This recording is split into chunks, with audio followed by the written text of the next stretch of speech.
प्रश्न संख्या 241 श्री एम सेल्वराज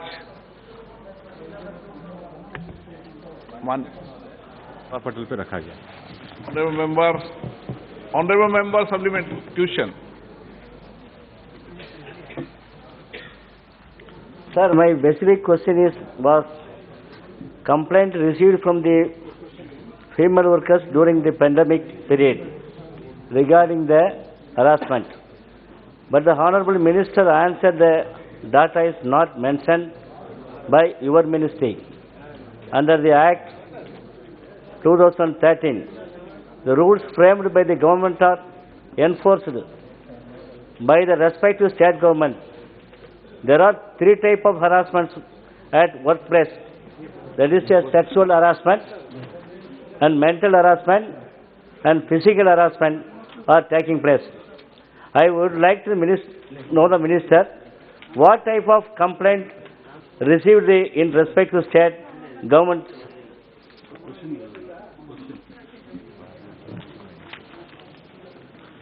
माननीय अध्यक्ष महोदय, कार्यस्थल पर जो भी कर्मचारी काम करते हैं फैक्ट्रीज एक्ट के अंतर्गत उनके कार्य को लेकर, उनके कार्य की सुरक्षा को लेकर, उनके कार्य के स्वास्थ्य संबंधी विषयों को लेकर अगर किसी प्रकार की अनियमितता रखी जाती है तो श्रम मंत्रालय के डीजी फासली के द्वारा उसके संबंध में दिशा निर्देश किए जाते हैं।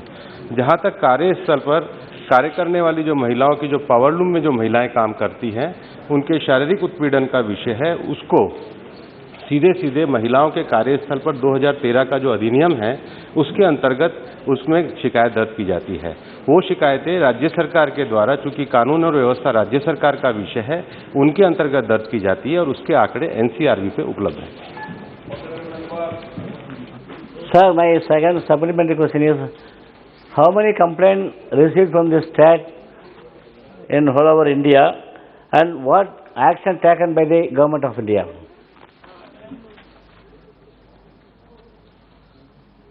माननीय अध्यक्ष महोदय, एनसीआरबी का जो डाटा है 2018 और 20 का वो मेरे पास उपलब्ध है, वो मैं सदन के पटल पर उपस्थित करा दूंगा। संबंधित जो पुलिस थाने हैं उनके द्वारा जो कार्रवाई की जा रही है उन्हीं की कोर्ट में उसके ऊपर कार्रवाई चल रही है, डाटा मैं उपलब्ध करा दूंगा। Honourable Shri Benny Bannon.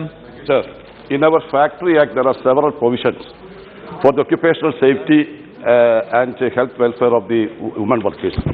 But sir, harassment of the women workers in workplace is increasingly drastically these days. I would like to highlight one person. In my constituency, Kitex Garments, which is in my constituency, situated in Main Court, there are several women workers. Most of them are these guest workers from Jharkhand and Odisha. They are severely exploiting and harassment since. During the COVID lockdown days, there are guest workers tried to get out from the company, but they are beaten by the security guards. However, they are so to manage to walk towards the nearest railway station. So I had a discussion with the local police officers, and their complaint was they are not properly, salary is not properly paid. They were forced to work 12 hours.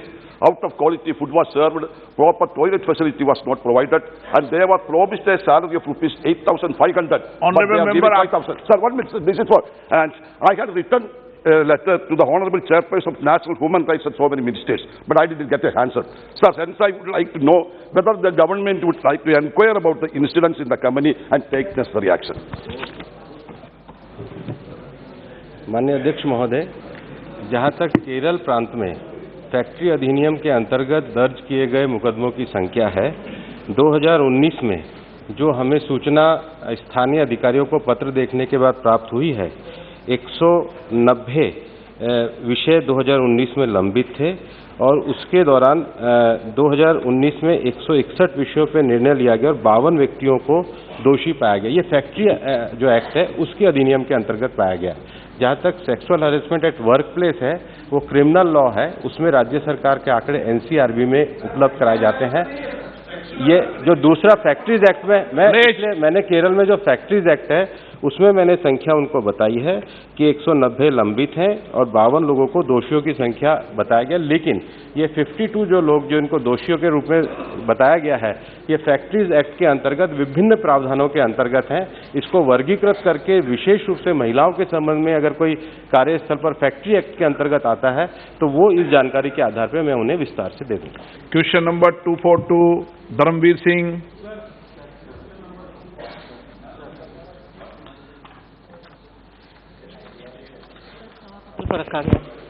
अन्य सदस्य।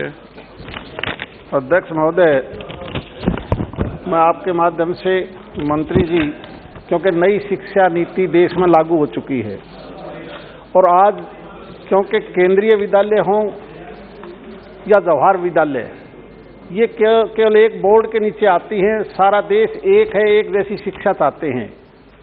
तो मैं आपके माध्यम से मंत्री जी से पूछना चाहता हूं, क्योंकि हमारा एक डिस्ट्रिक्ट ऐसा है जो चरखी दादरी, वहां पर पंचायत ने जिला प्रशासन के माध्यम से 50 एकड़ जमीन भी दे दी। क्या मंत्री जी आश्वासन देंगे कि पॉलिसी के मुताबिक ही वो स्कूल भी हमारा ये साल नहीं तो अगले साल चालू हो जाए? अध्यक्ष जी,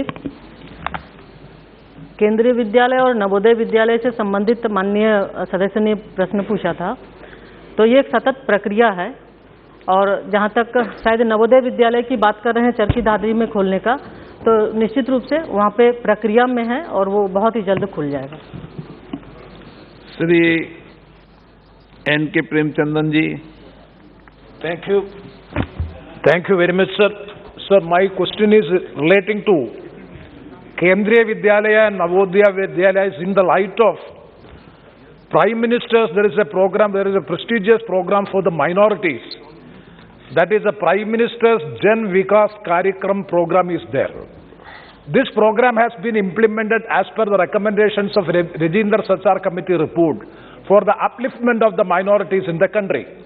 My specific question to the Honorable Minister is whether in starting or commencing Kendriya Vidyalayas and Navodaya Vidyalayas, the blocks which are identified under Prime Minister's Vikas Karyakram Yojana will be given due priority so as to commence the schools in those blocks in which the Prime Minister's program is there. There's a specific recommendation is there in the Rajendra Sachar Committee report. As per the recommendations, this program has been implemented by the Honorable Prime Minister. Will it be given priority in order to commence these schools? Thank you very much, sir.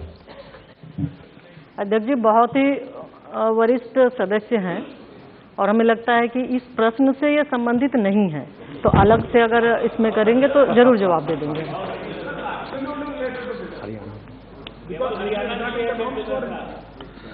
Shri Manish Tiwari ji. आपका बहुत बहुत धन्यवाद।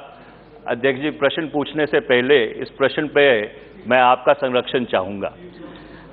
अध्यक्ष जी, इस सदन में जितने लोग बैठते हैं वो 15 से 20 लाख लोगों का प्रतिनिधित्व करते हैं। उनके संसदीय क्षेत्र में लगभग 35 से 40 लाख लोग रहते हैं। अब जो एजुकेशन मंत्रालय है, HRD मंत्रालय है, इनकी तरफ से 10 सीटों का कोटा दिया गया है हर MP को केंद्रीय विद्यालय का रिकमेंडेशन करने के लिए। मैं बहुत ही विनम्रता से ये विनती करना चाहता हूं और अध्यक्ष जी आपका संरक्षण चाहता हूं कि इससे हमको बहुत तकलीफ हो रही है और मेरा आग्रह ये है कि या तो इस कोटे को खत्म कर दिया जाए। इससे जो हमारे लोग तो छोड़ो, हमारे जो विधायक हैं वही हमसे नाराज हो जाते हैं, क्योंकि इतनी ज्यादा रिक्वेस्ट होती हैं, आप अकोमोडेट कर नहीं सकते। मैं आपकी दिक्कत भी समझता हूं, मैं आपकी तकलीफ भी समझता हूं, पर या तो मंत्री जी ये कोटा बढ़ा दिया जाए, 10 से इसको 50 कर दिया जाए, और अगर आपकी लिमिटेशन है और इस लिमिटेशन को मैं समझता हूं, फिर मेरा आपका विनम्रता से निवेदन है और मेरे ख्याल सारा सदन इससे सहमत होगा, फिर इस कोटे को खत्म कर दिया जाए।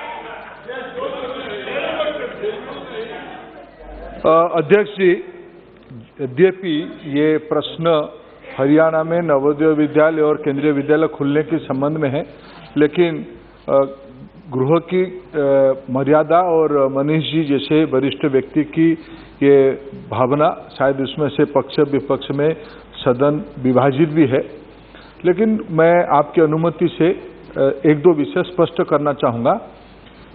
कोई अधिकार का विषय नहीं है।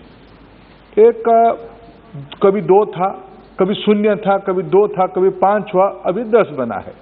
उसके उपरांत भी कई प्रकार के एक मिनिस्टर्स की पास एक कोटा था, उसमें कोर्ट की कुछ टिप्पणियां भी है, फिर वो एक विचित्र स्थिति में है। हमारी एक सहमति अगर बनती है कि हम प्रैक्टिकली स्कूल शिक्षा एक राज्यों की विषय है, लेकिन देश में प्रारंभ में केंद्रीय सेक्टर की कर्मचारियों की बच्चों के लिए ऑल इंडिया ट्रांसफर होती है, थोड़ा उनको सुविधा मिले पढ़ाई ट्रांसफर के साथ साथ, इसीलिए सेंट्रल स्कूल खुले। लेकिन धीरे धीरे के क्वालिटी की स्कूल, सेंट्रल स्कूल हम सभी के प्रयास से पिछले 50-60 साल में केंद्रीय विद्यालय संगठन एक अपना मानक प्रतिष्ठा किया। ऐसे ही जवाहर नवोदय विद्यालय, ये सारे विद्यालय आज ग्रामीण इलाका में टायर 2, टायर 3 सिटी में अच्छा काम कर रहे हैं, इसीलिए का आकर्षण है। मैं इस बात को भी आदर के साथ स्वीकार करता हूं कि जनप्रतिनिधियों के ऊपर उसकी दबाव है, लेकिन हम जनप्रतिनिधि हैं, हम चुनिंदे लोगों के लिए काम नहीं कर सकते हैं। वो जो सारे बच्चे पढ़ रहे हैं हमारी निर्वाचन क्षेत्र की बच्चे पढ़ रहे हैं, सामान्य वर्ग की एक प्रक्रिया के तहत पढ़ रहे हैं। अगर ये सदन उचित मानता है, क्या हम इस बड़े पंचायत में बैठ के हम अपना अधिकार को चंद लोगों के लिए समर्पित करें या सबके लिए समर्पित करें, यह सदन फैसला कर सकता है। आपके मार्गदर्शन उसमें चाहिए।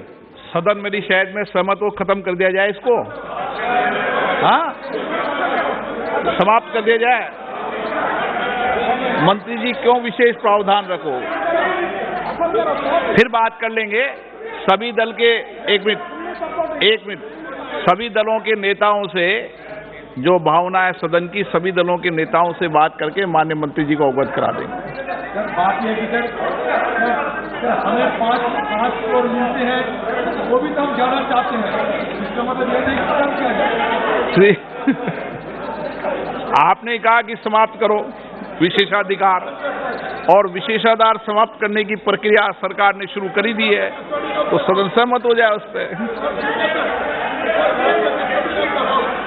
सभी दल के नेताओं, एक मिनट प्लीज बैठ जाइए, इस विषय पर सभी दल के नेताओं से बात करके निर्णय लिया जाएगा। ओके, श्री गणेश सिंह जी, ऐसे खड़े होने वालों को कोई सप्लीमेंट्री नहीं मिलेगी और इस पूरे समय में नहीं मिलेगी। आपने नाम नोट करा दिया है, आप नोट करा दो, व्यवस्था से दे देंगे। केंद्रीय विद्यालय और नवोदय विद्यालय खोलने के लिए मेरे लोकसभा क्षेत्र सतना, क्योंकि बड़ा लोकसभा क्षेत्र है, मैहर एक बड़ी जगह है, वहां के लिए पिछले 10 वर्षों से मैं कोशिश में था कि वहां एक नया केंद्रीय विद्यालय खुल जाए। ये चुनौती पद्धति का उल्लेख किया गया है और चुनौती पद्धति में कोई प्राधिकारी के सहमति पर ही खुल सकता है। तो मैं जानना चाहता हूं माननीय मंत्री जी, चुनौती पद्धति क्या है? क्या वहां की आवश्यकता के अनुसार हम केंद्रीय विद्यालय खोलने के लिए, चूंकि जो भी फॉर्मेलिटीज सब पूरी हो चुकी है, जमीन दे दिया, सहमति दे दिया, भवन दे दिया, सब कुछ दे दिया, अब वो चुनौती पद्धति में डाल दिया गया, तो कब तक उसका निर्णय होगा?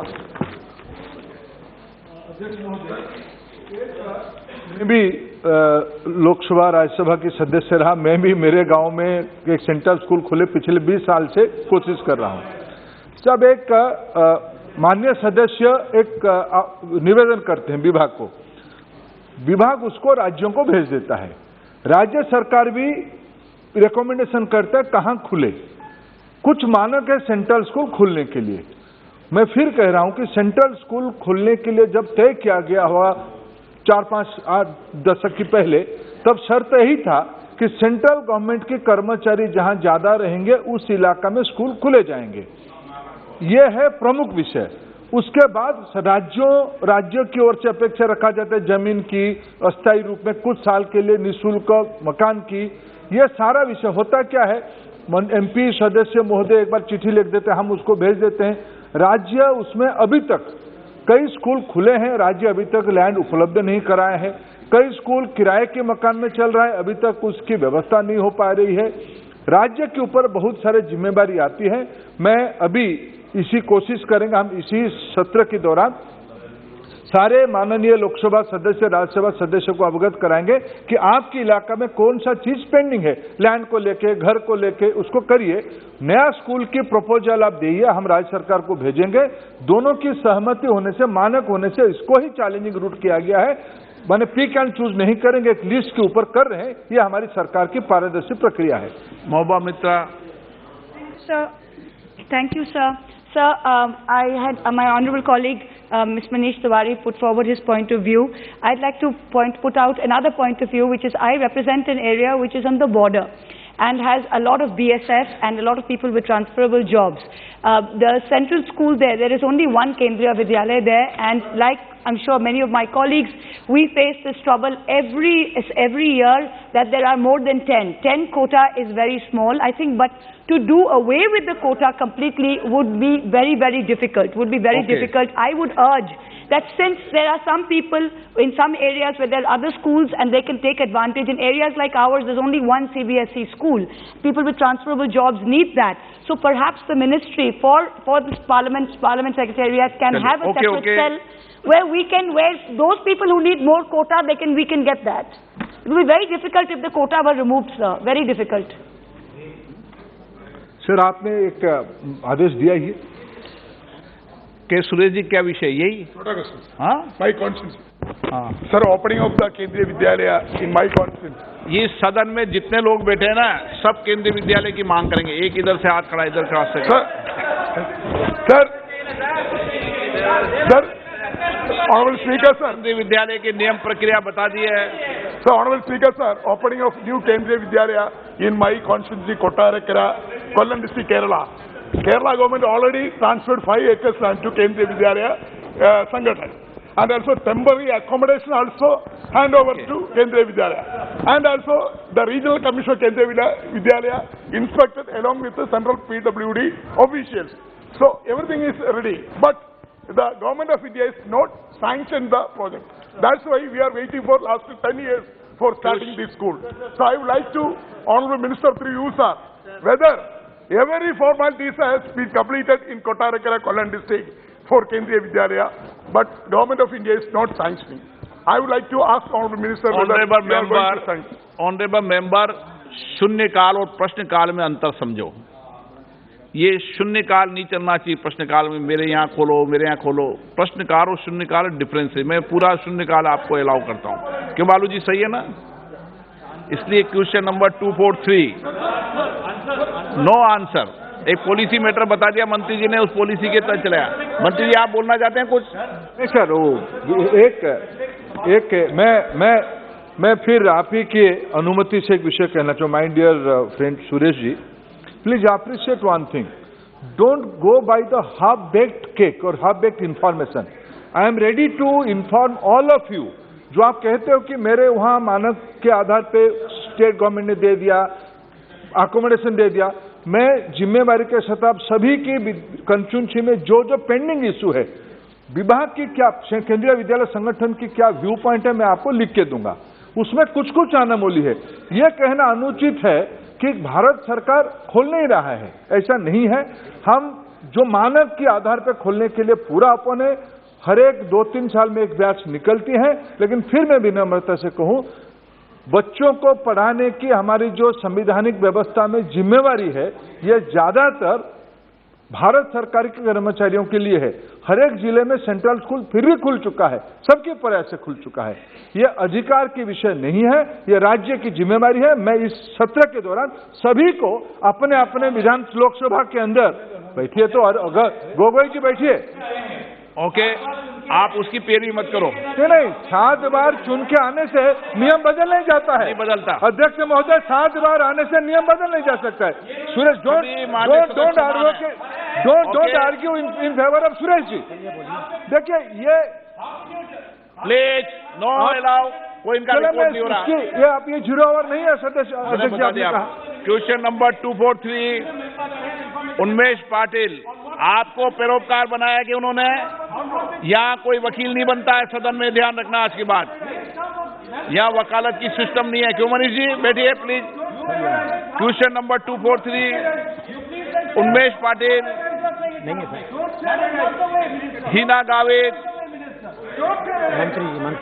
मंत्री जी, शिक्षा मंत्री जी। उत्तर सदन के पटल पर रखा गया।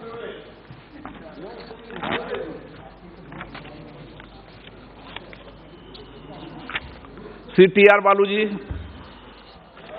Sir, there is a Sarva Shiksha Abhiyan. Now the question pertains to Samigra Shiksha Abhiyan. They are going, the government is proposing to impart quality education from preschool to 12th standard for the next 5 years. I want to know whether there was any shortcomings in the Sarva Shiksha Abhiyan. For that matter, you are introducing a new system. That is one thing. And what are the targets for the state board examination and as well as central board examination, which the government has fixed now? Are you going to introduce this education system in mother tongue itself? These are all the questions. Honorable Speaker, sir, this is the name of the scheme. This is the name of the scheme. During Atalji's period, where Honorable Baluji was a part of government, I think he is remembering all these old schemes. Sarva Shiksha Abhiyan. Since last few years, the old scheme has been with some new modification and same as Samagra Shiksha Abhiyan. Essentially, this is a 60-40 centrally sponsored scheme. States are free to run their own course, own language, and in this national education policy, much emphasis is given to mother tongue. And in this Samagra Shiksha Abhiyan, one of the priority area is to create local language system, be it digital library, be it classroom, be it smart through local language. This is a very progressive scheme and all the states are cooperating on this issue. This is a very progressive step implemented by Modi government. Now, Sri Krishna. Thank you, sir. So, Andhra Pradesh state government is spending heavily on the education to the tune of almost 12% of the budget we are spending. And we have come up with various new schemes like Amavadi, wherein we are giving parents 15,000 rupees if they send a kid to the school, and also Nadu Nedi, where we are refurbishing the schools. But sir, if you look at the data of Samagra Shiksha Abhiyan that you are talking about, in the last year, the percentage spent as proportion to the approved budget, not only Andhra Pradesh, but Maharashtra, Himachal Pradesh, Gujarat, Chhattisgarh, Kerala, Karnataka, Telangana and West Bengal, all these states have spent below 60%.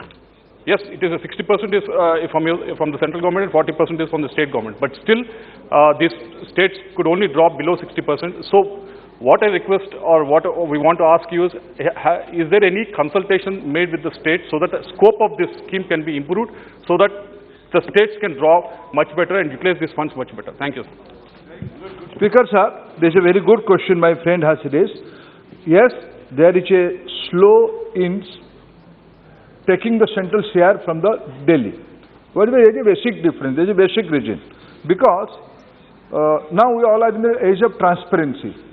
Minister of Finance has given a new pattern of disbursement to all the line ministry in Government of India, and all the line ministry are also persuading the respective state government come through more transparent manner.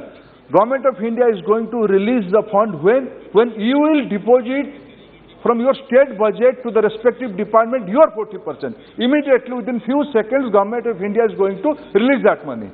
Due to their own financial structure, different states, lot of states are taking the progressive stance. Lot of states have their own way of functioning.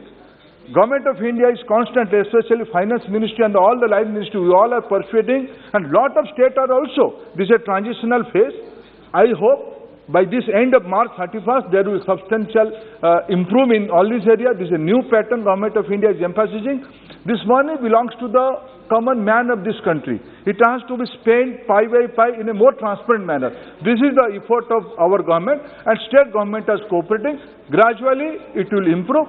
State has to adhere the financial discipline jointly agreed by Government of India and respective state governments.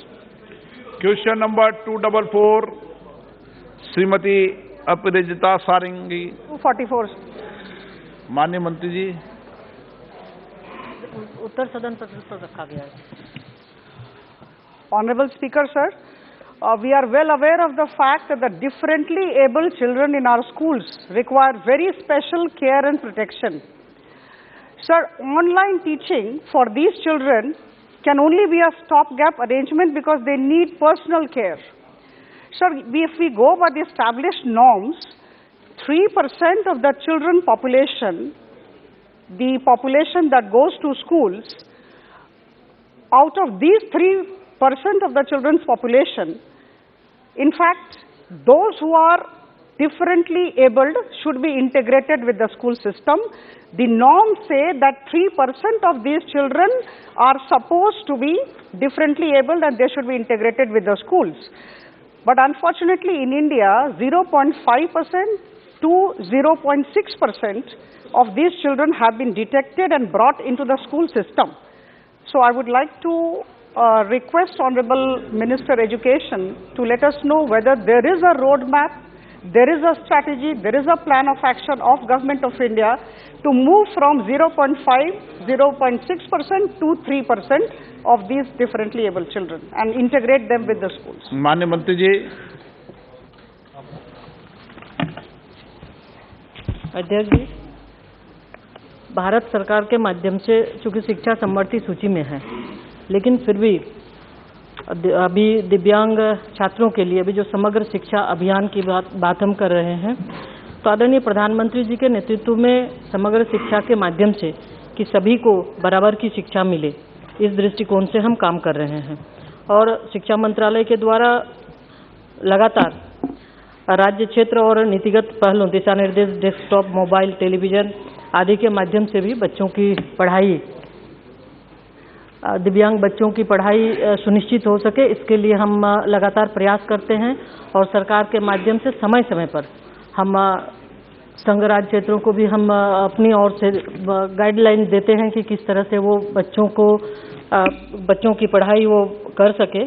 और इसी के तहत आदरणीय प्रधानमंत्री जी ने जिस तरह अभी इस कोविड महामारी के समय में भी जो परेशानी हुई थी, पीएम विद्या के माध्यम से बच्चों की पढ़ाई जो कि लॉस न हो, लर्निंग लॉस न हो, उसके वजह से लगातार पढ़ाई ऑनलाइन डिजिटल माध्यम से चलाया जा रहा था। और इसी के तहत इस बार बजट में भी लगभग 200 डीटीएच चैनल की भी घोषणा आदरणीय प्रधानमंत्री जी ने की है, ताकि सभी बच्चों को समान और गुणवत्तायुक्त शिक्षा मिल सके। Supplementary.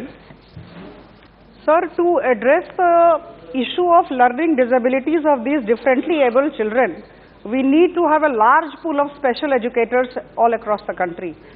Sir, the Rehabilitation Council of India actually raises this pool, gives recognition to institutes to actually train people to become special educators. But unfortunately, I was going by the statistics, the RCI has given recognition to very few number of institutes across the country.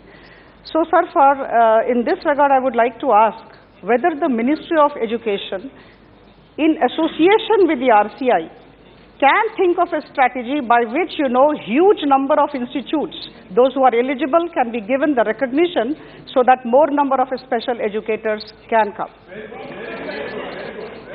Honorable Minister. Speaker sir, this is a very genuine concern shown by honorable member and all the section of the house. Let me put forth, this is a very sensitive issue. Our government, when Prime Minister Modi took charge, he redefined the entire issue. Now, he has broadened who all are disabled, who all are divyang. In India, this is a very new issue. All these dysfunctions, malfunctions are there within our own family. But due to...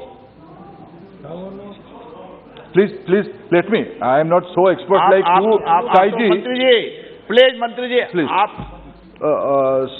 Speaker sir, this is a very sensitive issue. The thing, lot of मित्र लोग ज्यादा हैं आपके, इसलिए आप. No, I am not expert like Tai. इधर ही ले. She is a knowledgeable lady, and is a very expert person. I am not so. So, with my little understanding, I would like to explain. If I cannot convince them, I will come to them. I will invite them, all of them, to my office, and we will interact. It's a very genuine issue raised by honorable member. Sir, there is a lack of awareness within society who all are they in disabled person in our family. Sir, when I took charge of this sector, in the initial days, within first week of my taking charge in the parliament, I faced a question, dyslexia. Sir, I can candidly admit, I never heard this kind of terminology in my career. So when I asked my colleague, what is the Hindi? इसकी हिंदी क्या होता है? Sir, Hindi करने के लिए sir हमारे पास कोई vocabulary में शब्द नहीं था। हमारी घरों में इस प्रकार की बच्चे भी हैं। भारत में अभी जो there is a new national education policy, lot of emphasis, lot of priority has given on this issue. Addition to that, during this COVID period, हमने तो डिजिटल एजुकेशन, दिशा टीवी वगैरह लगाए, लेकिन how to educate the disabled students, there's a new challenge. We all are concerned, experts are working on that. I would like to seek advice of this house, how to create more trainer, more school, who all are dysfunctional, let us know them. Collectively, we have to face this challenge. We have to educate all these segments. According to me, the population of this category of different kind of disabilities is around 10%. How to handle them? This is a challenge. We all have to work together. ET Mohammed Basheer ji. Education of just differently abled students is a really deplorable, sir. The first thing I would like to say is development of sign language. That is very much needed. Facility is very less. That is number one. Number two, application of educational technology for the upliftment of differently abled students. Sir, worldwide, a lot of technology updation is coming up for the development of the education of the differently abled students. My humble question to the Honorable Minister is, number one, whether you should take effective steps for developing the sign language of the country, and the second one, application of the education technology for this particular section. Would you take invest in that also? That's my question. Speaker sir, both the advice are very pertinent. I am assuring honorable member in both the sector regarding sign language and implementing technology for education of the physically disabled students. Both we all are working on that. This is a good advice. We will take care of that. Shri SS Ahluwalia ji. अध्यक्ष महोदय, ये एक विषय ऐसा है कि जब आप किसी स्कूल का दौरा करें या गांव में जाएं तो हर एक दूसरे तीसरे घर में आपको ऐसे बच्चे मिल जाते हैं। और सरकार की जो नीति है children with special needs CWSN, इसके तहत बजट में प्रावधान भी रहता है, पर स्कूलों में जाकर पता लगता है कि कितने % बच्चे वहां पर हैं। जो हमारी पहली प्रश्नकर्ता ने सवाल किया, स्कूल में जाके पता लगता है कि बच्चों की डिसेबिलिटी सर्टिफिकेट मिलता नहीं। कारण क्या है कि उन्हें डिस्ट्रिक्ट हॉस्पिटल में जाकर उसका सर्टिफिकेट लेना होता है। माँ बाप के पास उतना समय नहीं होता कि जाकर मेडिकल बोर्ड के सामने पेश हो सके। क्या सरकार इस पर गौर फरमाएगी कि ऐसे बच्चों की जांच और सर्टिफिकेट इशू करने की प्रावधान स्कूल में ही कैंप लगा के किया जाएगा? तब मैं समझता हूं सारे बच्चों को ये सुविधा मिल सकेगी। और मेरा दूसरा पार्ट है अपने सवाल का कि ऑनलाइन क्लास के लिए ये इस तरह के बच्चों को ऑनलाइन में काम करने के लिए उनकी उंगलियां या उनकी स्पीच से भी नहीं पता लगता, तो क्या उनकी स्पीच का एक रिकॉर्ड तैयारी करके, क्योंकि computer is a discipline slave sir, वो आपकी भाषा को समझता है। एक बार आप बोले, 2 बार बोले, तोतला भी बोले और गूंगा भी इशारा करे, उसको समझता है। तो क्या उनके लिए कुछ प्रोग्राम कराएंगे और इन तरह के बच्चे के लिए एक हार्डवेयर और सॉफ्टवेयर तैयार किया जाएगा जो ऑनलाइन क्लासेस भी कर सके? स्पीकर साहब, जैसे मैंने बड़े विनम्रता से इसको स्वीकार किया कि ये दुनिया अभी 21वीं सदी में भी भारत के लिए बहुत इनएडिक्वेट है। क्या हमारी जानकारी, हमारी अवेयरनेस, पिछले 7 सालों में हमारी सरकार इस पे बहुत काम किया है। मैं सारे सजेशंस को, ये भी अच्छा सजेशन है जैसे पूर्व सदस्य ने पूछा, ये सारा विषय पे मेरे जानकारी के हिसाब से विभाग ने और विभाग से बाहर इस प्रकार की बहुत सारे चिकित्सा की दुनिया के लोग, मनोविज्ञान की शास्त्र की दुनिया के लोग उसमें बहुत काम कर रहे हैं। सारे विषय के एक वाइडर कंसल्टेंसी में हमारी नेशनल कैरिकुलम फ्रेमवर्क की काम राष्ट्रीय स्तर पे, राज्य स्तरों पे हो रहा है। इसी आयाम में भी हम कई सारे विमर्श कर रहे हैं। ये सारे विमर्श उसी दिशा में है। सबको हम समाहित करके निश्चित रूप में अपने आने वाले पाठ्यक्रम, आने वाले पेडागोजी, आने वाले मेथोडोलॉजी में लाया जाएगा। ऐसे मंत्री जी, राज्य सरकार डिसेबिलिटी सर्टिफिकेट के लिए आप सलाह दे सकते हो कि स्कूल में डिसेबिलिटी सर्टिफिकेट का सलाह दे सकते हैं, क्या दिक्कत है? महोदय गौरव गोगोई जी, राज्य सरकार को बनाना है, राज्य सरकारों को सलाह दे सकते हैं। Thank you, Honorable Speaker. First of all, let me appreciate Honorable Member of Parliament Aprita ji for raising a very sensitive question and also appreciate Honorable Minister for his frankness and his dedication to this subject. Sir, we often talk about people living and with disabilities and children living with disabilities, but do we give them space in policy making? Do we give them space in our policy planning institutions? If they are given space, I'm sure we will get the necessary suggestions. So my request is that you have, as you Minister talked about, which is the National Curriculum Framework, there is also the National Education Policy Task Forces which is being set up in different states. अगर हर मंच में people living with disabilities और experts को स्थान दिया जाएगा, तो उस मंच में वो अपनी बात रख पाएंगे और हम भी आने वाले समय में उपयुक्त कदम उठा पाएंगे। तो यही मेरी दरख्वास्त सरकार से रहेगी। धन्यवाद। अध्यक्ष महोदय, ये एक हेल्दी डिस्कशन सदन में हो रहा है। ऐसे बहुत सारे विषय हमारे देश में है जिसमें शायद सदन बिना विवाद की सहमत हो रहा है। मैं निश्चित रूप में गौरव गोगोई जी ने जो विषय उठाया, आज के राज्य में जो स्टेट SCF बना है, स्टेट कैरिकुलम फ्रेमवर्क बना है, इसकी विमर्श हम जिला तक भी लेके जा रहे हैं, स्टेट में नहीं जिला तक भी लेके जा रहे हैं। हम कोशिश कर रहे हैं इस दुनिया के लोग भी, तज्ञ और प्रभावित लोग, नीति निर्धारण से लेके ऊपर तक उसमें इन्वॉल्व हो, उसकी हमारी कोशिश है।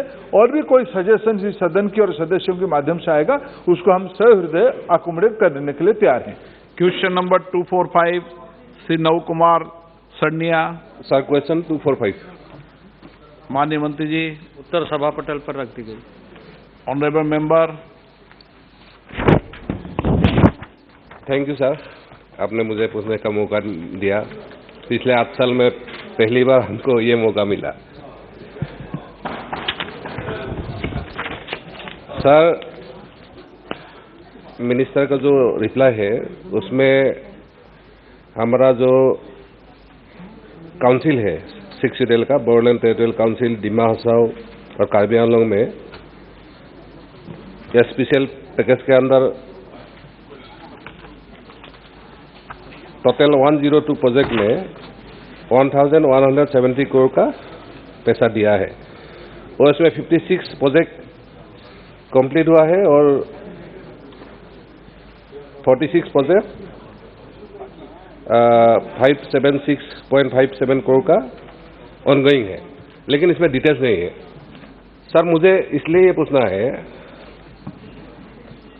पिछले बहुत टाइम से कार्बी आंगलोंग और बीडीसी में हजारों करोड़ का घोटाला होने का केस भी चला है और पार्लियामेंट में भी आया है, क्योंकि वहाँ कोई मॉनिटरिंग नहीं होता है। 2016 से जब दिशा कमेटी बनाया, सिर्फ मुझे इसके लिए हटा के एक राज्यसभा का MP को दिशा का कमेटी बन गया, चेयरमैन बना दिया, लेकिन अभी उसका काम खत्म हो गया, अभी हम फिर दिशा का कमेटी में आ गया है चेयरमैन। तो इसलिए मेरा मांग है, इसको दिशा के अंदर लाना चाहिए। और स्टेट लेवल में जो कमेटी होता है मॉनिटरिंग का, वो भी नहीं है। और हम 5th शेड्यूल एरिया में भी घुमा है, इसलिए भी इस एरिया में भी हमको बहुत सारे लोगों ने कंप्लेन किया है, जो ट्राइबल सप्लाइन का पैसा है वो इधर इधर दूसरा एरिया में डाइवर्ट होता है। तो स्पेशली हमारा मिनिस्टर से मुझे पहला है, ये डिटेल्स डाटा हमको चाहिए, और दूसरा मॉनिटरिंग के बारे में आपको क्या सोच है उसको बताना है। Thank you sir. अध्यक्ष महोदय, माननीय सदस्य ने जो ऑटोनोमस काउंसिल है उसके संदर्भ में पूछा है, पूरे देश में दिशा की एक गाइडलाइन है जिसमें सभी मंत्रालयों के जितने भी कार्यक्रम हैं उन सारे कार्यक्रमों की समीक्षा की जाती है और उसमें ट्राइबल अफेयर्स मिनिस्ट्री का भी कामकाज की समीक्षा दिशा स्तर पर कार्यान्वयन की दृष्टि से किया जाता है। और मैं निश्चित रूप से कहूँगा कि दिशा की बैठक में आप इसकी चर्चा कर सकते हैं और इसमें अगर कहीं आपको किसी तरह की कठिनाई ऐसा लगता है तो हम यहाँ से उसके लिए गाइडलाइंस यदि आवश्यकता पड़ेगी तो अलग से देंगे। Honourable member. ठीक है, लेकिन मेरा जो 6 सीजल एरिया है उसमें थोड़ा सा दिक्कत है क्योंकि उसमें डीसी मेंबर सेक्रेटरी होता है दिशा का, लेकिन डेवलपमेंट के पार्ट में उसमें कोई पार्ट नहीं है उसका, क्योंकि ये सारा ट्रांसफर सब्जेक्ट है काउंसिल का। पिछले हमारा जो बीजेपी गवर्नमेंट सरकार बना है उसमें एक डिसीजन लिया है उन लोगों ने जो डीसी को कुछ एरिया में उसको पावर देगा, एसओपी निकलेगा उसे, लेकिन अभी तक 1 साल हो गया एसओपी नहीं निकला है। डीएम भी हमको पूछते हैं सर हमको पता नहीं है अभी किस में हमको क्या करना है क्या बोलना है। तो हमारा मिनिस्टर से आग्रह है अगर एसओपी भी उसको ठीक तरह के बता देगा जो क्या करना है वो तो होगा। और आपसे हमारा गुजारिश है आप एक बार स्टेट गवर्नमेंट को भेजिए जो दिशा के अंदर ये टीएसपी का जो मैटर है उसको आना, उसमें 15 फाइनेंस का भी मैटर नहीं आता है क्योंकि ये पैसा काउंसिल में जाता है।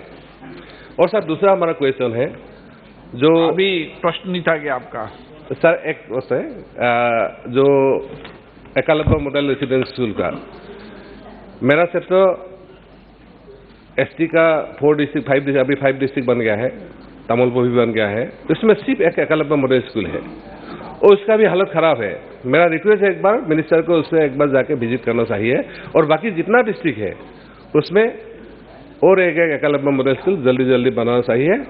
इसी नेक्स्ट फाइनेंशियल ईयर में इसे हम मिनिस्टर का जवाब चाहिए। Thank you sir. अध्यक्ष महोदय, माननीय सदस्य ने जो पूछा है और जिसके बारे में उन्हें थोड़ी शंका है, पूरे देश में सभी जिला के माध्यम से ही एजुकेशन होती है। व्यवस्था के दृष्टि से राज्य सरकार कुछ ऑटोनोमस काउंसिल या जिला स्तरीय जो हमारे निकाय है उसके माध्यम से, तो आपने ठीक ही कहा है।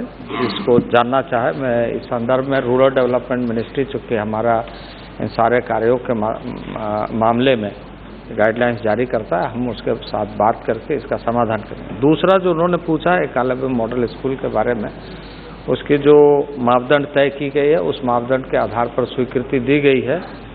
और तीसरा उन्होंने यह विषय जानना चाहा कि उन क्षेत्रों में जो विद्यालय है उसकी स्थिति अच्छी नहीं है और वहाँ जाना चाहिए। मैं माननीय सदस्य के साथ मिलकर के बातचीत कर लूँगा और ज़रूर जाऊँगा ताकि मैं वहाँ की वास्तविकता से रूबरू हो सकूँ और उसका कोई अगर आवश्यकता पड़े उसका समाधान करें। श्री अर्जुन लाल मीणा। धन्यवाद अध्यक्ष महोदय। सबसे पहले तो मैं आपके माध्यम से माननीय मंत्री महोदय को बहुत बहुत धन्यवाद देता हूं कि उन्होंने जो क्वेश्चन का जो डिस्ट्रिक्ट उत्तर दिया है। मैं भी शेड्यूल 5 जो राजस्थान, गुजरात, मध्य प्रदेश, महाराष्ट्र, छत्तीसगढ़ ये जो आदि राज्य हैं शेड्यूल 5 में, वहाँ से आता हूँ और मेरा अपना संसदीय क्षेत्र उदयपुर है। उदयपुर के में इन्होंने इनके मंत्रालय के माध्यम से 2751 के तहत कितनी धनराशि दी और कितनी अभी तक खर्च हुई है पिछले 3 साल का मैं चाहता हूं कि वो उत्तर दे रहे और जो राशि दी है वो अभी तक खर्च हुई है नहीं हुई है। वैसे मैं धन्यवाद देना चाहता हूं कि इन्होंने मेरे अपने संसदीय क्षेत्र में 6 एकलव्य मॉडल रेजिडेंशियल विद्यालय खोले हैं। इसके लिए मैं सरकार को और मोदी जी को और मंत्री जी को धन्यवाद जी धन्यवाद। अध्यक्ष महोदय, इस वैसे हमारे पास में राजस्थान में कितनी राशि उपलब्ध कराई गई है उसकी आंकड़े हैं, मैं उनको उपलब्ध करूँ। श्री अजय रंजन चौधरी जी। सर, मंत्री जी कुछ वक्त पहले ये कह रहे थे कि दिशा कमेटी है हर डिस्ट्रिक्ट में और दिशा कमेटी से आपका सारे जानकारी लेना चाहिए क्योंकि ये हमारे लिए एक फ्रेमवर्क है सदन की तरफ से ये बनाया गया है।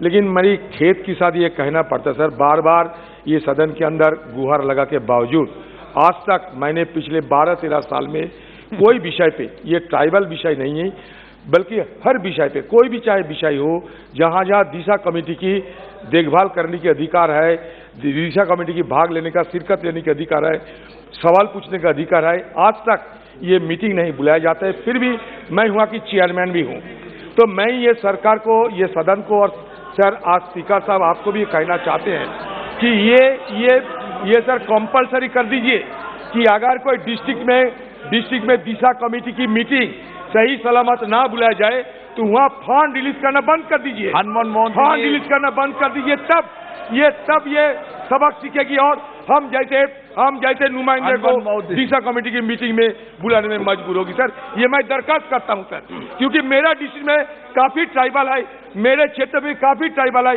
उन लोग के बारे में हमें कोई जानकारी नहीं है। तो इसलिए मैं सदन से आग्रह करता हूं कि इस विषय पर सारे सदन बैठ के चर्चा करें और फैसले की मजबूरन उन लोग को मजबूर करे हर स्टेट को कि वो दिशा कमेटी की मीटिंग बुलाए। मोहंती जी। Sir, many thanks for giving me the opportunity, sir. Sir, these last 2 years have really taught us that if we are thinking about overall development, then the two major sectors and most sensitive sectors are health and education both. And when we are talking about the tribal development, overall development, through you to the Honorable Minister of Tribal Affairs, I would like to, sir, ask, so that is he aware that there is a disease called sickle cell disease in tribals? It's a very critical disease, and it is genetic. It is a genetical disease which cannot be cured. Survival is very it's almost impossible, sir. और limited होते हैं, जिनकी उम्र होती है sir, जो बच्चों को सिकल सेल होता है जेनेटिक वजह से, ट्राइबल बच्चों को, उनकी उम्र भी सीमित होती है, 22-25 साल तक वो जिंदा रहते हैं। But sir this can be eradicated. There are experts, those who are coming up with many suggestions, जो इसको इरेडिकेट करने के लिए पूरी तरह से दावा कर रहे हैं। और मुझे जितना मालूम है कि केंद्र सरकार के पास में ये अपना एक मेमोरेंडम लेकर गए भी थे, मिले भी थे कुछ महीने पहले।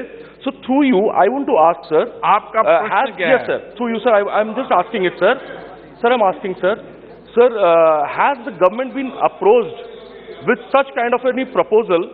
If the government admits, then when and how to implement or execute this eradication? And if no, if the government has not yet been approached by anyone, by any organization, then will the government agree to look into this grave health issue in tribals and welcome such kind of experts for discussion and look into this matter very seriously immediately? Thank you, sir.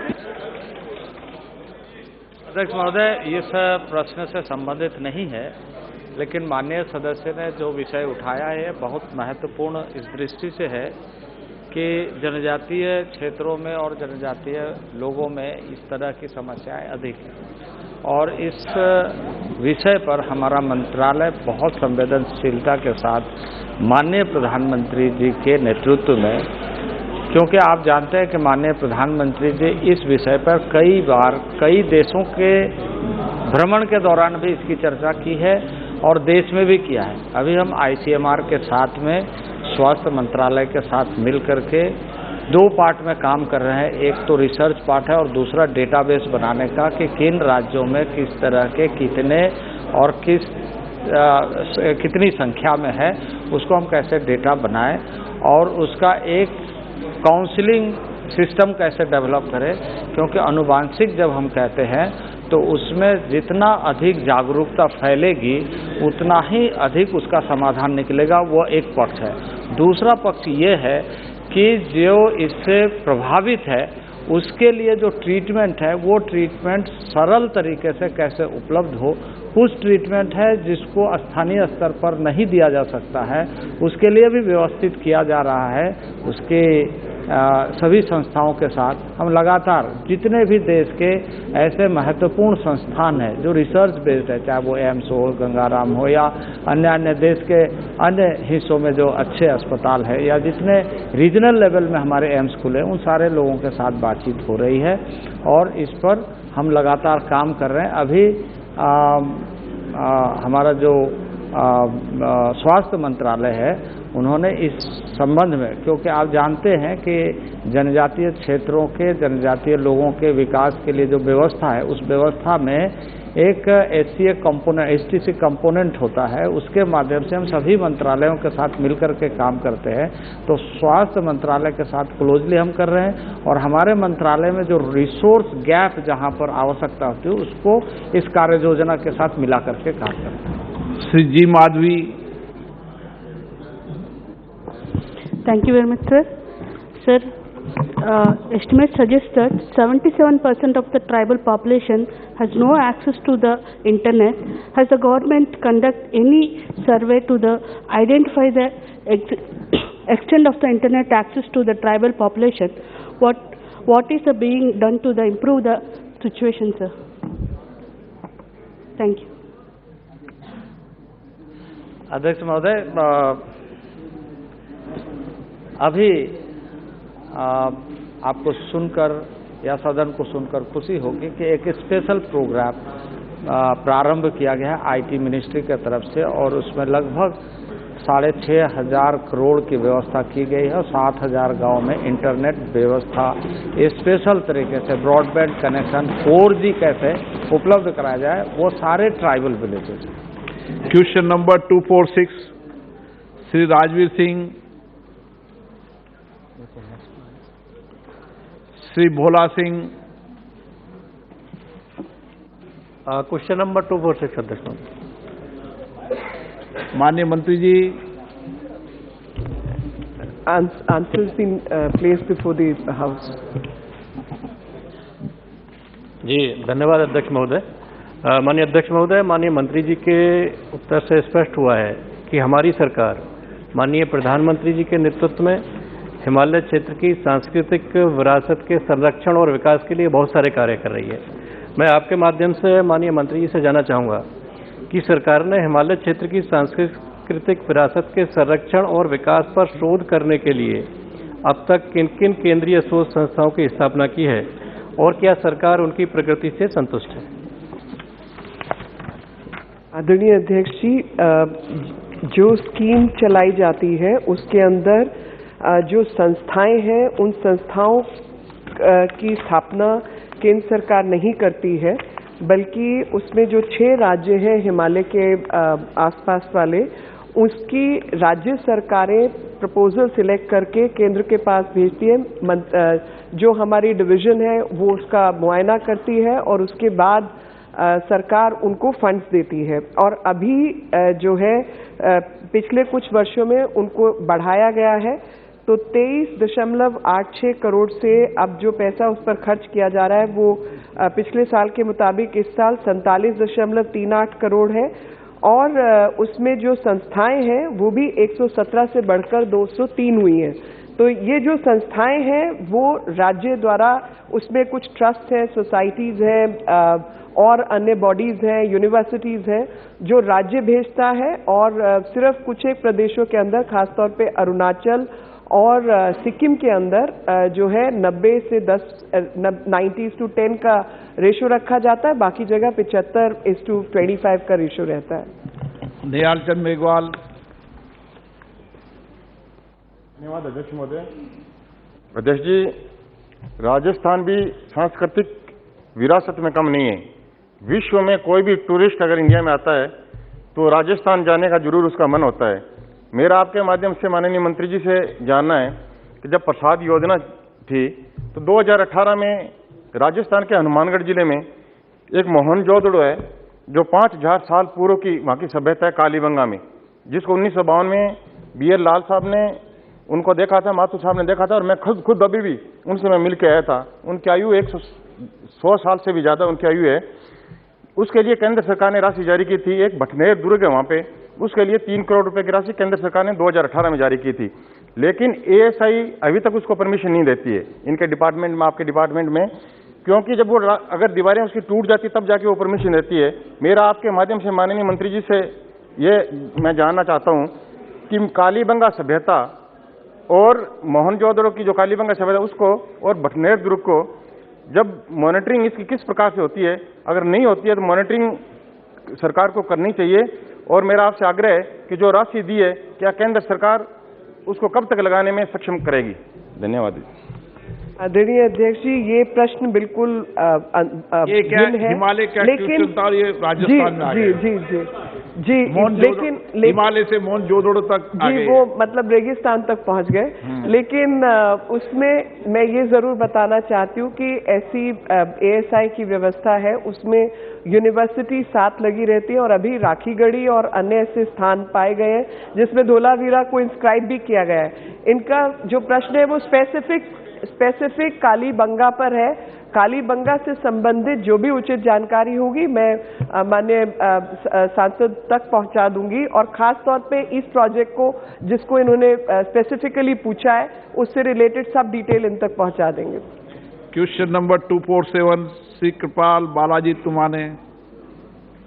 Question number 247 माननीय मंत्री जी महोदय उत्तर सभा पटल पे रखा जाए। धन्यवाद speaker महोदय। मेरे संसदीय क्षेत्र रामटेक में काफ़ी लेबर होते हैं। माइनिंग में काम करने वाले लगभग 2 लाख लेबर है WCR और मॉइल में, और MIDC में भी काम करने वाले लगभग उतने ही लेबर होंगे। 2019 में 18 में घोषणा हुई थी और 19 में हमने भूमि पूजन किया था। उस समय संतोष गंगवार साहब जो उस समय के लेबर मंत्री जी थे और हमारे दूसरे केंद्रीय मंत्री नागपुर से आप जानते हैं वो भी थे। हमने भूमि पूजन का बहुत बड़ा सरकार की ओर से कार्यक्रम किया, लेकिन अध्यक्ष महोदय वो अस्पताल का काम अभी तक चालू नहीं हुआ है।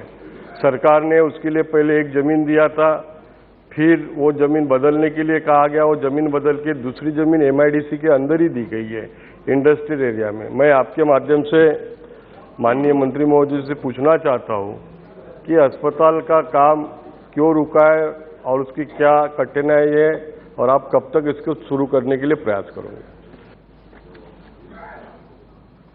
माननीय अध्यक्ष महोदय, ESIC के लगभग देश भर में 57 अस्पतालों में इस समय काम पेंडिंग है।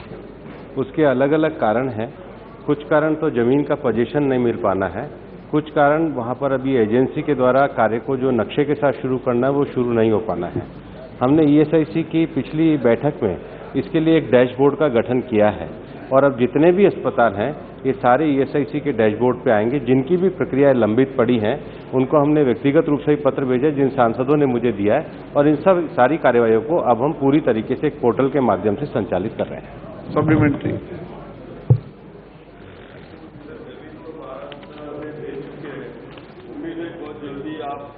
शुरू हो जाएगा और लेबर को न्याय मिलेगा। मैं आज की तारीख में वहाँ पर जो अभी एक ESIC का नागपुर शहर में जो अस्पताल चल रहा है उस अस्पताल की हालत बहुत ही खराब है। यानी वहाँ कोई व्यवस्था ही नहीं है। बेड तो 100 बेड का अस्पताल है, एक सारी सोनोग्राफी की मशीन नहीं है, एक्सरे का एक मशीन है, कोई ऐसी व्यवस्था नहीं है। मैं माननीय स्पीकर महोदय के द्वारा थ्रू जानना चाहता हूँ कि सर जब तक आप इस अस्पताल में जो उस अस्पताल में आप आगे सुविधा देने वाले हैं वो चालू होने तक क्या इस अस्पताल में सारी मशीनरियाँ आप देंगे? और दूसरा एक छोटा उसके साथ में मेरा सवाल है कि वहाँ पर थोड़े बहुत सारी गड़बड़ियाँ हैं, तो क्या आप उसकी, क्योंकि जो टेंडर होता है, टेंडर जिसको मिलता है उसको काम नहीं मिलता, कोई और ही काम करते रहता है, तो इस बारे में भी सरकार उसकी तरफ ध्यान देंगी। माननीय अध्यक्ष महोदय, माननीय सदस्य ने अगर कोई ये विषय संज्ञान में लाए तो निश्चित रूप से उनके द्वारा लाए गए पर्टिकुलर विषय को मैं पूरी तरीके से संज्ञान में लूंगा। पूरे देश भर में ESIC के 160 अस्पताल और 18 मेडिकल कॉलेज चलते हैं। उन सब विषयों में एक लंबे समय से जो भर्तियां भी पेंडिंग थी उसको भी हम लोगों ने इस बार निकाला है, और जो राज्य सरकार के द्वारा संचालित ESIC और केंद्र सरकार के द्वारा संचालित ESIC में जो तनख्वाह का अंतर था उसके लिए भी ESIC बोर्ड के द्वारा प्रस्ताव पास किया गया है। भारत सरकार की इस योजना के द्वारा लगभग 3.5 करोड़ लाभार्थी और उनके 12 करोड़ परिवार वाले आश्रित हैं। हमारा ये मानना है कि हमारे मंत्रालय को जो ESIC की सुविधाएं लोगों की सेवा के लिए है, आप जो विषय पर्टिकुलर अस्पताल के लिए मेरे संज्ञान में लाए हैं, निश्चित रूप से मैं आपको अपने कार्यालय में बुला के उसको आपकी समस्या का समाधान करूँगा। Question number 248 Shri Ashok Kumar Yadav.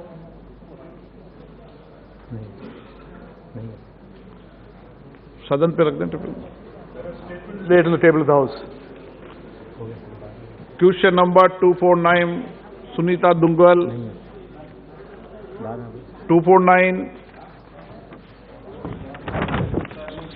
रखा गया। Shri Chandrashekhar Sahu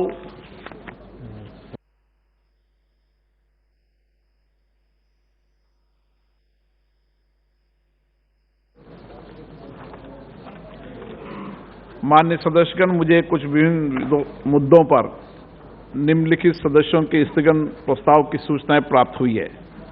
Shri Pradyot बोरोदोलई, Manish Tiwari, इटी Mohammed Basheer, K Murali Devan, Hibi. Eden, Rajmohan Unnithan, Hanuman Beniwal, Manickam Tagore, advocate Abdul Majeed Arif, Gaurav Gogoi, Benny Behanan, Adhir Ranjan Chowdhury, M.K. Raghavan, Thirumavalavan, K Suresh जी। मैंने स्थगन प्रस्ताव की किसी सूचना की अनुमति प्रदान नहीं की गई।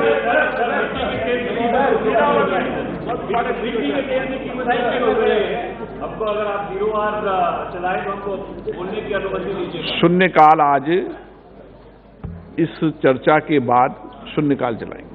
पहले 12 बजे चर्चा शुरू करेंगे, उसके बाद चलाएंगे। 9 व्यवस्था दे चुके हैं जो दे चुके हैं, दोबारा व्यवस्था परिवर्तन नहीं होती। सभा पटल पर रखने वाले पद अभी बताएंगे। Item number 2 Shri Arjun Ram Meghwal. धन्यवाद अध्यक्ष महोदय। मैं आपकी अनुमति से मेरे सहयोगी राव इंद्रजीत सिंह जी के नाम के आगे अंकित दस्तावेज जो आज लोकसभा की कार्यसूची में अंकित है, आपकी अनुमति से सदन के पटल पर रखता हूं। Item number 3 Shri Arjun Ram Meghwal. धन्यवाद अध्यक्ष महोदय। आपकी अनुमति से मैं आज की कार्य की संशोधित सूची में से क्रम संख्या 3 पर अपने नाम के आगे समक्ष उल्लेखित कागजात सदन के पटल पर रखता हूं। Item number 4 Shrimati Meenakshi Lekhi. आदरणीय अध्यक्ष महोदय, आपकी अनुमति से मैं आज के कार्य की संशोधित सूची में क्रम संख्या 4 पर अपने नाम के समक्ष उल्लेखित कागजात को सदन के पटल पर प्रस्तुत करती हूँ। आइटम नंबर 5 श्रीमती अनुपूर्णा देवी। धन्यवाद अध्यक्ष महोदय। आज आपकी अनुमति से आज की पुनरीक्षित कार्यसूची की क्रम संख्या 5 पर मेरे नाम के सामने उल्लेखित दस्तावेजों को मैं सभा पटल पर रखती हूँ। आइटम नंबर 6 डॉक्टर सुभाष सरकार।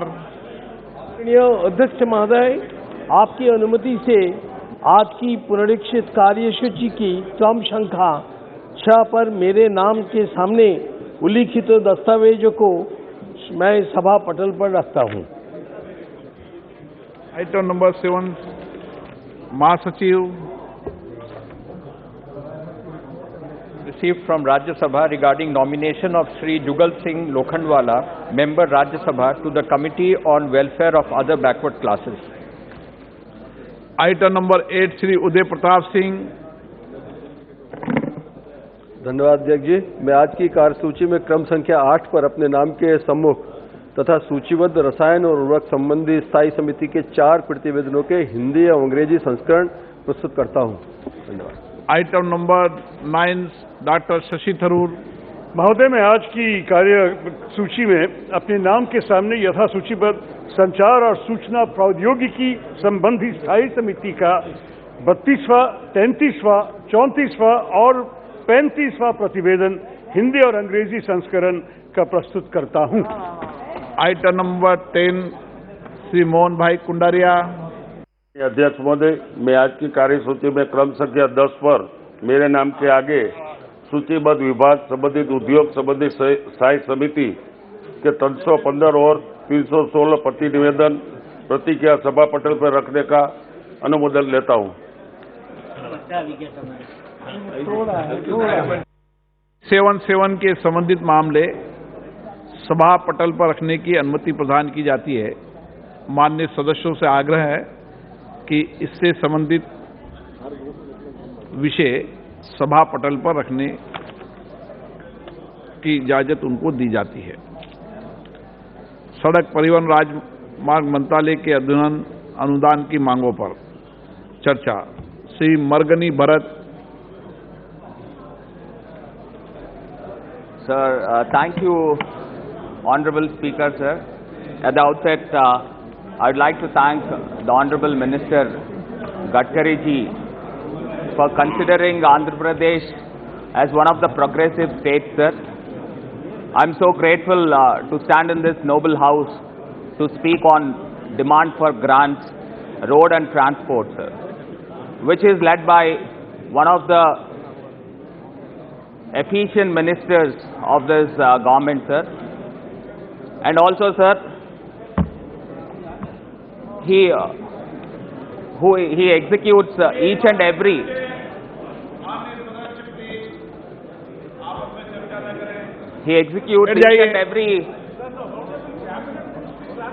राज्य मंत्री sir.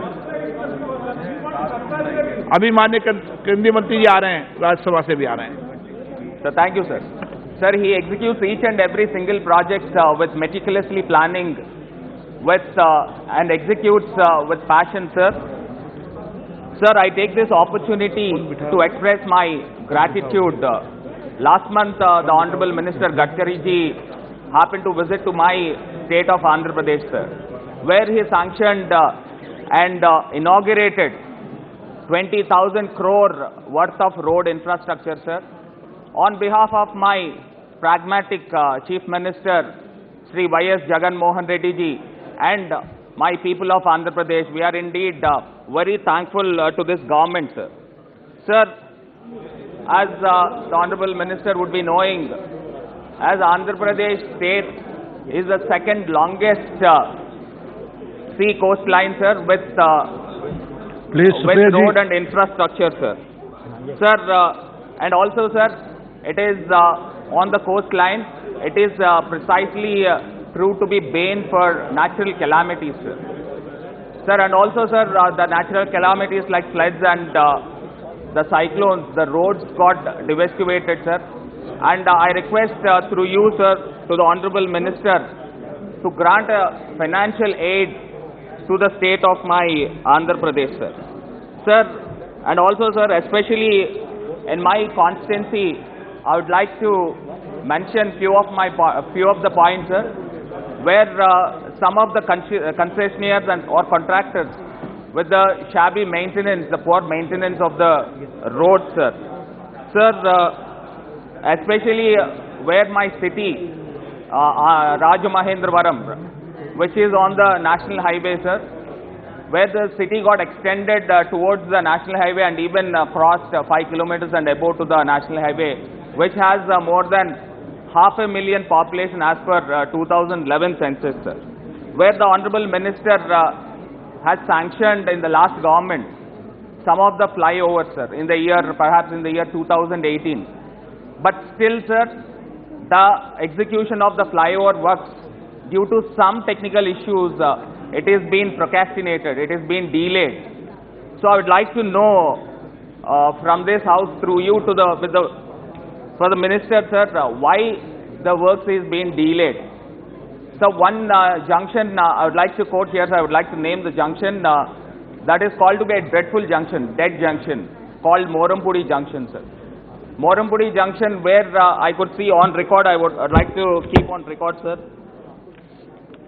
where in the year, because there are many black spots, sir, we required flyovers for that black spots everywhere, because where the East Godavari district got bifurcated for the police department as a Rajahmundry urban district, sir, where I would like to mention here in this house regarding the accidents taken place in the year 2018 is somewhere around 90 accidents with a death around 29 people died and injured 109. In 2019, 119 people were killed, sir, and deaths were around 42 and seriously injured were 121. In 2020, sir, 116 accidents were taken place, 36 people were killed and 115 injured, sir. Sir, likewise, the list goes on, sir, as per the traffic police records, sir.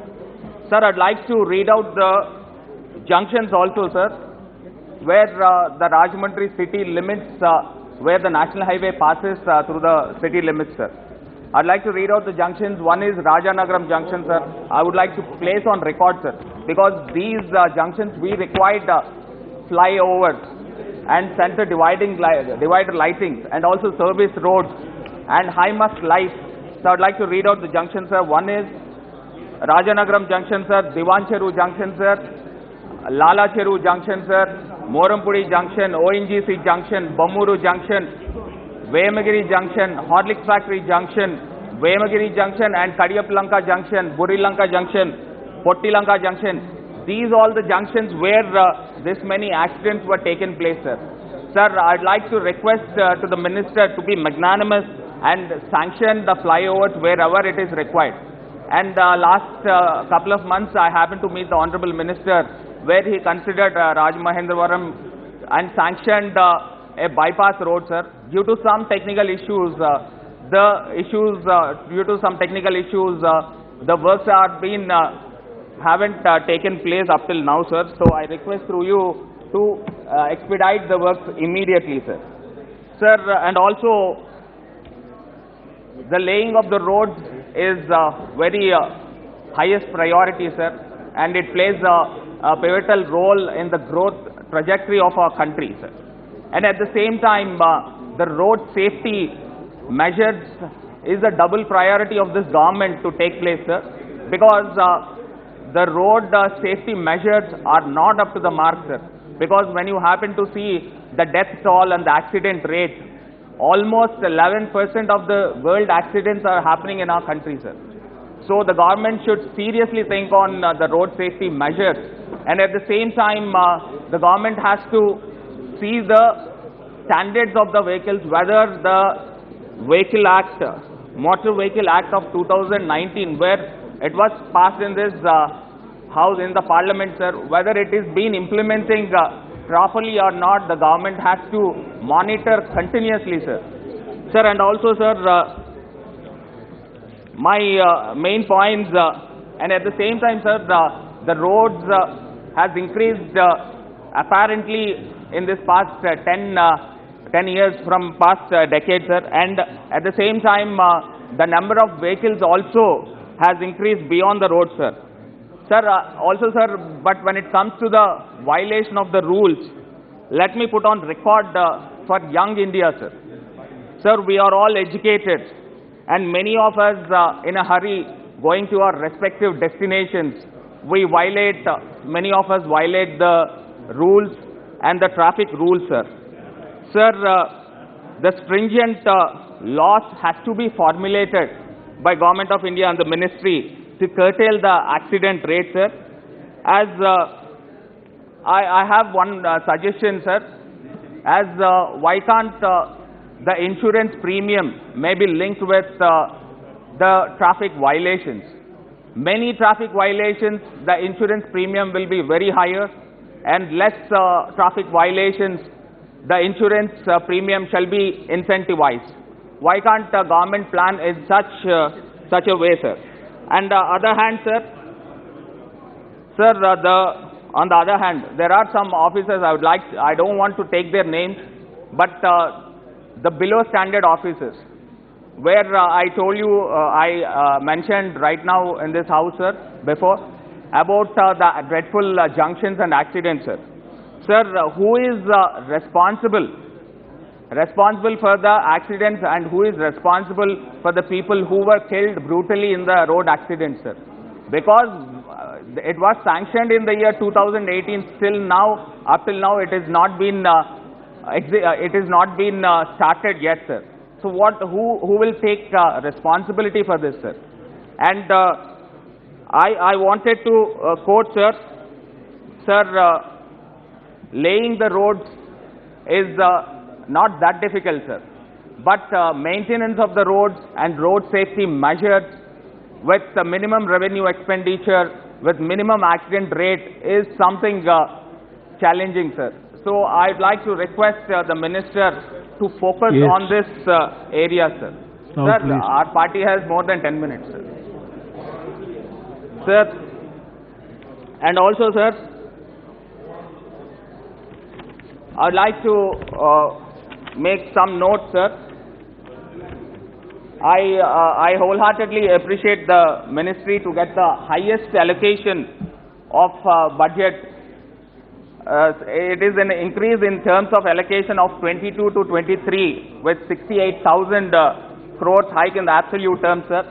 And the capital expenditure is pegged at around 1,87,000 lakh crores, sir. And the revenue expenditure is around 11,000 and odd crores, which is quite welcoming, sir.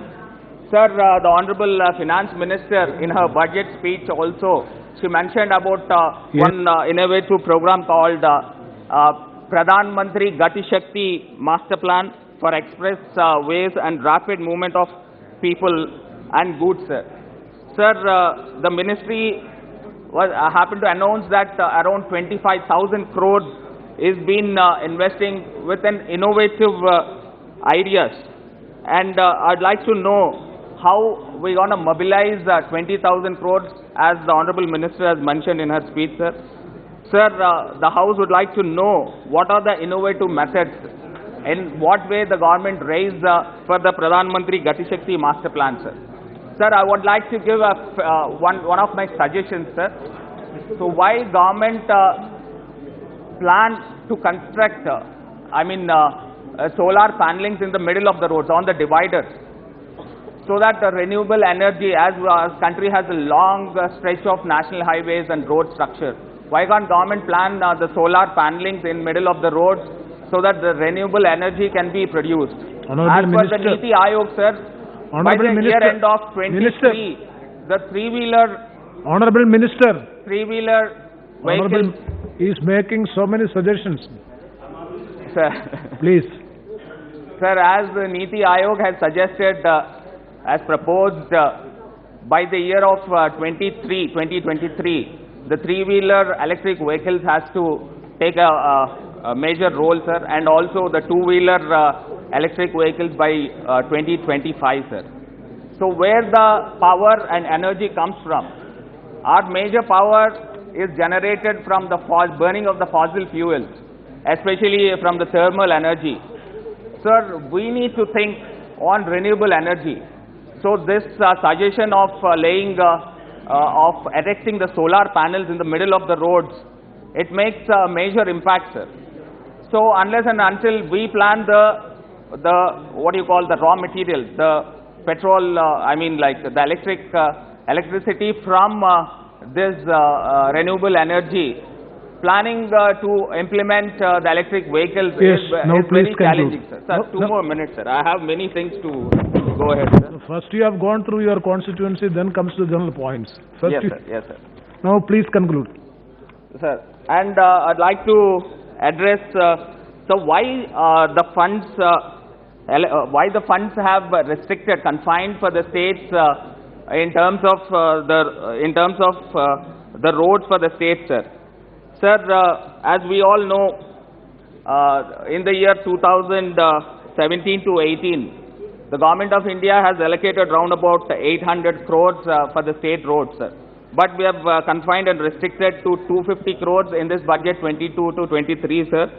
We should not forget the Government of India is collecting cess on petrol and diesel, almost 33 rupees per litre, sir.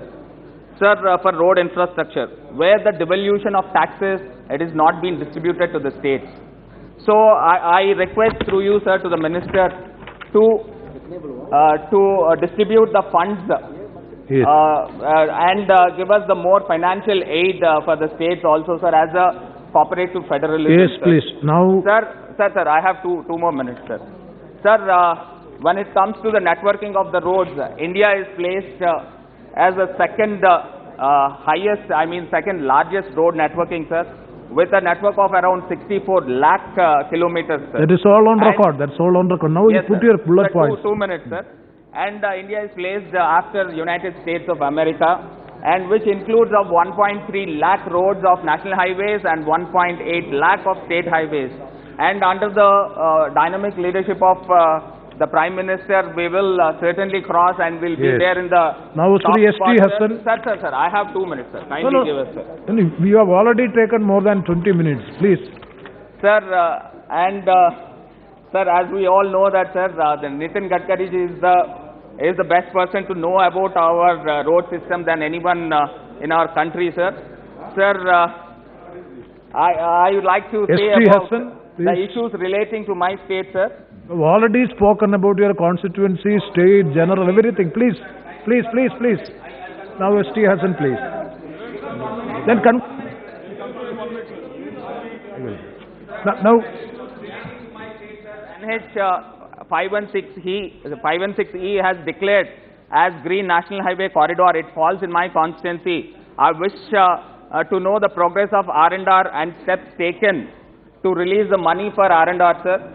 And also, sir, the Schedule 13 of AP Reorganization Act mentions mandates to construct a rapid road connectivity from Amravati to Hyderabad and important cities in Telangana, which is the roads to the important cities in Telangana, sir, which is the progress. What is the progress of this? Kindly may explain. And also 33 ROB and RUBs are going to be constructed under Setu Bharatam in Andhra Pradesh, sir. The details may be given, sir. Yes. Sir, the final 2 points, sir. Sir, the Bhogapuram to Bhogapuram 6-lane road, sir, which reduces the distance for Visakhapatnam port and even for Chhattisgarh and Odisha, sir. And the highway, if we expedite the highway at the earliest, and we the Government of India also proposed Bhogapuram airport now also, ST sir. Hassan, please. Sir, the final point, sir. Final No, please, point, please. Sir, there are more than 450 black spots identified in Andhra Pradesh, sir. The ST Hassan. बहुत बहुत शुक्रिया sir. Yes, please. आपने मुझे No, you are not obeying the directions of the Greenfield Highway at Krishnapatnam Port, sir, with an estimated cost of 462 crores. And also from Nellore to Krishnapatnam Port with an estimated cost of 360 crores, sir. What is the present status of the above roads and whether there is any cost and time overrun by this, sir? Sir, ADB has crossed has approved 3,500 crores loan to the Visakhapatnam and Chennai corridor, please, sir. Please. I would like to... बहुत बहुत शुक्रिया sir. आपने मुझे सड़क परिवहन और राज्य मार्ग पे बोलने का मौका दिया. सर, मैं कुछ महत्वपूर्ण समस्याओं को आपके माध्यम से मंत्री जी को, सरकार को बताना चाहता हूं. सर, बहुत इम्पोर्टेंट एक्सप्रेसवे हाईवे जो दिल्ली से लखनऊ जाता है, मंत्री जी मेरे ख्याल से 25 साल होगा इसे बनते हुए, आज तक ये कंप्लीट नहीं हुआ. और इतना इम्पोर्टेंट हाईवे है, आज भी 6-7 जगहों के ऊपर इसमें कार्य नहीं हो पा रहा. बड़ी बड़ी लाइनें लग जाती हैं. मेरठ तक तो एक्सप्रेसवे बन गया है, मेरठ के आगे बहुत समस्याएं हैं. और एक समस्या मंत्री जी खास तौर से कटरा के ऊपर है, जहां पर शाहजहांपुर से पहले ओवरब्रिज नहीं बन पाया है और वहां पे तकरीबन 1-1 घंटे 2-2 घंटे के जाम लगा करते हैं. मेरी आपसे रिक्वेस्ट है कि इसको प्रायोरिटी पे देखते हुए इस इम्पोर्टेंट हाईवे को जल्द से जल्द बनाने की कृपा करें. मेरा दूसरा हाईवे जिसको मैं आपको बताना चाहता हूं, मंत्री जी, एक रोड मेरे कॉन्स्टिट्यूएंसी में एक बड़ापुर एक इलाका है, बड़ा कस्बा है, इसके बीच में से एक रोड जाती है और ये रोड आगे कोटद्वार से ये बद्रीनाथ और केदारनाथ धाम को जाती है. आपको ये जान के हैरत होगी कि ये बीच में जो रोड जा रही है, ये कुछ जगहों के ऊपर 9.5 फीट या 10 फीट की है केवल. अगर 2 गाड़ियां आमने सामने आ जाएं तो जाम लग जाते हैं. तो मेरी आपसे ये रिक्वेस्ट है कि इस बढ़ापुर बस्ती का बाईपास बनना बहुत आवश्यक है, ताकि सारे श्रद्धालु, ये रास्ता भी शॉर्ट है बद्रीनाथ और केदारनाथ धाम का, ताकि सारे श्रद्धालु बहुत जल्दी अपने डेस्टिनेशन पर पहुंचे और काम पूरा करें. मंत्री जी, एक हाईवे जाता है मुरादाबाद से काशीपुर होता हुआ और आगे गढ़वाल तक. इस हाईवे के ऊपर विश्व प्रसिद्ध एक उद्यान है, जिम कॉर्बेट नेशनल पार्क, जिसमें तमाम दुनिया से लोग पर्यटक आते हैं. मुरादाबाद से लेके काशीपुर तक रोड इतनी खराब हो गई है कि अगर उसमें आप 20 से या 30 किलोमीटर की रफ्तार से ज़्यादा नहीं चल सकते. बाहर के पर्यटक क्या इंप्रेशन लेके जाएंगे? आपने ये सैंक्शन कर दिया है, 4 लेन करने की बात करी है. बीच में एक बहुत संकरा पुल पड़ता है, जिसपे एक तरफ से ही ट्रैफिक पास होता है और वहां पर भी बहुत लंबे जाम लग जाते हैं. आपने पास किया है 4 लेन, लेकिन न जाने कुछ वजहों से वो आगे काम हो नहीं पा रहा है. मेरी आपसे रिक्वेस्ट है कि इसको प्रायोरिटी पे लेते हुए इस काम को करा दिया जाए, ताकि जो फॉरेन पर्यटक आते हैं वो आसानी से कॉर्बेट नेशनल पार्क भी जा सके और आगे रानी खेत वगैरह भी वो जाकर घूम सके। बहुत इम्पोर्टेंट हाईवे है, अब बहुत बुरी हालात के अंदर है। मेरी ये 3 डिमांड्स हैं आपके लिए। मैं समझता हूँ कि आप इसको प्रायोरिटी पे लेते हुए जल्द से जल्द समाधान करेंगे। बहुत बहुत शुक्रिया। बहुत धन्यवाद। Next Shri Sunil Tatkare. Sir, thank you very much for giving me an opportunity. One second. Those members who would like to lay the written speeches on the table of the House, the Honorable Speaker is allowed to lay the written speeches on the table of the House. Yes, Sri Sunil. There are a lot of expectations of the Konkan people for long since pending Mumbai-Goa highway, that is especially from Panvel to Paraspa to Goa, Panji. Especially the first part, Paraspa to Indapur, 8-10 years that work is in progress. But unfortunately the bituminous part was there, and due to heavy rain like Kerala in Konkan also, this bituminous road get every year damaged. So I urge Honorable Gadkari ji for making this road concrete, and in the presence of Mr. Sharad Pawar ji. So I would like to urge for that. Last 12 years we are waiting for that, especially Konkani people from Raigad, Ratnagiri, Sindhudurga and going up to the Goa. They are traveling on that road. So especially that road should be taken on the priority.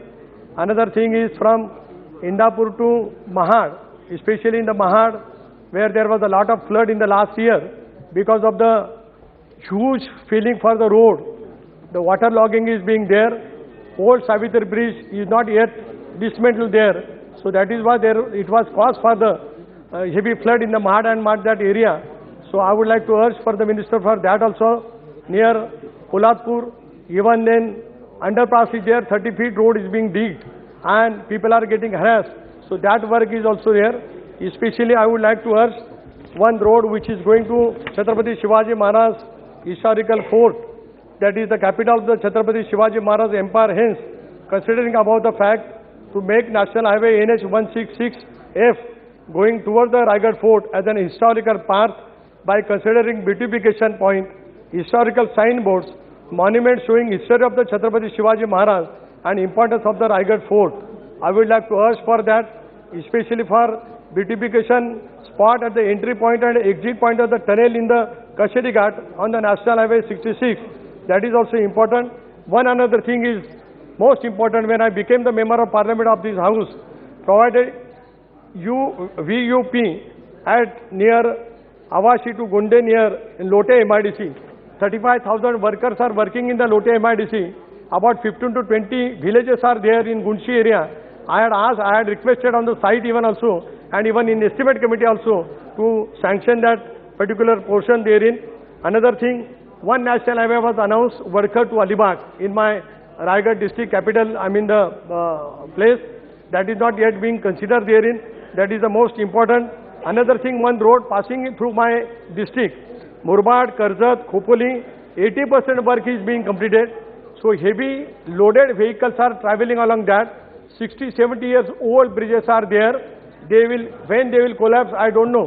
One sad incident happened near Savitri River in 2-4 years past. Same incidents can be repeated therein.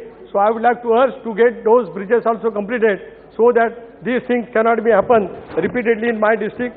Especially 2 highways, national highways are being announced by the central government. Out of that, 80% work is being done. I would like to urge in my parliamentary constituency, one road goes from Wakand to Khopoli, Paradi and Pedli. Both the villages require the bypass therein. So those 2 bypass were also sent in the second phase for the approval. Another thing, one road goes from Pune to Digi. That is also a port. Pune is also an educational hub in the Maharashtra. So 2 bypasses are required near Mangaon and near Indapur also. So that should be also considered on priority basis. That is what I am requesting therein. Okay. Another thing, sir, I would like to request one thing, especially this Paraspa to Indapur. We are harassed, I am staying over that. And due to heavy rain, always thousands of lakhs of people are going to the Konkan and especially to the Goa. So that road is also likely to be important. Another thing, from JNPT, one of the first port which is giving the maximum to the government of India. So that port is making a lot of traffic therein.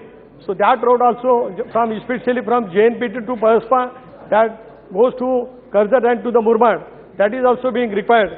So I would like to request Honorable Minister through the Raghav House, Honorable Gadkarji is from the Maharashtra. I know him since last so many years. I worked with him as an MLA. When I was Minister of State in my cabinet, Gadkarji was also President of BJP in the national level. So many things we have done with each other. So I would like to urge, especially for this highway, for that. Thank you very much, sir. Thank you, Shri Chandrasekhar Prasad ji.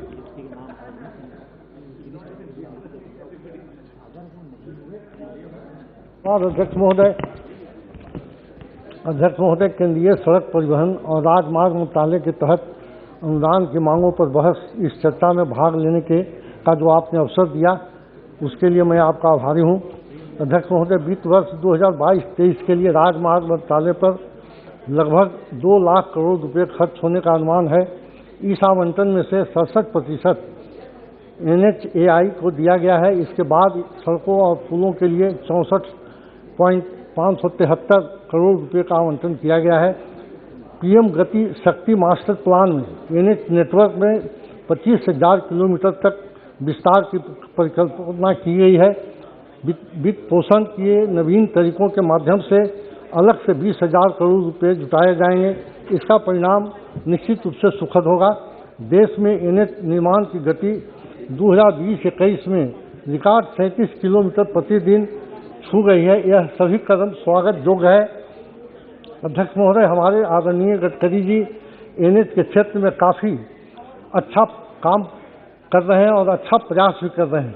Bihar में नीतीश बाबू की सरकार ने भी सड़कों के क्षेत्र में सराहनीय काम किया है और बहुत सारे माने टोला तक को संपर्क सूत्र से जोड़ दिया गया है। बिहार के इस कार्य को और आगे बढ़ाने के लिए ज़रूरत है कि भारत सरकार और कुछ आर्थिक मदद करे। आदरणीय गडकरी जी से मैं एक मांग पुनः करता हूं, जहानाबाद से अरवल जाने वाली रोड पर अंडरपास NH 110 के ऊपर ओवर ब्रिज बनाने के लिए हम कई एक बार आग्रह किया है, लेकिन विभिन्न कारणों से उसको नकारा जा रहा है। हम फिर से आग्रह करते हैं कि जहानाबाद में जो 110 पर अंडरपास है उस पर फ्लाईओवर बनाया जाए। अध्यक्ष महोदय, PM पैकेज में उन अन्य योजनाओं के माध्यम से बिहार को काफ़ी अच्छी संख्या में NH के निर्माण और चौड़ीकरण की स्वीकृति मिली है। वहाँ NH के काफ़ी सारे काम चल रहे हैं। मेरे संसदीय क्षेत्र जहानाबाद में NH 83 एवं NH 110 पर काम चल रहा है। यह एक सराहनीय कार्य है और एक ग्रीनफील्ड एक्सप्रेसवे 119D बनने जा रहा है। इसके लिए हम पूरे बिहार की जनता और जहानाबाद संसदीय क्षेत्र की जनता की ओर से माननीय प्रधानमंत्री और गडकरी जी को धन्यवाद देते हैं। NH को बड़े पैमाने पर बनाने के लिए संसदीय क्षेत्र से आने वाले जो समस्याएं हैं उसके ऊपर भी बहुत सारे बात है जो मैं आपके सामने रखना चाहता हूं। रोड एक्सीडेंट भारत की एक बड़ी त्रासदी बनकर उभरी है। भारत के 3% GDP सड़क दुर्घटनाओं में मारे गए लोगों की वजह से कम हो जाती है। आंकड़े बताते हैं कि प्रति वर्ष करीब 1.5 लाख लोग सड़क दुर्घटनाओं में मारे जाते हैं। विश्व स्वास्थ्य संगठन के मुताबिक दुनिया में सड़क हादसों में होने वाली मौतों में 10% अकेले भारत की है।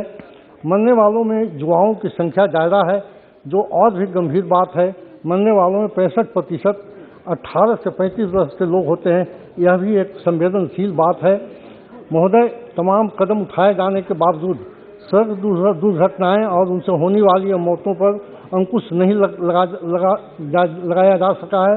बढ़ती आबादी और वाहनों की बढ़ती संख्या के अनुपात में आधारभूत ढांचा बनाने में कमी इसका एक बड़ा कारण है।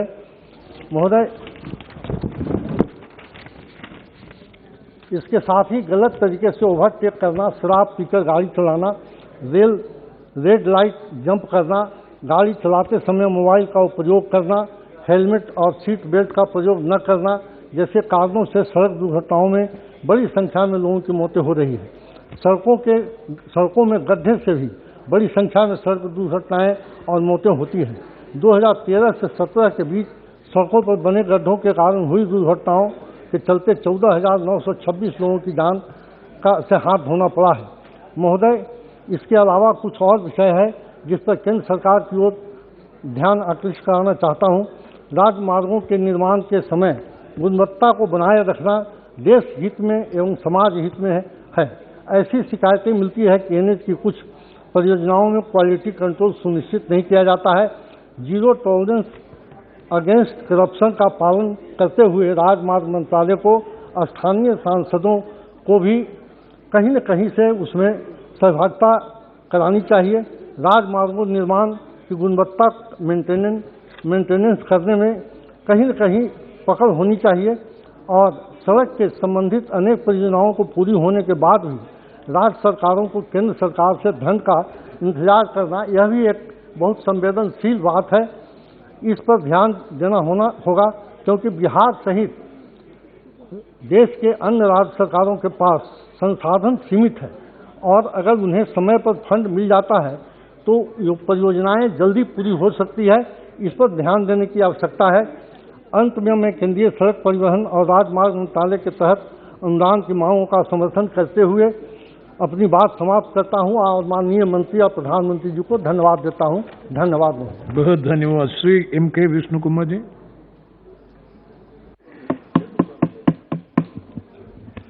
Thank you, Chairperson. I am here to, first of all, thank to Madam Sonia ji and Sri Rahul ji for allowing me to speak on demands on grants for roadways and highways, road transport and highways. It is a very important subject. It is not a subject that can be neglected because your government is asking almost 2 lakh crores. In 2021-22, it was 1.35 lakh crores.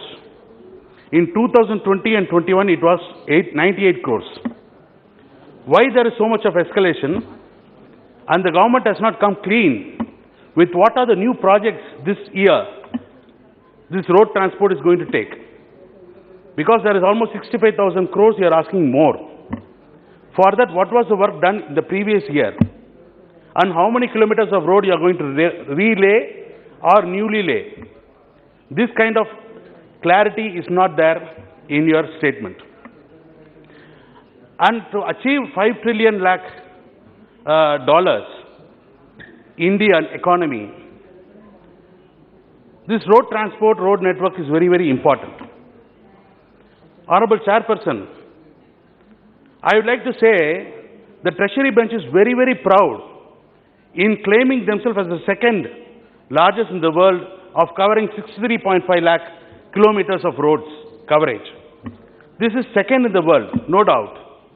The first stands United States of America, their beloved friend Trump was there.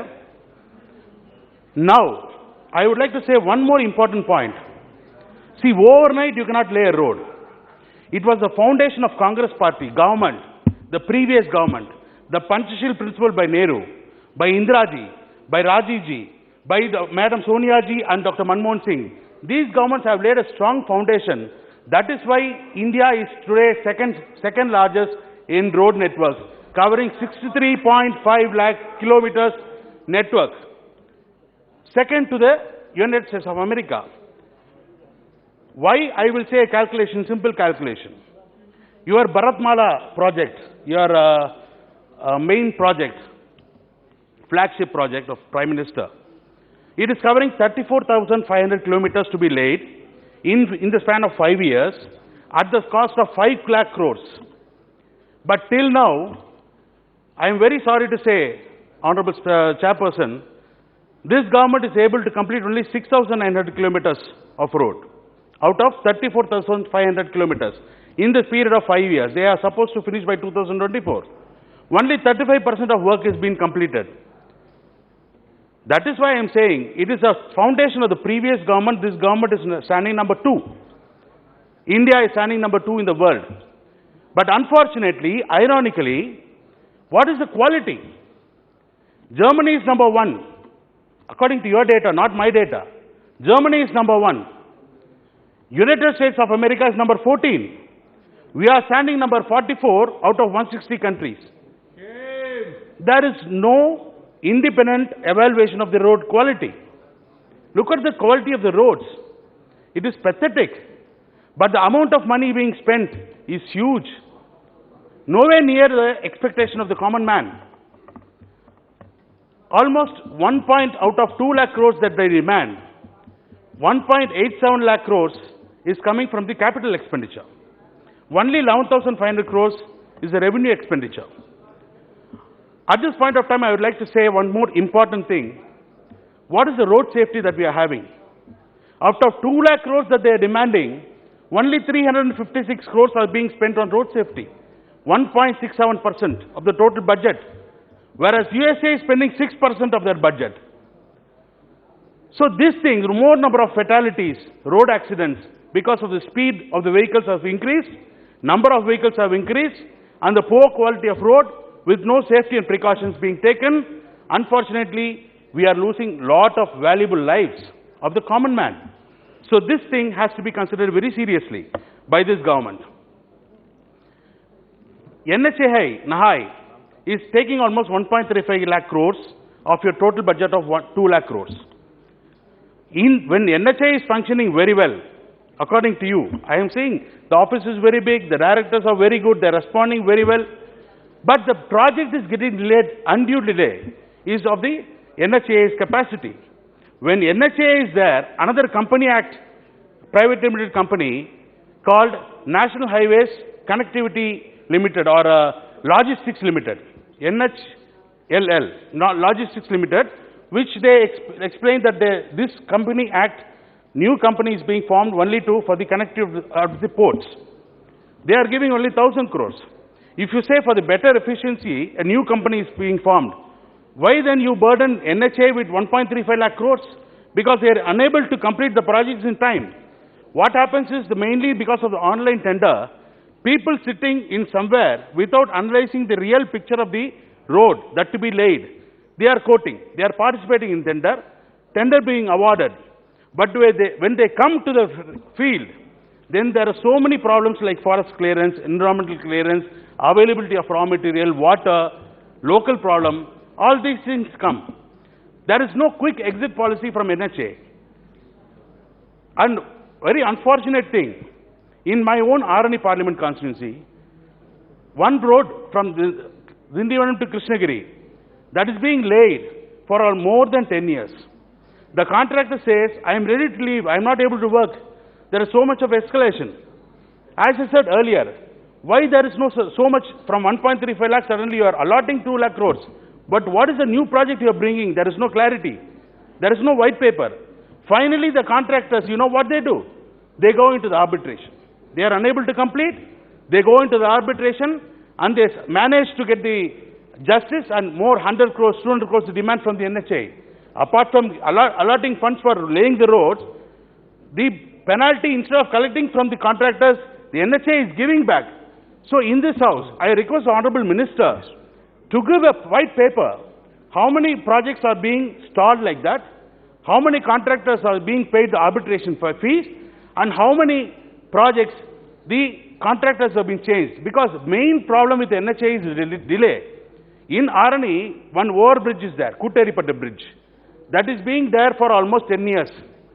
The project is feasibility report, everything is over. Till now, we do not know where the project director is there. They are not responding in time. When we approach them also, they are saying here and there, they are giving some stories. Yes, unfortunately, till now, the overbridge is not completed. So many vital accidents are happening. Yes, so apart from the last important point, their main thing is PMGSY, Pradhan Mantri Gram Sadak Yojana. India lives in villages. Grama Sadak means village road.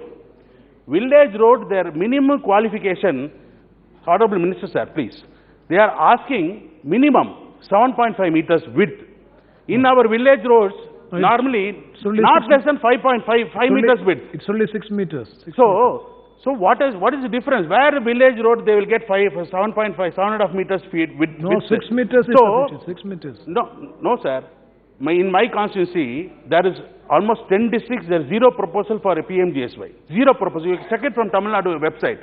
No district, 10 districts, they are giving zero proposal for PMGSY because initially they were 5 kilometers from between ODR, MDR, the connecting link roads. It may be even 1 kilometer, the villages. So they say the PMJSY has plenty of funds. Yes, Vishnu, more now crores please. are there. How many other crores we can spend? No. Unfortunately, when the proposal is there, they are saying that it is referred to NABARD. They are saying it is being referred to the highways. Then these are the small issues. These are major issues. Village roads, PMJSY has to be really scrutinized because it's a dream project, and we are also being asked to suggest. Unfortunately, there is no inaction, zero action. Thank you. So no, last point, sir. Last point.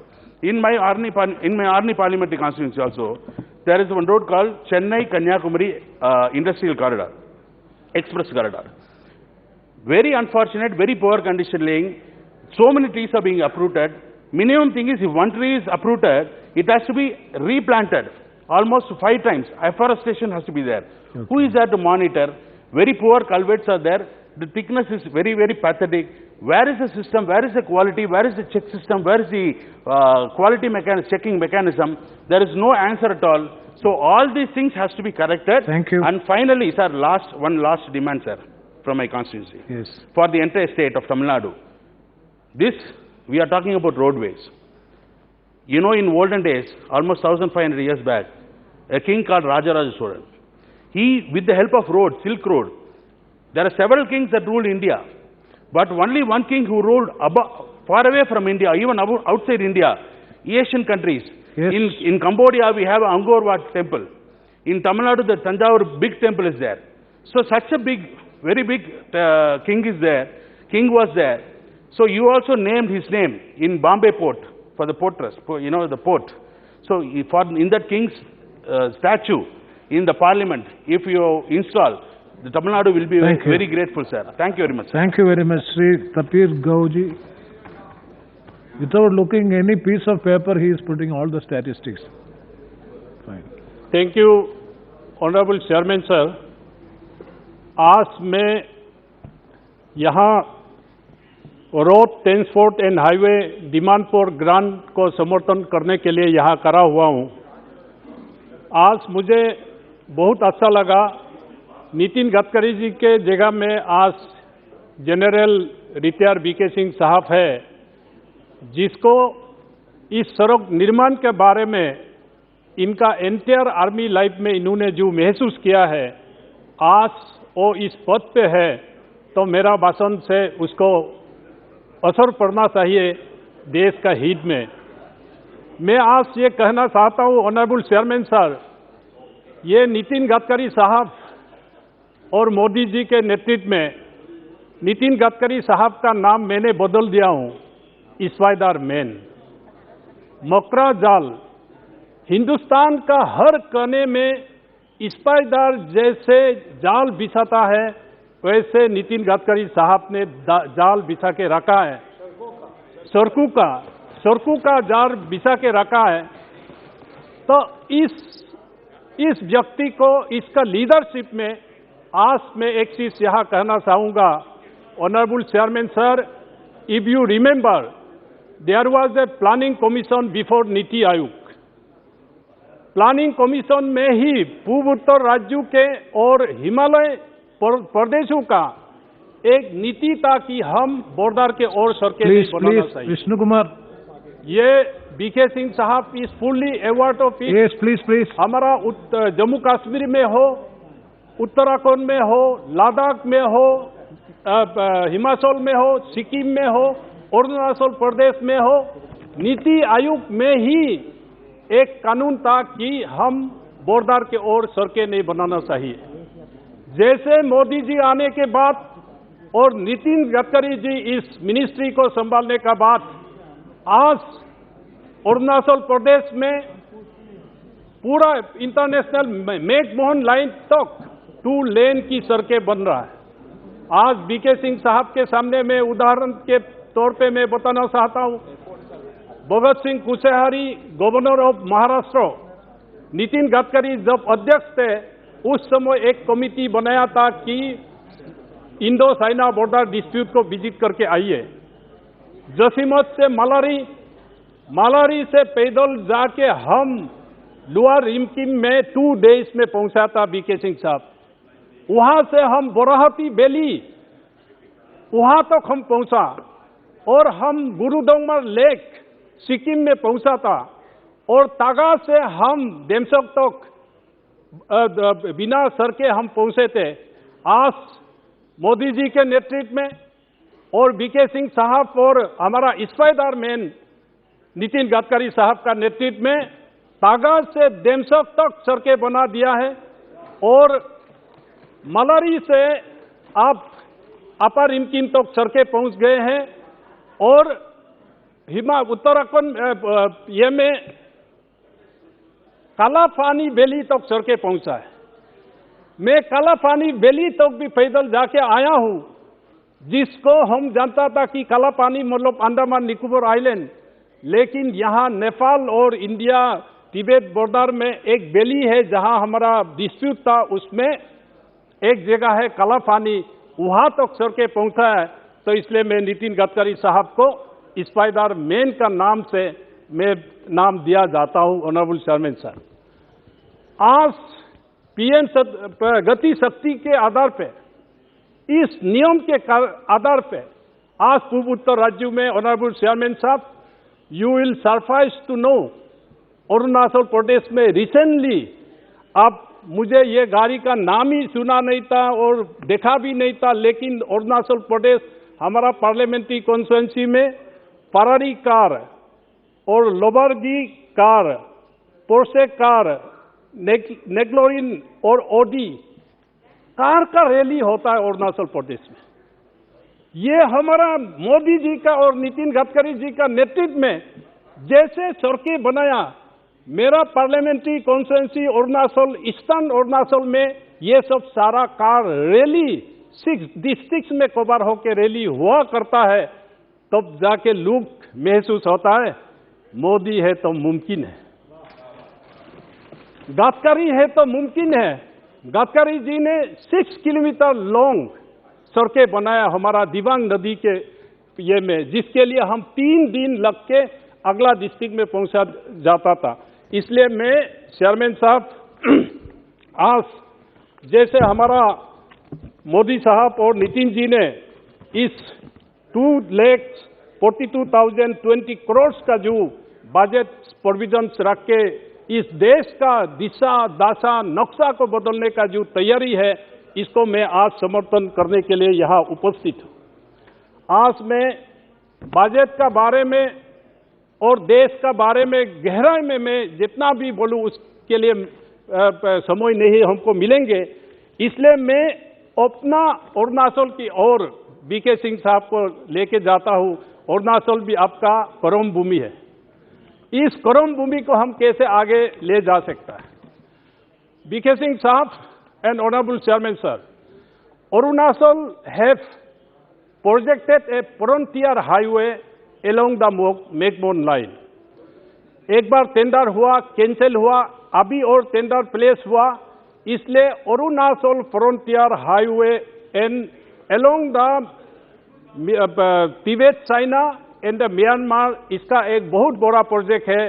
ये केवल अरुणाचल प्रदेश के लिए नहीं है, ये देश का security के लिए और देश का सुरक्षा के लिए ये एक बहुत बड़ा इंपॉर्टेंट रोड है कि हम along the मैकमोहन लाइन एक सड़क प्रपोजल दिया गया है। और ऑनरेबल चेयरमैन सर, मैं फ्रंटियर हाईवे जो उसके नीचे में बहुत सा ऐसा जगह है जहां मेन वैलीज में सड़कें बनाया है, 2 लेन बनाया है और एडवांस लैंडिंग ग्राउंड भी बनाया है, और एडवांस लैंडिंग ग्राउंड भी बनाना है, वो अलग सब्जेक्ट है। आज में एक बहुत बड़ा सेंसिटिव, अगर हमारा ओपोनेंट, हमारा ऊपर वाला जो देश के लोग सुनेंगे तो इसको तरफ जाएंगे। ऑनरेबल चेयरमैन साहब, आपका माध्यम से मैं बीके सिंह साहब को बताना चाहूँगा, ये इन दिबांग वैली डिस्ट्रिक्ट में मिपी टू अंडेला पास ये सड़क बनाना जरूरी है, और मालिनी से बालुआ और अनिनी से अंगुला पास, ये सिक्योरिटी का डिमांड है, आईटीबीपी का भी डिमांड है, आर्मी का भी डिमांड है इन दिबांग वैली डिस्ट्रिक्ट में, जहां फ्रीक्वेंट इनकर्शंस होने का जो खबर आते रहता है।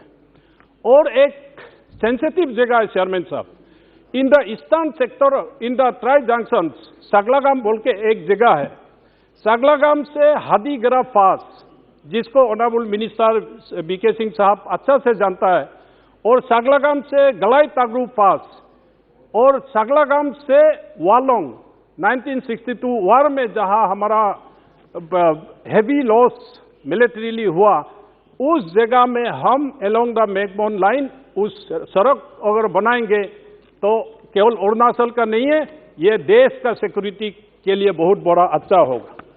और यिंगक्योंग से बीसिंग, ऑनरेबल चेयरमैन सर, 2017 में बीसिंग में ही सेना ने सड़क बनाना शुरू किया था, उसमें हमारा इंडियन आर्मी ने रुका दिया।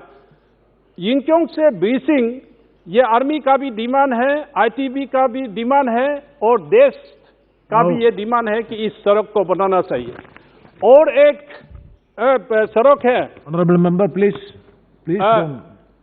Honourable chairman sir, still Pango to Jorging, Jorging का ऑपोजिट जो है गिनसिंग एयरपोर्ट है, निंसिंग एयरपोर्ट, जहां जिंगपिंग ने लैंडिंग हुआ था। एक पहाड़ का इस तरफ में जोरगिंग है, 97 kilometre. Indian army and ITBP are working for 10 days to reach that Jorging, a sensitive outpost where 7 Chinese citizens has reached up to that extent and Indian Army has arrested it. Yes, now समाप्त कीजिए please. Sir मैं इतना दूर से आया हूं, अच्छा। एक दो मिनट सर। ये पांगो टू जोरगिंग एंड जोरगिंग से मोनीगांव अलोंग द बॉर्डर टूरिस्ट मेसुका, ये बीके सिंह साहब ये इस चीज को भी ध्यान दीजिएगा। और Singa to Anini and Migging to Payum, Hawai to Vijaynagar, Koloriang to Taksing, and मैंने लास्ट टाइम भी एक रिक्वेस्ट किया था कि तवांग से बाया भूटान होके गुवाहाटी का सड़कें बनाना चाहिए था फॉर सिक्योरिटी रीजन, तो भूटान वाले नहीं मान रहे, तो इसका एक ऑल्टरनेटिव है Shergaon to Shergelemu, Mandala, Pudung, Nagajiji, Mukto and Tawang, the shortest way to reach Tawang for safety and security in future. And sir एक और रोड है Arunachal industrial road along the foothills, Assam Arunachal border से नितिन गडकरी जी का इनिशिएटिव से ये सड़क बनाना था। DPR सारा सब तैयार हो गया, इसके लिए इसको भी Arunachal industrial road Bhutan border to Nepal Nagaland border तक सड़कें एक इंडस्ट्रियल रोड बनाना है, इसके लिए भी गडकरी साहब से मैं रिक्वेस्ट करता हूँ। At the end sir, with your permission for few second, एक इस national highway and NSI DCL में मैं मिनिस्ट्री को एक चीज जानना चाहता हूं, जब आप में इस चीज को बताएंगे। जैसे टेंडर होता है नेशनल हाईवे में या NSI DCL में, as per the CBC guideline the lowest bidder should be offer to for the construction. Sir इसमें क्या है, -27, -30, दैट मीन्स 100 रुपया का काम को 50 रुपीज से आप सड़कें कैसे बनाएंगे? There is a chance of compromise on the quality of the road. समाप्त कीजिए। सर इन कंक्लूजन, साथ में forest clearance, CBC forest clearance that really delayed the project specially in mountainous area. धन्यवाद। इसके लिए इस चीज को और ऑनरेबल मिनिस्टर देखे so that smoothly construction work काम चले। तो इसलिए मैं ऑनरेबल चेयरमैन सर आपको भी धन्यवाद देता हूं कि स्पाइडर नेट की तरह जो सड़कें बना रहा है, इसको और आगे बनाएंगे और गति शक्ति के साथ देश आगे बढ़ेंगे, पूर्वोत्तर राज्य भी आगे बढ़ेंगे, हिमालय भी आगे बढ़ेंगे। धन्यवाद। Thank you. Thank you very much, Hasnain Masoodi. I would like to, one second, I request honorable members to abide by Rule 349. It is very clear, a member shall not leave the seat immediately after his speech, and so many directions, rules are there. Please observe it, and honorable members, please do not have any conversation with the official box. It's only the prerogative of the ministers. Please. Yes, Hasnain Masoodi ji. So this. जनाब मुझे demands for grants ministry of road transport for highways में बोलने का मौका देने के लिए बहुत शुक्रिया। तो बड़ा अच्छा होता अगर साहब यहाँ तशरीफ़ रखते और वो तो यहाँ तारीफ़ ही बटोरते, हर एक उनकी तारीफ़ ही करता, लेकिन किसी वजह से वो नहीं है। लेकिन हमारे लिए वीके सिंह साहब भी काफ़ी हैं जम्मू कश्मीर के लिए, क्योंकि उनका जितना अनुभव है जम्मू कश्मीर के बारे में किसी और का नहीं होगा। तो जनाब इस साल जो प्रोविजन रखा गया है तकरीबन 2 लाख करोड़ रुपए का, वो तो बहुत ही इम्पोर्टेंट है। मुझे लगता है कि 5% जो टोटल एक्सपेंडिचर है उसका क्लेम कर रहे हैं ये जो रोड ट्रांसपोर्ट हाईवेज, और ये तीसरे नंबर पर है। मुझे लगता है कि डिफेंस और जो कंज्यूमर अफेयर्स के बाद ये तीसरे नंबर पर है जिस पर इतना एक्सपेंडिचर हो रहा है। तो और एक्सपेंडिचर को ध्यान में रखते हुए भी बड़े एम्बिशियस प्रोग्राम्स हैं, बड़े एम्बिशियस प्लान्स हैं। भारतमाला का प्रोग्राम है और बाकी 25,000 किलोमीटर नेशनल हाईवेज का भी प्रोग्राम है जो कैपेक्स के तहत जो और एडिशनल ग्रांट्स दिए गए हैं स्टेट्स को भी, और उसके लिए प्रोविजन रखा गया है। तो जनाब कुछ विषय हैं, कुछ सेक्टर्स हैं जो चिंता का सबब है। एक तो ये कि क्वालिटी उतनी अच्छी नहीं है, जैसे पहले भी जिक्र किया गया, रोड क्वालिटी उतनी अच्छी नहीं है जितनी ये बाकी में, और कहा गया कि 44वें नंबर पर रोड क्वालिटी में है जबकि जर्मनी पहले नंबर पर है। तो उस तरफ ध्यान देने की तवज्जो है कि क्यों ये जो मेंटेनेंस का कॉस्ट है वो क्यों बढ़ता जा रहा है। दूसरी बात जनाब है जो जेस्टेशन पीरियड है, आमतौर पर जहाँ भी रोड बनाने का काम शुरू किया जाता है तो जो उसके टारगेट्स होते हैं, बेंचमार्क्स होते हैं, उनको एडर नहीं किया जा सकता है क्योंकि पहले देरी होती है वो साइट क्लियरेंस में। वो भी एक बड़ा विषय है, वो भी बड़ा एक प्रॉब्लम है। मुझे मेरे मुशाहिदे में ये आया है कि कहीं पर रोड अगर सैंक्शन भी हो तो लोग नहीं आते हैं कि वो रोड बनाने के लिए, क्योंकि डिपार्टमेंटली कुछ परेशानियां हैं जिनमें ठेकेदार वगैरह वो आगे आते नहीं है रोड बनाने के। अभी हमारे मेरे कॉन्स्टिट्यूंसी में भी अंजनाग से छतबल का रोड हुआ, तो हमें तकरीबन 1 साल इंतजार करना पड़ा कि कोई आए और वो रोड, इस रोड का वो कंस्ट्रक्शन करे। तो वो उस तरफ तवज्जो देनी चाहिए ताकि जो जेस्टेशन जो बनाने का जो पीरियड है, यो पीरियड जनाब। उस तीसरी बात यह है कि स्टेट का जहाँ तक है, क्योंकि इसमें स्टेट का भी रखा गया है कि स्टेट सेक्टर में कितना और सेंट्रल सेक्टर में कितना होगा। स्टेट रोड्स के लिए भी प्रोविजन रखा गया है और सेंट्रल में भी, लेकिन CRF जो है वो रिलीज नहीं होता, उसमें बड़ी देरी लगती है, जिस वजह से वो वहीं का वहीं रहता है, जो भी प्लान होता है, जो भी वहाँ का रोड बनाने का प्रोग्राम होता है। तो जनाब ये मोटे मोटे पर है जो चुनौतियाँ हैं, लेकिन बाय एंड लार्ज जो डैश है, डायरेक्शन है and the kind of commitment the minister has, तो उसको सब अप्रिशिएट करते हैं। अभी श्रीनगर तशरीफ लाए थे, वहाँ पर अभी उन्होंने इफ्ताह किया 2 रोड्स का, तो हम भी शामिल थे उसमें। तो वहाँ भी उनके नोटिस में लाए गए थे कि कुछ चैलेंज जो हमारे स्टेट जम्मू कश्मीर को है रोड के हवाले से। सर सबसे बड़ा प्रॉब्लम है हमारा NH44 का। यह 3 महीनों में कोई 1.5 महीना NH44 जो कि एक शाहराग है, जो कि एक लाइफलाइन है बिटवीन जम्मू एंड श्रीनगर, वो बंद रही है। और सारा अगर आप जनाब देखेंगे रोड्स पर जो एक्सीडेंट्स होते हैं उसमें कैजुअलिटीज़ जो होती हैं, जो फैटल एक्सीडेंट्स होते हैं, उसमें आपको यही रोड, या तो डोडा वाला रोड या ये NH44 वाला रोड, ये सबसे आगे है सारे मुल्क में। कितने फैटल एक्सीडेंट्स होते हैं। अब कैसे काम चलेगा जब आप एक जो मेन लाइन है, लाइफ लाइन जो है वो रहेगी कोई मिल मिला के 3 महीने में 1.5 महीने बंद रहेगी। तो मैंने ये तजवीज़ दी मिनिस्टर साहब को ये की थी कि आप ये एलिवेटेड रोड बनाइए बिटवीन रामबन एंड बानियाल। जनरल साहब जानते हैं, तो वही सबसे बड़ा सेक्टर है जिस सेक्टर में ये नहीं कि हुआ नहीं कुछ। 2 चिनानी की टनल बन गई, चाहे काजीगुंड की टनल बन गई, बहुत कुछ हुआ आगे, लेकिन इस सेक्टर को आप एलिवेटेड बनाइए। एक तो आप डिस्टर्ब कर रहे हैं हिल्स को, हर आए दिन वो हिल्स सॉइल इरोजन हो रहा है, हिल्स गिरती जा रही है। तो दूसरी बात यह कि उस तरफ सर 5 टनल्स की, क्योंकि आप जानते हैं, टोपोग्राफी जानते हैं आप, 5 टनल्स की जनाब ज़रूरत है इमीडिएटली, जिसकी तरफ मिनिस्टर साहब तवज्जो देंगे। एक जनाब है देसा कापरन, इससे क्या होगा, डोडा का जो आप जानते हैं कासीगढ़ का इलाका, वो सारा जुड़ जाएगा कश्मीर के साथ, वैली के साथ। और देसा कापरन उस पर पहले ही शुरुआत हो गई है, मुझे लगता है कि उस पर फोकस करने की ज़रूरत है। तो जनाब एक लहंद और एक ऐसा ही एक है जाजरन का टनल, देखिए अभी आप डिलिमिटेशन का ये बना रहे हैं प्रोग्राम के नहीं, हम किसी और कारण से राजौरी पुंछ को मिलाएंगे अनंतनाग के साथ, साउथ के साथ, जबकि 6 महीने रोड ही बंद रहता है। आप खुद जानते हैं 11,000 फुट के करीब 11,000 फुट ऊंचाई वाले वहाँ पर जो हिमालयी सिलसिला है पीर पंचाल का, तो वहाँ पर ज़रूरत है कि ये जो जाजिन वाला टनल है, फिर ये पहले उसमें मुझे लगता है टेंडर शुरू हुआ है, उसमें इनिशियल वर्क हुआ है और डीपीआर वगैरह बना हुआ है, लेकिन सुस्त से काम चल रहा है।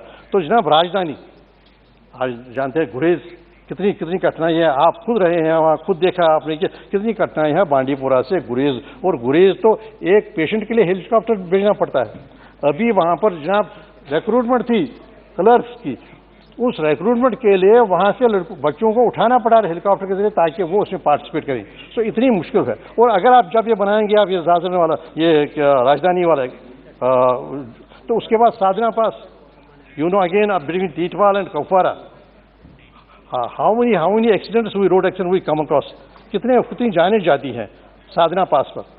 तो जनाब इस टनल पर तवज्जो देने की ज़रूरत है। और ये देसा का आपने तो बड़ा ही महत्व है, तो और टनल्स पर तो काम हो रहा है।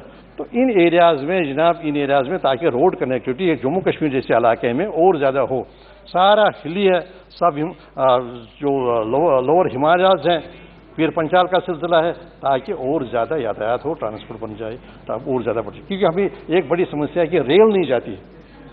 तो जनाब आप जब NH-44 3 महीने के लिए, 2 महीने के लिए, 1.5 महीने के लिए बंद रहा, तो सारा फ्रूट जो है 6 करोड़ के करीब बॉक्सेस है, वही पड़ते हैं, माल वही सड़ता है, और फिर टैरिफ जो उसका लेने का है फेयर जो है वो उसमें भी बढ़ोतरी होती है।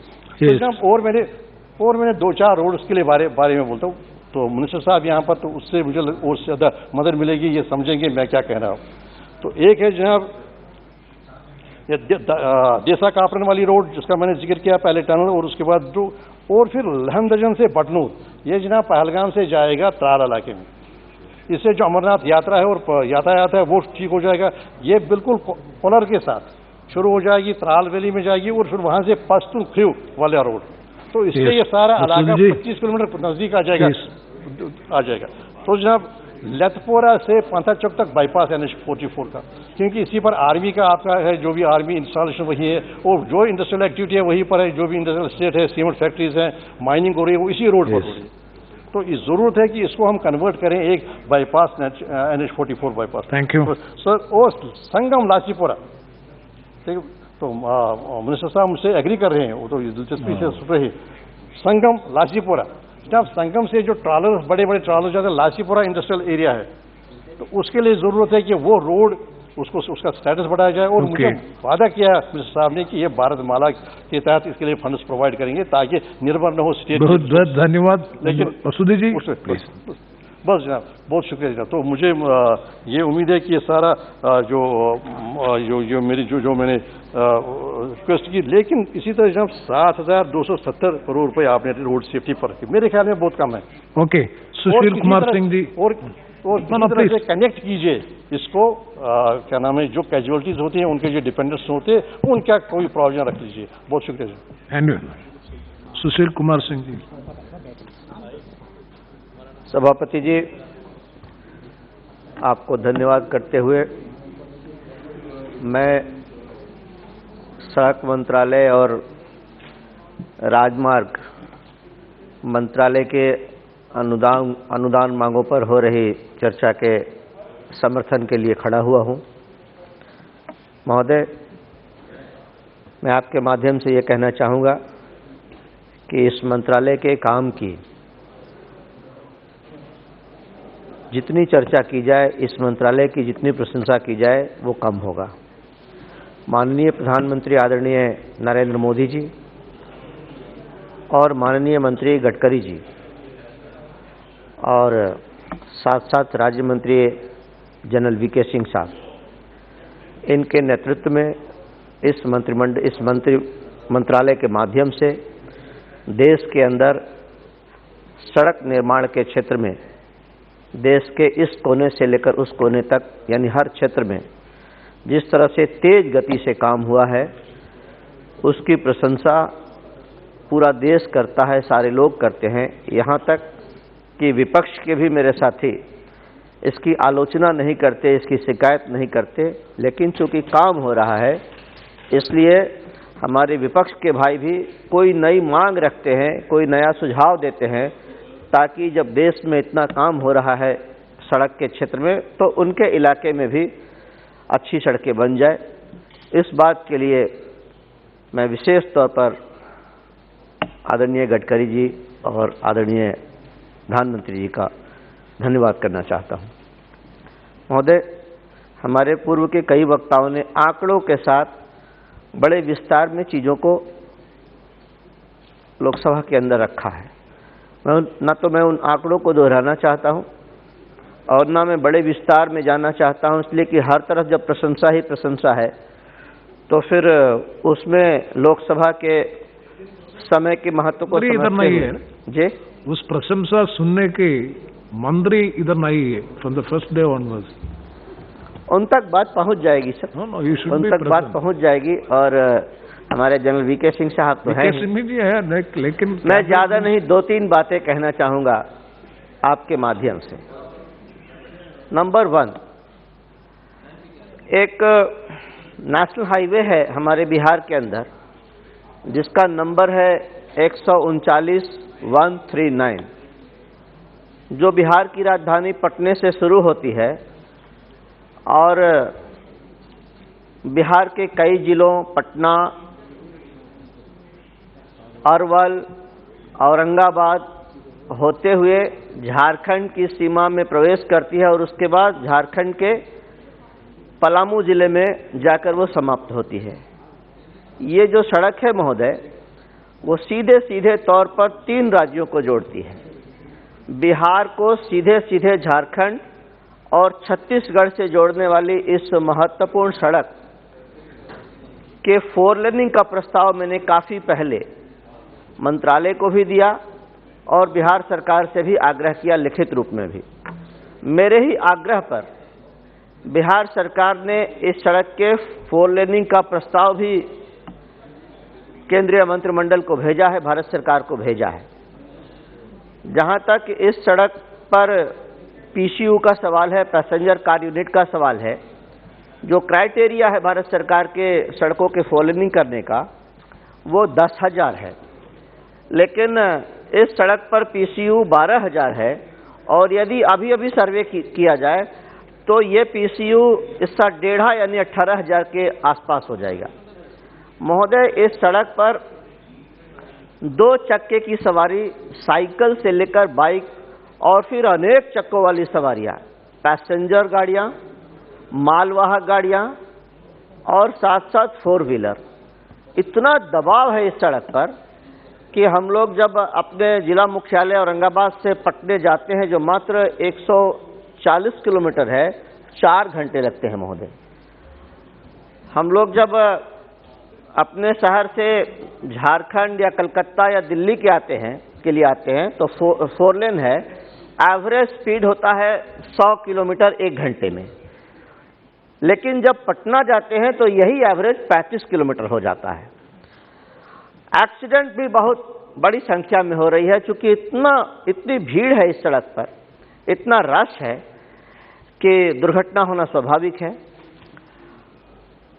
तो मेरा निवेदन यह होगा और मैं आशा करूंगा कि जब जवाब आए माननीय मंत्री जी का तो मुझे खुशी होगी इस बात की कि उस जवाब में ये घोषणा हो कि इस सड़क को 4 लेन किया जाएगा, क्योंकि सारा क्राइटेरिया यह सड़क फुलफिल करता है।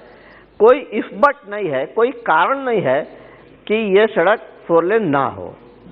महोदय, इसके साथ साथ 2 और सुझाव हैं, कोई नई मांग नहीं है। दिल्ली से कोलकाता जो सड़क जाती है, नेशनल हाईवे 19, वाराणसी से धनबाद तक, अभी 6 लेनिंग का काम तेज गति से शुरू हुआ है माननीय मंत्री जी की देखरेख में, उनकी समीक्षा के बाद। वरना कई वर्षों से ये काम बहुत विलंबित था, लटका हुआ था। अभी मुझे खुशी हो रही है ये बताते हुए कि इसमें तेज गति से काम शुरू हुआ है, लेकिन वर्तमान में सड़क थोड़ी खराब है। सासाराम टोल से लेकर डोभी एक जगह है जो दिल्ली से करीब करीब 1020वें किलोमीटर पर होगा। इस बीच में सड़क थोड़ी अच्छी नहीं है। ध्यान आकृष्ट कराते हुए कहना चाहूँगा कि इसकी स्थिति को बहाल किया जाए और इस मंत्रालय की माननीय प्रधानमंत्री जी, माननीय मंत्री जी की जो छवि है और इस मंत्रालय की जो छवि है उसके अनुरूप ये सड़क हो, क्योंकि गया से वाराणसी जाने में एक व्यक्ति को 4-4 जगह टोल देना पड़ता है। 4 जगह टोल देकर अगर उसको उसके मुताबिक उसके लायक सड़क ना मिले तो थोड़ा अच्छा नहीं लगता सुनने में। इसलिए मेरा निवेदन होगा, आग्रह होगा कि इसकी स्थिति को अच्छी की जाए। साथ साथ एक बात और कहना चाहूँगा कि पहले से ही इस मंत्रालय में बहुत बड़ी संख्या में अच्छी गुणवत्ता वाली सड़कों का निर्माण हो रहा था, लेकिन इस बार की बजट में हमारे प्रधानमंत्री जी के निर्देश के तहत जिस प्रकार ज़्यादा बजट इस मंत्रालय को दिया गया है तो लोगों की उम्मीद भी जग गई है। और हमारे क्षेत्र से नई गुजरने वाली एक नई सड़क का ऐलान हुआ है, उसकी घोषणा हुई है। वाराणसी से कोलकाता एक बिल्कुल नया ग्रीनफील्ड अलाइनमेंट के साथ इस सड़क का निर्माण करने की घोषणा मंत्रालय ने किया है, जिस पे 24,000 करोड़ रुपए खर्च होंगे। मैं इसके लिए भी बहुत बहुत धन्यवाद करता हूं और ये कहना चाहता हूं कि इसका भी निर्माण कार्य जल्दी से जल्दी शुरू किया जाए। बड़ी खुशी की लहर है हमारे इलाके में, साथ साथ झारखंड के इलाके में भी, बंगाल के लोगों में भी।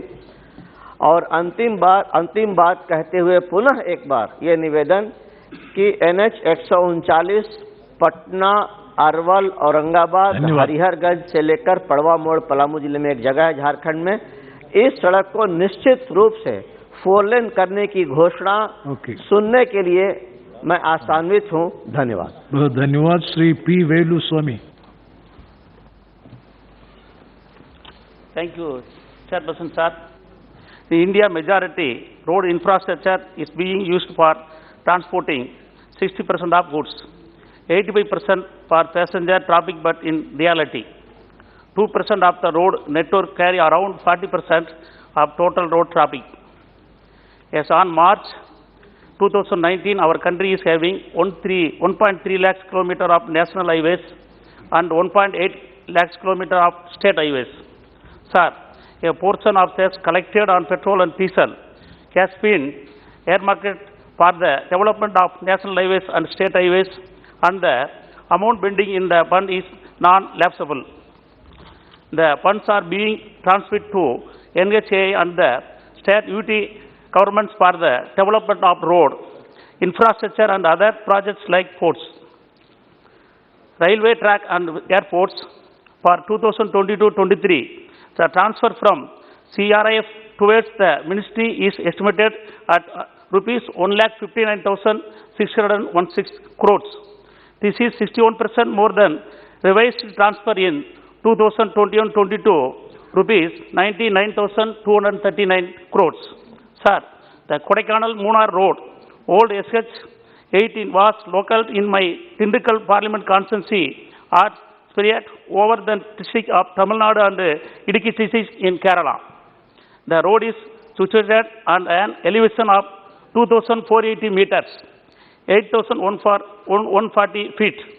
It was one of the highest roads in India.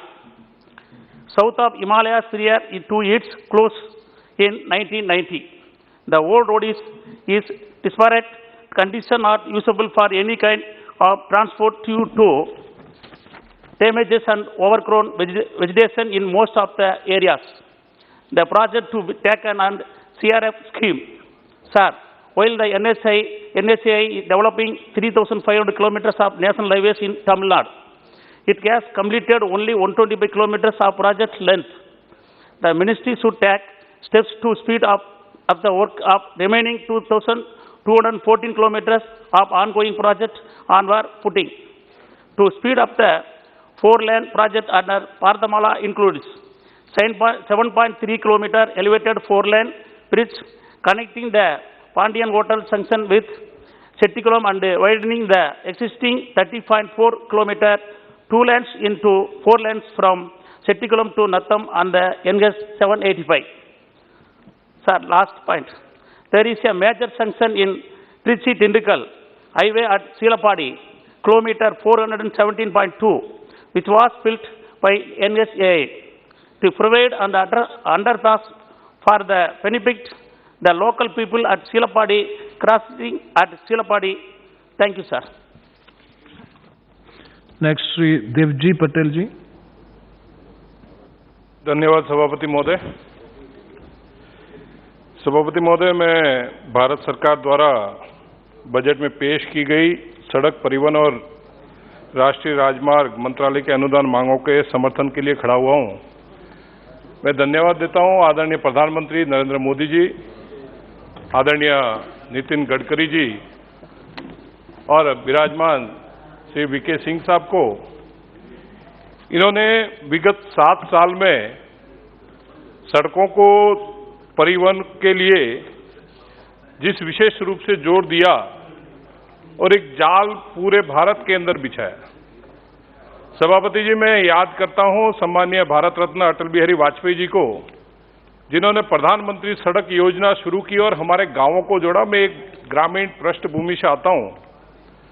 अध्यक्ष जी, उस टाइम पे काली सड़क हम देखते थे और मैं वैसे मेरा निवास अहमदाबाद है। अहमदाबाद से मैं सांचौर जब आता था तो एक बार हम ये सोचते थे बीच में होल्ड करें और उसके बाद में हम आगे प्रवास करें, लेकिन अटल जी ने उस समय भी जो गुजरात का नेशनल हाईवे बनाया और बाद में अभी गडकरी जी ने और इन आदरणीय मोदी जी ने जो पूरे देश में हाईवे के निर्माण का कार्य किया, वो एक भारत की जो परिकल्पना थी वो हमारे सामने पेश की। मेरे क्षेत्र के कई लोग प्रवासी है।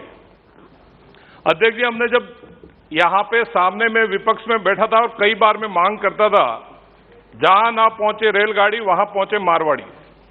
हम लोग वहां पहुंच गए थे, लेकिन वापस आने के लिए हमारे पास में रेलगाड़ी नहीं थी।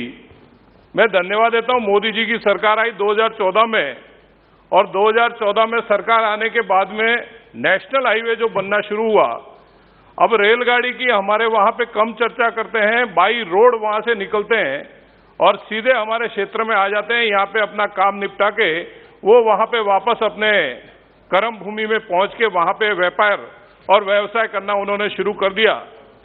इसके लिए भी मैं इनको धन्यवाद दूंगा। आंकड़ों में ज्यादा मैं नहीं जाऊंगा, लेकिन मैं ये जरूर धन्यवाद दूंगा कि पिछले साल के मुकाबले 68,000 करोड़ जो ज्यादा दिए उस पर थोड़ी सी नजर मेरे क्षेत्र की भी है। वो वीके सिंह साहब को जरूर मैं निवेदन करना चाहूंगा कि उसमें कुछ हिस्सा हमारा रख लें तो शायद हमारा और उद्धार हो जाएगा। उसमें चूरू को भी ले लीजिएगा। इसके साथ साथ में जो जीरो फ्यूल पॉलिसी, सभापति महोदय, मुझे बहुत खुशी होती है आज जो गाड़ियां आनी शुरू हुई 300 किलोमीटर 400 किलोमीटर जो इलेक्ट्रिक से चलती है, और अगर सड़क अच्छी होगी तो उसके अंदर आने जाने में भी जो फ्यूल की बर्बादी हो रही थी उससे भी हमें बहुत फायदा होगा। जैसे गडकरी जी खड़े होते थे और उन्होंने जो आंकड़े दिए कि भाई 50 पैसे में ये चलेगा, 1 रुपए में चलेगा, और आज सही मायने में भारत के अंदर वो सारे फ्यूल को नीचे लाने का कार्य भी इस मंत्रालय ने किया है। इसके लिए भी मैं इनको बहुत बहुत धन्यवाद दूंगा। एक जो नया विषय आया है नेशनल रोपवे डेवलपमेंट प्रोग्राम, जिसके तहत 60 किलोमीटर की 8 परियोजनाओं के कॉन्ट्रैक्ट दिए गए हैं 22-23 में, और आगे और इस पे कार्य कर रहे हैं। मैं उसके लिए भी गडकरी जी को धन्यवाद दूंगा, क्योंकि ये जो नेशनल रोपवे है इसके माध्यम से पर्यटन की दृष्टि से भी अगर हम देखने जाएं तो उसमें भी बहुत बढ़ावा मिलेगा। और मेरे राजस्थान में जैसे आज दिन में भी एक विषय चला था कि पर्यटन की दृष्टि से जो भी बाहर से आता है वो राजस्थान के अंदर पर्यटन के मार्ग से होते हुए गुजरना पसंद करता है। और मेरे वहां पे तो एक माउंट आबू है जो राजस्थान का कश्मीर कहलाया जाता है। अध्यक्ष जी, वो जो माउंट आबू है वैसा ही एक मिनी माउंट आबू मेरे रानीवाड़ा विधानसभा क्षेत्र में जसवंतपुरा का फोर्ट है, और पास में ही जालोर का एक फोर्ट है जहां पे केंद्र सरकार ने पैसे दिए थे, लेकिन शायद कोई पैसे टेंडर आमंत्रित करते हैं उसमें नहीं आ रहे, शायद कहीं कुछ धन की कमी है, तो मैं वीके सिंह साहब से जरूर निवेदन करूंगा कि उसको भी लिया जाए ताकि पर्यटन की दृष्टि से मेरे वहां के जो लोग हैं उनको भी कुछ ना कुछ लाभ मिले, क्योंकि जालोर के अंदर इतनी बड़ी कोई इंडस्ट्रीज वगैरह नहीं है, हम लोग प्रवास के तौर पे ज्यादातर डिपेंडेंट है, तो इस पे जरूर मैं आपका ध्यान दिलाना चाहूंगा। साथ ही मैं मेरे क्षेत्र की कुछ विषय जो है मैं मंत्री महोदय के सामने रखना चाहूंगा। सभापति महोदय, उदयपुर के अंदर जब हमारे वहां पे एक नेशनल हाईवे का उद्घाटन हुआ था, तब सम्मानीय गडकरी जी और उद्घाटन करने आए थे, तब एक सैद्धांतिक रूप से उन्होंने एक घोषणा भी की थी कि मेरे वहां पे रोहिट से लेकर सांचौर, जालोर, करड़ा होते हुए उसको नेशनल हाईवे बनाया जाएगा, क्योंकि एकदम पाकिस्तान से सटा हुआ सांचौर विधानसभा क्षेत्र है, एक साइड में गुजरात पूरा बॉर्डर लगता है। तो मैं आपके माध्यम से माननीय मंत्री जी से निवेदन करना चाहूंगा, मंत्री जी लिखेंगे तो थोड़ा मैं निवेदन कर लूं सर, क्योंकि ये मंत्री जी 68,000 में कुछ हिस्सा बन जाए तो काम हो जाएगा मेरा। मैं माननीय मंत्री जी से निवेदन करना चाहूंगा कि जो घोषणा उस समय पे थोड़ी हुई थी, उसके अंदर रोहिट से करड़ा होते हुए सांचौर जो नेशनल मार्ग है उसको गति शक्ति में आप समावेश करें, तो ये जो मेरा क्षेत्र है इसकी पांचों विधानसभा, इस पांचों विधानसभा से होते हुए ये क्षेत्र से ये राज्य मार्ग, हमारे राष्ट्रीय राजमार्ग जो है वो बहुत काम आएगा, और जिससे मेरा संभाग जुड़ता है, जिससे मेरी राजस्थान की राजधानी जुड़ती है, और जिससे दिल्ली जो राजधानी है वो भी जुड़ती है। और मैं आपको इतना 100% गारंटी देता हूं कि उस मार्ग पे आप फिर बाद में उसको और बढ़ा के 6 लाइन करने का प्रस्ताव रखेंगे, क्योंकि इतना ट्रैफिक वहां से गुजरता है। ये जरूर मैं आपसे निवेदन करना चाहूंगा। इसके साथ ही सांचौर के अंदर एक ब्लैक स्पॉट है, जैसे गडकरी जी ने कहा था कि सांसदों को सुझाव से ब्लैक स्पॉट चयनित किए जाए, और जो ब्लैक स्पॉट है जहां पे ज्यादा एक्सीडेंट होते हैं उन एक्सीडेंट को वहां से खत्म किया जाए। आपने पहले एक ब्लैक स्पॉट मैंने जरूर आपको बताया था, उस पर आपने ब्रिज दे दिया। अभी एक रानीवाड़ा सांचौर 4 रास्ता है, मंत्री महोदय ज्यादा तो नहीं लेकिन 15 दिन में एक एक्सीडेंट जरूर वहां होता है और एक जान वहां चली जाती है। मैंने कई बार अधिकारियों से निवेदन किया है कि इसको ब्लैक स्पॉट घोषित करके वहां पे एक ब्रिज बनाया जाए। आप एलिवेटेड बनाएंगे तो आपको धन्यवाद है, क्योंकि वहां पे बाजार भी मुख्य बाजार है। अगर ये ब्लैक स्पॉट की जगह पे ब्रिज बन जाएगा तो शायद वहां के जो हमारे निवासी हैं उनकी जान नहीं जाएगी, उससे उनको जान से हाथ नहीं धोना पड़ेगा। एक और मेरा रोड है अध्यक्ष जी, NH 168 जो गुजरात के अंदर है, वहां से जेलडा एक गांव आता है गुजरात के अंदर, डीसा धानेरा के आगे जेलडा से लेके सिरोही जो मेरा लोकसभा क्षेत्र है, उसके अगर वहां पे NH मिलाया जाए और उसमें भी रेवदर और मंडार 2 बड़े कस्बे आ रहे हैं अध्यक्ष जी, उन बड़े कस्बों के बीच में से ये हाईवे निकलता है और उसके माध्यम से कई बार कई लोगों की जान गई है। कई छोटे बच्चे जो स्कूल में जाते हैं, उन बच्चे वो बड़ी जो ट्रक्स और बड़े जो ट्रैफिक के जो व्हीकल्स है उनकी चपेट में आके बच्चों को जान से हाथ धोना पड़ता है। अगर इसको बाईपास करेंगे तो ये भी एक बड़ा, क्योंकि कांडला जाने के लिए वो एक राजमार्ग है, और कांडला जब वहां से निकलते हैं तो बड़े बड़े जो पोर्ट के लिए जो भी कंसाइनमेंट है वो वहीं से निकलते हैं, तो इसको एक बनाना बहुत जरूरी है। जेलडा से लेके सिरोही मार्ग तक वाया रेवदर और मंडार बाईपास। एक विषय जरूर मैं आपके संज्ञान में लाना चाहूंगा, केंद्रीय सड़क निधि के तहत भी मंत्री जी मैंने यहाँ बहुत प्रस्ताव भेजे हैं, भीनमाल, पुनासा, मीठी बेरी, सिरोही कालंदी, रामसिंह रोड, ये सारे प्रस्ताव मेरे यहाँ पे पड़े हैं और मुझे पूर्ण आशा है, आशा ही नहीं आपसे तो विश्वास, और जैसा भी सुशील सिंह जी ने कहा ऐसा पूर्ण विश्वास है साहब। ज्यादा लंबा भाषण हम नहीं, उसको भी हम शॉर्ट कर देंगे। हमें तो ये छोटी छोटी सड़कें अगर मिल जाएगी तो इसमें हमारा उद्धार हो जाएगा और हमारा जो क्षेत्र है वो क्षेत्र सही मायने में एक विकास के पथ पे चलने लगेगा। क्योंकि मैंने आपको पहले ही कहा, रेगिस्तानी क्षेत्र है, किसान से जुड़ा हुआ पूरा क्षेत्र है, लेकिन किसानों को ये छोटी सड़कें अगर मिल जाती है तो उससे किसानों को बहुत लाभ मिलता है, और किसान के बच्चे जो व्यापार करना चाहते हैं और व्यापार करने के लिए कहीं भी छोटे कस्बे में जाना चाहते हैं वो वहां पे जाके काम कर सकते हैं। एक मंत्री जी से मैं जरूर निवेदन करना चाहूंगा और मैं उसके लिए सरकार को और सबको धन्यवाद दूंगा कि मेरे क्षेत्र से एक बहुत बड़ी भारतमाला परियोजना निकाली है। भारतमाला परियोजना निकाली तब तो अध्यक्ष महोदय वो विकास के काम आएगी, लेकिन उसमें सभापति जी एक समस्या, सभापति जी भारतमाला की बात करते घंटी मत मारो आप। मैं आपसे निवेदन करता हूं, भारतमाला जो है वो भारतमाला हमारे लिए एक आफत ये हो गई सभापति जी, किसान को बहला के जो भूमाफिया थे उन्होंने डीएलसी का रेट बढ़ने दे दिया। DLC means district level committee, और विधानसभा के अंदर 1 मिनट लगेगा सर, 1 मिनट से ज्यादा नहीं लूंगा इसमें। डीएलसी का मतलब हो गया डिस्ट्रिक्ट लेवल कमेटी, और विधानसभा के अंदर गहलोत सरकार ने उसकी डीएलसी घटा दी। यहां से नितिन गडकरी जी ने भी गहलोत सरकार से कहा था कि आप जो पैसा किसान को भारतमाला परियोजना के तहत देना है वो आप लिख के भिजवाइए, हम पैसा देने को तैयार है, लेकिन वहां की सरकार वो पैसा नहीं दे रही है। मैं आपके माध्यम से मंत्री जी से कहना चाहूंगा कि उस डीएलसी के लिए कुछ ना कुछ किया जाए, क्योंकि किसान बर्बाद हो रहा है। 8 लाख की जमीन मंत्री महोदय 25,000 रुपए उसको डीएलसी मिल रही है, ये किसान के लिए सरासर अन्याय। अगर आप चाहें तो उसको निकाल के देख सकते हैं, किसान एकदम बर्बादी की ओर जा रहा है। उसके साथ में मंत्री जी पास में 10-10 मीटर की जमीन आपने ले रखी है, मैं उसमें आपसे सिर्फ एक सर्विस रोड मांग रहा हूं जिससे ट्रैक्टर चल सके, क्योंकि हाँ कंक्लूड ही कर रहा हूं सर, इससे आगे कोई पन्ना नहीं है, समाप्त, हिंदी में समाप्त वही कर रहा हूं सर। मैं आपसे यही निवेदन करूंगा मंत्री जी कि पास में 10 मीटर की जो आपकी लैंड पड़ी हुई है वो किसी काम की नहीं है। अगर उस लैंड में किसान का ट्रैक्टर लेके वो अपने खेत में जाएगा तो दूसरे किसान से झगड़ा नहीं होगा और वो किसान अपने जमीन की बुआई कर सकेगा, और अन्नदाता जो हमें अन्न देता है वो अन्नदाता भी सुखी हो जाएगा। ये जरूर मैं आपसे निवेदन करना चाहूंगा। इसी के साथ में आपने सभापति महोदय बोलने का मौका दिया, बहुत बहुत धन्यवाद। Thank you. Honourable member Shri Rabindranath. Sir, thank you for the opportunity, sir. Sir, let me first of all acknowledge the fact that we have an immensely future-savvy Minister of Road Transport who embraces innovative at the same time sustainable mode of infrastructure development aligned with the vision of our Honorable Prime Minister Sri Narendra Modi ji. We must appreciate our Minister Sri Gadkari ji's innovative conception or fast transforming the Ministry of Road Transport and Highways as the leading engine of growth. Sir, having recognized the significance of this sector in nation building, our Honorable Prime Minister Sri Modi ji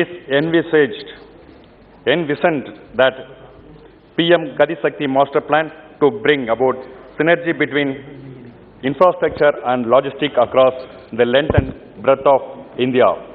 Sir, through the PM Gati Shakti Master Plan, our national highways network will be an expansion of by 25,000 kilometers in 2022-23 with an outlay of 20,000 crores. Similarly, the Bharatmala project with a project outlay of 5.35 lakh crore was launched by our government, aimed at bringing smoother connectivity across the nation with improved roads and infrastructure. It is quite encouraging to see 1,34,015 crore allocation towards Nahai, which also includes the Bharatmala Pariyojana and is the highest ever allocation, standing at 67% among the major heads. I am hopeful that states like Tamil Nadu, with a strong industrial and agricultural base, will receive its due share in the allocation. Sir, I wish to request the southern districts of Tamil Nadu may be paid more attention while sanctioning projects, as it will help in the economic advancement of this region. Sir, in my Teni parliamentary constituency, the pre-construction work of the 4-lane section of NH 85 between Uslambatti to Bodinayakanur is pending approval of the Land Acquisition Committee. I wish to request Honorable Minister to kindly intervene to ensure the speedy sanction on and clearance for this project.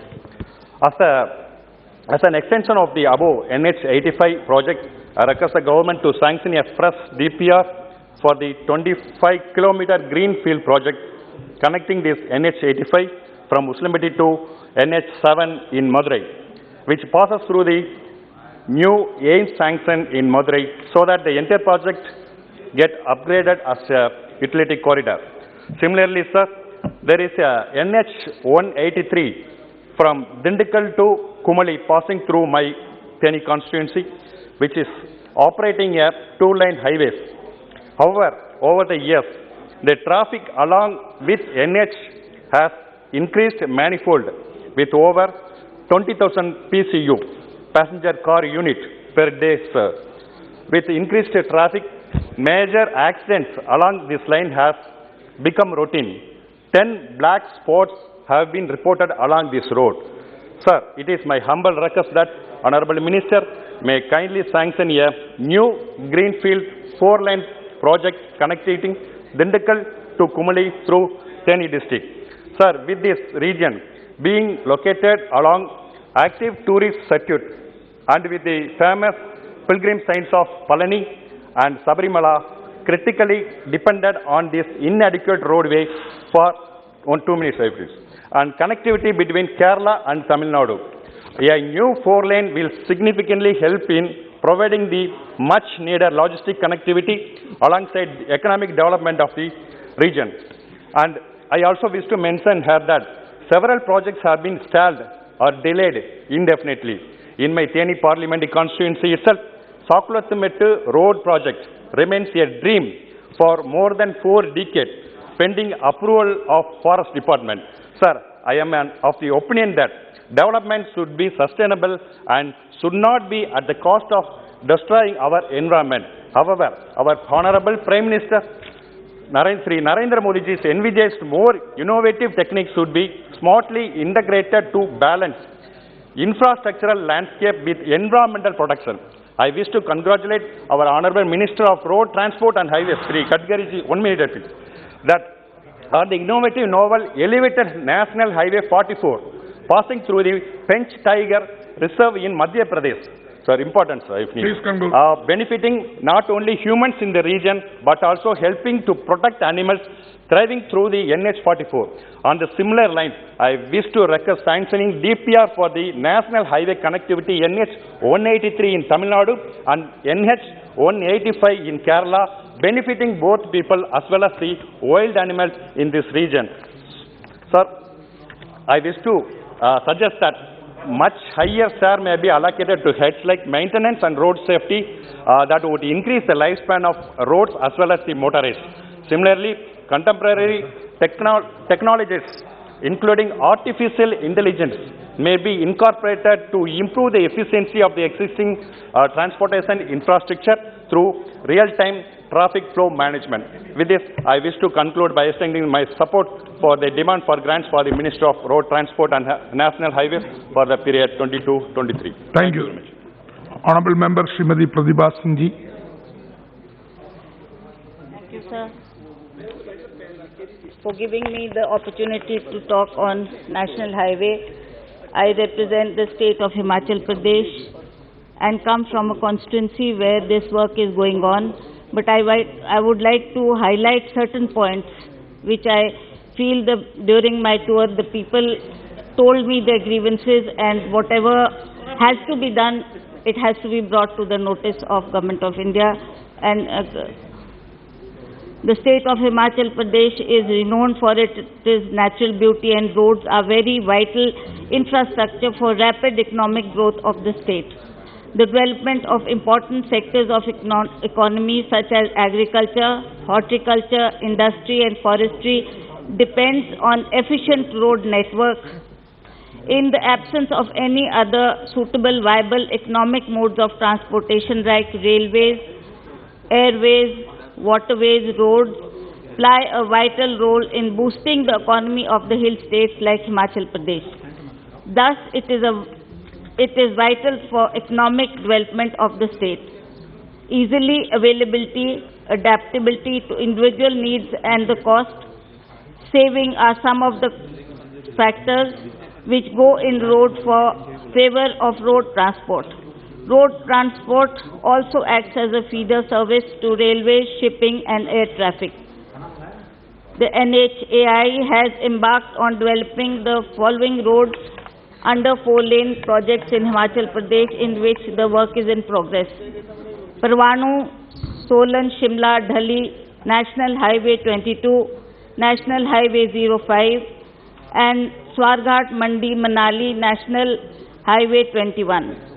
The major benefits for four-laning broadening the national ways are: it reduces the length of the road, it reduces constant traveling time, and it will create access to better healthcare facilities for the people. It will reduce the number of road accidents and ensure free flow of traffic. It shall economize the fuel consumption and wear and tear by 50%, thus increasing efficiency. It will substantially use environmental pollution. Speaker, sir, through you, I would like to bring to notice of the government that I would like to raise some of the very important issues pertaining to the outgoing four-laning work on national highways in Himachal Pradesh in this August House. The pace of the ongoing four-laning work is much slow, and with much pace it will be extremely difficult to complete such economically and strategically important projects on time.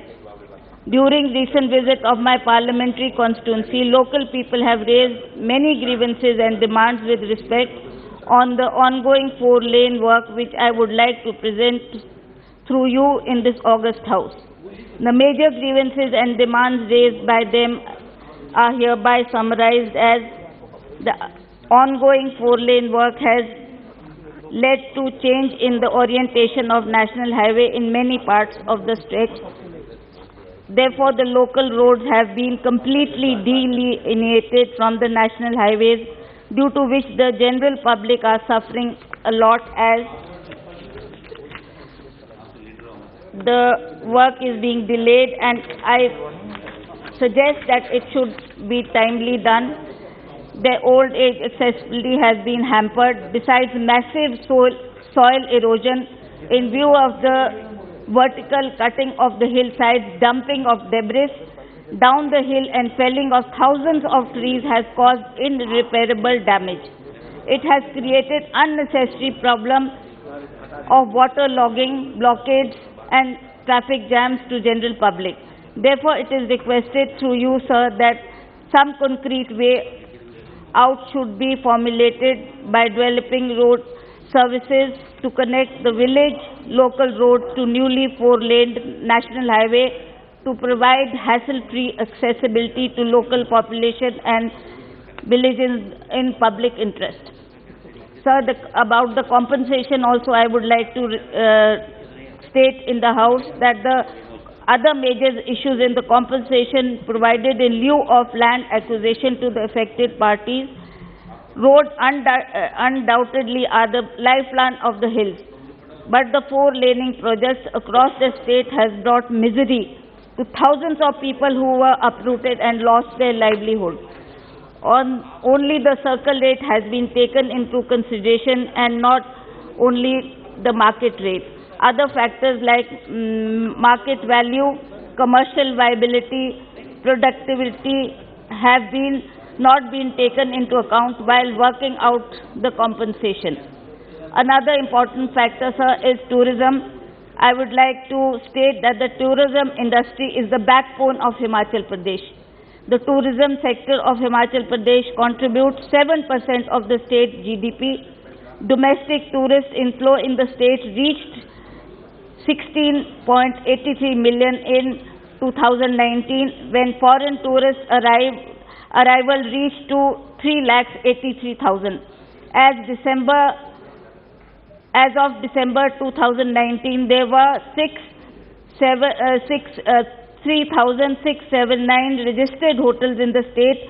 A significant rise was noticed in the domestic as well as foreign tourist inflow during last few years, but there is a sharp decrease of 81% in the tourist arrival up to December 2020. Roads remain the main mode of transport in Himachal Pradesh. As you know, there is no air connectivity or rail line as such, so our people depend on the roads, so this should be given priority. The geography of Himachal Pradesh presents considerable challenge to the development of transport infrastructure. Nevertheless, the state has made significant progress in road connectivity in the last few decades, thankfully to our Congress governments.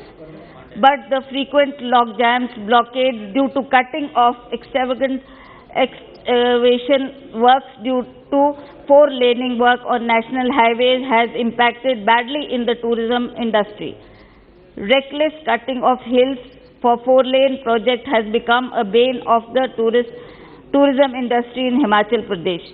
Frequent landslides on national highways resulting in traffic blockage and even accidents were making tourists wary of visiting the state. Roads are full of potholes.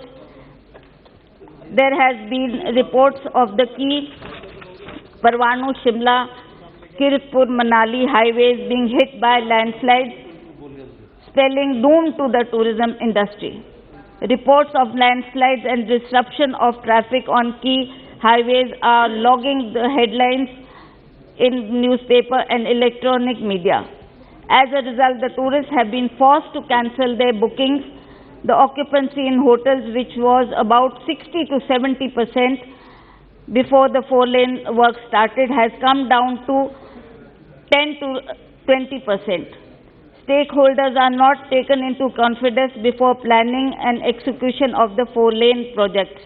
Alternative routes are not carved out while existing routes are not maintained properly, discouraging the tourists from visiting the state. Hotel occupancy as a result went down badly, and the bad road condition and landslides had the worst impact on the adventure tourism in tribal areas and higher hills, as traveling were turned as a nightmare.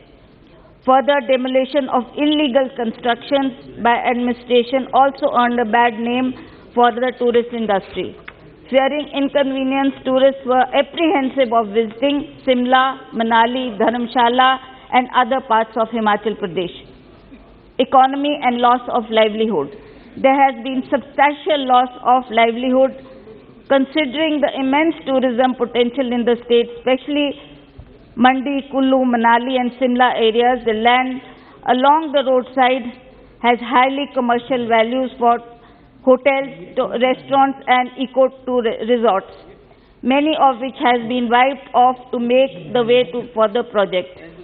Tenants between Sundarnagar and Manali, which falls in my constituency, who fall in the category of livelihood losers, have not been taken into account and identified. Such people have not just been uprooted or displaced, but even have lost their livelihood. The muck and debris management and the environment hazards is also a very important issue, sir. I should bring it to the notice of this August House. There has been intense environmental violations in the outgoing four-laning project of national highways.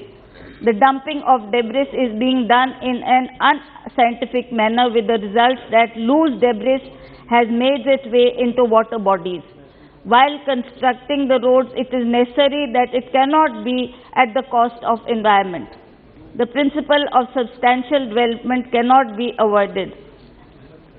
At the end, I would like to draw your attention to some important issues in my parliamentary constituency, in specific pertaining to the national highways of Himachal Pradesh for consideration and urgent action by the Ministry of Road Transport and Highways. One point is, sir, that Bhuntar Bridge at Kullu is required to be constructed urgently to ensure all-weather connectivity to the international tourist destination Manali. The state government has already sent an estimate to the ministry for obtaining necessary sanction, which may please be expedited. Another bridge over Tirthan River at Daman at Sanj, Luri, Ani, Jalori, Banjar Out Road is required to be constructed urgently to ensure all-weather connectivity and smooth flow of traffic, because this area comes and there is heavy snowfall in this area. So by making this tunnel, it will be a good connectivity to those areas. In the end, sir, I would like to say that traffic on Sand, Jaluri, Ani, Jalori, Banjar Out Road remained suspended for months during the winter season due to heavy snowfall on Jalori Pass situated at an altitude of around 2,500 meters. The proposal of providing year-round connectivity by constructing a tunnel under the Jalori Pass has been moving at a snail's pace. Matters needed to be prioritized by the ministry for early construction of the tunnel. Chandigarh-Manali Mandi Road has strategic economic, but I'm just ending it, sir, economics for the state as it connects the world famous tourist destination of Kullu and Manali with the national capital. Fall laning of this road is underway, but the existing road is badly damaged, causing lot of inconvenience and discomfort to the road users. The National Highway needs to prioritize its maintenance or war footing for the benefit of public at large. Adequate measures to be taken to grant compensation for land acquisition as per prevailing market rates. 2 times is equal to circle rate into 2, 4 times circle rate into 4. This is factor 1 and factor 2. Just I'm ending it, sir.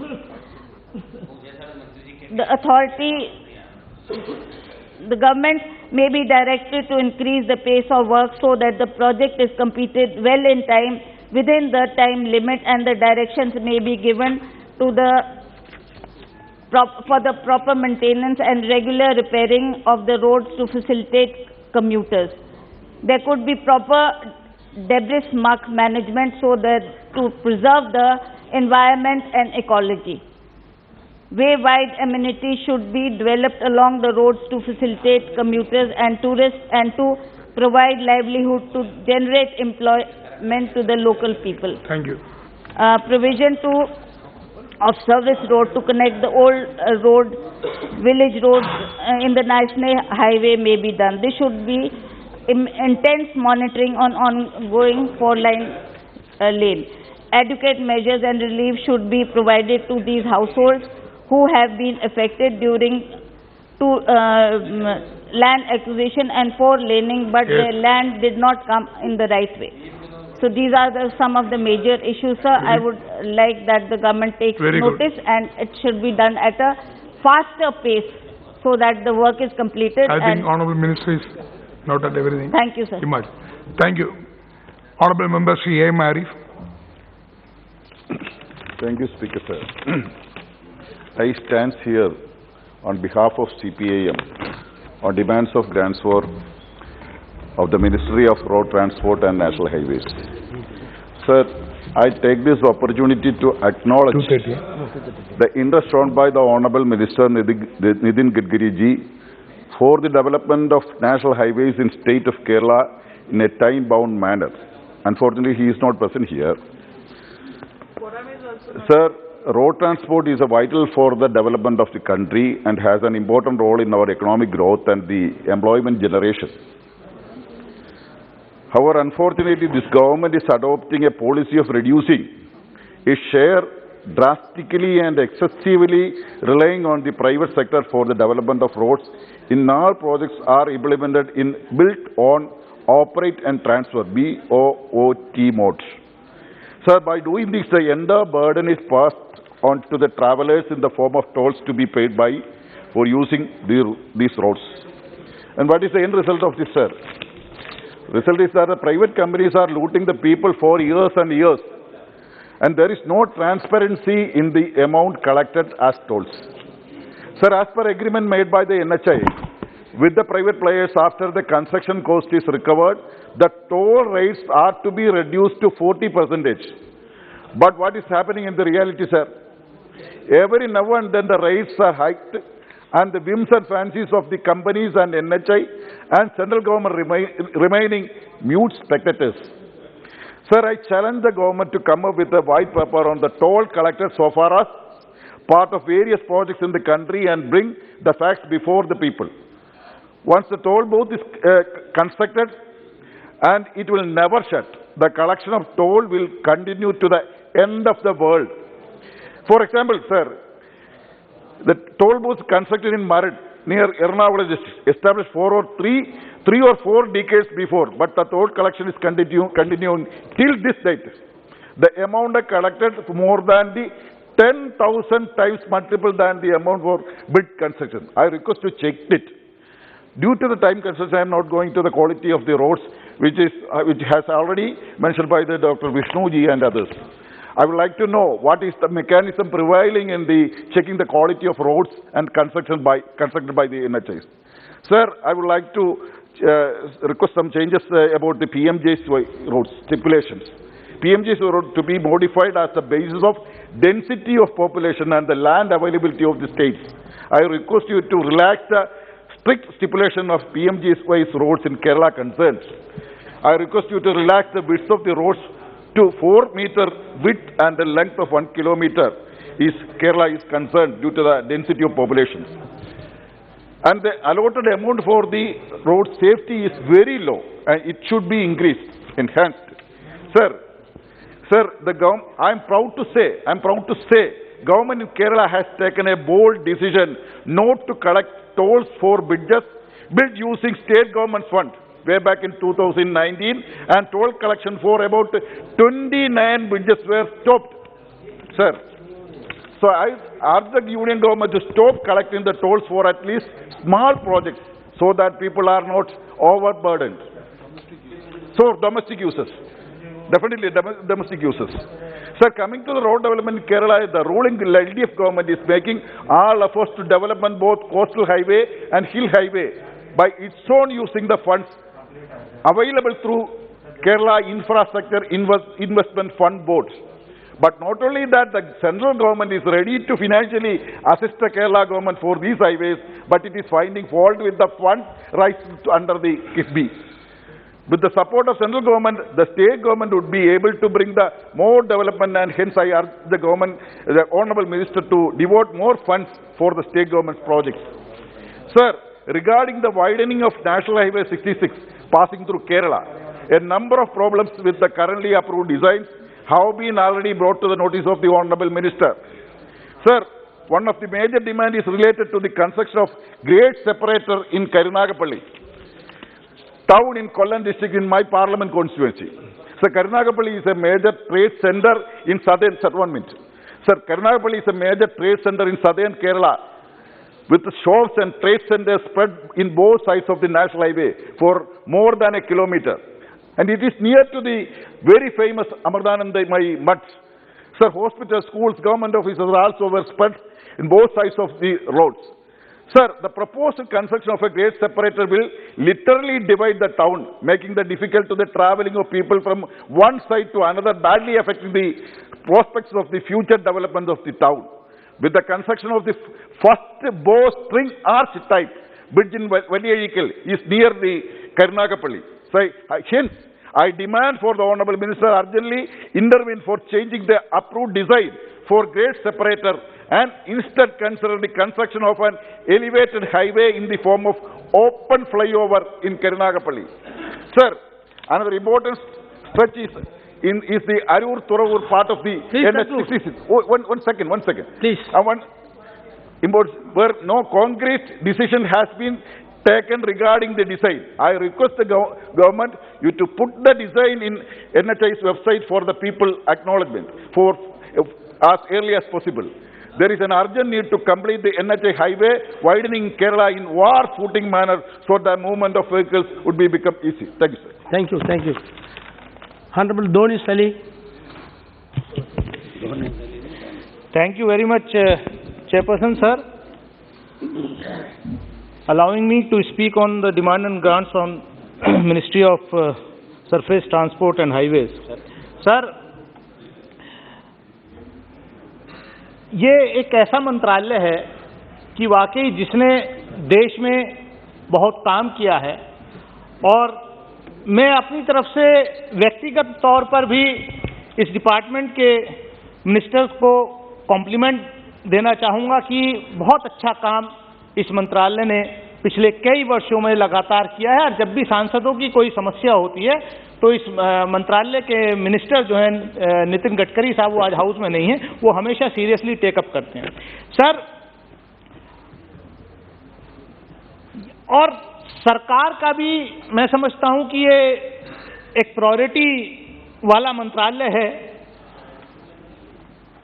जो allocation इस साल हुआ तकरीबन 68,000 करोड़ रुपए का, जो कि almost 52% ज्यादा है पिछले साल के एलोकेशन से इस मंत्रालय को। लेकिन उसके साथ साथ जो मैं देख रहा था डॉक्यूमेंट्स, चिंता का विषय भी आता है कि NHAI तकरीबन 3,38,000 करोड़ रुपए के कर्जे में है। वो आने वाले वक्त में कैसे उससे निकला जाए, ये भी एक बड़ा चिंता का विषय है। सभापति महोदय, मैं आपके माध्यम से मंत्री जी से कहना चाहूंगा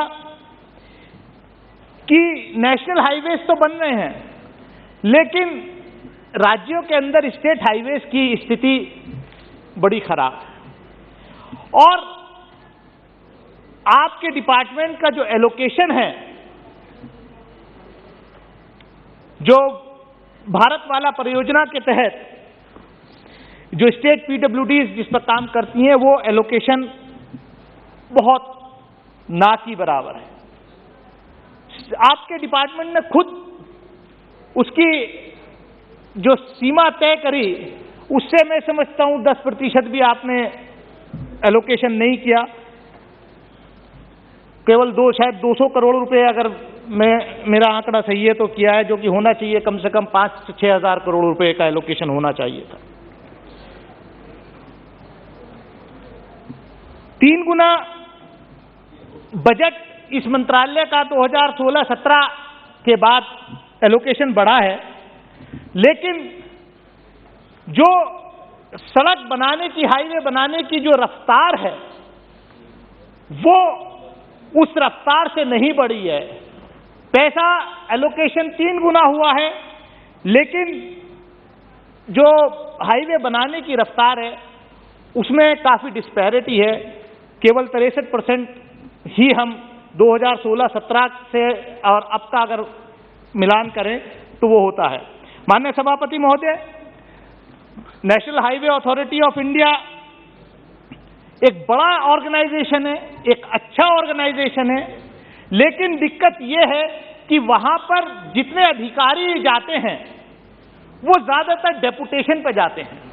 और हमने देखा पिछले दिनों काफी समय तक NHAI के चेयरमैन की पोस्ट खाली रही है।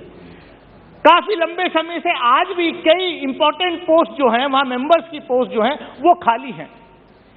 मेरी आपके माध्यम से सरकार से ये अपील है, माननीय मंत्री जी से, जनरल VK सिंह साहब यहां बैठे हैं, कि आप रिक्रूटमेंट जो करें NHAI में, वो डायरेक्ट अगर रिक्रूटमेंट हो, जनरल मैनेजर के लेवल पर रिक्रूटमेंट बहुत कम हो रहा है अगर हो, और जो डायरेक्ट अगर अफसरों का रिक्रूटमेंट होगा तो उनकी लॉयल्टी अपने डिपार्टमेंट के लिए ज्यादा होती है, बजाय इसके कि कोई किराएदार किसी घर में जाए, उसको मालूम है 11 महीने बाद या तो दोबारा रिन्यूअल एग्रीमेंट होना या मुझे 3 साल रहना और उसके बाद निकल जाना है। मैं तो सर देसी आदमी हूं, देसी भाषा का प्रयोग करता हूं, इसलिए अगर डायरेक्ट रिक्रूटमेंट होगा तो उसकी लॉयल्टी जाहिर सी बात है कि ज्यादा होगी। एक जो सभापति महोदय, एक जो संज्ञान में बात आई मेंटेनेंस की, सड़क बनाना आसान है, हाईवे बनाना आसान है, लेकिन उसका मेंटेनेंस और जिस जनता के लिए आप बना रहे हैं, खासतौर से उस इलाके की जनता जहां पर जो सर्विस रोड्स बनती हैं, उनकी स्थिति बहुत दयनीय, बहुत खराब है। और मुझे ताज्जुब हुआ रिपोर्ट देख करके, डॉक्यूमेंट देख करके, कि जो मेंटेनेंस का एलोकेशन था उसका 18, 19 और 19, 20 में उसका सिर्फ 60% प्रयोग हुआ है, उपयोग हुआ। मतलब आप हजारों करोड़ रुपए बड़ा हाईवे बनाना है तो आप इस्तेमाल करेंगे, बड़ा काम लेने के लिए बड़े कंपनीज आ जाएंगी, लेकिन छोटा मोटा काम करने के लिए, मेंटेनेंस के लिए आपके पास या तो लोग आ नहीं रहे काम करने के लिए, या आप करना नहीं चाहते। सभापति महोदय, जैसा कि मैंने पहले कहा कि जैसे इस साल का टारगेट आपका 12,000 किलोमीटर का था हाईवेज बनाने का, लेकिन इस महीने की 10 तारीख तक वो आंकड़ा सिर्फ 8,278 किलोमीटर है। तो आप कहीं ना कहीं फंड्स आपको मिल रहे हैं, लेकिन कहीं ना कहीं कुछ गड़बड़ी बीच में है। और मैं समझता हूं वो एक ये भी है कि पिछले दिनों NHAI में जो इंपॉर्टेंट पोस्ट थी वो खाली रही थी, जबकि पिछले वर्ष का अच्छा आंकड़ा था। मैं ज्यादा कुछ ना कहते हुए सभापति महोदय, मैं अपनी क्षेत्र की कुछ समस्याओं से अवगत कराना चाहता हूं। मेरठ गढ़ बाईपास बन रहा है, नेशनल हाईवे 709A। सर मैं 2 मिनट लूंगा अपनी बात खत्म करने में। वहां पर हम क्या देखते हैं कि मैंने पहले भी कहा कि हम योजनाएं बनाते हैं, लेकिन योजनाओं में DPR बनाते वक्त अगर जनप्रतिनिधियों से सुझाव मांगे जाएं तो शायद बहुत आसानी से लंबी योजनाएं इंप्लीमेंट होंगी। लेकिन हम क्या होता है कि जब हाईवे बन जाता है या बनने लगता है तब MP MLA को पता चलता है। अब मेरे यहाँ मैं गया था पिछले हफ्ते इसी हाईवे पे, ये जो नया बाईपास बनना है सर, ये 3 राज्यों को जोड़ता है और मेरी कॉन्स्टिट्यूंसी के 30 गांव इससे प्रभावित हैं। मथुरा से हस्तिनापुर जाने वाले तीर्थयात्री सब इस रास्ते को लेते हैं जो कुचेसर चौपला से होकर के जो है शाहपुर और किठौर मार्ग को जोड़ता है। लेकिन आबादी के बिल्कुल मिला हुआ ये नया बाईपास बन रहा है। मैं गया विजिट पे, मैं चाहूंगा मंत्री जी आप भी जाइए। मतलब आबादी है और आबादी से लगा हुआ बिल्कुल हाईवे आप बना रहे, जबकि जंगल खाली पड़ा है। उसको जब DPR बनना था थोड़ा और आगे लिया जा सकता था। मेरी आपके माध्यम से डिमांड है, जो वहां के लोगों की डिमांड है कि इस हाईवे ये जो रास्ता है कुचेसर चौपला से श्यामपुर किठौर मार्ग जो कि 30-35 गांवों से जुड़ा हुआ, वहां पर उतरने और चढ़ने के लिए जो है कट नहीं दिया है। मैं आपको पत्र भी सौंपूंगा, वहां पर कट मिलना चाहिए, वरना लोग फिर किठौर में कस्बे में निकल के जाएंगे, उनको कोई फायदा इससे नहीं होगा। जमीन उन गांव के लोगों की जा रही है, लेकिन फायदा उनको नहीं होगा, खाली दूर से आने वाले लोग ऊपर से चले जाएंगे। मैं एक मिनट में अपनी बात खत्म करूंगा। एक मैटर और है, जैसे हम लोग highway second please sir 1 minute में हाईवे बनाते हैं, अच्छी बात है, लेकिन क्या है कि हमारे जो फास्टैग्स हैं, मैं कल भी गया, कल मैं अपनी कॉन्स्टिट्यूंसी गया और आया हूं, पता नहीं क्या है। माननीय मंत्री जी ने पिछले साल 18 मार्च को मेरे एक सवाल के जवाब में यहां ऐलान किया था कि अगले साल 1 साल के अंदर सारे टोल प्लाजा खत्म कर दिए जाएंगे, बल्कि जनता ने सोचा शायद फ्री होने वाला है, लेकिन ये था कि GPS गाड़ियों में लगाएंगे और कहीं कोई टोल प्लाजा नहीं होंगे। लेकिन फास्टैग काम नहीं करते। आप जो टोल के जो चलाते हैं उनको आप कहिए कि वो मशीन जो है लेटेस्ट लाएं कि कम से कम फ्री एक्सेस हो। और गजरौला के अंदर एक जो हाईवे बन रहा है, ये यहाँ पर कुछ लोग डिमांड कर रहे हैं। खैर मतलब एक ये और देखिए कि कई बार क्या होता है, प्रेशर में आके जनप्रतिनिधियों के हम लोग ऐसी जगह कट दे देते हैं जहां पर एक्सीडेंट होने के बहुत चांसेस होते हैं। ऐसे किसी दबाव में नहीं आना चाहिए, क्योंकि जो ब्लैक स्पॉट्स हैं उन पर किसी भी कीमत पर कट किसी एक की भी जान जाती है तो हम लोग उसके लिए जिम्मेदार हो सकते हैं। Please mister Yadav continue. माननीय सभापति महोदय, आज सड़क परिवहन और राज्य मंत्रालय के वित्तीय वर्ष 2022-23 के केंद्रीय बजट अनुमान मांगों के समर्थन में अपनी बात रखने के लिए खड़ा हूँ और इस पर आपने मुझे अवसर दिया, उसके लिए विशेष तौर पर आभार व्यक्त करता हूँ। महोदय, मैं माननीय प्रधानमंत्री जी, माननीय नितिन गडकरी जी, माननीय जनरल BK सिंह के प्रति बहुत आभार व्यक्त करता हूं, जो निश्चित तौर पे कम समय में बहुत बड़ा काम किया है और देश की एक नया स्वरूप और नया तस्वीर बनाने का काम किया है अपने कामों के माध्यम से। मैं इतिहास के पन्नों में ले जाना चाहता हूं आपके माध्यम से सदन का। महोदय, वर्ष 1950-51 में भारत में 19,800 किलोमीटर राष्ट्रीय मार्ग थे और वर्ष 2020-2014 में बढ़ करके 92,000 किलोमीटर हुआ। और महोदय 2021 में ये बढ़ करके 1,41,000 किलोमीटर अधिक हो गया। महोदय सरकार की प्रतिबद्धता देखिए और काम करने की क्षमता देखिए। माननीय प्रधानमंत्री मोदी जी का और नितिन गडकरी साहब, बीके सिंह का विजन देखने का काम कीजिए।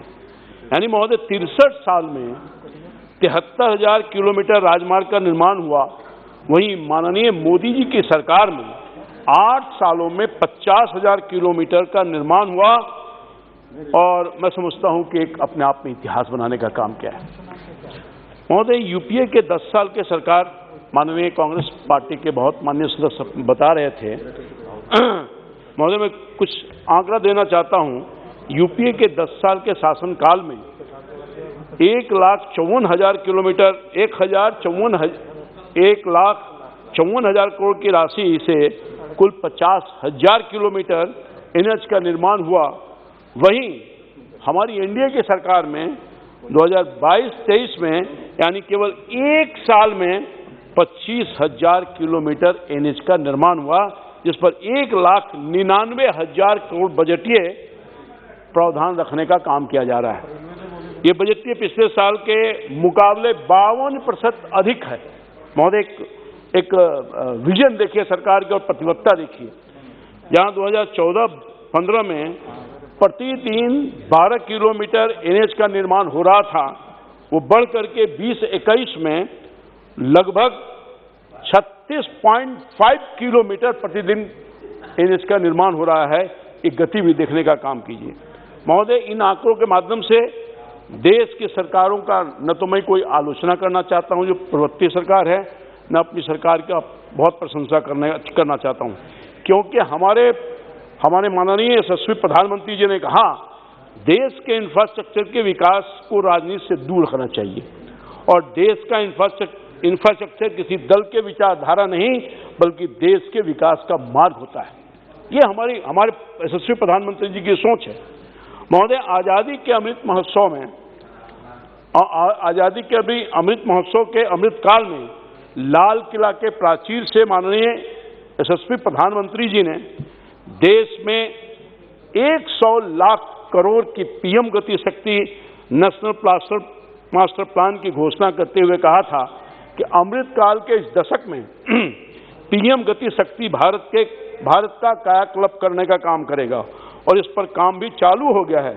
भारत में अत्याधुनिक विश्व स्तरीय हॉलिस्टिक और इंटीग्रेटेड इंफ्रास्ट्रक्चर के विकास के लिए आजाद भारत में पहली बार किसी प्रधानमंत्री ने नेशनल मास्टर प्लान बनाया है और इस देश में मल्टी मॉडल कनेक्टिविटी का विकास होगा। देश में गांव तक आर्थिक गतिविधियां तेज होगी और रोजगार के भरपूर अवसर भी पैदा होगा। पीएम गति शक्ति को बढ़ावा देने के लिए 7 कारक को चुना है। सड़क मार्ग, रेल मार्ग, हवाई मार्ग, विमानपत्तन, माल परिवहन, जल मार्ग और लॉजिस्टिक संरचना का निर्माण करने का निर्णय लिया है। महोदय रिजर्व बैंक ऑफ इंडिया और अन्य संस्थानों ने एस्टिमेटेड किया है कि भारत सरकार इंफ्रास्ट्रक्चर के निर्माण पर अगर 1 रुपया खर्च करती है तो इसका मल्टीप्लायर इम्पैक्ट यह होता है कि देश के जीडीपी में 2.5 से 3.5 रुपए की वृद्धि होती है। यानी इंफ्रास्ट्रक्चर में इन्वेस्टमेंट से लॉजिस्टिक कॉस्ट घटेगा। भारत में लॉजिस्टिक कॉस्ट 13 से 14% अभी है महोदय, इसको 8% तक लाने का सरकार प्रयास कर रही है। इससे वैश्विक बाजार में भारत का माल सस्ता होगा और निर्यात बढ़ेगा। भारत की अर्थव्यवस्था को आत्मनिर्भर और $5 ट्रिलियन की अर्थव्यवस्था बनाने में पीएम गति शक्ति का महत्वपूर्ण रोल निभाने का काम करेगा। आदरणीय माननीय प्रधानमंत्री जी ने जिस तरह से समाज के भलाई के लिए सामाजिक न्याय जरूरी है, उसी अवधारणा के तहत उसी तरह से देश को संतुलित के लिए विकास जरूरी है। महोदय, पीएम गति शक्ति के last mile connectivity to last person development and lands to port व पोर्ट टू लैंड के लिए विश्व स्तरीय और आधुनिक मल्टी मॉडल कनेक्टिविटी इंफ्रास्ट्रक्चर का विकास होगा। स्टार्टअप का इकोसिस्टम गांव से लेकर पोर्ट तक विकसित होगा। और इस अवसर पर मैं युग पुरुष माननीय पूर्व प्रधानमंत्री अटल बिहारी वाजपेयी जी को भी नमन करना चाहता हूं, जो नया भारत के निर्माण के लिए आजादी के बाद पहली बार स्वर्णिम चतुर्भुज योजना के तहत 4 लेन सड़क और ग्रामीण भारत के लिए प्रधानमंत्री ग्रामीण सड़क योजना की शुरुआत की थी। और उसी का नींव का परिणाम है क्या सड़कों को दियारा में सड़कों को लंबाई के मामले में विश्व स्तरीय जो आकलन किया गया है उसमें अमेरिका के बाद दूसरा स्थान भारत का होता है। महोदय, गति शक्ति के तहत don't want anything for your constituency?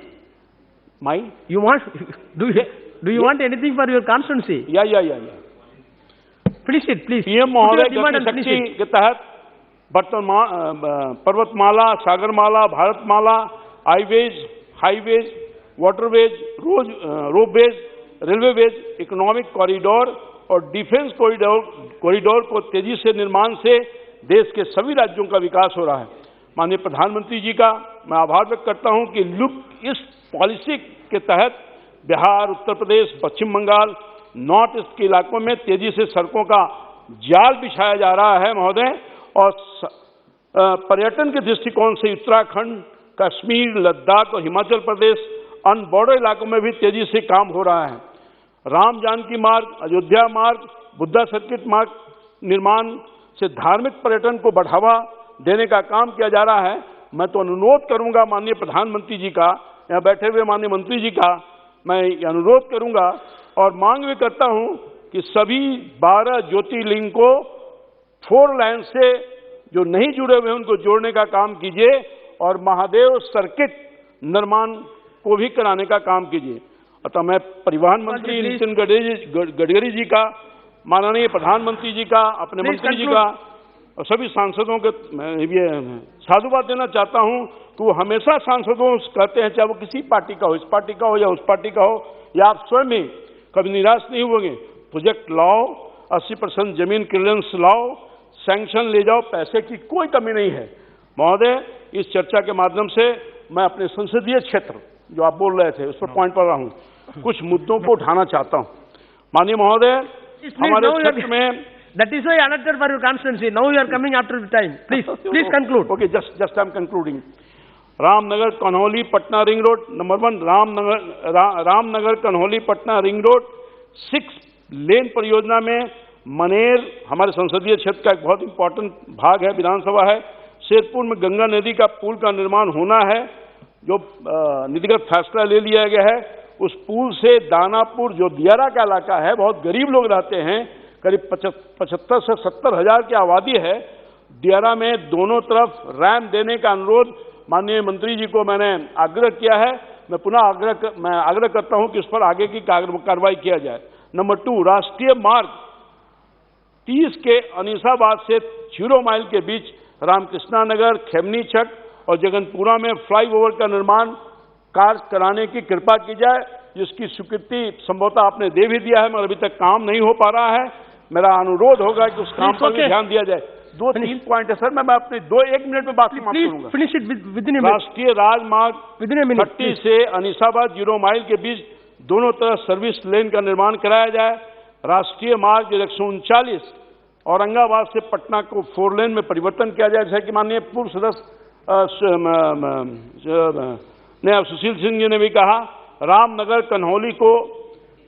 Kanhauli से 6 लेन राष्ट्रीय मार्ग में बेलदारी चक के पास कंसारी गांव के पास अंडरपास का निर्माण करवाया जाए, जो बहुत ही आवश्यक है। पटना बक्सर राष्ट्रीय राजमार्ग के लद अलाइनमेंट नथुपुर भूसौला को NS39 का पार्ट बनाकर 4 लेन सड़क का निर्माण, ताकि अनीसाबाद एम्स जो हॉस्पिटल है फुलवारी तक बाईपास सड़क का निर्माण हो सके, जिससे अनीसाबाद से फुलवारी एम्स तक लगने वाला जो महाजाम है उससे मुक्ति मिल सके। पटना डोभी NH 30 से हनुमान 30 के पास लास्ट पॉइंट से बस लास्ट NH 30 के मसौड़ी पुनपुन सेक्शन का निर्माण कार्य जल्दी कराया जाए, जो काम प्रोग्रेस में है उसको थोड़ा जल्दी कराया जाए, और अंत में पटना गया डोभी NH 83 के नौदौल में सर्विस लेन का निर्माण करवाया जाए। ये मेरे संसदीय क्षेत्र से जुड़ा हुआ मामला था, जिसका आपके माध्यम से सरकार का ध्यान आकृष्ट करवा रहा हूं। अंत में पुनः मैं इस बजट का समर्थन करते हुए, अनुदान मांग का समर्थन करते हुए और आपको विशेष धन्यवाद देते हुए अपनी बात समाप्त करता हूं। बहुत धन्यवाद सर। सभापति महोदय, थैंक यू। आपने मुझे सड़क परिवहन और राजमार्ग मंत्रालय की अनुदान मांगों पर चर्चा में भाग लेने का अवसर दिया, इसके लिए आपका बहुत बहुत धन्यवाद। सभापति महोदय, आज पूरा देश देख रहा है, और कोई भी देश विश्व के अंदर वो विकसित विकासशील देश वही कहलाता है जहां सड़कों का जाल बिछा हो। आजादी के 70 साल बाद अभी भी कई गांव, कई इलाके ऐसे जो सड़कों से नहीं जुड़े। प्रधानमंत्री ग्राम सड़क योजना भी आई, आपका केंद्र का पैसा भी अलग अलग योजनाओं में स्टेट के अंदर जाता है, लेकिन दुख इस बात का है कि लंबी चौड़ी बात करने के बाद भी आज भी आजाद भारत, जिसको आजादी की 75वीं वर्षगांठ हम मनाने को जा रहे हैं, आज भी कई ढाणियां, कई गांव ऐसे हैं जो सड़कों से दूर है। हम रेगिस्तान के इस मारवाड़ के उस इलाके से आते हैं जहां सड़क को बहुत अलग तरीके से देखा जाए। सभापति महोदय, आज भी कई ढाणियां, कई गांव ऐसे हैं जहां अगर कोई व्यक्ति बीमार हो जाए तो उनको ले जाने के लिए कोई साधनों की व्यवस्था नहीं होती और लोग रास्ते में ही दम तोड़ देते हैं। ये मेरी दिल्ली की सरकार से भी मांग रहेगी कि ये देश विकसित देश जब तक नहीं कहलाएगा, जब तक प्रत्येक गांव ढाणी देश की सड़कों से नहीं जुड़ेगी। एक हमारी एक बड़ी योजना है, वैसे सड़क मंत्रालय का मामला नहीं, प्रधानमंत्री ग्राम सड़क योजना की है कि गांवों को तो आपने जोड़ दिया, लेकिन ढाणियां अभी बाकी है। लेकिन चूंकि सड़क पे बात चल रही, तो मैं ये भी मांग करूंगा कि उस योजना को भी जोड़ के देश की प्रत्येक ढाणी जहां आबादी 50 से 100 हो, उनको भी सड़क से जोड़ें। स्टेट को आप पैसा दें, कई स्टेट पैसा देने की स्थिति, दिल्ली उनकी मदद करें। सभापति महोदय, अब की बार विगत वर्ष की तुलना में 68,000 करोड़ का बजट अधिक मिला, तो हम उम्मीद करेंगे कि मंत्री जी राजस्थान का विशेष ध्यान रखेंगे। मंत्री महोदय नितिन गडकरी जी और जनरल वीके सिंह साहब जो यहाँ विराजे हैं, नितिन गडकरी जी ने भी जो कोरोना काल के अंदर कई सड़कों का लोकार्पण किया देश के अंदर, वीसी के माध्यम से हम लोग उपस्थित हुए और उस समय कई घोषणाएं भी करी थी। दुर्भाग्य इस बात का है कि उनकी घोषणाओं को 2-2 साल हो गए सभापति महोदय, लेकिन वो धरातल पर नहीं आई। क्या कारण है कि मंत्री जी ने जो घोषणाएं करी वो काम भी नहीं हो रहा है। वो घोषणाएं उन्होंने वीसी के माध्यम से दिल्ली से करी थी, हम लोग उसमें जुड़े थे, खुद हमने डिमांड रखी थी, लेकिन दुर्भाग्य इस बात का कि दिल्ली के मंत्री की घोषणा का धरातल पे नहीं आना इस ओर इंगित करता है कि कहीं मंत्री जी की कम तो नहीं चल रही देश के अंदर। आज मंत्री जी यहाँ पे नहीं, लोकसभा के अंदर हर कोई कह रहा है कि भाई मंत्री जी यहाँ क्यों नहीं है। हम एक मिनट, ये सुन रहे, बड़े वाले नहीं सुन रहे ना, वो भी सुन रहे हैं अपने चेंबर में, तो यहाँ आना चाहिए ना, फिर मजा तो यहाँ आता जब यहाँ होता है। हम तो चाहते हैं प्लीज एड्रेस चेयर। सभापति महोदय, और चूंकि मंत्री जी ने, सबने मंत्री जी की तारीफ करी, तो हो सकता है सरकार को तकलीफ हो जाए, मंत्री जी की तारीफ क्यों हो रही इतनी ज्यादा। अब सरकार तो सरकार के हिसाब से सोचती है, इसलिए हो सकता है कि जो घोषणाएं उन्होंने करी पूरी। मैं चाहूंगा कि मंत्री जी ने जो घोषणाएं लोकार्पण के समय और सांसदों को, चाहे वो विपक्ष के थे, पक्ष के थे, सब सांसद, उनका बड़ा मन है, ये सही बात है। जो भी उनके पास जाता है वो उसका काम करने का प्रयास करते हैं, पॉजिटिव है। लेकिन खाली बातों से क्या होगा, हमें काम चाहिए। चुनाव आ जाएंगे, बातों से वोट थोड़ी मिलेंगे, वहां काम करना पड़ेगा। तो उससे, उद्घाटन से, बातों से काम नहीं होता। तो मैं यही कहना चाह रहा हूँ, काम कर दो। सभापति महोदय, मैं मंत्री जी से निवेदन करना चाहूंगा, जब राज्य मंत्री जी यहाँ बैठे हैं, वो मेरी बात भावना वहां तक पहुंचाएंगे। तो विकास के आधारभूत ढांचा मजबूत करने के नाम पर सबसे अधिक जोर सड़कों के विकास पर दिया जाता है। सरकार तो अपने विकास की उपलब्धियों में सड़कें बनने की उपलब्धियां गिनाते नहीं थक रही, लेकिन इन सड़कों पर सुरक्षा उपायों को लेकर वैसी गंभीरता नहीं दिखाई देती जैसी दिखाई जानी चाहिए। यही वजह कि राजमार्गों पर सबसे अधिक जानलेवा दुर्घटनाएं होती देखी जाती है। हाल ही में एक जो साल था, करीब 3 महीने लॉकडाउन के होने के बाद भी केवल 2020 में ही सड़क हादसों में 47,984 लोगों ने अपनी जान गंवाई। समझ महोदय, फरवरी 2022 में उत्तराखंड और राजस्थान के अंदर 5 बड़े हादसे हुए। इसका एक प्रमाण है कि पहाड़ों की सड़कें वैसे भी मैदानी इलाकों की अपेक्षा ज्यादा खतरनाक दुर्घटना संभावित मानी जाती है, मगर प्राय देखा जाता है कि उन पर किनारों की तरफ दुर्घटना के वक्त सुरक्षा के लिए लोहे की बाड़ वगैरह लगाने की जरूरत नहीं समझी जाती, जिसकी वजह से जरा संतुलन खोते ही गाड़ियां गहरी खाई के अंदर गिर जाती है। सभापति महोदय, राजमार्गों का निर्माण उन पर गति सीमा आबाद रखी गई, मगर सड़कों के किनारे अक्सर खुले छोड़ दिए गए, जिसके चलते न सिर्फ उन पर आवारा पशु अचानक आ पहुंचते हैं, इनकी वजह से तेज रफ्तार की गाड़ियां संतुलन को दुर्घटनाग्रस्त हो जाती है, बल्कि बरसात वगैरह की वजह से अगर किसी गाड़ी का पहिया चूक से भी मिट्टी पर पहुंच जाए तो फिसल कर दुर्घटनाग्रस्त हो जाती है। फिर भी कई राजमार्गों का विकास इस तरह हुआ है कि कई कई कस्बे गांव वगैरह के बीच से होकर जब गुजरते तो लगता ही नहीं कि वो राजमार्ग के सामान्य सड़कों की तरह लगते हैं। अक्सर जोखिम भरा काम है। लंबे समय से मांग की जा रही कि राजमार्गों का विकास करते समय उन पर सुरक्षा व्यवस्था भी पुख्ता होनी चाहिए ताकि उन पर होने वाली दुर्घटनाओं को रोका जा सके, मगर अफसोस है कि अभी तक इस दिशा में गंभीरता ध्यान नहीं दिया। समझ महोदय, क्वालिटी कंट्रोल की भी बात करूंगा। क्वालिटी कंट्रोल बना रखा है, चाहे स्टेट के अंदर हो, देश के अंदर हो। हम जब मांग करते हैं तो जांच के लिए भी आप इंजीनियर भेजते हो, क्योंकि इंजीनियर की जांच करेगा। तो आज तक हमने कोई ठेकेदारों को, इंजीनियरों को जेल जाते नहीं देखा। करोड़ों अरबों रुपए लगा के जो सड़क बनाई जाती है, 5 साल की उसकी गारंटी भी होती है, लेकिन 1 साल बाद ही वो सड़क, चाहे सीआरएफ से बनी, चाहे आपका स्टेट हाईवे हो, चाहे नेशनल हाईवे हो, उनमें गड्ढे पड़ जाते हैं। और कई जगह तो ऐसी हालात होती है कि 3 दिन बाद ही डामर उखड़ जाता है और क्वालिटी कंट्रोल की टीम बन जाती है तो कागजों के अंदर सारा रफा दफा मामला हो जाता है। तो मैं चाहूंगा कि क्वालिटी कंट्रोल की जो जांच हो, क्वालिटी की जो जांच हो, वो मजबूत तरीके से, और अगर बदमाशी कोई करे, घोटाला घपला करे, कोई इंजीनियर दोषी हो, ठेकेदार दोषी, उसको सजा मिले, ये मैं मांग करना चाहूंगा। टोल की बात करूंगा सब मुझे, टोल टैक्स। अखबारों की माने तो एक्सप्रेस वे और नेशनल हाईवे पर अप्रैल से टोल टैक्स की दरों में 10% की वृद्धि की जा सकती है, ऐसा कह रहे हो सकता है। आए दिन हम ये भी पढ़ते हैं कि सरकार ने diesel, petrol, excise duty, road cess बढ़ाया। आप रोड, ये सब सुनकर लगता है कि शायद ही कोई देश होगा जिसमें केवल सड़क पर चलने के लिए यात्री को 3 लेयर का टैक्स देना पड़े। ये हिंदुस्तान वर्ल्ड में पहला देश है जहां 3 तरह का टैक्स आम जनता को देना पड़ता है। रोड सेस, रोड टैक्स और टोल टैक्स। अगर लंबी दूरी की बात करता तो ऐसी बहुत ही कम ऐसी सड़कें जिनमें टोल टैक्स वाली सड़कें ना हो।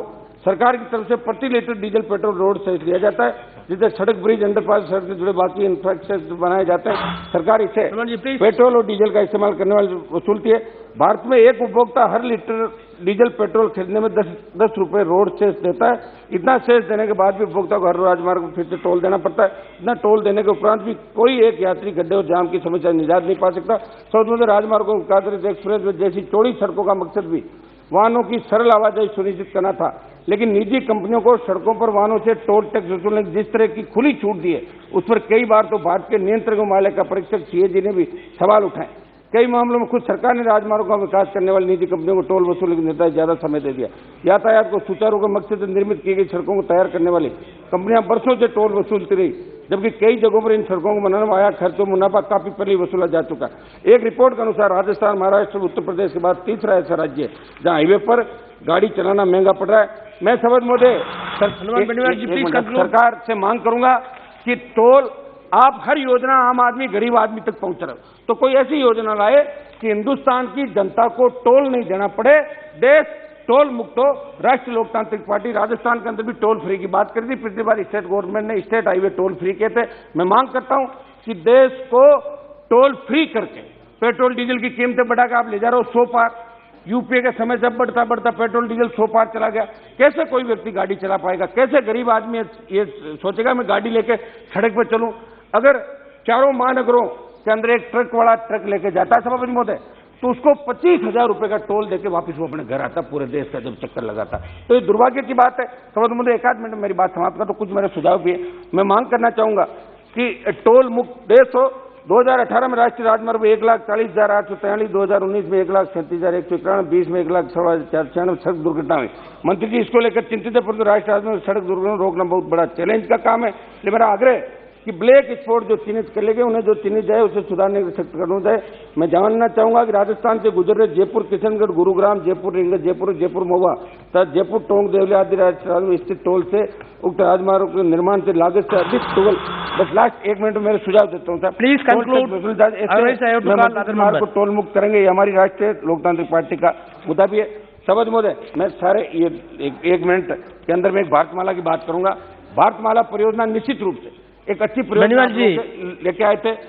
1 मिनट सर सुनो, आज प्लीज कंक्लूड। आप तो सुनो, क्या a good speaker must finish within a stipulated time with all points. Bharatmala के बाद I think that we are good speaker. और उसके बाद समाप्त। 1 मिनट सर, भारतमाला परियोजना के अंदर मेरा निवेदन रहेगा कि हम मंत्री जी से मिले, जनरल साहब से भी मिले, इन मतलब राजस्थान के अंदर हमारे जालौर से आने वाले माननीय सांसद भी कह रहे थे कि पंजाब, हरियाणा और दूसरे राज्यों के अंदर जो भारतमाला में जमीन एक्वायर की उनको मुआवजा ज्यादा मिला और हमें मुआवजा कम मिला। इसलिए भारतमाला परियोजना के अंदर किसानों की जो जमीन अधिकृत की है उनको ज्यादा मुआवजा स्टेट गवर्नमेंट से बात करके दिया जाए। अब मेरे सुझाव एक दो सुझाव मैं देता हूँ साहब, एक सेकंड ये लीजिए आप।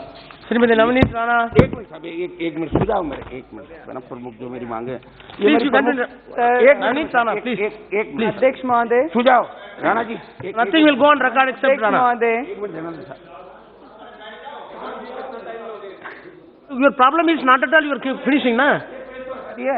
Always you are. No, this is not fair. I understood 3 times. In spite of that, you are not able to finish your speech. आधा मिनट Okay, 1 minute. हाँ मैंने प्रमुख CRIF के माध्यम से मेरे नागौर जिले तो अधिक राशि का आवंटन किया जाए। सड़कों की दृष्टि से अभी काफी पिछड़ा हुआ क्षेत्र है। मोदी जी, नागौर में अजमेर नागौर राष्ट्रीय राजमार्ग, आप 1 मिनट देख लेना, कुचेरा नगर पालिका क्षेत्र के बाहर बने बाईपास पर खजवाना ग्राम के चौराहे पर बहुत दुर्घटनाएं होती है। तो यहाँ पर फ्लाईओवर बनाया जाए। साथ ही नागौर से जोधपुर जाने वाले राष्ट्रीय राजमार्ग नागौर जिले की भाखरो तथा खींवसर के पदम से चौराहे पर जहाँ दर्जनों दुर्घटनाएं हो गई, दर्जनों लोगों ने अपनी जान गंवा दी।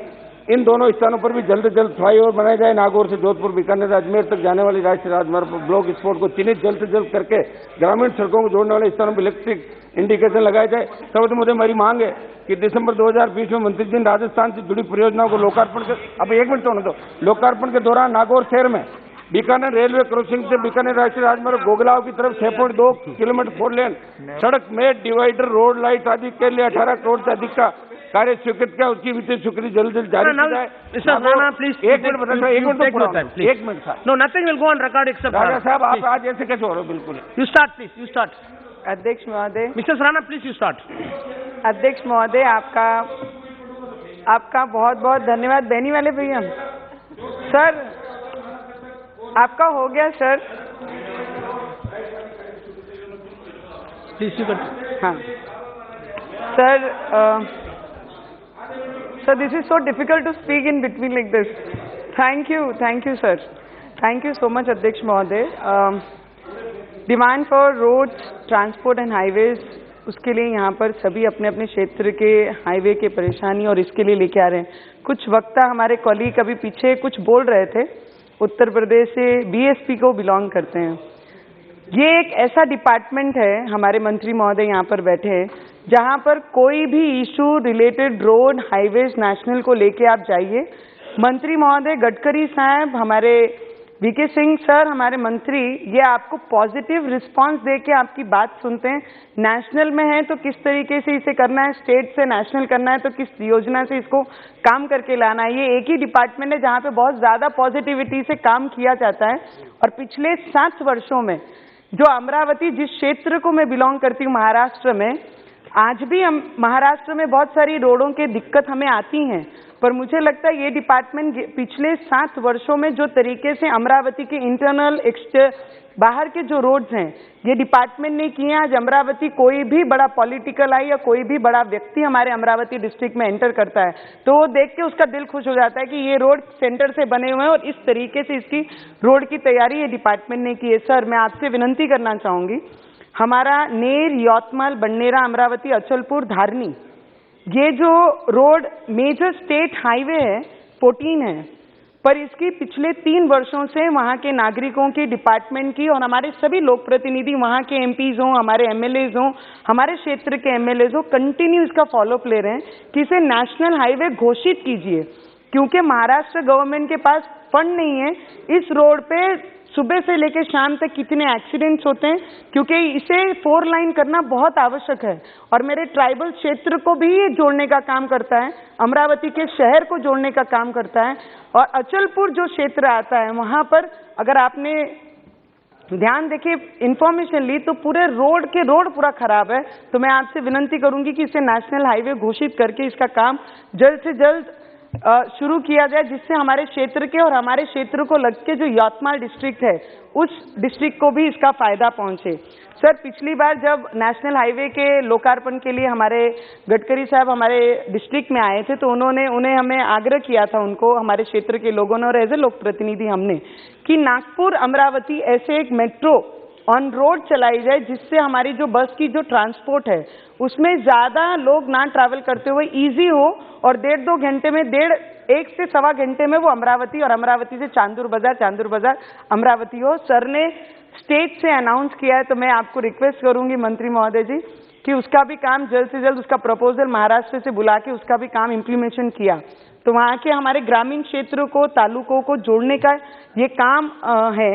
मेरे मेलघाट में घटांग जो रोड है, जो एरिया पड़ता है भांडुम, रास्ता मध्य प्रदेश को लग के है और मध्य प्रदेश में सर सबसे बड़ी बात, अभी 4 दिन हम हमारे क्षेत्र में, आदिवासी क्षेत्र में थे और 4 दिन वहाँ पे थी। जब बॉर्डर क्रॉस करते हैं हम एमपी से महाराष्ट्र को और महाराष्ट्र से एमपी को, तो ये कोई अननोन व्यक्ति भी पहचान जाएगा कि अभी हम महाराष्ट्र में और अभी हम मध्य प्रदेश में, क्योंकि हमारे महाराष्ट्र के रोड में खड्डे हैं कि खड्डों में रोड है, यही पता नहीं लगता हमारे वो बॉर्डर पे। और मध्य प्रदेश में जैसे आएंगे तो वो फ्लाइट जैसी स्मूथली गाड़ी चढ़ती है, गांव के अंदर भी और गांव के बाहर भी। तो मैं आपसे विनंती करूंगी सर, कि वो मेरा ट्राइबल क्षेत्र है और ट्राइबल क्षेत्र में जो रोड्स की बहुत बड़ी आवश्यकता है, अगर एक आदि इमरजेंसी कोई आ जाती है गांव से, तो गांव से प्लेन रोड तक जाने के लिए, एरिया जाने के लिए, मुझे लगता है बहुत बार जो प्रेग्नेंट लेडीज हैं उनकी मृत्यु वो दौरान ही हो जाती है, क्योंकि इतने रोड खराब हैं कि उसकी मरम्मत भी कर नहीं पाती है। तो मैं आपसे विनंती करूंगी, ऐसे रोडों को ध्यान देके उस पर काम हमें करना बहुत जरूरी है। और बंडेरा रोड का फ्लाईओवर है सर, हमारे विधानसभा क्षेत्र आता है अमरावती में, अमरावती डिस्ट्रिक्ट में, वहां के फ्लाईओवर के इस बाजू भी 4 लाइन बना है और उस बाजू भी 4 लाइन बना है, पर फ्लाईओवर 2 वेज है, 2 लाइन है, और जिसके लिए हमने पिछले 3 सालों से कंटिन्यू उसका फॉलोअप ले रहे हैं अपने डिपार्टमेंट से, और उसके लिए हमारे डिपार्टमेंट ने भी, जो महाराष्ट्र डिपार्टमेंट ने 75 करोड़ का प्रपोजल हमने यहाँ पर सेंड किया है। अगर उसका काम करेंगे, 4 वे से 2 वे में आने के लिए एक्सीडेंट की जो क्लैशेस होने के चांसेस इतने ज्यादा बढ़े हुए हैं, और डेवलपमेंट हम कर रहे हैं, तो बीच का पार्ट अगर डेवलपमेंट से बाजू रखते हैं तो मुझे लगता है वो problematic sir. It is very genuine demands what I am asking Minister sir. Just last 2-3 minutes more. तो उसका भी काम अगर आप कराएंगे। अमरावती में एक ओवरब्रिज का काम शुरू है सर, चित्रा चौक से हमारी लालखड़ी वो सब एरिया का भाग है, उसका काम इतना धीमी गति से शुरू है, बहुत अच्छा प्रोजेक्ट है और इतनी ट्रैफिक वाला एरिया है, पूरा बाजार भरता है, बहुत पुराना बाजार है। अगर उसका काम थोड़ा स्पीडी कर दिया जाए तो वहाँ के लोगों को इस काम का लाभ लेने में बहुत ज्यादा सुविधाएं होंगी। सर एक प्रपोजल हमने दिया था, दस्तूर नगर, लालखेड़ी और भानखेड़ा और चांदूर रेलवे, जो नागपुर रोड को, नागपुर को शहर को जोड़ने का काम करता है, उसके ऊपर भी अगर थोड़ा सा हमने ध्यान दिया सर तो हम बहुत सारी चीजें कर पाएंगे। और ट्राइबल एरिया पे थोड़ा सा ज्यादा ध्यान देने की बहुत ज्यादा आवश्यकता है सर। और मैंने बहुत सारे स्पीकर्स को भी बोलते हुए सुना। Yes sir, Sir, I agree to all your orders from the chair, sir. बस आपको मैं सर रिक्वेस्ट करूंगी, आपको अमरावती के बारे में बहुत ज़्यादा अच्छे से पता है सर, तो आप थोड़ा सा इंटरेस्ट लेंगे तो ये बहुत इम्पोर्टेंट सब्जेक्ट है मेरे। अमरावती यवतमाल नेर रोड हो गया है, चांदूर बाजार अमरावती का जो रोड है, Bhankheda to Chandur railway road है, और मध्य प्रदेश और महाराष्ट्र में जो डिफरेंस है उसे खत्म करने का जो एक ये है वो हमने करना चाहिए। इतनी मैं मांग आपके माध्यम से चेयरपर्सन मंत्री महोदय जी को करती हूँ, और ये सब डिटेल्स में सर आपके पास फॉलोअप करने के लिए भी आऊंगी और ये सब चीजें जल्द से जल्द पूरी होंगी, इतनी रिक्वेस्ट भी आपसे करती हूँ। Thank you. Thank you. Honorable Member Sri Kesner Srinivas ji. Thank you, Speaker sir, for giving me the opportunity. Sir, I congratulate Gadkari ji and VK Singh ji and their team for being able to get 5% of the total budget allocated to the ministry, road transport and highways. Sir, this is the first time in the history 5% of the budget is allocated to the ministry, and it's a great achievement, sir. In this regard, I thank them. And also, sir, the decision of the ministry not to borrow or take loans for this financial year is much welcomed, sir. And also, sir, the allotment for road safety, sir. In road safety in this country, is a priority issue, sir, because there are a lot of road accidents happening in our country, and it is the highest in the world, sir. When compared to other countries, the road accidents are very high, and many people are dying due to this road accidents, sir. But the budget allocated by the ministry towards the road safety is just 0.2%, sir, of the total budget, which is 229 crore, which is very less, sir. So I request the ministry to take care of the road safety issues and allocate more budget for road safety issues, so that, because human life is very valuable, sir, and I think we should protect the human life. So road accidents should not happen. So I think more budget should be allocated for this road safety, sir. Also the national highway maintenance, sir. Sir, the budget allocated for the national highway maintenance is just 1.24% of the total budget of the ministry, sir.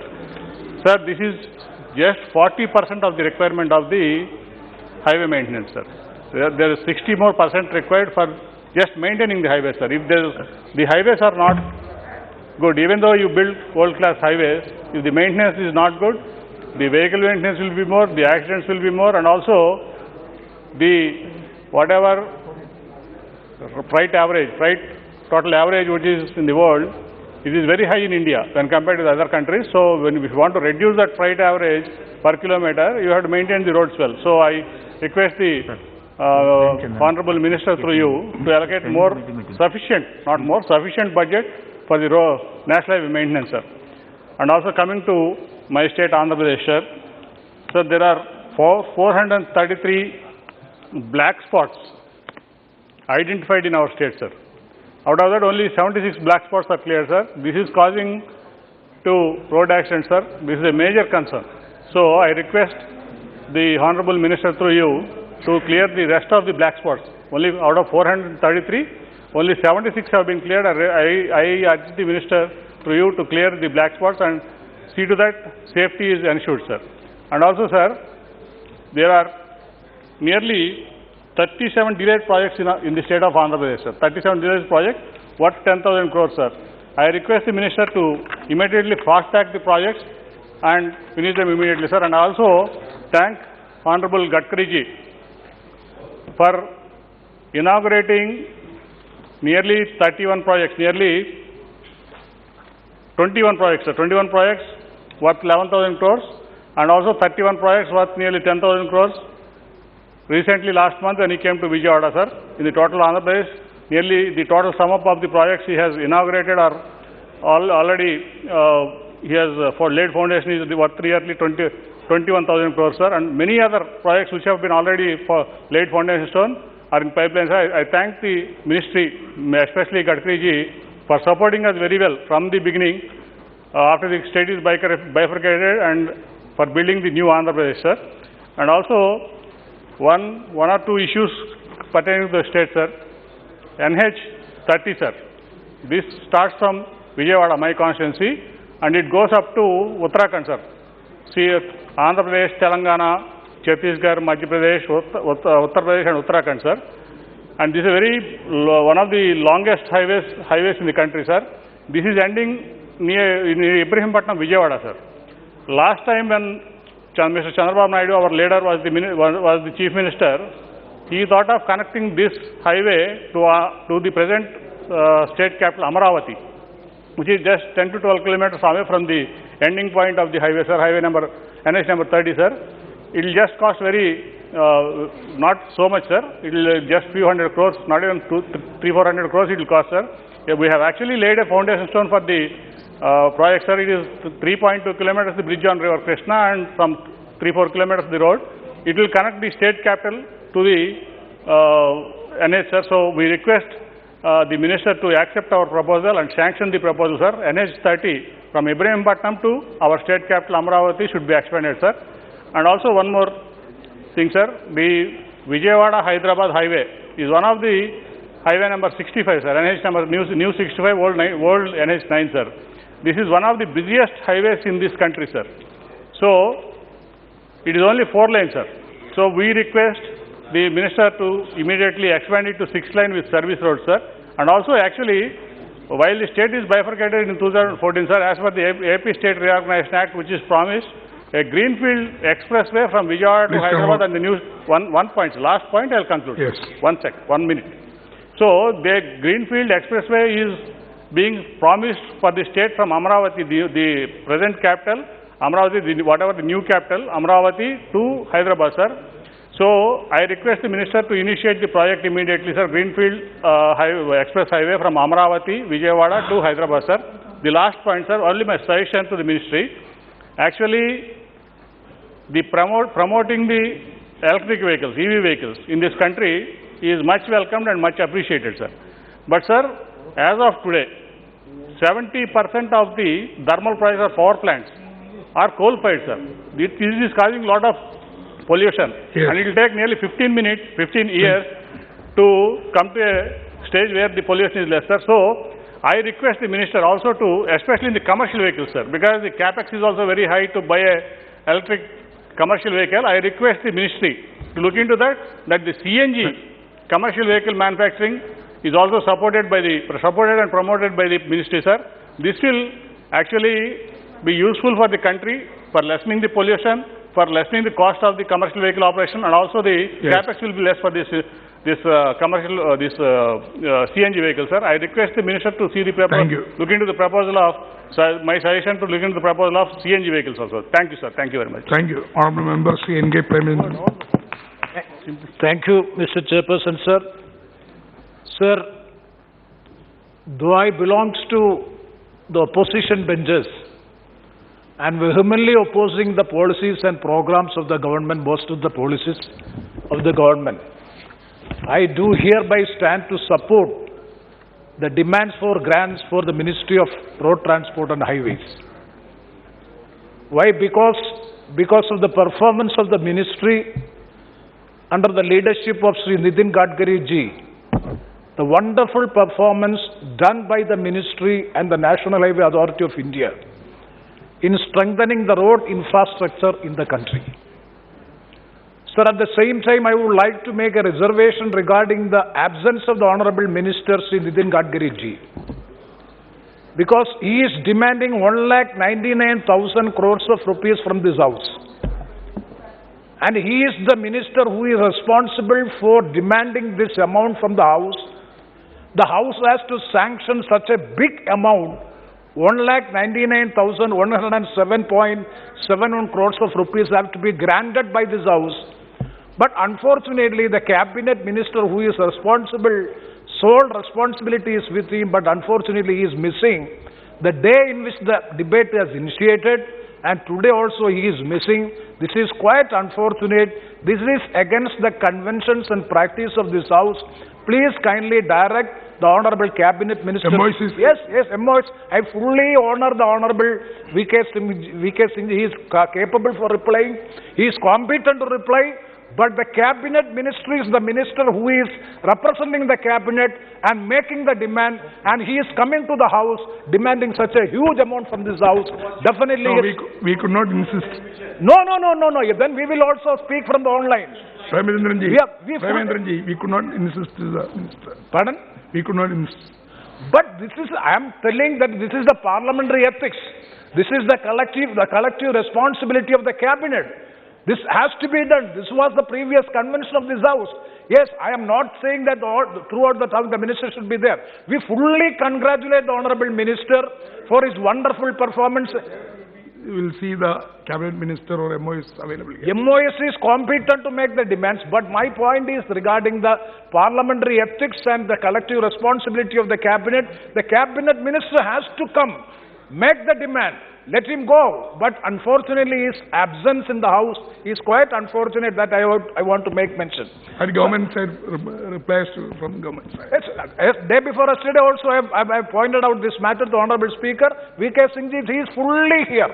He is attending the entire debate. I fully congratulate him also. Yes. This is a question of the propriety and ethics and the conventions and the precedents of this House. Okay. I want to make a point. So, okay. Sir, thank you. So don't take this time out of... No. Oh, please. No. This is I just making... Otherwise I could don't make lose a point. Time. Yeah. Sir... No, please. Okay, Prime Minister. Sir, railway is the third largest network in the world, and the road is the second largest road network in the world. And we are having, I'm not going to the statistics, but 5.89 million kilometers of road. So the road network transports 64.5% of all goods in the country and 90% of the total passengers in the traffic. The total budget allocation for Ministry of Road Transport and Highway, I already mentioned 1,99 point something crores of rupees for the financial year 2022-23. Sir, this is 68% increase compared to the revised estimate of the previous year. This is absolutely appreciable thing, and I fully congratulate the government for having such an increase in the road infrastructure. Sir, the road transport is one of the most cost-effective and convenient modes of transportation in India, both for freight and passengers, as it has high potential penetration level with door-to-door delivery. Importance of road infrastructure is widely recognized as a potent means of socio-economic integration and is vital for the economic development of the country. So much importance and significance should be given to the road infrastructure because it is being applicable to all the people of this country, both in the freight traffic as well as in the passenger traffic.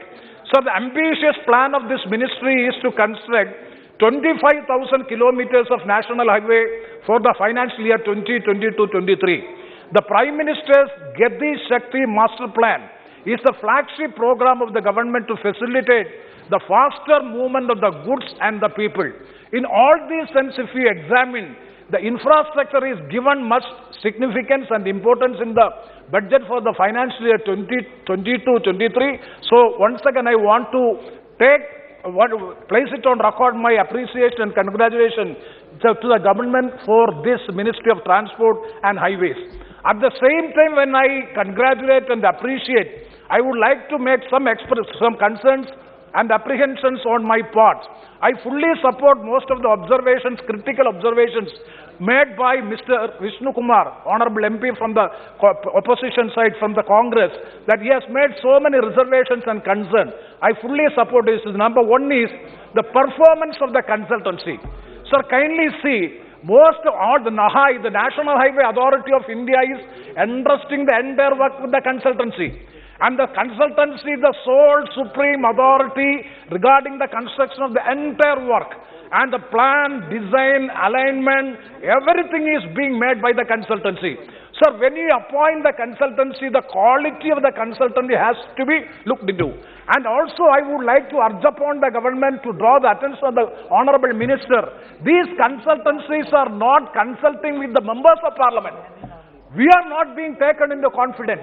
At least the consultancy has to take into the confidence of the people's representative before finalizing the alignment plan and all these things, at least the people's representative have to be taken into to be consulted. But unfortunately, the consultancies are under the impression that they are above all these things. Whatever the decisions of the consultancy, that will be approved. That is not the good thing because we are mingling with the people, we are living with the people, we know the difficulties on the ground level regarding the alignment, evacuation and all these things. We are well aware, we are living with the people, but unfortunately, most of these consultancies is not transparent in making the plan, alignment and structure and all these things. So kindly give a direction to the consultancies to have consultation with the people representatives before finalizing the alignment and plan and all these things. I can very well cite an example also. See, now in National Highway 66 in my constituency and in the state of Kerala, now you are constructing this four-lane traffic, but what you are doing, retaining earthen wall is being constructed in the junctions. For example, in my constituency, Paripalli, Chatanur, Kottayam, and even in Karunagapalli, my learned friend's constituency, you are constructing big walls like China walls and having a small underpassage. The entire urban area is being lost. That means, suppose if it is elevated highway on pillars, then the urban area or the town area will be protected. The consultancy have nothing. When we have discussed with the people, when the officials, they are saying that it is 10 times greater estimate than that of the retaining earthen walls. So if that be the case, the state should also share the expenses. So this concern has to be addressed. That is the number one. And the consultancy should not be the supreme authority. They should also consult with the people's representative before finalizing it. And the second one is regarding the maintenance and repair. So the national highway, the advance contract has to be given. My suggestion is annual maintenance contract has to be given so as to maintain the national highways in a proper way. An annual maintenance contract has to be provided. That is the second concern or suggestion which I would like to make. And the third one is regarding the quality of the work. See, regarding the quality of the work, we know that the Prime Minister's Gramin Sadak Yojana, 3-tier or 3-level inspection or super surveillance is there. Similarly, in the case of the national highway roads also, the quality of the work has to be relooked, it should be reviewed, and some accountability has to be made regarding the national highways. Immediately after the repair and maintenance, within 3 months, the road is being dilapidated. We have so many examples, experience as far as the national highway is concerned.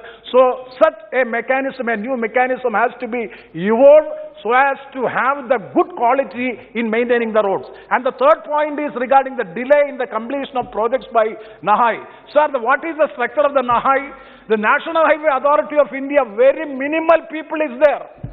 There is no manpower in the National Highway Authority of India. Everything is being outsourced. They are having no responsibility. Everything is outsourced. They have no manpower. There are no expertise people in the National Highway Authority of India. Lack of manpower is one of the major problems which National Highway Authority of India is facing. That is why the Comptroller and Auditor General of India has made a very stringent critical observation regarding the procedural inefficiencies of the National Highway Authority of India. Procedural inefficiencies of National Highway Authority of India has been noted by the Comptroller and Auditor General of India. Sir, that has to be looked into. I'm talking about general points. That has to be looked into. That is another concern which I would like to express when I congratulate you. And regarding the cost overrun also, because the high estimate. So what is the estimate of 1 kilometer road? It is higher. The maximum estimate is being provided. If you are providing such an estimate, even the rural roads can also be constructed in the best way. See, kindly have a review or relook into the estimate which we are providing and the cost of the road which is being constructed. That has to be compared and that has to be examined. The quantum of work and the estimate which is being provided is disproportionate. That is another concern which I would like to make. And these are the concerns and apprehensions, and along with the last point regarding the vehicular safety also. That was in that aspect also Ministry is doing good job. Sir, we want to have a strong, stringent policy committed to improve the automobile safety ecosystem. Sir, every year 150,000 people are dying due to accidents of 5 lakh accidents every year. 150,000 people die. How many tsunami? And it is losing 3.1% of the GDP is being lost. So to address the vehicular safety, you are proposing to implement a new program, Bharat New Car Assessment Program. It is a welcoming step on the part of the government in providing star safety rating system. And for which my suggestion is, rule has to be framed, stringent rules has to be framed, so as to have the star safety rating system of the cars and all the automobiles. Not only for the cars, for all the automobiles, this rating system has to be safety, rating system has to be provided for all the vehicles. That is the last suggestion. And regarding my constituency, sir, your constituency is also connected with my constituency, and regarding road, sir, NH 744. Bharatmala project. I am thankful to the government for having a new road from Aryangav, Tenmala, Nelamel, Chadayamangalam to Paripalli, the border end of my constituency, and another National Highway 183 passing on the chairpersons also road. We both are connected, and 183A. I suggest to the Honorable Minister to have 1A3A, which is connecting 1A3 from Chavara Titanium Junction to Bharanikav, so that that road can be connected to the National Highway 66, and the NH66 work is progressing. And I am thankful to the government for widening the existing National Highway Kollam bypass from 2-line to 6-line traffic, for which also the government has done a wonderful job in expediting the work. For all these things, we, the members of parliament, are thankful to the government for having a better road infrastructure in the country. With these words, this is the first time in my parliamentary experience that from opposition side, I am supporting the demands for grants for the national highway and road transport. Thank you very much, sir. Thank you. Honorable Member Sri Imtiaz Salil ji. अध्यक्ष महोदय, 2022-23 के लिए सड़क परिवहन और राजमार्ग मंत्रालय के अनुदानों की मांगों के ऊपर चर्चा करने के लिए आपने मुझे अनुमति दी। मैं आपका बहुत बहुत धन्यवाद अदा करता हूं। अध्यक्ष महोदय, राजनीति अपनी जगह के ऊपर है, मतभेद अपनी जगह पे, लेकिन अगर भारतीय जनता पार्टी का कोई कट्टर विरोधक भी है तो वो भी इस बात को कबूल करेगा कि आज इस देश के अंदर अगर अच्छी सड़कें देखने को मिल रही है, बड़े फ्लाईओवर्स देखने को मिल रहे, एक्सप्रेसवे और सुपर एक्सप्रेसवे देखने को मिल रहे हैं, तो इसका सेहरा अगर किसी के सर पर जाता है तो नितिन गडकरी जी के सर पर जाता है। यकीनन आज इस मंत्रालय के अंदर जो काम किया जा रहा है वो वाकई में बहुत ही काबिल तारीफ बात है। मैं जितना दिल खोलकर नितिन गडकरी जी की तारीफ कर रहा हूं, उतना ही दिल से ये उम्मीद कर रहा हूं कि वो मेरे चुनावी क्षेत्र औरंगाबाद, जो महाराष्ट्र के अंदर आता है, वहां पर हम कोई चांद सितारे नहीं मांग रहे, बल्कि हमारे शहर का जो सबसे बड़ी एक लाइफलाइन है, जो सबसे क्राउडेड एरिया है, जो रोड है जालना रोड, उसके ऊपर हम एक फ्लाईओवर मांग रहे हैं। और हम उम्मीद करते हैं कि वो एक फुल फ्लाईओवर की मांग जो हमने गडकरी साहब के साथ कई बार चर्चा भी किए हैं, उसको वो सैंक्शन करेंगे, ये उम्मीद करते हैं। लेकिन अगर एक नितिन गडकरी साहब अगर चुस्त है और उनके डिपार्टमेंट के कुछ अधिकारी अगर सुस्त है, तो जनरल साहब उसका असर कैसा होता है? अध्यक्ष महोदय, मैं आपको एक उदाहरण के तौर के ऊपर बताना चाहता हूं। 2 नवंबर 2019 को 7:56 के ऊपर नितिन गडकरी साहब एक ट्वीट करते हैं और इस ट्वीट के अंदर उन्होंने ये बताते हैं, the poor condition of highway connecting Aurangabad, Sillod, Jalgaon has come to my notice. I have instructed Chief Engineer, National Highway Division, PWD, to take immediate action and make sure that road is in good condition within 8 days, else face consequences. This is not acceptable. Officer or contractor, nobody shall be spared for negligence.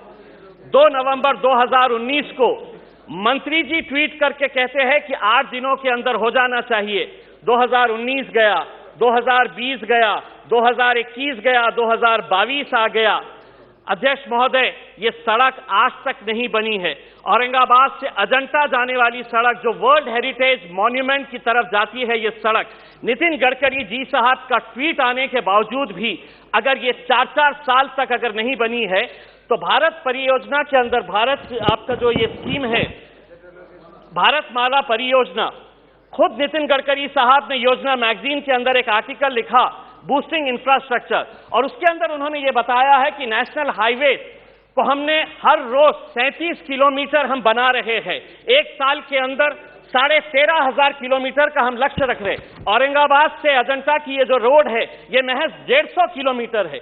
अगर आप एक तरफ कह रहे हैं कि हम हर रोज 37 kilometre बना रहे हैं, और अगर ये रोड पिछले 5 साल से अगर नहीं बनी है, तो कौन है इसके लिए दोषी? ये भी सोचना बहुत जरूरी है।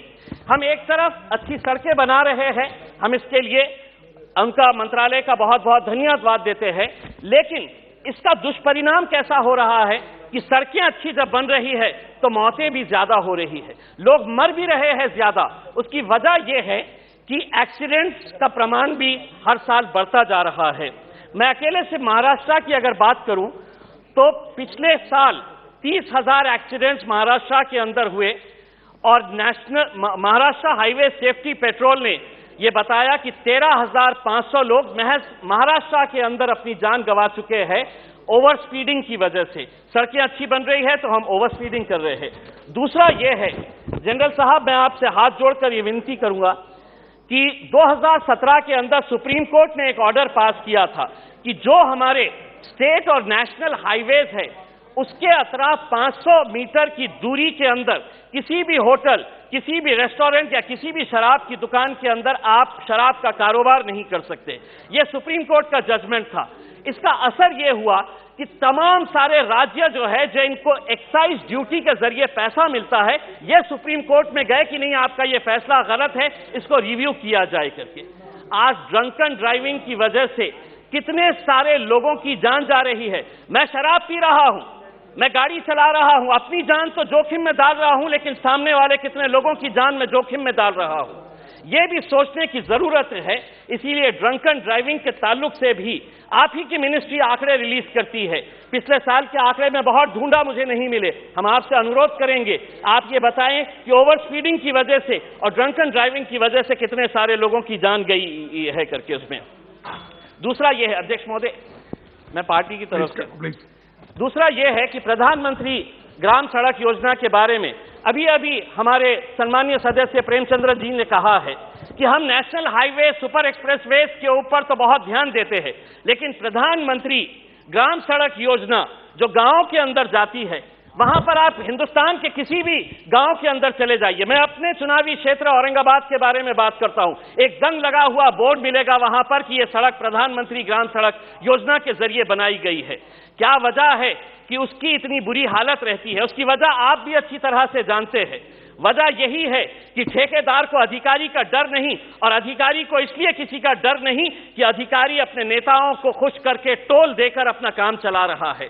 आप एक टीम तैयार करिएगा क्वालिटी कंट्रोल के लिए, आपके पास है ऑलरेडी एग्जिस्टिंग, लेकिन कम से कम केंद्र सरकार की जो स्कीम से, चाहे वो प्रधानमंत्री आवास योजना, प्रधानमंत्री ग्राम सड़क योजना की हो, या सीआरएफ फंड के जो पैसे से रोड बनाई जाती है, उनका क्वालिटी चेक करने के लिए मैं आपसे पूछना चाहूंगा, अगर ये गुनाह है, ये जुर्म है, ये कानून है कि अगर कोई ठेकेदार गलत पैसों का इस्तेमाल कर रहा है, कितने ठेकेदारों को आज देश भर के अंदर आपने सजा सुनाई है, कितने अधिकारियों के ऊपर आपने कार्रवाई की है? आप नहीं कर रहे हैं, इसलिए उनके हौसले और बुलंद होते जा रहे हैं। डालिए ठेकेदारों को जेल के अंदर, डालिए अधिकारियों के ऊपर। आप तो जनरल है, आपके पास का जो डिसिप्लिन आर्मी का था, उस डिसिप्लिन को यहां पर लेकर आइए, कोर्ट मार्शल कराइए उन अधिकारियों का, तब जाकर हमारे गांव की सड़कें भी अच्छी बनेगी। मैं अपने आखिरी में मैं अपने चुनावी क्षेत्र की बात करता हूं।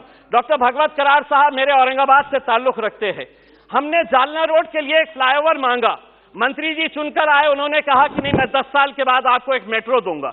नहीं चाहिए हमें आज के दिन सिर्फ जालना रोड के लिए एक फ्लाईओवर चाहिए। औरंगाबाद से पुणे का एक सुपर एक्सप्रेसवे बना दीजिएगा। शिरडी को सारे देश भर से और दुनिया भर से श्रद्धालु आते हैं। औरंगाबाद से शिरडी में 100 किलोमीटर का रास्ता है, उसे अगर सुपर एक्सप्रेसवे के अंदर अगर आप बना देते हैं तो जो श्रद्धालु शिरडी आएगा वो हमारे औरंगाबाद में अजंता एलोरा देखने के लिए आएगा। तो हम पिछले 2 साल से ये मांग कर रहे हैं कि औरंगाबाद और शिरडी को एक सुपर एक्सप्रेसवे के अंदर बनाया जाए, औरंगाबाद और पुणे को सुपर एक्सप्रेसवे के अंदर। और एक अहम जो कन्नड़ का घाट है, वहां का एक अतरम घाट का एक मुद्दा है, वो कई सालों से ये पेंडिंग है। मैं आपसे मंत्री जी अनुरोध करूंगा कि कन्नड़ के अतरम घाट जो है, जो नेशनल हाईवे को जोड़ता है, उस घाट के ताल्लुक से सरकार कुछ न कुछ फैसला करे, ये उम्मीद करती है। बहुत बहुत धन्यवाद। Thank you. Honourable member Nawaz कनी। மாண்புமிகு தலைவர் அவர்களே, சாலை போக்குவரத்து மற்றும் நெடுஞ்சாலைத்துறை மானிய கோரிக்கை மீதான விவாதத்திலே பங்கேற்பதற்கு வாய்ப்பளித்தமைக்கு நன்றி தெரிவித்துக் கொள்கின்றேன். நாட்டினுடைய வளர்ச்சிக்கும் மாநிலங்களுடைய வளர்ச்சிக்கும் ஒவ்வொரு பகுதியினுடைய வளர்ச்சிக்கும் சாலை போக்குவரத்து மேம்பாடும் நெடுஞ்சாலை திட்டங்களும் அவசியமானது. சமீப காலமாக சாலை போக்குவரத்து அதிகமான முக்கியத்துவம் வாய்ந்ததாக இருக்கின்றது. மற்ற போக்குவரத்தை விட சாலை போக்குவரத்து சாமானிய மக்கள் அதிகம் பயன்படுத்தக்கூடியதாக இருக்கின்றது. இதனை கருத்தில் கொண்டுதான் எங்களுடைய மாண்புமிகு தமிழ்நாடு முதலமைச்சர் மு.க. ஸ்டாலின் அவர்கள் தமிழ்நாட்டில் பெண்களுக்கு இலவச பேருந்து திட்டத்தை அறிவித்து செயல்படுத்தி வருகிறார்கள். இதுபோன்ற நாட்டினுடைய வளர்ச்சி திட்டங்களை நாங்கள் வரவேற்கின்றோம். ஆனால் அதே நேரத்தில் நெடுஞ்சாலை திட்டங்கள் திட்டமிடும் போது பொதுமக்களுடைய குடியிருப்புகள், வாழ்வாதாரங்கள் பாதிப்படையாதவாறு திட்டமிடுவது அவசியம் என்பதை சுட்டிக்காட்ட விரும்புகின்றேன். சாலை மேம்பாடுகள் நெடுஞ்சாலைகள் வளர்ச்சிக்காக கொண்டு வரப்பட்டாலும் அந்த பகுதியில் வாழும் மக்களுடைய வாழ்வாதாரங்களை பாதிக்கும் வண்ணம் இருந்தால் மக்கள் போராட தூண்டப்படுகின்றார்கள், போராடுவதற்கு தள்ளப்படுகின்றார்கள். ஆனால் அந்த வளர்ச்சி திட்டமும் தடைபடக்கூடிய சூழலுக்கு உட்படுத்தப்படுகின்றது, தாமதப்படுத்தப்படுகின்றது. எனவே நெடுஞ்சாலை திட்டங்கள் திட்டமிடும் போதே மக்களுடைய வாழ்வாதாரங்கள் பாதிக்காத அளவிற்கு திட்டமிட வேண்டும் என கேட்டுக்கொள்கின்றேன். என்னுடைய ராமநாதபுரம் பாராளுமன்ற தொகுதிக்குட்பட்ட பாம்பன் பகுதியில் 4 வழிச்சாலை திட்டத்தின் மூலமாக குடியிருப்பு பகுதிகள் பாதிக்கப்படுவதாக அந்த பகுதியினுடைய மக்கள் போராடி கொண்டிருக்கின்றார்கள். இவ்வாறு மக்களுடைய குடியிருப்பு பகுதிகள் பாதிக்கப்படும் வகையிலும் வாழ்வாதாரங்கள் பாதிக்கப்படக்கூடிய வகையிலும் உள்ள திட்டங்களை ஆரம்ப நிலையிலே மாற்று திட்டமிடலை செய்ய வேண்டும் என கேட்டுக்கொள்கின்றேன். நெடுஞ்சாலைகள் மூலம் வாழ்வாதாரங்கள் பாதிக்கப்படும் போது மக்களுக்கு மாற்று வாழ்வாதாரங்களை ஏற்படுத்தி தருவதற்கு அரசே முன்வர வேண்டும். அவர்களுக்கு முழுமையான இழப்பீட்டுத் அரசு வழங்க வேண்டும் என கேட்டுக்கொள்கின்றேன். நிதிநிலை அறிக்கையில் சாலை போக்குவரத்து மற்றும் நெடுஞ்சாலைத்துறைக்கு கடந்த நிதியாண்டில் 1,36,000 கோடி ஒதுக்கப்பட்டிருந்தது. இந்த நிதியாண்டில் 2 லட்சம் கோடியாக உயர்த்தப்பட்டிருப்பதை வரவேற்கின்றேன். கிட்டத்தட்ட 65,000 கோடி நிதி உயர்த்தப்பட்டிருக்கின்றது. ஆனால் இதில் எத்தனை புதிய திட்டங்களை அரசு செய்யப் போகிறது, எத்தனை திட்டங்களை புதுப்பிக்கப் போகிறது என்பதை பற்றி தெளிவான விளக்கம் இல்லை. முந்தைய ஆண்டுகளில் எத்தனை நெடுஞ்சாலை திட்டங்களை அரசு ஒதுக்கிய நிதியிலிருந்து செய்து முடித்திருக்கிறது என்பது குறித்த விளக்கமும் குறிப்பிடப்படவில்லை. எனக்கு இந்த அரசு பாரத் மாலா திட்டத்தின் கீழ் 5 ஆண்டுகள் 34,500 கிலோமீட்டர் சாலைகள் அமைப்பதற்கு கிட்டத்தட்ட 5 லட்சம் கோடியை ஒதுக்கியிருந்தார்கள். ஆனால் இன்று வரை 6,900 கிலோமீட்டர் வரை பணி முடிக்கப்பட்டிருக்கின்றது. 35% பணிகள் மட்டுமே நிறைவு செய்யப்பட்டிருக்கின்றது. ஏன் இத்தகைய காலதாமதம்? தமிழகத்தில் 28 தேசிய நெடுஞ்சாலையில் பணிகள் தாமதம் ஏற்பட்டுள்ளது. கொரோனா ஊரடங்கு மற்றும் நிலம் கையகப்படுத்தல் தாமதம் உள்ளிட்ட காரணங்களால் சென்னை தடா நெடுஞ்சாலை, சிறுவருமுத்தூர், வாலாஜாபாட்டை கிருஷ்ணகிரி நீடிப்பு உள்ளிட்ட 28 தேசிய நெடுஞ்சாலை பணிகள் தாமதப்படுத்தப்பட்டு உள்ளது. ஒன்றிய அரசு இந்த திட்டங்களுக்கு முழுமையான நிதிகளை ஒதுக்கி தாமதமில்லாமல் நிவர்த்தி செய்ய நடவடிக்கை எடுக்க வேண்டும் என்று கேட்டுக்கொள்கின்றேன். தமிழகத்தில் பல முக்கிய நெடுஞ்சாலை திட்டங்கள் ஒன்றிய அரசு தாமதப்படுத்தி வருகின்றது. ஒன்றிய அரசு மாநில அரசுடன் கலந்து ஆலோசித்து நடைமுறை சிக்கல்களை எல்லாம் தீர்த்து கொண்டு தாமதமில்லாமல் திட்டமிடப்பட்ட நெடுஞ்சாலை திட்டங்களை எல்லாம் துரிதப்படுத்த வேண்டும் என்று கேட்டுக்கொள்கின்றேன். எங்களுடைய மாநில முதலமைச்சர் மாண்புமிகு மு க ஸ்டாலின் அவர்கள் வளர்ச்சி திட்டங்களுக்கு முன்னுரிமை கொடுக்கக்கூடிய ஆற்றல் மிக்க செயல்திறன் மிக்க முதல்வர், வளர்ச்சி சார்ந்த திட்டங்களுக்கு என்றுமே உறுதுணையாக இருக்கக்கூடிய முதல்வர். எனவே ஒன்றிய அரசு மாநில அரசோடு கைகோர்த்து தாமதப்படுத்தப்பட்ட தேசிய நெடுஞ்சாலை திட்டங்களை தொடர வேண்டும் என கேட்டுக்கொள்கின்றேன். தமிழ்நாட்டுக்கு கூடுதலாக நிதியை ஒதுக்கி திட்டங்களை விரைவுபடுத்த வேண்டும் என்றும் கேட்டுக்கொள்கின்றேன். சாலை பாதுகாப்பை உறுதி செய்வதில், சாலை தரத்தை மேம்படுத்துவதில் இந்த அரசு மிகுந்த கவனம் செலுத்த வேண்டும் என்று கேட்டுக்கொள்கின்றேன். லட்சக்கணக்கான மக்கள் சாலை விபத்துக்களை தங்களுடைய வாழ்வை தொலைத்துக் கொண்டிருப்பதை இந்த அரசு அவசியத்துடன் கவனத்தில் கொள்ள வேண்டும் என்று கேட்டுக்கொள்கின்றேன். 2 லட்சம் கோடி நிதியிலே வெறும் 386 கோடி மட்டுமே சாலை பாதுகாப்பிற்கு ஒதுக்கியிருக்கிறீர்கள். வெறும் 1.67% மட்டுமே சாலை பாதுகாப்பிற்கு ஒதுக்கப்பட்டிருக்கின்றது. ஒருபுறம் கடந்த நிதியாண்டை விட இந்த நிதியாண்டில் கூடுதலாக சாலை போக்குவரத்திற்கு 66 கோடி நிதி ஒதுக்கப்பட்டிருக்கு. ஆனால் சாலை பாதுகாப்பிற்கு வெறும் 386 கோடி மட்டுமே நிதி இந்த அரசு ஒதுக்கீடு செய்திருக்கின்றது. சாலையினுடைய தரம் உலக நாடுகளுடைய பட்டியலிலே ஒப்பிடும்போது 160 நாடுகளிலே நம்முடைய நாடு 44வது இடத்திலே இருப்பதை வருத்தத்தோடு பதிவு செய்வதற்கு கடமைப்பட்டிருக்கின்றேன். அதிகமான நிதி ஒதுக்கீடு செய்யப்பட்டும் தரமான சாலைகள் அமைக்க முடியவில்லை என்பதை இந்த அரசு ஒப்புக்கொள்கிறதா? விலை மதிப்பில்லாத மக்களின் உயிர்களை பாதுகாக்கும் நோக்கத்திலே சாலைகள் அமைப்பதிலும், சாலை விபத்துகளை தடுப்பதும் வகையிலும், சாலை பாதுகாப்பை உறுதி செய்வதிலும் அரசு கூடுதல் கவனத்துடன் மிகுந்த எச்சரிக்கையுடன் செயல்பட வேண்டும் என்று வலியுறுத்தி கேட்டுக்கொள்கின்றேன். என்னுடைய ராமநாதபுரம் நாடாளுமன்ற தொகுதிங்கிறது நம் நாட்டிலேயே மிக முக்கியமான பகுதியிலே ஒன்றாகும். லட்சக்கணக்கான பக்தர்கள் ராமேஸ்வரம் உள்ளிட்ட நகர்களுக்கு புனித யாத்திரை வருகின்றார்கள். ஆனால் அப்படிப்பட்ட நகரத்திலே அடிப்படை வசதிகள் மேம்படுத்தப்படாததால் பெரிய தொழில் வாய்ப்புகள் இல்லாமல், பொருளாதார வளர்ச்சி இல்லாமல் பின்தங்கிய மாவட்டமாகவே எங்களுடைய மாவட்டம் இருக்கின்றது. எனவே தொழில் வாய்ப்புகளை பெருக்கக்கூடிய வண்ணம், வர்த்தகத்தை வளர்க்கக்கூடிய வண்ணம் தேசிய நெடுஞ்சாலைகளை ராமநாதபுரம் மாவட்டத்தின் வழியாக ஏற்படுத்த கூடுதல் முக்கியத்துவம் தர வேண்டும் என்று கேட்டுக்கொள்கிறேன். காரைக்குடி ராமநாதபுரம் நீடிப்பு நெடுஞ்சாலை திட்டத்தினுடைய நிலை என்ன என்பதை கேட்க விரும்புகின்றேன். அதனை விரைவாக செயல்படுத்த நடவடிக்கை எடுக்க வேண்டும் என்று கேட்டுக்கொள்கின்றேன். மதுரை ராமேஸ்வரம் 4 வழிச்சாலை திட்டம் பரமக்குடியுடன் நிறைவேற்றி மீதமுள்ள ராமேஸ்வரம் வரை 2 வழிச்சாலையாகவே உள்ளது.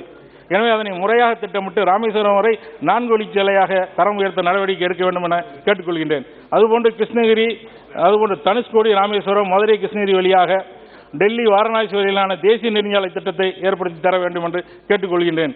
முக்கியத்துவம் வாய்ந்த இந்த திட்டம் பக்தர்களும் வணிகர்களும் அதிகம் பயன்படுத்தக்கூடிய ஒரு முக்கியமான சாலை.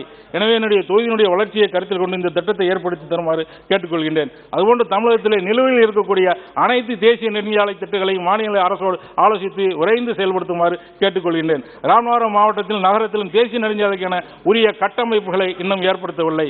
அதனை மேம்படுத்தி தேசிய நெடுஞ்சாலைக்கான உள்கட்டமைப்பு வசதிகளை ஏற்படுத்தி தர வேண்டும் எனவும் கேட்டுக்கொள்கின்றேன். மேலும் தேசிய நெடுஞ்சாலையில் பல ஒளி விளக்குகள் பொருத்தப்படாமல் இரவு நேரங்களில் பயணிகளுக்கு சிரமத்தை ஏற்படுத்துகிறது. மேலும் பல்வேறு விபத்துக்களும் ஏற்படுத்துவதற்கு வாய்ப்பாக இருக்கின்றது. எனவே ஒளி விளக்குகள் பொருத்தப்படாத தேசிய நெடுஞ்சாலையில் ஒளி விளக்குகள் பொருத்த விரைந்து நடவடிக்கை எடுக்க வேண்டும் என கேட்டுக்கொள்கின்றேன். மதுரை, ராமேஸ்வரம், தூத்துக்குடி, நாகப்பட்டினம் தேசிய நெடுஞ்சாலை பெரும்பான்மையான வழித்தடம் ராமநாதபுரம் மாவட்டம் வழியாக செல்கிறது. எனவே ராமநாதபுரம் மாவட்டத்தில் தேசிய நெடுஞ்சாலைக்கான திட்ட இயக்குநர் அலுவலகத்தை ஏற்படுத்த வேண்டும். தற்போது சிவகங்கை மாவட்டம் காரைக்குடியிலே இருக்கின்றது. தூத்துக்குடி, நாகப்பட்டினம் நெடுஞ்சாலை பராமரிப்பு பணிகளை உடனடியாக துவங்க நடவடிக்கை எடுக்க வேண்டும். சிஆர்எஃப் நிதியை ராமநாதபுரம் மாவட்டத்திற்கு கூடுதலாக ஒதுக்கீடு செய்ய உரிய நடவடிக்கை எடுக்க வேண்டும். அரியநேந்தல் முதல் ராமேஸ்வரம் 4 வழிச்சாலை 2 வழிச்சாலைகளை மட்டும் உள்ளது. ஆனால் அதிலும் 2 வழிச்சாலைகளுக்கு சுங்கவரி வசூலிக்கப்படுகின்றது. 4 வழிச்சாலை இல்லாமல் 2 வழிச்சாலை மட்டும் இருக்கும் இடத்தில் சுங்கவரி வசூலிக்கப்படுவதால் மக்கள் மிகுந்த சிரமத்திற்கு உள்ளாகப்படுகின்றார்கள். எனவே அந்த சாலையில் வசூலிக்கப்படக்கூடிய சுங்க வரி வசூலிப்பதை அரசு பரிசீலிக்க வேண்டும் என்று கேட்டுக்கொள்கின்றேன். சாலைகளை தரமாக வைத்துக் கொள்வது, புதிய சாலைகளை ஏற்படுத்துவது, சாலைகளை பராமரிப்பதெல்லாம் அரசினுடைய கடமை. இதை மக்களிடம் சுங்க வரி பற்றி செய்ய வேண்டியது என்பதெல்லாம் ஏற்புடையதில்லை. எனவே குறைந்தபட்சம் 2 வழிச்சாலையில் உள்ள சுங்கவரி வசூல் நிலையங்களை மூடுவதற்கு அரசு முன்வர வேண்டும். சுங்கவரி சாலைகளில் விரைவாக நகர்வதற்காக ஃபாஸ்டாக் முறை கட்டாயப்படுத்தப்படுகின்றது. ஃபாஸ்டாக் இல்லாத வாகனங்களுக்கு இரட்டிப்பு கட்டணம் வசூல் செய்யப்படுகின்றது. ஒரு சில சுங்கச்சாவடிகளில் தொழில்நுட்ப கோளாறு ஏற்படும் போது மக்கள் இரட்டிப்பு கட்டணம் செலுத்தும் நிலைக்கு தள்ளப்படுகின்றார்கள். எனவே மக்களின் சிரமத்தை கருத்தில் கொண்டு இதனை மாற்றி சாதாரண கட்டணமாக ஏற்படுத்த அரசு நடவடிக்கை எடுக்க வேண்டும். தேசிய நெடுஞ்சாலையில் மேம்பாலங்கள் சீரமைப்பு மற்றும் சாலையில் சீரமைப்பு பணிகள் மேற்கொள்ளப்படும் போது கடும் வாகன நெரிசலை சந்திக்க வேண்டியிருக்கின்றது. எனவே சீரமைப்பு பணிகள் மேற்கொள்ளப்படுவதற்கு முன்பே திட்டமிட்டு வாகன நெரிசலை தடுக்குமாறு மாற்று வழியை ஏற்பாடு செய்த பின் சீரமைப்பு பணிகளை தொடர வேண்டும் என்று கேட்டுக்கொள்கிறேன். நன்றி. श्री राजू बिस्ट। आपका बहुत बहुत धन्यवाद सर, इस महत्वपूर्ण विषय पे आपने मुझे बोलने का समय दिया। और हमारे जैसे क्षेत्र विशेष करके दार्जिलिंग, कालिंपोंग, सिलीगुड़ी के लिए और भी महत्व का विषय बन जाता है, क्योंकि हमारे क्षेत्र को पिछले 65 साल से ठगा गया है।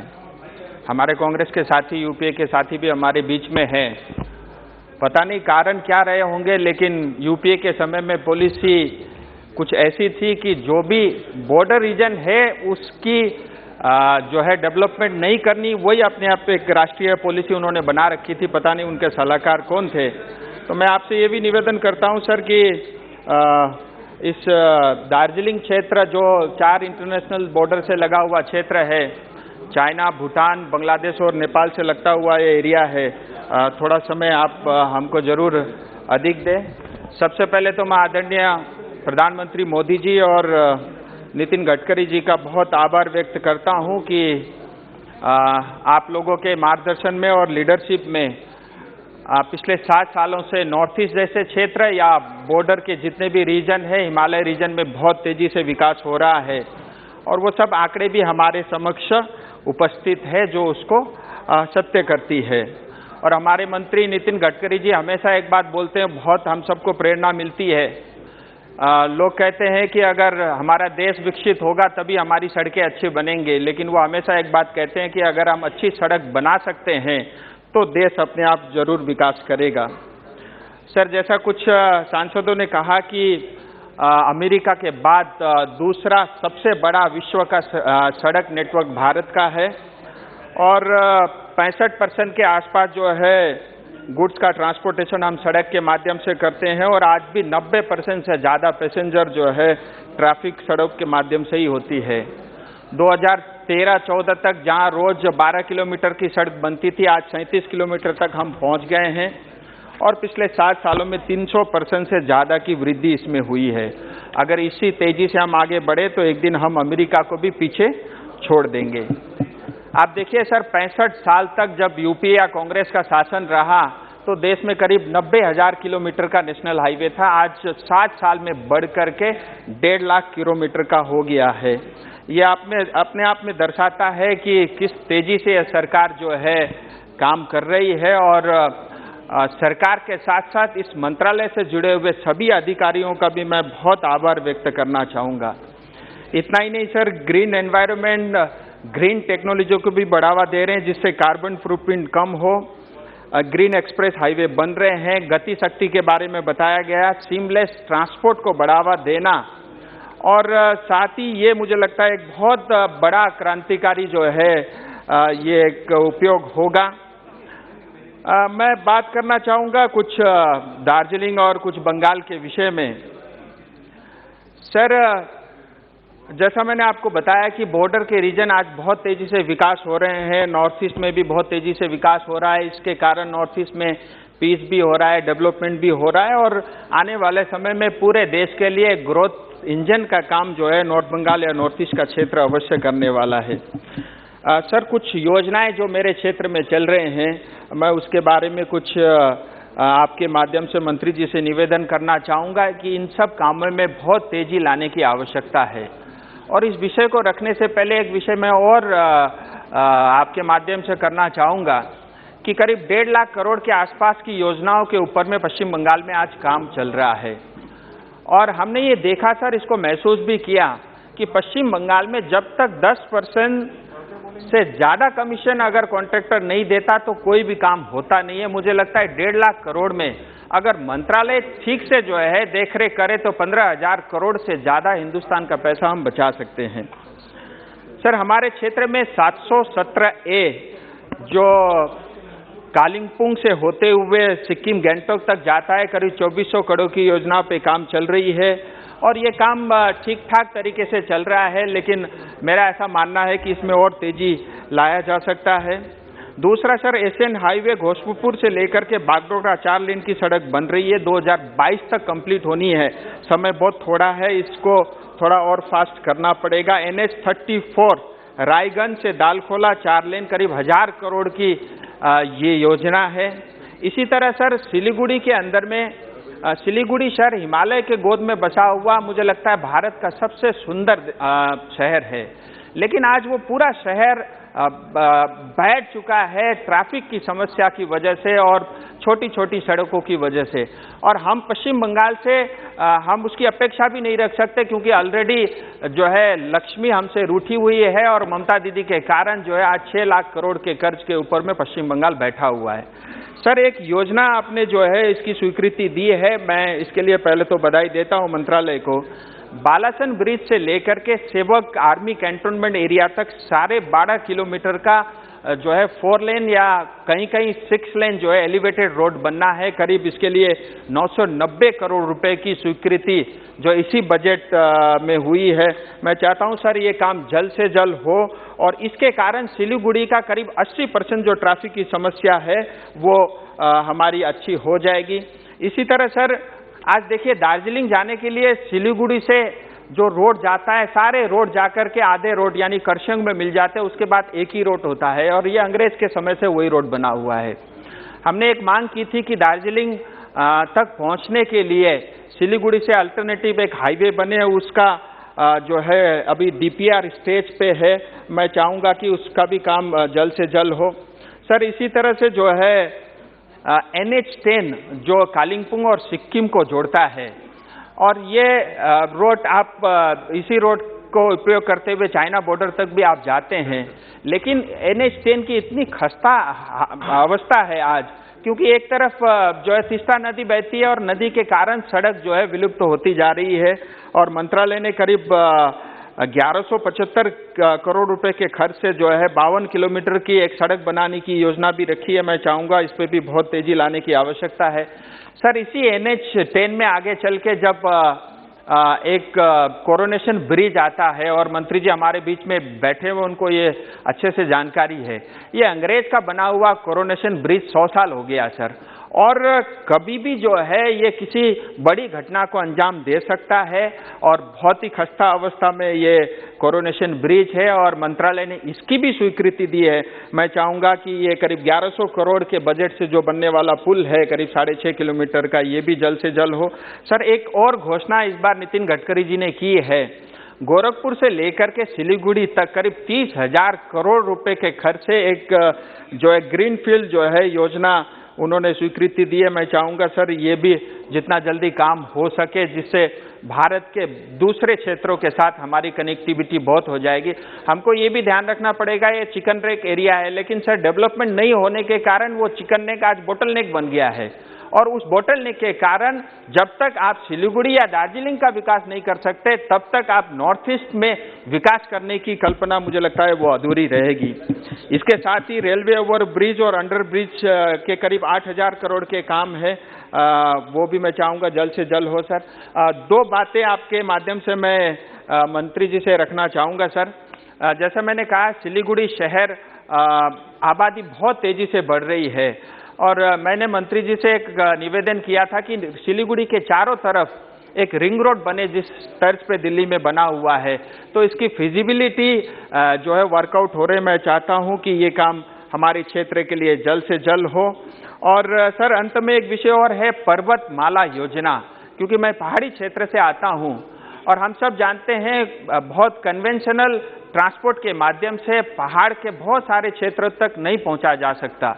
और इस योजना के अंतर्गत 3 स्थान पे दार्जिलिंग में सिंगबाड़ी से लेके सिंगला और बतासे से लेकर के रॉक गार्डन और तुंगसुंग से लेके पांदन तक मेरी इच्छा है कि हमारे दार्जिलिंग के लिए ये 3 रोपवे बने। और इसके कारण जो हमारे लोकल लोग हैं, सर मैंने पहले ही कहा था बड़ा सेंसिटिव एरिया सर, बस 2 मिनट मेरी ये इच्छा है सर कि ये अगर ये 3 रोपवे बनते हैं जो 3 से 4 किलोमीटर के डिस्टेंस वाले होंगे, इसके कारण सर टूरिज्म भी बढ़ेगा और लोकल हमारे वहाँ के लोग हैं उनको भी उसका बहुत फायदा होगा। और इतना सारा विषय रखने के लिए सर मुझे आपने समय दिया, मैं आपका बहुत आभारी हूँ। मैं मंत्री जी से अंत में यही निवेदन करता हूँ सर कि खास करके पश्चिम बंगाल को लेकर के केंद्र सरकार से हमारी बहुत अपेक्षा है, क्योंकि हमारी सरकार जैसे हमारे अधीरदाबी यहाँ बैठे हुए हैं सर, कभी भी आज तक 3 साल होने के हैं कोई दिशा कमेटी की कोई मीटिंग नहीं हुई और कोई भी योजना जो पश्चिम बंगाल में केंद्र सरकार के पैसे से होती है उसकी जानकारी सांसदों को नहीं होती। मैं ये भी चाहूंगा कि सर आपके माध्यम से जो है ब्रह्मानंद रेड्डी सर ने ये अनाउंसमेंट किया था, उनकी ये योजना थी कि हमारे यहाँ हर महीने दिशा कमेटी। आपने समय दिया, बहुत बहुत धन्यवाद। Please carry on Brahmanand Reddy ji. Thank you, sir. At the outset, I would like to thank you, the Union Minister, Sri Nitin Gadkari Garu, for recognizing Andhra Pradesh as a positive state committed to the development of public works for the betterment of its people. In the Honorable Minister's recent visit to our state, 51 projects were inaugurated, including Western Bypass Flyover, second at Ben Circle. The much-awaited Eastern Bypass, which will reduce the vehicular burden and decrease road accidents between Guntur and Krishna districts, were also sanctioned. 6 greenfield express highways have been sanctioned for our state to be completed over next 5 years, and central support be pledged for the development and growth of our roads and infrastructure, with the promised outlay of 3 lakh crores between now and 2024. We are acknowledging and appreciating these steps. There are some points I would like to bring to your notice. Road safety. In 2018, WHO report 11% of accident-related deaths in the world occur in India. Despite this fund sanction for the road safety in 22-23 are less than 0.2% of the ministry's total budget. For comparison, countries like USA spend up to 6% of the highway budget on road safety. Pending works. Narsipatnam Sambhavaram Junction Road and Narsipatnam Tuni Road. Since 2021, state representatives have been requesting that the Narsipatnam Sambhavaram Junction Road and Narsipatnam Tuni Road to be declared as a national way. These 2 roads are already connected to the national ways such as Kolkata, Chennai and Raipur, Visakhapatnam, and the state highways such as Vodadi, Paderu and Anakapalli Chodavaram Road. Development of the aforementioned road into NHS would ease traffic and further the development of state by connecting integral national and state highways. Multimodal logistic. The Andhra Pradesh government has urged the centre to establish the multimodal logistic park at Komparthi in Kurnool district of Andhra Pradesh. The ministry has not mentioned this in demand for grants 21-22. Pending CFS license for the multimodal logistic park at Visakhapatnam. Additionally, in the issuance of CFS license for the multimodal logistics hub at Visakhapatnam remains unfulfilled till date. Despite the park being sanctioned in 2014, the non-issuance of the license in hampering the full realization of the park's economic potential. I request that the ministry coordinate with the Ministry of Ports, Ship and Waterways to expedite the same. Conclusion. Our dreams of realization of certain creation of public works and job along with its will only work if we do not falter at the stage of implementation. With regards to this, I would like to add the vacancies in NHAI must be filled at the earliest to ensure maximum efficiency. The government has initiated some ambitious plans, but have no doubt they will be realized. So I hope to see a positive change take place and greater efficiency with respect to our road infrastructure dreams, not just for the people of Andhra Pradesh but the whole country. Thank you, sir. Thank you. Shri Alok Kumar Suman.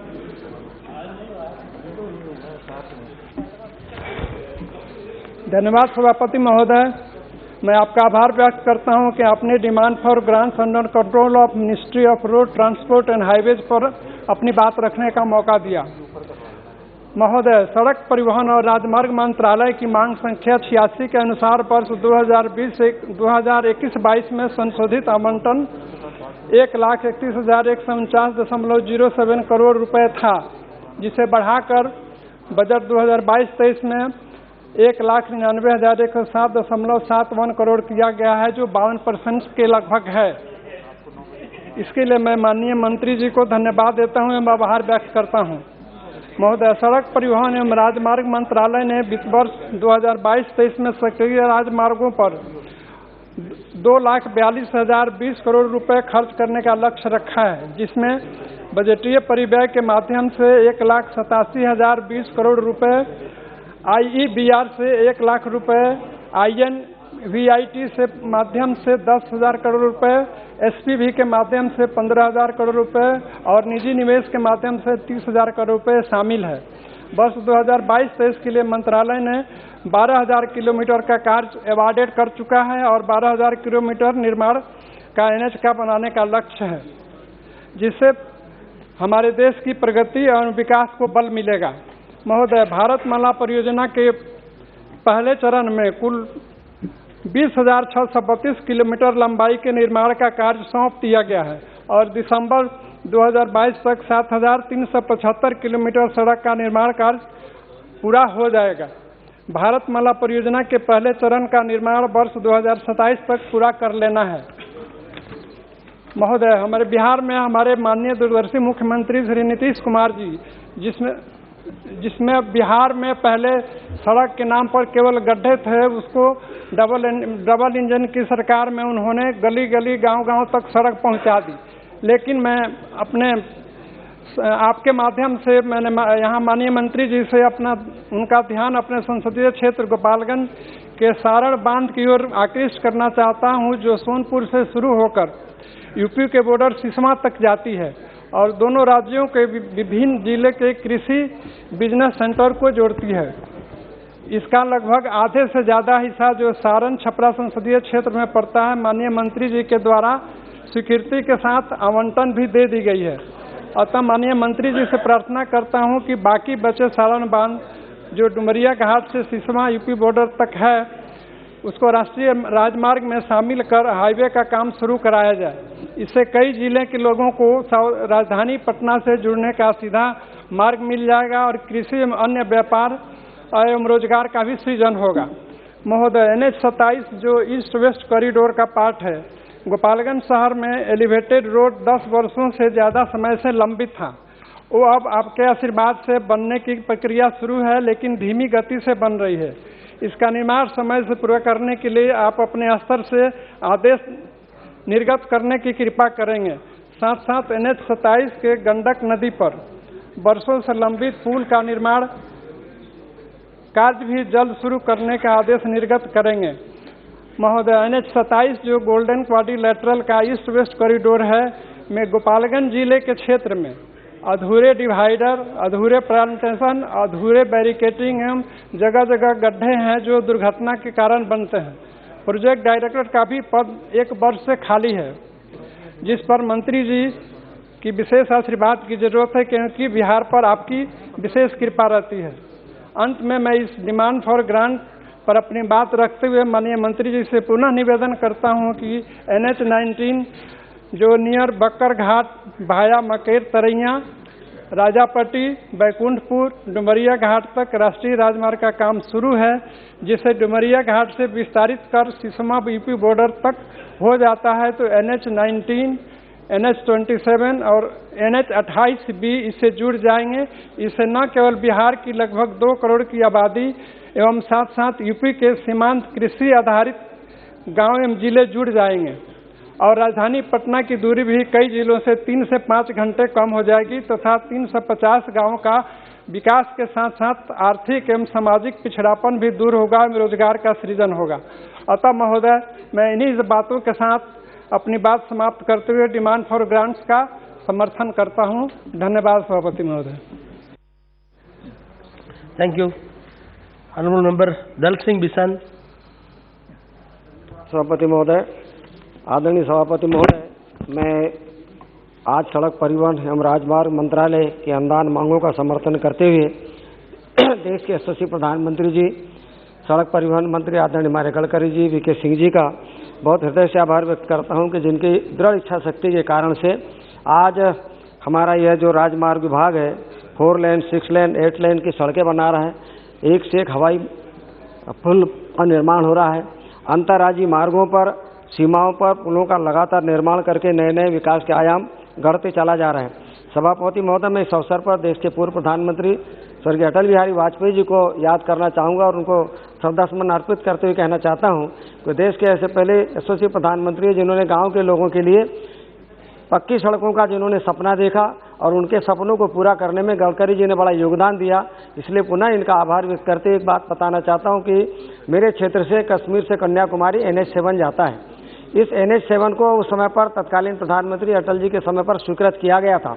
किस तरह से पिछली सरकारें विकास के काम में रोड़ा बनती है, सभापति महोदय, मैं उसका एक प्रत्यक्ष उदाहरण मेरे लोकसभा क्षेत्र का मेरा सिवनी होम टाउन है, उसमें मेरे यहाँ पर एक जब सड़क स्वीकृत हुई थी तो ये स्वर्णिम चतुर्भुज के अंतर्गत स्वीकृत हुई थी, पर इसको लगातार 10 वर्षों तक अटकाया गया, बनने नहीं दिया गया, कोर्ट में केस लगाए गए, NGOs के माध्यम से लटकाने का काम किया।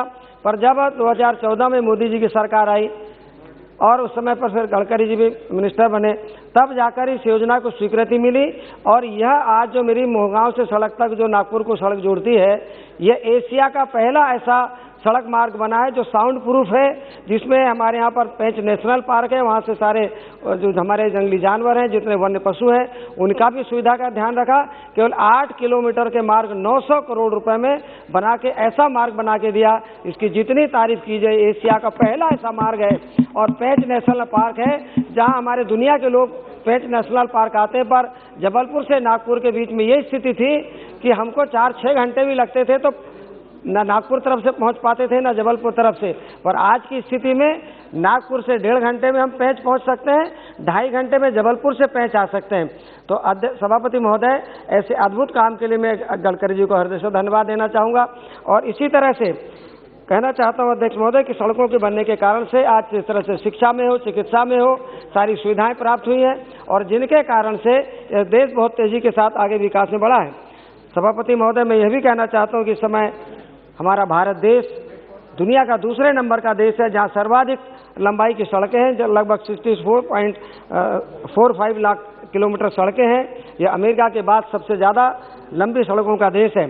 सभापति महोदय, इस अवसर पर यह भी बताना चाहूँगा कि जिस तरह से शरीर में धमनियों का महत्व होता है, ऐसे देश के शरीर के विकास के लिए धमनियों का महत्व है, अच्छे रक्त के संचालन के लिए धमनियों का महत्व है, ऐसे ही देश के विकास के लिए अच्छी सड़कों के होने का महत्व है। और इस काम को करने के लिए आदरणीय गडकरी जी ने जिस तरह की व्यवस्था बनाई, सभापति महोदय बताना चाहूँगा कि जहाँ पहले बजट के पूर्व 1914-15 में जहाँ सड़क केवल 91,287 किलोमीटर सड़क थी, आज 21-22 में लगभग 1,41,190 किलोमीटर लंबी सड़क बनाई जा चुकी है।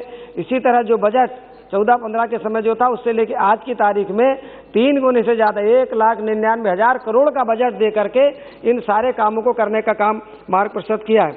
इस तरह से 7 साल में लगभग मोदी जी के कार्यकाल में, गडकरी जी के इस कार्यकाल में 7 साल में 1.5 गुना राशि भी दी और सड़कों को भी बनाने का काम किया है सभापति महोदय। और इसीलिए कहा जाता है कि मोदी है तो मुमकिन है, और गडकरी जी का जो विजन है आज देश को बहुत ऊंचाइयों की ओर ले जाने का काम कर रहे हैं।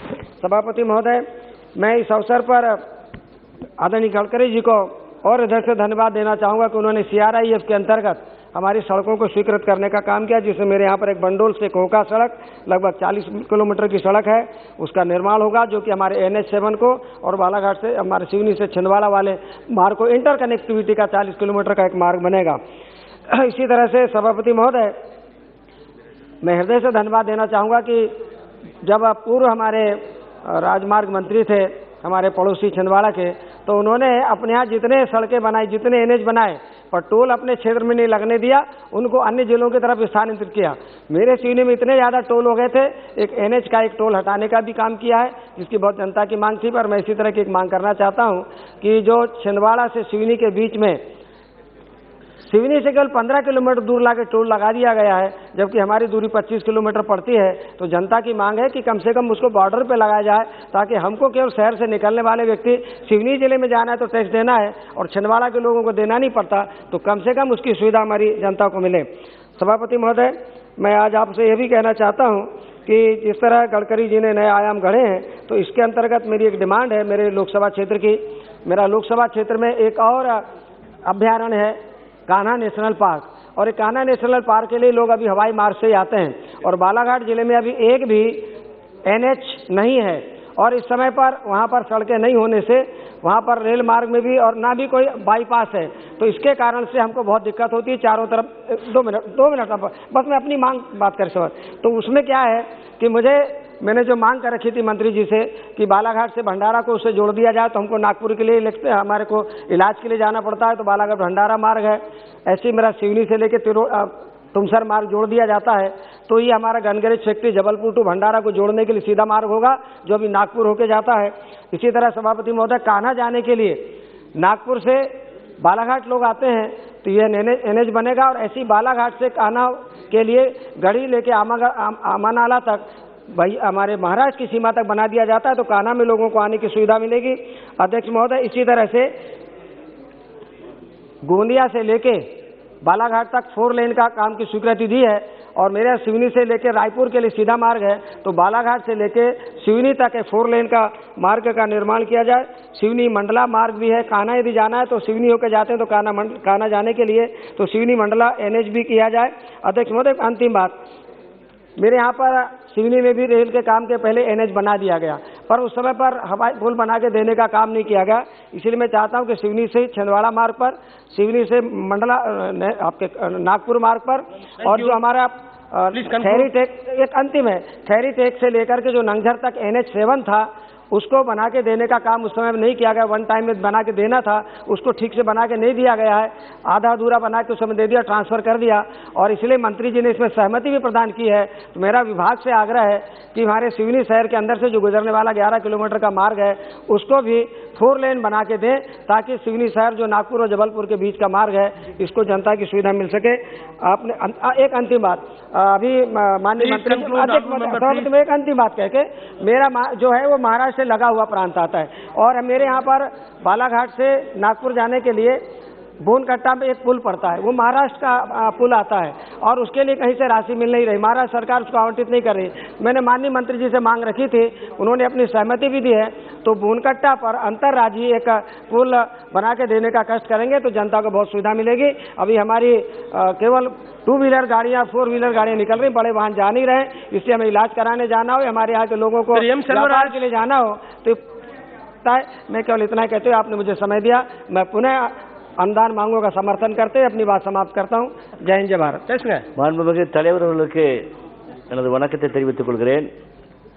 The road transportation infrastructure is crucial for economic development and social integration of this country. Road transport has emerged as the dominant segment in India. Transportation is a sector. Road transport also acts as a feeder of service and railway, shipping and air traffic in our country. The national highways acts very important role of the road network in the country. Minister of Roads, Transport and Highway, the primarily responsible for the development of the national highway, work of which are sanctioned under the different schemes such as Bharatmala Priyojana. Sir, particularly in Tamil Nadu, therefore 25 NH projects pending in the sector. In Bharatmala, in my constituency, Nagapattinam has 100 kilometers long coastal area having non-major ports, fisheries port in namely Arkatturai, Serudur, Nambiyarkuppam, Nagur and Pattinacheri, Samandanpettai. I request the government of allocate these funds under the Bharatmala Priyojana development connectivity of there are in improve the livelihood of fishermen and economically. Sir, there are many national highway roads projects are in my constituency area are long pending. The government should give priority and complete the projects for easy and smooth movement of the common people. The road work from Tanjavur to Nagapattinam, NH 83, old number 67 was started 2017 for a long bending, length of 66 kilometers and 6 years past length of 40 kilometers, which is still bending for completion. I request the Minister to give a special attention and allocate more funds, complete the project.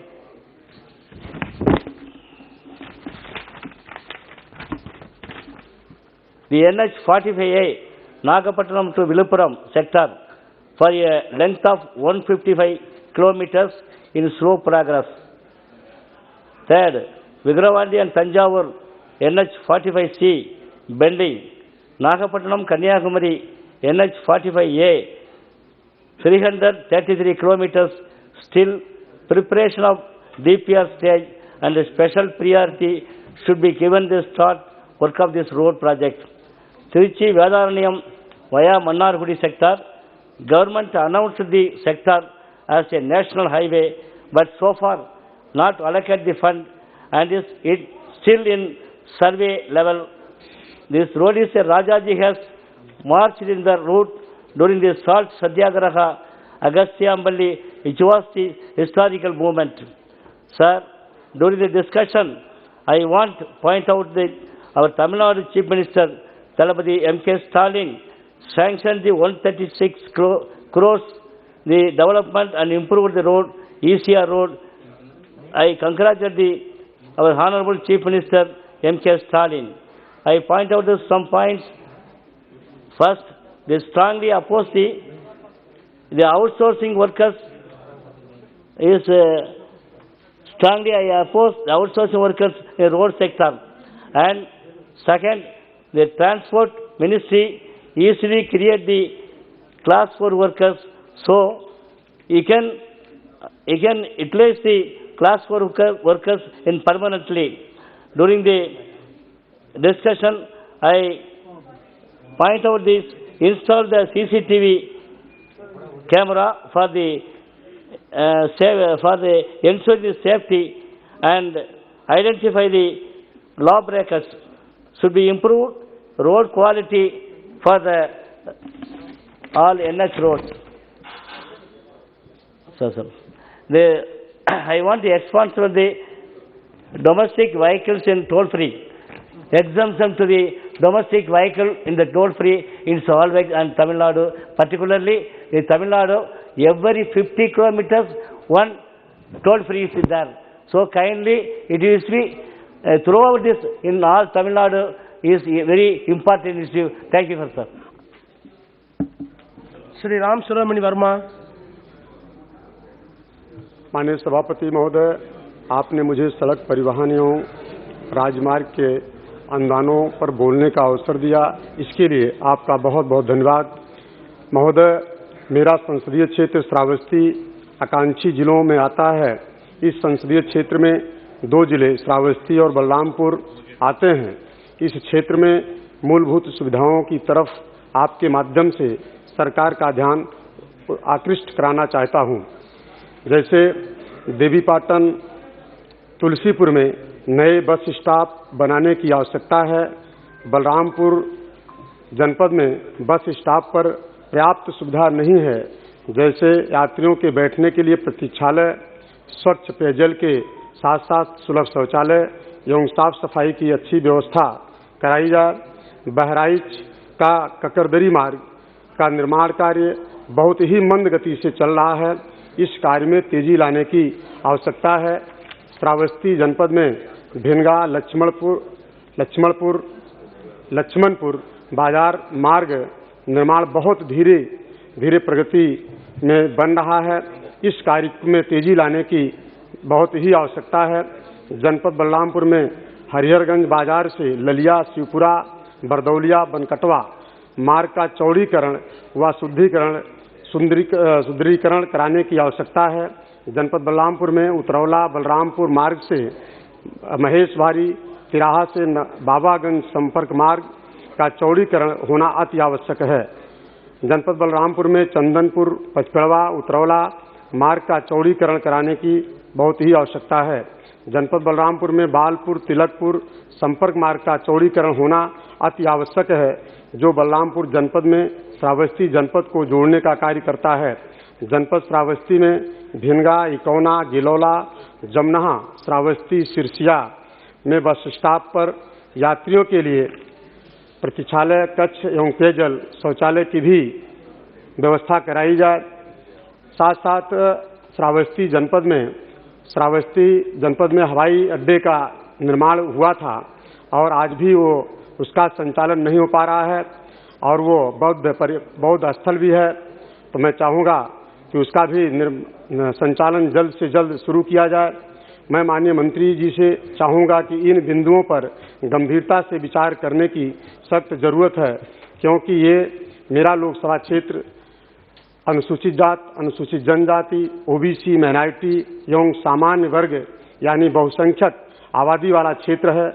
यह क्षेत्र नेपाल की सीमा से सटा हुआ क्षेत्र है, तराई क्षेत्र है एवं हमेशा बाढ़ प्रभावित क्षेत्र है एवं नेपाली पहाड़ी नालों से सटा हुआ भी है।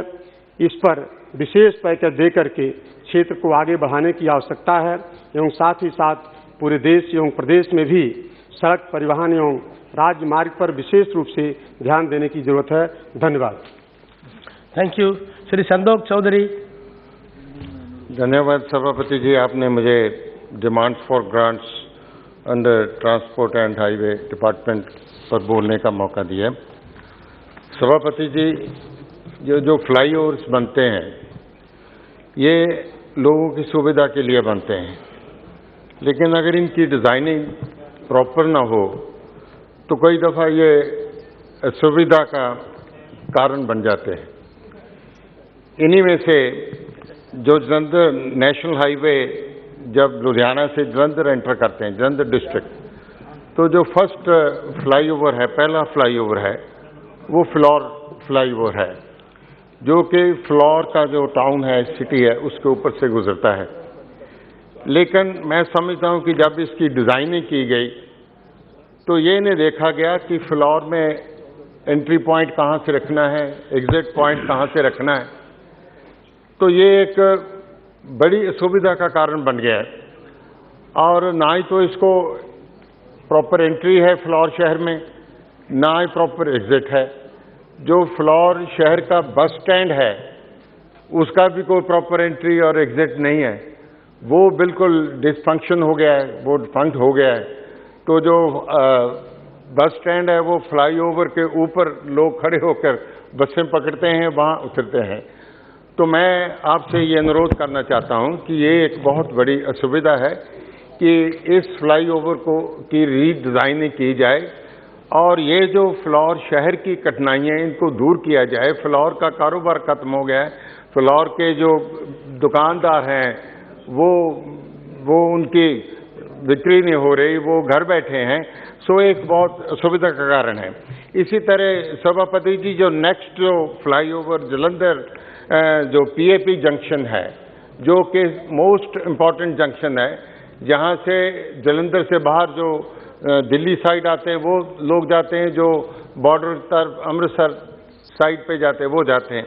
लेकिन जो अमृतसर साइड पे जो एग्जिट है, जो जाने का रास्ता है, वो प्रॉपर नहीं है। वहाँ से जंक्शन से 1.5 किलोमीटर पहले दिल्ली साइड जाना पड़ता है, फिर 1.5 किलोमीटर वापस आके फिर उसको फ्लाईओवर को पकड़ना पड़ता है। हमने रेलवे डिपार्टमेंट को भी रिक्वेस्ट की है कि जो आरओबी है पीएपी जंक्शन के ऊपर, उसको एक्सपेंड किया जाए, उसको एक्सटेंड किया जाए। तो मेरा ये आपसे अनुरोध है कि ये रेलवे से कोऑर्डिनेट करके वो जो आरओबी है उसको जल्दी से जल्दी उसको प्रॉपर किया जाए। इसी तरह सर, जो इसके आगे चिगिट्टी एंड सूर्य एनक्लेव जंक्शन है, वहाँ जो 6 लेन जो रोड है वो एब्रप्टली 4 लेन में मर्ज हो जाती है, जिसके कारण बहुत एक्सीडेंट होते हैं। तो मेरा ये भी अनुरोध है कि इसको भी रीडिज़ाइन किया जाए। और इसी तरह मैं दूसरा मेरा पॉइंट ये है कि जो एनएच पर जो स्टॉर्म वाटर ड्रेन्स है, जो साइड पे ड्रेन्स है, ये जहाँ बंद है, जहाँ ये लोअर क्वालिटी है, इसका कोई डिस्चार्ज पानी का कहीं हो नहीं रहा, सड़कें टूट रही हैं। मेरे इसी एनएच पे जो आगे पठानकोट का जो रोड आता है, ट्रांसपोर्ट नगर आता है, वहाँ जो ड्रेनेज सिस्टम है बिल्कुल ख़त्म हो चुका है। और जब बारिश होती है तो सारे शहर में पानी पानी हो जाता है। इसी तरह होशियारपुर रोड पे एक शेखा गांव का फ्लाईओवर है, उसकी भी साइड जो ड्रेनेज सिस्टम है वो बंद हो चुका है। तो ये ड्रेनेज सिस्टम को सुधारने के लिए कोई पुख्ता इंतजाम किए जाएं, ये मेरी आपसे अनुरोध है। तीसरा मेरा पॉइंट है कि आदमपुर जो नेशनल हाईवे 03 जो 4 laning of Jalandhar to Hoshiarpur, ये बड़ी इम्पोर्टेंट, बहुत महत्वपूर्ण सड़क है कि यहाँ बहुत पिलग्रिमेज माता चिंतपूर्णी जाते हैं, माता ज्वालामुखी जाते हैं, बहुत लोग वहाँ ट्रैवल करते हैं। और आदमपुर इस फ्लाईओवर को क्रॉस करके आदमपुर अभी जो हमारा हवाई अड्डा बना है वो है। तो लेकिन इसका जो कट ऑफ डेट है वो 31/12/22 है, लेकिन अब तक वहाँ पिलर ही नहीं खड़े हुए। और जो शहर के साइड पे दोनों साइड लेन्स है वो बंद हैं, चिक्कड़ है, वहाँ पानी है, शहर का कारोबार खत्म हो गया, कोई लोग अंदर जा नहीं सकते, कोई बाहर आ नहीं सकते। तो मेरा ये आपसे अनुरोध है कि ये आदेश दिए जाएं एनएच जो डिपार्टमेंट उसको, कि ये जो प्रोजेक्ट है इसको फौरी तौर पे इसको मुकम्मल किया जाए। और जब तक ये नहीं हो रहा उसकी जो साइड की जो सड़कें हैं, जो साइड लेन्स हैं, उनको पक्का किया जाए, उनको प्रॉपर किया जाए, ताकि ये जो ट्रैफिक की असुविधा हो रही है वो ख़त्म हो सके। सो मैं इन्हीं बातों से आपका फिर धन्यवाद करता हूँ और सरकार को अनुरोध करता हूँ, मिनिस्ट्री ऑफ ट्रांसपोर्ट को, कि मेरे जो मुद्दे हैं उन पर ध्यान दिया जाए। ये बड़े महत्वपूर्ण मुद्दे हैं, इनको एड्रेस किया जाए। धन्यवाद। Thank you. Thank you. Honourable member Shri Uday Pratap Singh. धन्यवाद सभापति महोदय। मैं सड़क परिवहन राजमार्ग मंत्रालय के अनुदान की मांगों का समर्थन करने के लिए खड़ा हुआ हूँ और माननीय मंत्री श्री गडकरी जी और इस देश में जिन्होंने सेना को लीड किया और अब हमारे सड़क के तंत्र को नेतृत्व दे रहे हैं, ऐसे हमारे जनरल वीके सिंह साहब को भी मैं दोनों मंत्रियों का बहुत धन्यवाद भी करता हूं, अभिनंदन भी करता हूं कि आपके प्रयासों से इस देश में सड़कों के प्रति और विकास के प्रति एक नई सोच और एक नया वातावरण बना है।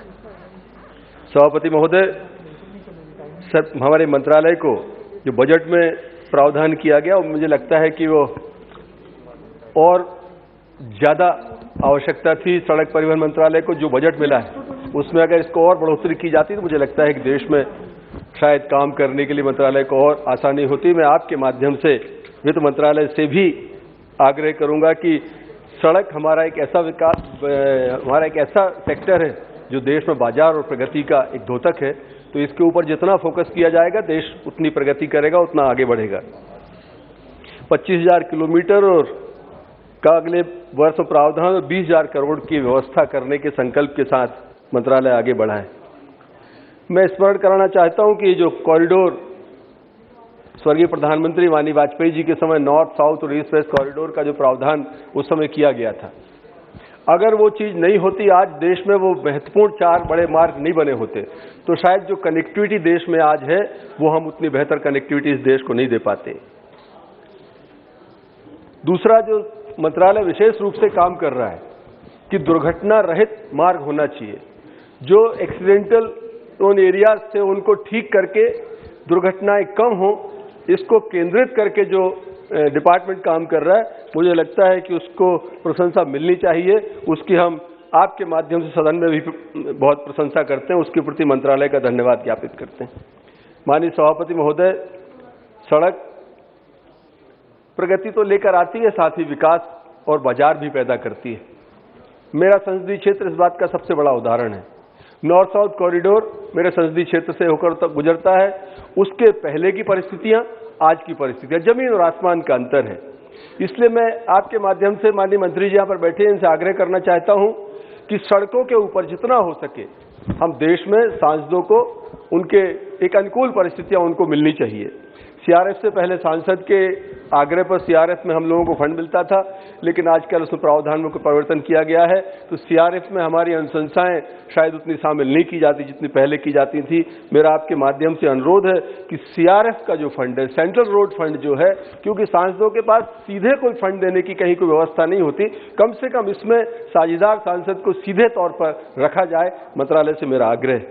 दूसरा एक बड़ा विसंगति इस देश में है, टोल नाके लगे हुए हैं। टोल देने में दिक्कत नहीं है, लेकिन टोल के कारण जो एक हर्डल फ्री जो एक मूवमेंट गाड़ियों का रहता है उसको कहीं ना कहीं रोक लगती है, और टोल के कारण कई बार विसंगतियां पैदा होती हैं। खासकर मेरा आग्रह है कि जहां पर टोल स्थापित होता है उससे 10 किलोमीटर का जो स्थान है, उस 10 किलोमीटर में लोग दैनिक आवागमन करने वाले किसान हैं, बाजार जाने वाले लोग हैं, स्कूल पढ़ने वाले बच्चों की गाड़ियां हैं, ऐसे अनेक चीजें होती हैं जिनको कि अनावश्यक बहुत पैसा भी लगता है और व्यवधान भी पैदा होता है। मेरी बात से शायद पूरा सदन भी सहमत होगा कि अगर टोल के नजदीक 10 किलोमीटर रहने वाले लोग अपना प्रमाणित रूप से कोई वहां टोल पर अपनी बताते हैं कि हम 10 किलोमीटर की सीमा में रहते हैं, तो उनको टोल फ्री उनको 10 किलोमीटर परिधि के लोगों को या महीने में 5 बार 7 बार उनसे टोल लिया जाए, इस तरह का कोई एक सिस्टम, एक मैकेनिज्म डेवलप होना चाहिए। मैं आपको अभी का उदाहरण बताता हूं। हमारा जबलपुर भोपाल नया जो हाईवे तैयार हुआ है, वहां बरेली के पास, उदयपुरा के पास अन्य कई जगह हैं जहां रोज लोग निकलते हैं और दिन में अनेक बार उनको टोल देना पड़ता है। मंथली पास के बाद भी उसकी एक मैक्सिमम कैपिंग है, तो इसमें कोई ना कोई संशोधन मंत्रालय करेगा, ऐसा मेरा आग्रह है।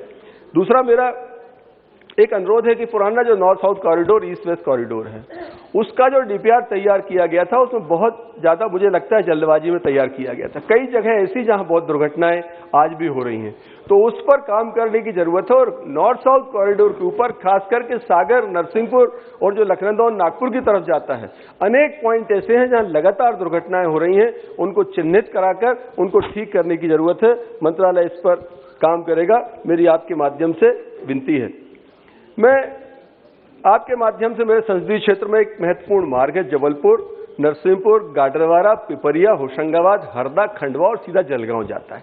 हम अनेक एक्सप्रेस वे इस देश में बना रहे हैं, सरकार नई कई एक्सप्रेस वे का प्रावधान भी कर रही है।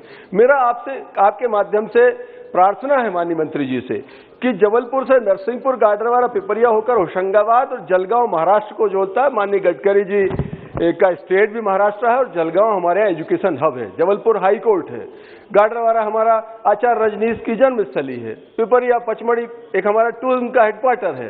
तो इन सबको जोड़ने के लिए एक एक्सप्रेस वे बनेगा, जल्दी बनेगा, ऐसा मैं आग्रह करता हूं। माननीय सभापति महोदय, जो निर्माण कार्य चल रहे हैं, माननीय प्रधानमंत्री जी के नेतृत्व में इस देश में ट्रांसपेरेंट सिस्टम, एक ईमानदार सोच के साथ काम करने की एक प्रवृत्ति पैदा हुई है।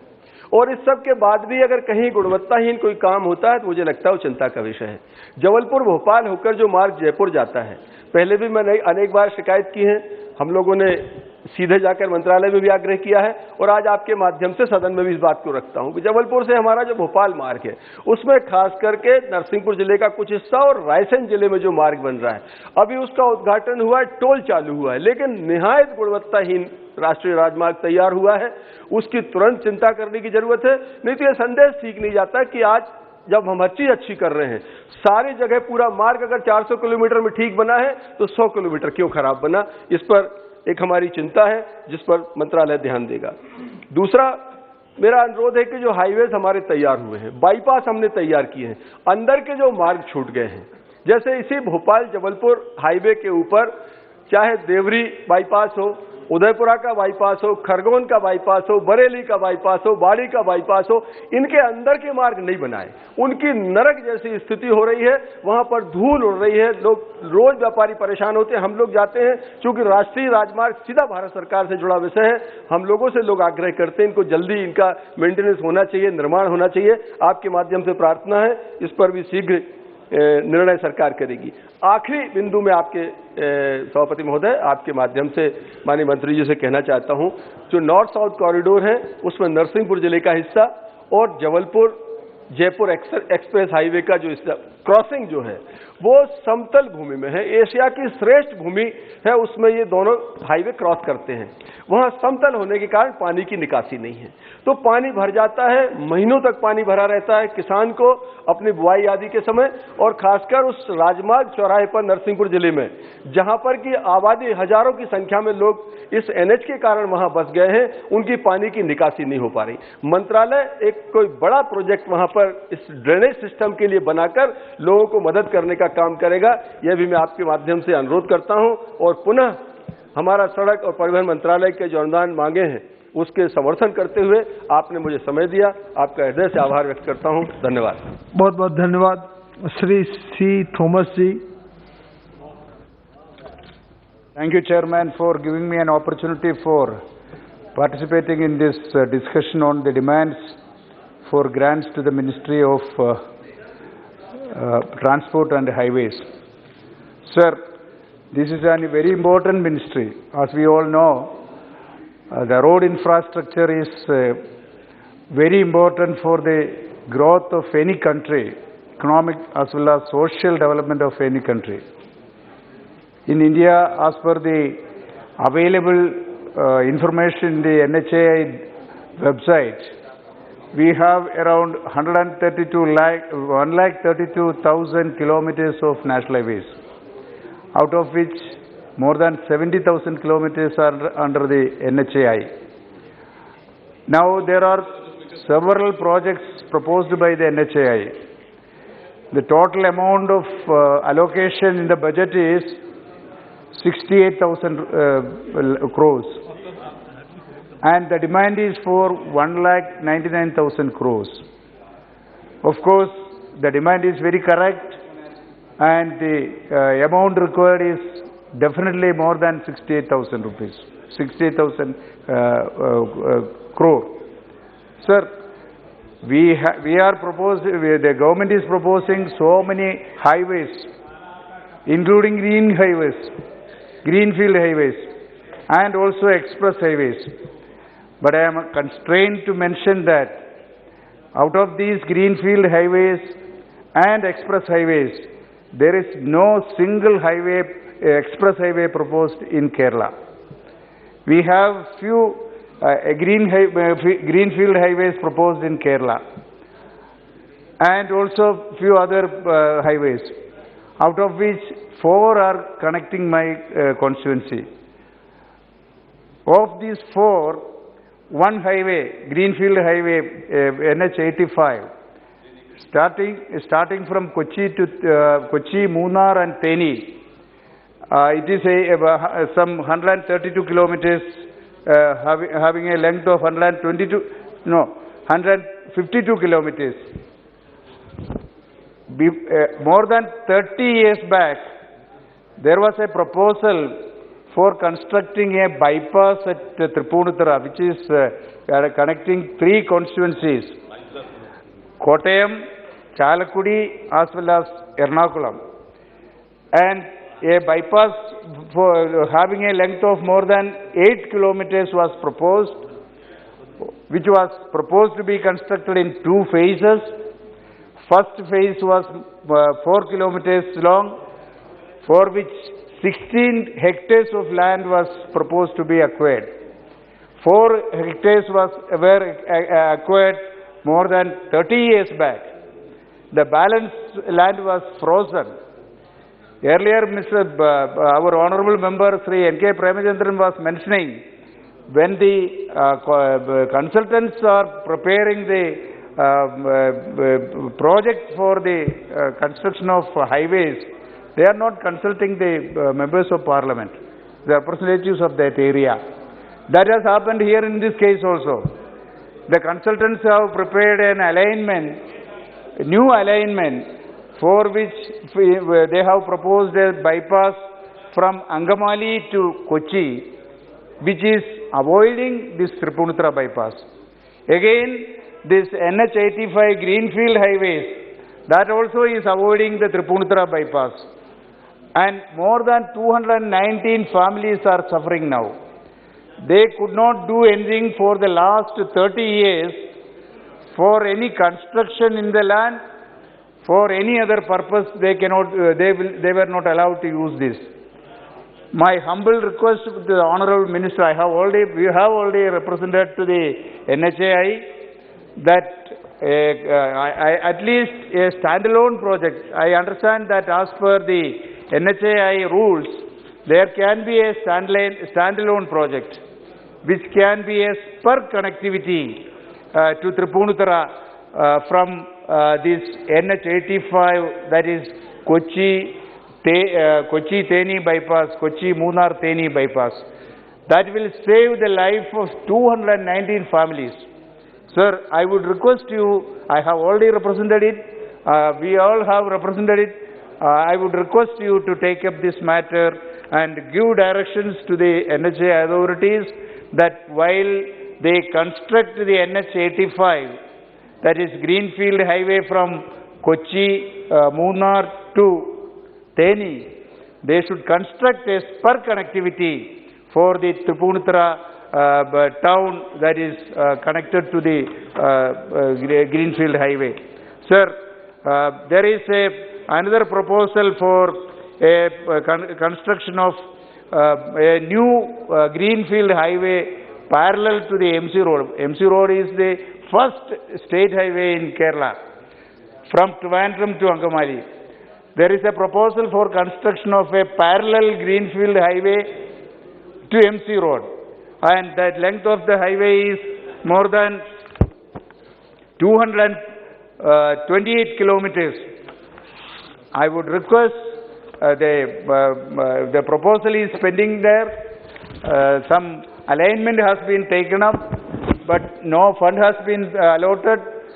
So immediate steps may be taken up for construction of a greenfield highway from Trivandrum to Angamali parallel to MC Road, for which will help the present congestion in the MC Road all through. MC Road is more than 200 kilometers long, and a parallel greenfield highway will definitely set off the congestion in the MC Road. Sir, the there is another proposal which has been agreed by the Honorable Minister with our Honorable Chief Minister. That is a road connecting from NH 183 to 85, NH 85. Starting from Kottayam, that is my own constituency, Kottayam via Palai to Todupuzha, then Undugal. Undugal is connecting NH 85. So 183 and connecting 183 and 85. That proposal has been agreed to by Honorable Minister for North and with our Honorable Chief Minister. But no further progress is there. This will help the tourism potential in Kerala. Kerala is more famous for tourism. And Komaragam is just 15 kilometers away from the starting point of this highway. And Undugal, from Undugal you can go to Munnar, Komaragam and Munnar, one backwater station and one hill station. Please that can be conclude, connected, and that proposal should be taken up immediately. Sir, only one proposal. Sir, the road safety people, all the members were mentioning about this road safety. There is a slight reduction of 12% in the road accidents during the last 1 year compared to the previous year. But the government should take steps to reduce the accidents. There are people who are driving after drinking. There are people who are overspeeding. There is jumping of the traffic signals, driving using mobile phones, then also without seat belts. Thank you. Sir, these things should be restricted, prevented, and actions should be taken against those people. Thank you very much. Thank you very much. Shri Rajiv Pratap Rudi ji.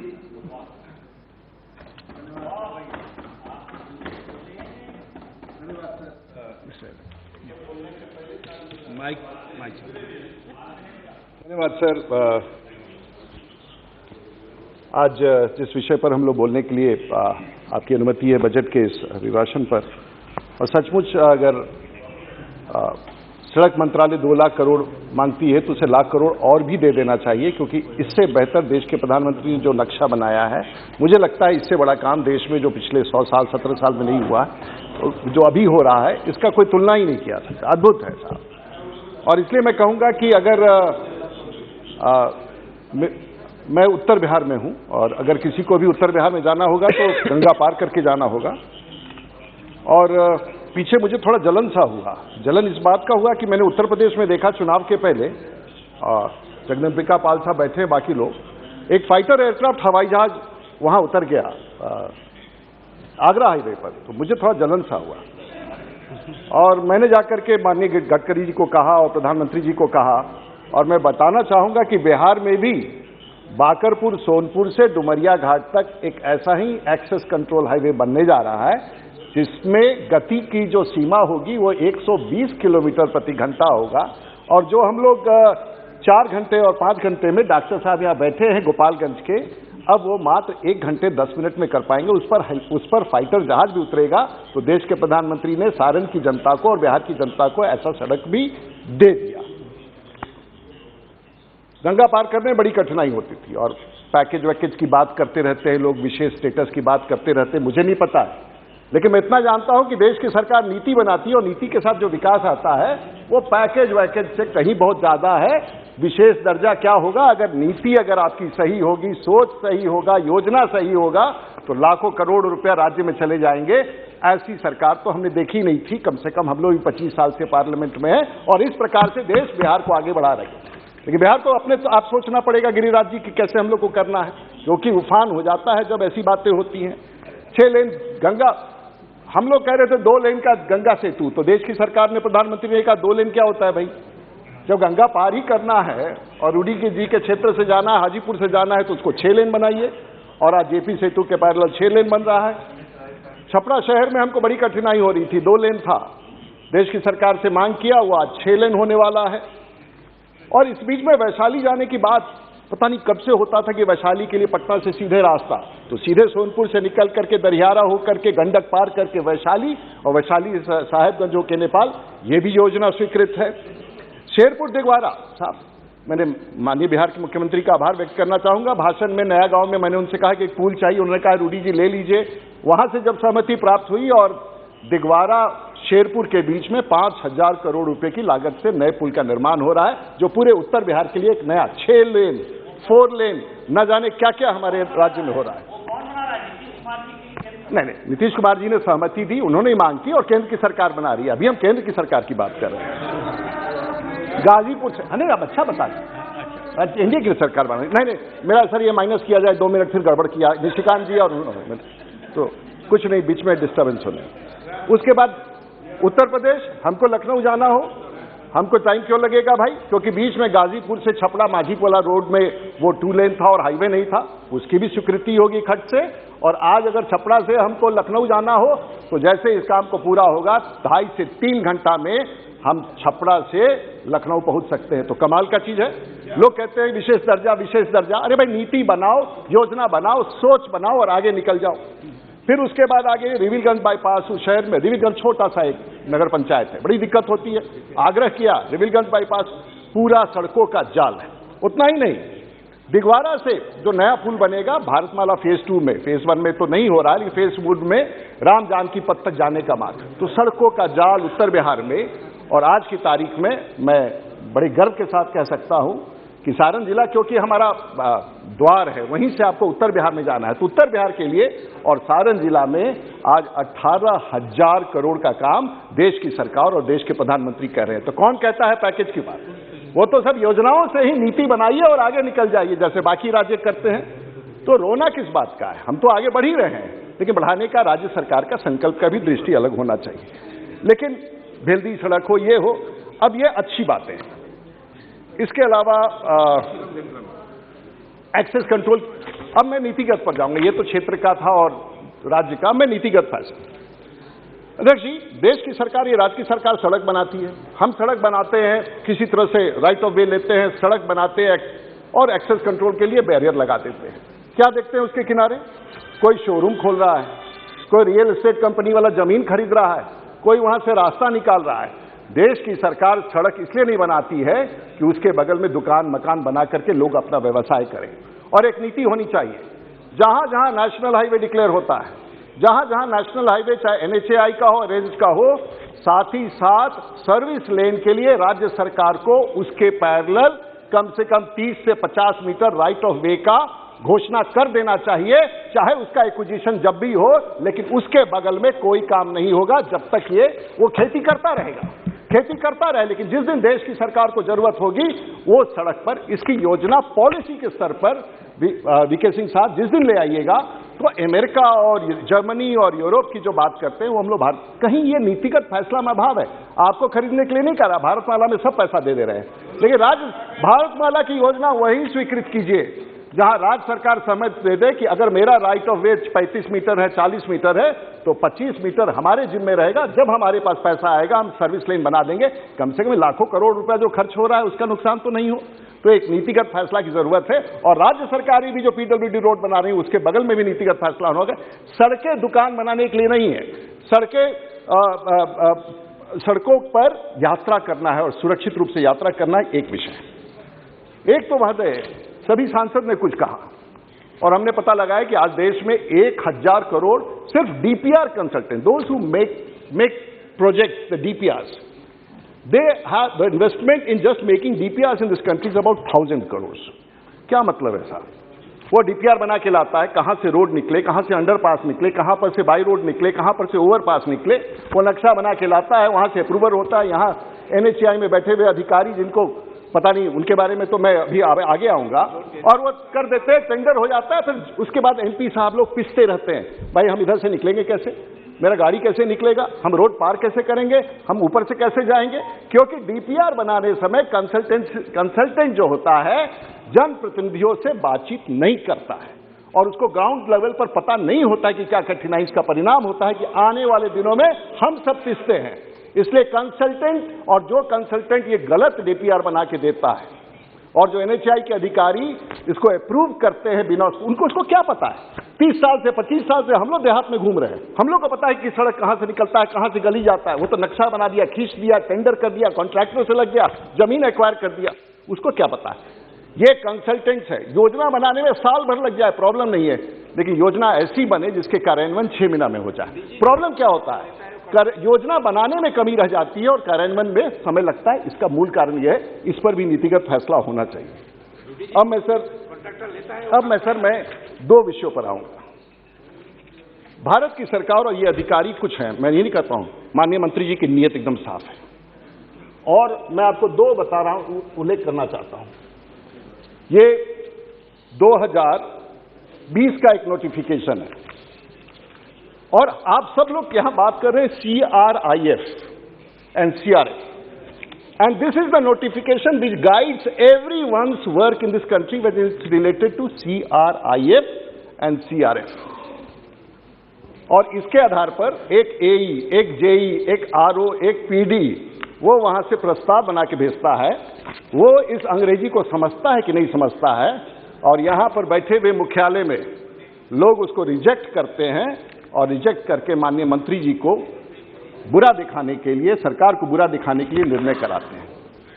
और जो भी लोग हैं इस circular को मंगा लीजिए, और सिंह साहब सर्कुलर मंगा लीजिए। CRF में रोड क्या क्या बनना चाहिए, और ये लिखा हुआ है, देखिए सर कैसे होता है। और ये नीतिगत इसलिए है कि पूरा देश के लिए, मेरे लिए नहीं है सर, मेरा तो कोई विषय ही नहीं है।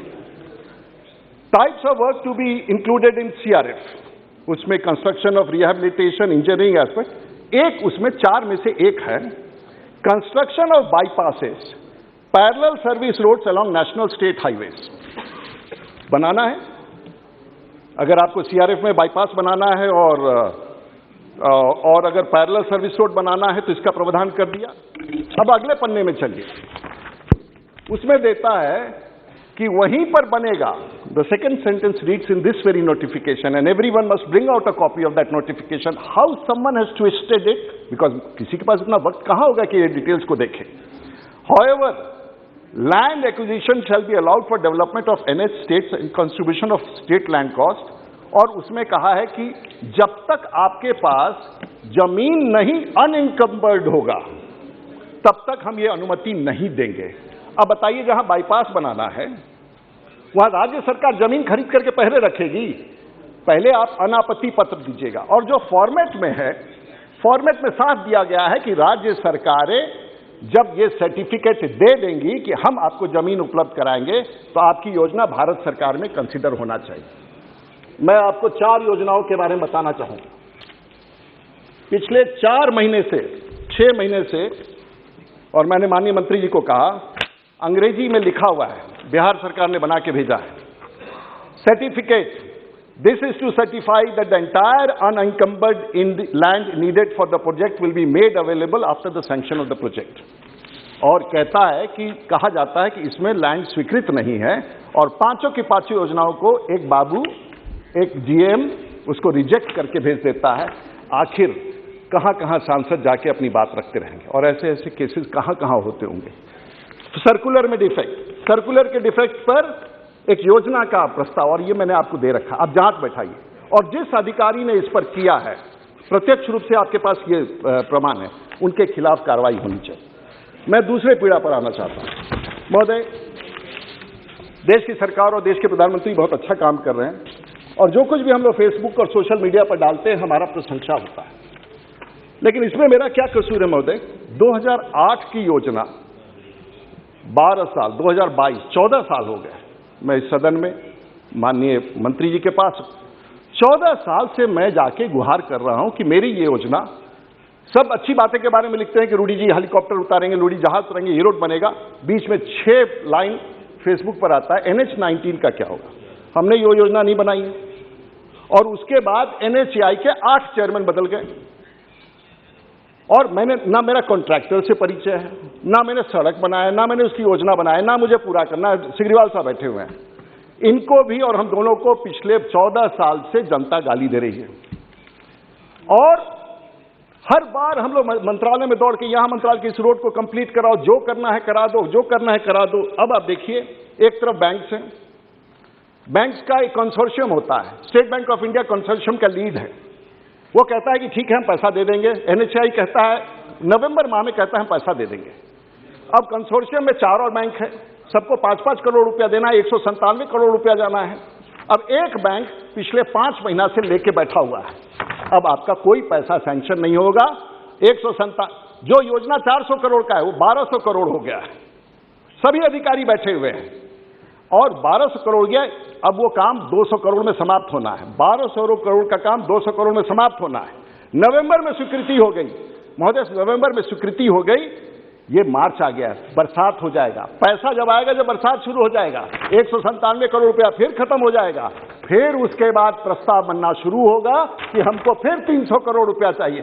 आखिर बताइए, एक सांसद का, एक जनप्रतिनिधि का, एक व्यक्ति का क्या कसूर है इसमें? और वो अधिकारी अभी आज ही 2 घंटा पहले एक सर्कुलर आया और उसमें उसको ईसी होता है, 2 घंटा पहले का सर्कुलर है कि उसमें जो आपके पास घाटा सौदा है उसको पूरा कीजिए। नवंबर का स्वीकृति आ जाके उसको उलट दिया इन लोगों ने। अगर हमारे जैसे लोग ना लगे रहें तो पता ही नहीं चलेगा। सड़क सर 17-16 साल से सड़क बन रहा है। सबसे ज्यादा अगर छपरा की जनता नाराज है हमसे तो इस बात को लेकर, इसमें मेरा क्या कसूर है सर? मैं तो हमेशा ये उठाता हूं। कहने का मतलब ये कुछ अधिकारी ऐसे हैं और इसीलिए मुझे एक और है, माननीय मंत्री जी भी बहुत अच्छा काम, देश के प्रधानमंत्री आउटस्टैंडिंग, पूरी दुनिया कह रही है पुरानी योजनाएं, लेगेसी को हमको ठीक करना है। और मंत्री जी का भी एक बिल्डिंग बन रहा था उनका, एनएचआई का बिल्डिंग, तो वो भी मेरी ही वेदना में कहे कि पहले ये पिछले 11 साल में जो मेरा बिल्डिंग बना उन सबका फोटो लगाओ इस पूरे बिल्डिंग में कि कौन कौन जीएम था जो उसको देख रहा है। हमको भी सर, सांसद को सिर्फ 2 करोड़ रुपया देंगे, हमको सर थोड़ा सा जमीन और पैसा दीजिए। मैं भी इस योजना के लिए जो NH-19 का है, वो तमाम लोग जो एनएचआई के चेयरमैन रहे हैं और तमाम लोग जो जीएम रहे हैं और तमाम लोग का एक एग्जीबिशन और म्यूजियम लगाना चाहता हूं ताकि देश याद रखे कि NH, जैसे मंत्री जी ने अपने यहां लगवाने के बाद कहा है, मैं भी अपने यहां एक म्यूजियम बनाना चाहता हूं। 17 साल तक इस सड़क के निर्माण और अभी का अधिकारी भी उसमें शामिल होंगे, सबका फोटो हमको भी लगवाना। Thank you very much. मेरा आपसे दो ही पीड़ा था। बहुत बहुत धन्यवाद। अनुरोध है महोदय, ये सब विषयों पर माननीय मंत्री जी, गडकरी जी की जानकारी में नीतिगत रूप से मैंने 2 बातें कही हैं और जो देश की सरकार के ऊपर जो अनावश्यक ऐसे लोग जो है उसको लांछन लगा देते हैं, बहुत बहुत धन्यवाद, काम को खराब कर देते हैं, उन पर भी कार्रवाई करेंगे ऐसा मेरा विश्वास है। महोदय, माननीय प्रधानमंत्री जी को, माननीय नितिन गडकरी जी को और देश की सरकार को, गिरिराज जी को, सब लोगों को, राजकुमार सिंह साहब को, वीके सिंह साहब को, आप सब बहुत अच्छा काम कर रहे हैं, आप सबको, निशिकांत जी को, ऑल सब बहुत बहुत धन्यवाद। Thank you. Shri Behanan ji. Thank you, Chairman. Sir, last week this House discussed the demand on railways, the country's most extensive public transport system. Sir, many of our esteemed members opined the impact of privatization on railways by the India government. Today, the discussion is about another significant public transport system such as national highways. Tomorrow we are going to discuss shipping and civil aviation and the basic requirement for it. Sir, this government is implementing privatization policies here as well. The big ports, airports and air service including Air India has been privatized. Thus, most suspiciously, the Modi government has transformed into a dealer of privatization of our country's primary assets. Sir, thus my humble request to the Honorable Minister, Shri Nitin Gadkari ji, is to kindly look into it and take steps to save our roads, which are the nerves of our public transport. I have faith and confidence in you because I appreciate your efficiency. I am also delighted to congratulate you for embarking a sizable sum in the budget for more extensive projects of this government, such as Gati Shakti. In India, we are heavily dependent on road transport, both for freight and passenger traffic. As per the latest data, over 71% of freights and about 85% passenger traffic is depending on road transport.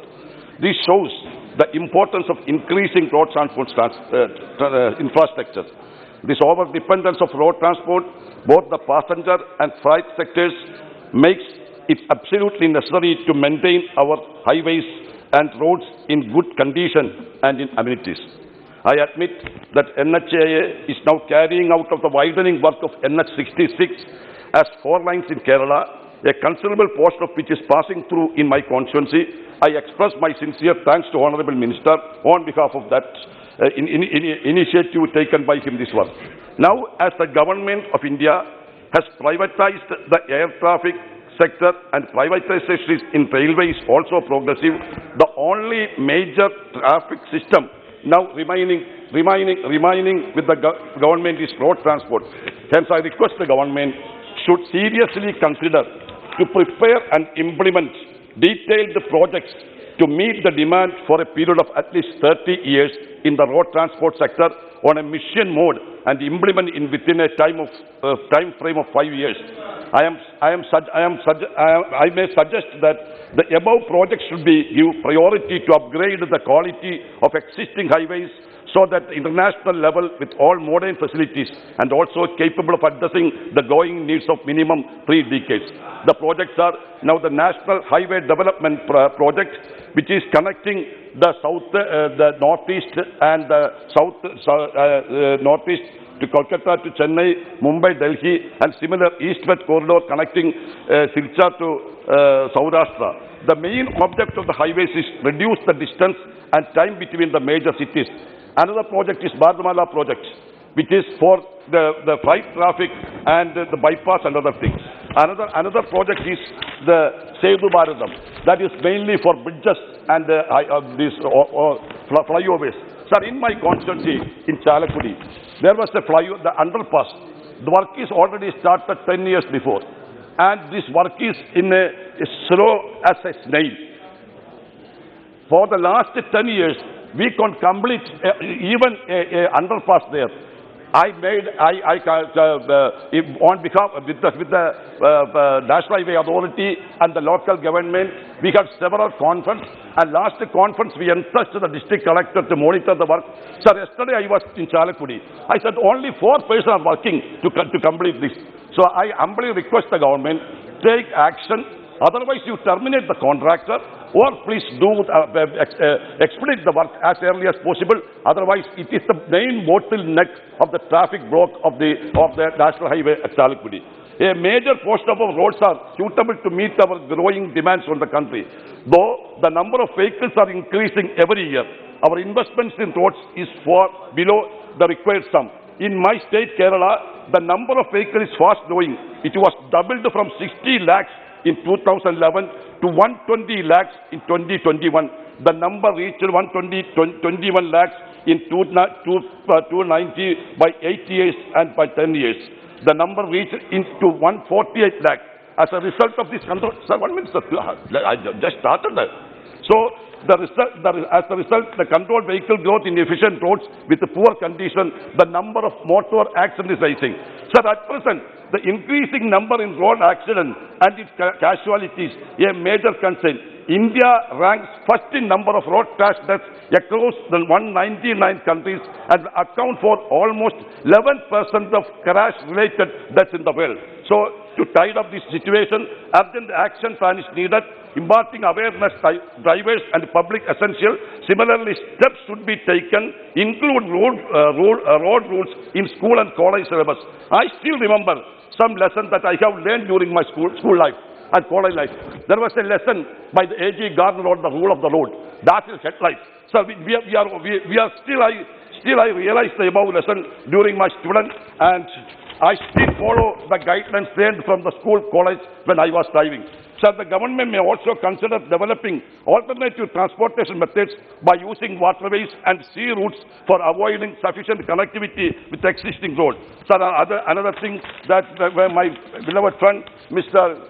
Thomas Chalikadan pointed out that, sir, there is a bypass issue in my constituency. It is the alignment of Kochi-Madurai highway was fixed some 30 years ago, and the same cannot complete even after the 3 decades.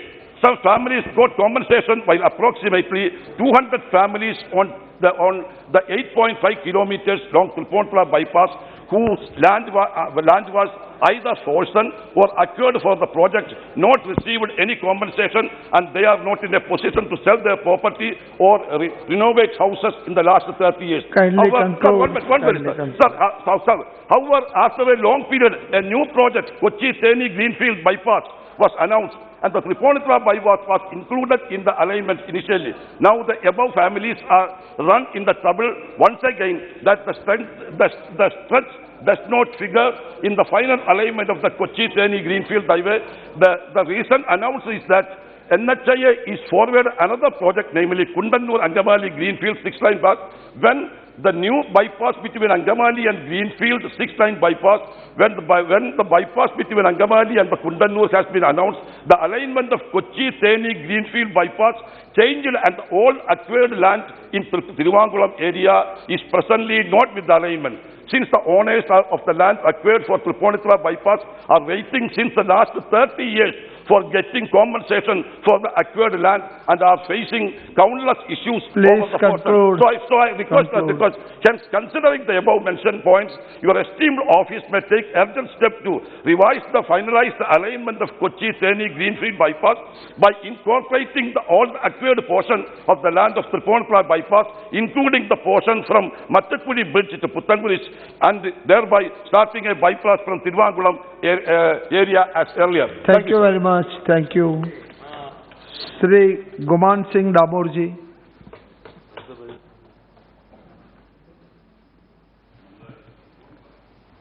धन्यवाद सभापति महोदय। मैं सड़क परिवहन और राजमार्ग की रुपये 1,99,108 लाख की 108 लाख करोड़ की मांगों के समर्थन में खड़ा हुआ हूं। महोदय, मैं आपको बताना चाहता हूं कि हमारे देश में कुल कितनी सड़कें हैं। हमारे देश की सड़कों की लंबाई है 58,90,000 किलोमीटर। अगर हम इस पृथ्वी की ओर चारों ओर घुमाएं तो करीब करीब 147 चक्कर हम पृथ्वी के लगा सकते हैं, और अगर पृथ्वी से चंद्रमा को अगर हम जोड़ें तो ऐसी 15 सड़कें हम बना सकते हैं। इतनी हमारी देश की सड़कों की लंबाई है, और इसका अगर श्रेय जाता है तो हमारे देश के यशस्वी प्रधानमंत्री परम आदरणीय मोदी जी को, और हमारे सड़क परिवहन और राष्ट्रीय राजमार्ग के मंत्रालय के हमारे सम्माननीय मंत्री जी गडकरी जी, हमारे सिंह साहब और सभी मंत्रालय के अधिकारी और हमारे इंजीनियरों को जाता है। इसका जो सड़कें हमारी है उसका जो सबसे मुख्य कारण है कि हमारे जो तकनीकी मापदंड हैं वो उच्च स्तर के तकनीकी मापदंड हैं। पहले अगर आप देखेंगे कि 2014 के पहले जो हमारी सड़कों के मापदंड थे वो इंटरनेशनल स्टैंडर्ड की तुलना में कमज़ोर थे। उसके कारण हमारी सड़कों में वो मजबूती नहीं आ पाती थी जो अभी है।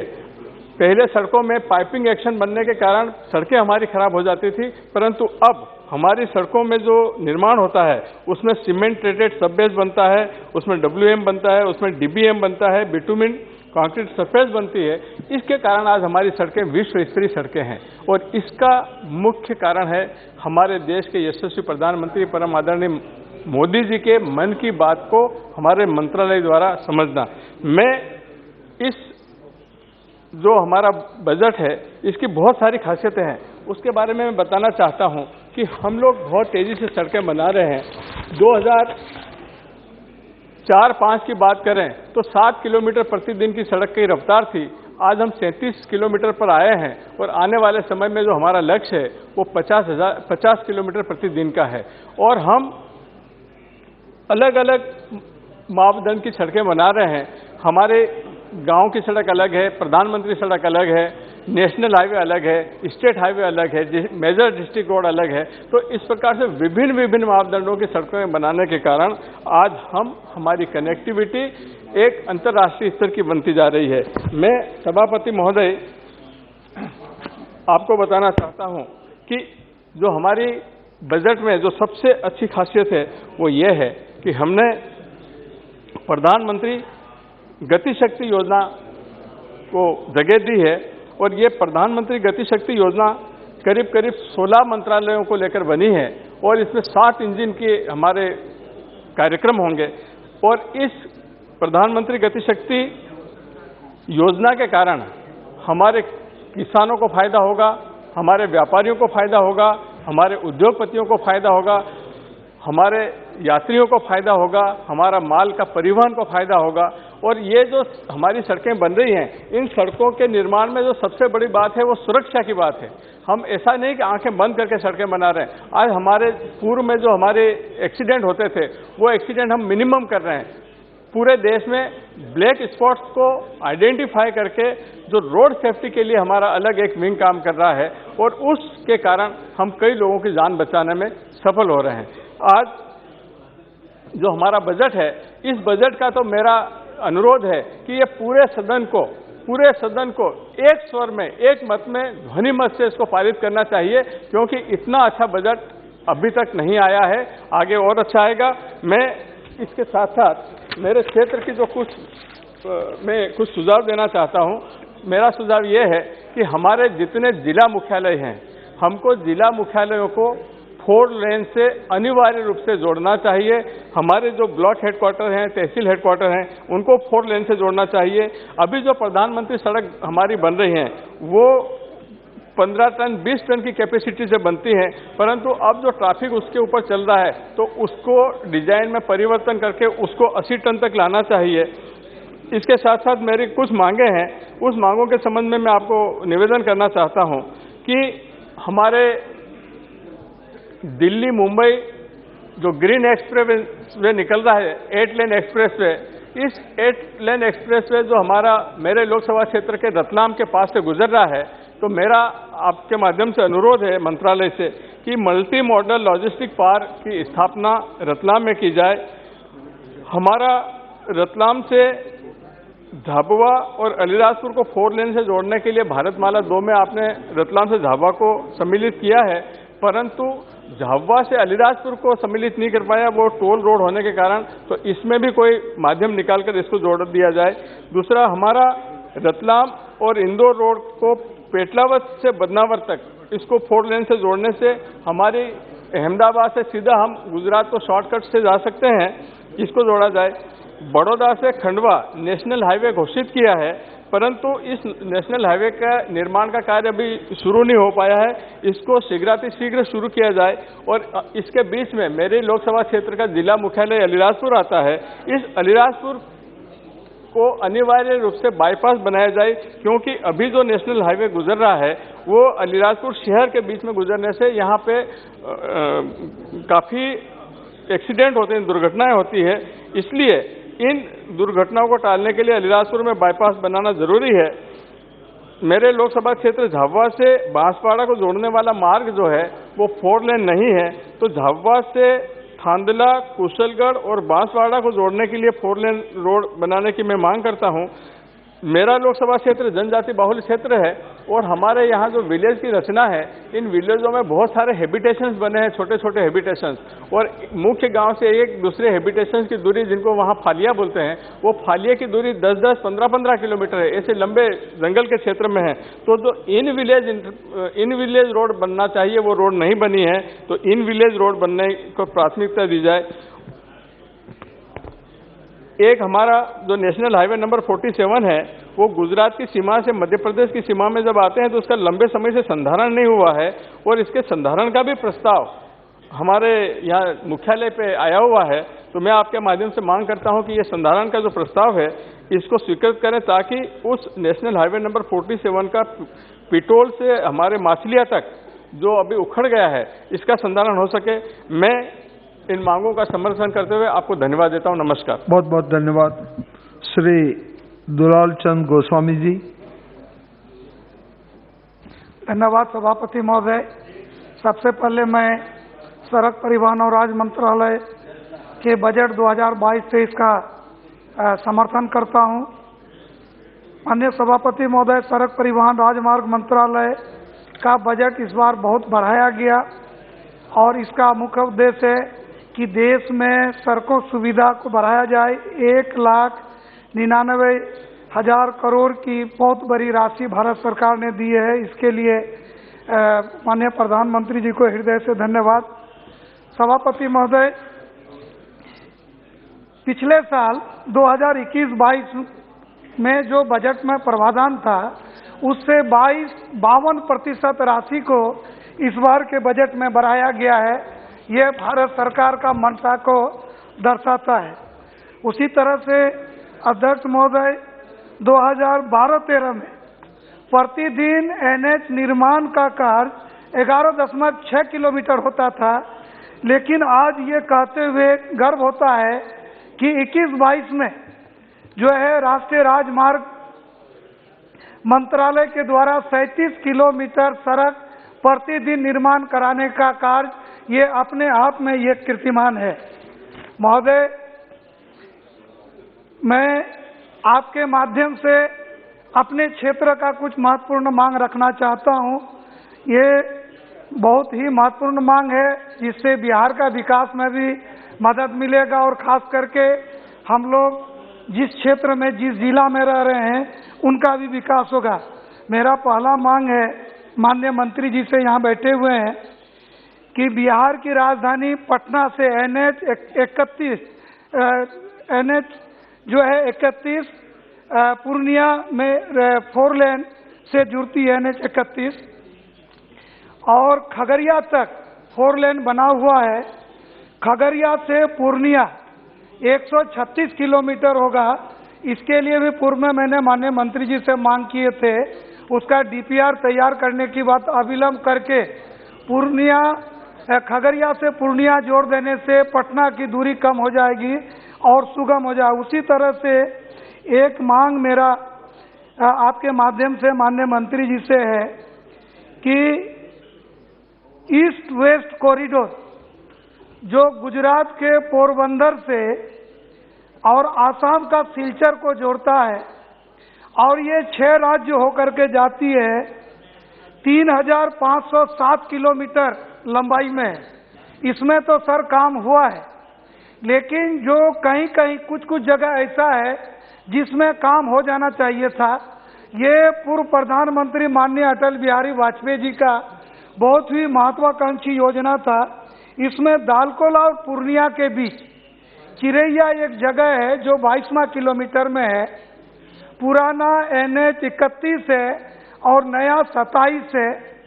इस 4 लेन में चिरैया के पास सर ब्रिज 2017 का फ्लड में ध्वस्त हो गया। बाईपास से जाना पड़ता है, बड़ी जाम लगती है। आप इतना बड़ा रूट बनाए तो सर ये ब्रिज बना दीजिएगा तो 4 लेन हमारा जो है कारगर हो जाएगा। उसी तरह से एक मेरा मांग है कि कटिहार जिला बाढ़ पीड़ित एरिया है, आकांक्षी जिला है।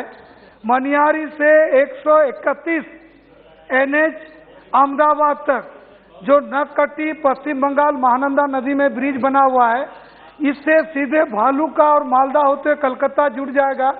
इस 23 किलोमीटर में भूमि अधिग्रहण हो गया है। डीपीआर का काम चल रहा है, टेंडर का प्रक्रिया में है। माननीय मंत्री जी से मेरा विशेष निवेदन होगा कि आकांक्षी जिला है, इस रोड पर त्वरित गति देकर के इसका टेंडर करवा दिया जाए। और एक मेरा बहुत महत्वपूर्ण मांग है, सर हम लोग बिहार का बॉर्डर में रहते हैं और पश्चिम बंगाल और बांग्लादेश हमसे जुड़ा हुआ है। तो कटिहार में एक एनएच 81 है सर। एनएच 81 कटिहार होके सर बस्तौल जाती है। बस्तौल से ग्रामीण सड़क पड़ता है और उस एरिया में कोई एनएच नहीं है, जहाँ मेरा जन्म भी हुआ है। हम बजट सेशन में भी बोले थे बारसोई।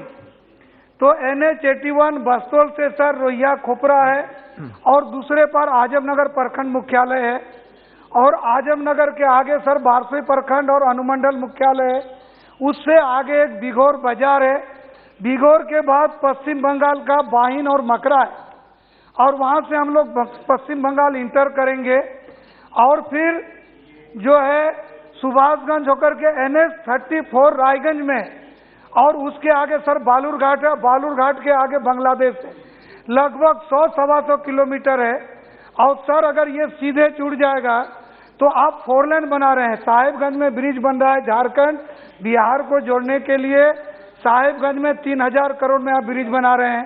साहेबगंज से 4 लेन सर पूर्णिया में एनएच 27 को जोड़ रहे हैं और एनएच 81 से सीधे कटिहार, पश्चिम बंगाल का रायगंज, बालूरघाट डिस्ट्रिक्ट और बांग्लादेश का बॉर्डर जोड़ दीजिएगा सर, तो ये सामरिक महत्व का भी होगा और सर देश का सुरक्षा का भी इसमें महत्व आएगा। दूसरा चीज है सर कि रोजगार, उद्योग और शिक्षा के क्षेत्र में भी वृद्धि होगा। बहुत बहुत धन्यवाद सर कंक्लूड कर रहे हैं सर, और निश्चित रूप से आज जिस ढंग से राष्ट्रीय राजमार्ग मंत्रालय माननीय प्रधानमंत्री जी के नेतृत्व में नितिन गडकरी जी जिस तरह से हमारे मंत्री जी काम कर रहे हैं, हमारे राज्य मंत्री बीके सिंह जी को देख रहे हैं, यहाँ बैठे हुए हैं, एक एक सदस्य का नोट कर रहे हैं, जिस ढंग से काम कर रहे हैं। हमको हमारे क्षेत्र में लोगों ने चर्चा किया कि अगर माननीय प्रधानमंत्री जी का किसी एक मंत्री को ले लेना है तो आप किसको लीजिएगा? हम बोले कि अगर किसी एक को चॉइस करना होगा तो राष्ट्रीय राजमार्ग मंत्री हम नितिन गडकरी जी को चॉइस कर लेंगे, तो बिहार और देश का हम लोग विकास कर देंगे। तो माननीय मंत्री जी काम कर रहे हैं, राज्य मंत्री जी काम कर रहे हैं, प्रधानमंत्री जी के मार्गदर्शन में काम कर रहे हैं। प्रधानमंत्री जी, वित्त मंत्री जी ने बजट को भी बढ़ाया है, 57% बजट बढ़ाया है। तो मेरा कुछ छोटा सा मांग था सर, और आपकी कृपा दृष्टि हो जाएगी तो बिहार का विकास होगा। बहुत बहुत धन्यवाद सर। बहुत बहुत धन्यवाद। एक बात सर, छोटी सी बात, रूरी जी बोल रहे थे कि बिहार को विशेष पैकेज का जरूरत नहीं है, क्योंकि सर और योजना आयोग ने कहा है कि बिहार विकास में पिछड़ रहा है। बिहार अपने ताकत शक्ति से, माननीय प्रधानमंत्री जी जो संसाधन दे रहे हैं, आप लोग जो काम कर रहे हैं, बिहार आगे बढ़ रहा है। बिहार पीछे, बिहार में कृषि भूमि और बिहार को सर फ्लड मिल रहा है, उसके बाद भी बिहार आगे बढ़ रहा है सर। तो भारत सरकार को विशेष ध्यान देना चाहिए। आपने समय दिया, बहुत बहुत धन्यवाद। आदरणीय अध्यक्ष महोदय, मैं आपका आभारी हूँ कि आपने मुझे बोलने का अवसर प्रदान किया। मैं सड़क परिवहन राजमार्ग के बजट के समर्थन में खड़ा हुआ हूँ। मेरा लोकसभा फिरोजाबाद लगभग 100 किलोमीटर लंबा और 70 किलोमीटर चौड़ा है। इसमें आवागमन के साधन ना के बराबर हैं। जिला फिरोजाबाद के हेडक्वार्टर फिरोजाबाद से पूर्व, पश्चिम, उत्तर, दक्षिण दिशाओं के अंतिम किनारों तक पहुंचने के लिए घंटों इंतजार करना पड़ता है। कभी कभी पूरी रात्रि सड़क पर ही पड़े रहकर पीएनजी की नौबत आ जाती है। लोकसभा फिरोजाबाद की सड़कें खस्ता हाल पर आंसू बहा रही हैं। सड़कें सुखावाद से मैनपुरी, सुखावाद से बटेश्वर, रसायन से बटेश्वर, सुखावाद से एटा 4 लेन की राह देख रही हैं। मेरी अध्यक्ष जी के माध्यम से मंत्री जी से लोकसभा फिरोजाबाद की सभी सड़कों की दुर्दशा सुधर जाने की आशा करता हूँ।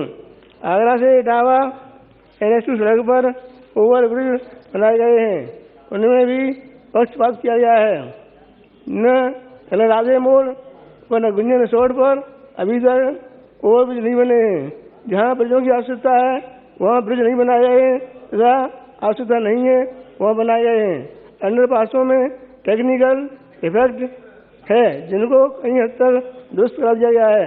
माननीय प्रधानमंत्री जी अपने आप में अति निपुण हैं तथा देश के गौरव हैं। उनके द्वारा पूरे देश में सड़कों का जाल बिछा दिया गया है तथा बड़ी शीघ्रता से कार्य संपन्न कराया जा रहा है। मेरी लोकसभा में अवैध रूप से 2 टोल बनाए गए हैं, इन पर अवैध रूप से टोल वसूली हो रही है। सड़कें प्रकाश व्यवस्था से लैस हैं, जिससे हाईवे पर चोरी, डकैती तथा अन्य जघन्य अपराधों अपराध नहीं हो रहे हैं। ये आशा ही नहीं पूर्ण विश्वास है कि अध्यक्ष जी के माध्यम से सड़क परिवहन मंत्री जी अपनी तीव्र गति को धीमी नहीं करेंगे तथा परिवहन की समस्त आवश्यकताओं को यथाशीघ्र पूरी करते रहेंगे। धन्यवाद। बहुत बहुत धन्यवाद। श्री जसबीर सिंह गिल जी। जी थोड़ी बोल दे।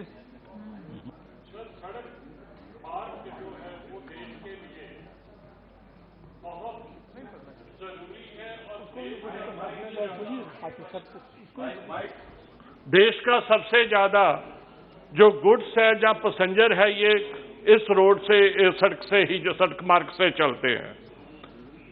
सर, मेरे अपनी कॉन्स्टिट्यूएंसी में कटड़ा, दिल्ली, अमृतसर, होशियारपुर और ब्यास से डेरा बाबा नानक बटाला होके ये 3 हाईवे बनाए जा रहे हैं। सर इसमें एक सबसे बड़ी प्रॉब्लम जो आ रही है वो है कॉम्पेंसेशन की। सर एक मैं आपके माध्यम से मंत्री जी के ध्यान में लाना चाहता हूं कि ये जो कॉम्पेंसेशन है ये इसमें यूनिफॉर्मिटी नहीं है, एकाग्रता नहीं है। एक गांव है उसके एक शोर पे जो कंपेंसेशन है 20 लाख है और दूसरी तरफ 50 लाख है। सर इसको दूर करना चाहिए। अब उसके बाद क्या होता है, किसान को जाना पड़ता है सर आर्बिट्रेशन में, और आर्बिट्रेशन में फिर आगे उसकी किसान की लूट शुरू होती है। मेरा ये विनम्र निवेदन है, बेनती है मंत्री जी से कि कृपा करके ये लोगों को जो कंपेंसेशन है वो उचित दिया जाए। सर जब भी सड़क बनती है उसके सबसे बड़ा नुकसान जो पर्यावरण का, एनवायरमेंट का होता है, पर्यावरण का। सर कितने दरख्तों की कटाई होती है, कृपा करके उनको कंपेंसेट किया जाए, इस फॉरेस्ट कवर को कहीं ना कहीं बढ़ाया जाए, क्योंकि फॉरेस्ट डिपार्टमेंट को इसके पैसे जरूर मिलते हैं, मगर मैंने ये कभी नहीं देखा कि उन पैसे से फॉरेस्ट डिपार्टमेंट ने कोई जमीन एक्वायर की है ताकि उसका जो है, जो दरख्तों की कटाई हुई है, जो जंगल उजाड़ा गया है, उसको दोबारा आबाद किया गया हो। सर एक जितने भी हमारे जब हाईवे बन जाता है उस पर टोल बूथ लगते हैं। सर टोल बूथ लगते हैं, गवर्नमेंट की पॉलिसी के मुताबिक एक 50 चक्कर का, जैसे हम 25 कह सकते हैं एक महीने में, उसका एक पास बनता है जिसमें 33% जो रेगुलर कंज्यूमर रहते हैं उनको उससे छूट मिलती है। मगर मैं ये आपके माध्यम से मंत्री जी को कहना चाहता हूं कि एक मंत्री जी कृपा कीजिए कि इसको 60 किया जाए। एक महीने में 60 दिन होते, जो बसेस, जो ट्रक्स, जो टैक्सी जो रेगुलर फ्लाई करती है उसको इसका कोई बेनिफिट नहीं मिल रहा। इसको कम से कम 60 जो है रिटर्न ट्रिप्स का जो है पास बनाया जाए। सर इसमें एक और बहुत बड़ी जो बात है, that is lack of proper planning. मैंने देखा है कि अभी नई हमारी सड़क Jalandhar to Amritsar national highway number 1 थी जो उसको बनाया गया है। हमारे वहां 2 कस्बे रहते हैं, एक रैया और एक जंडियाला गुरु। सर उनके जो अर्थ फिलिंग करके वो हाईवे बना दिया गया शहर के बीच में। शहर को 2 टुकड़ों में बांट दिया गया, कोई इधर का उधर नहीं देख सकता, उधर का इधर नहीं। बहुत प्रोटेस्ट हुए। मैं धन्यवाद हूँ उस गवर्नमेंट का जिन्होंने हमारी बात मानी और उसको दोबारा 2 साल बाद तोड़ के पिलर बना के उसे बनाना पड़ा, जिससे खर्चा भी डबल हुआ।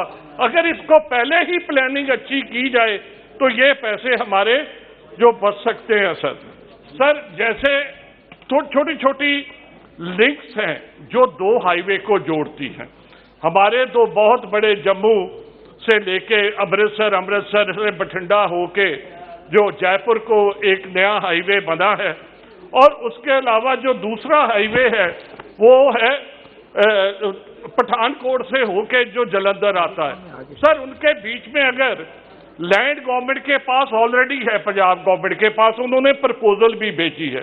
अगर उस रोड से लेके कानूवान से लेके उसे रैया नागो के होते हुए सेरो से जोड़ दिया जाए तो हमारे टोटल जो शहर हैं वो डीकंजेस्ट हो जाएंगे और डिस्टेंस भी कम हो जाएगा, ईंधन की भी जो फायदा होगा। सर हमें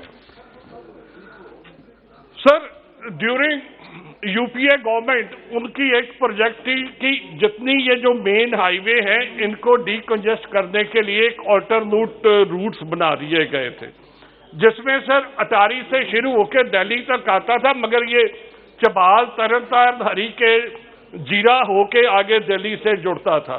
सर वो एक अच्छा प्रोजेक्ट था जिसमें एक लोगों को ऑल्टरनेट रूट मिल जाता था, जिसपे कोई टोल नहीं दे सकता वो उस पर चले जाते थे।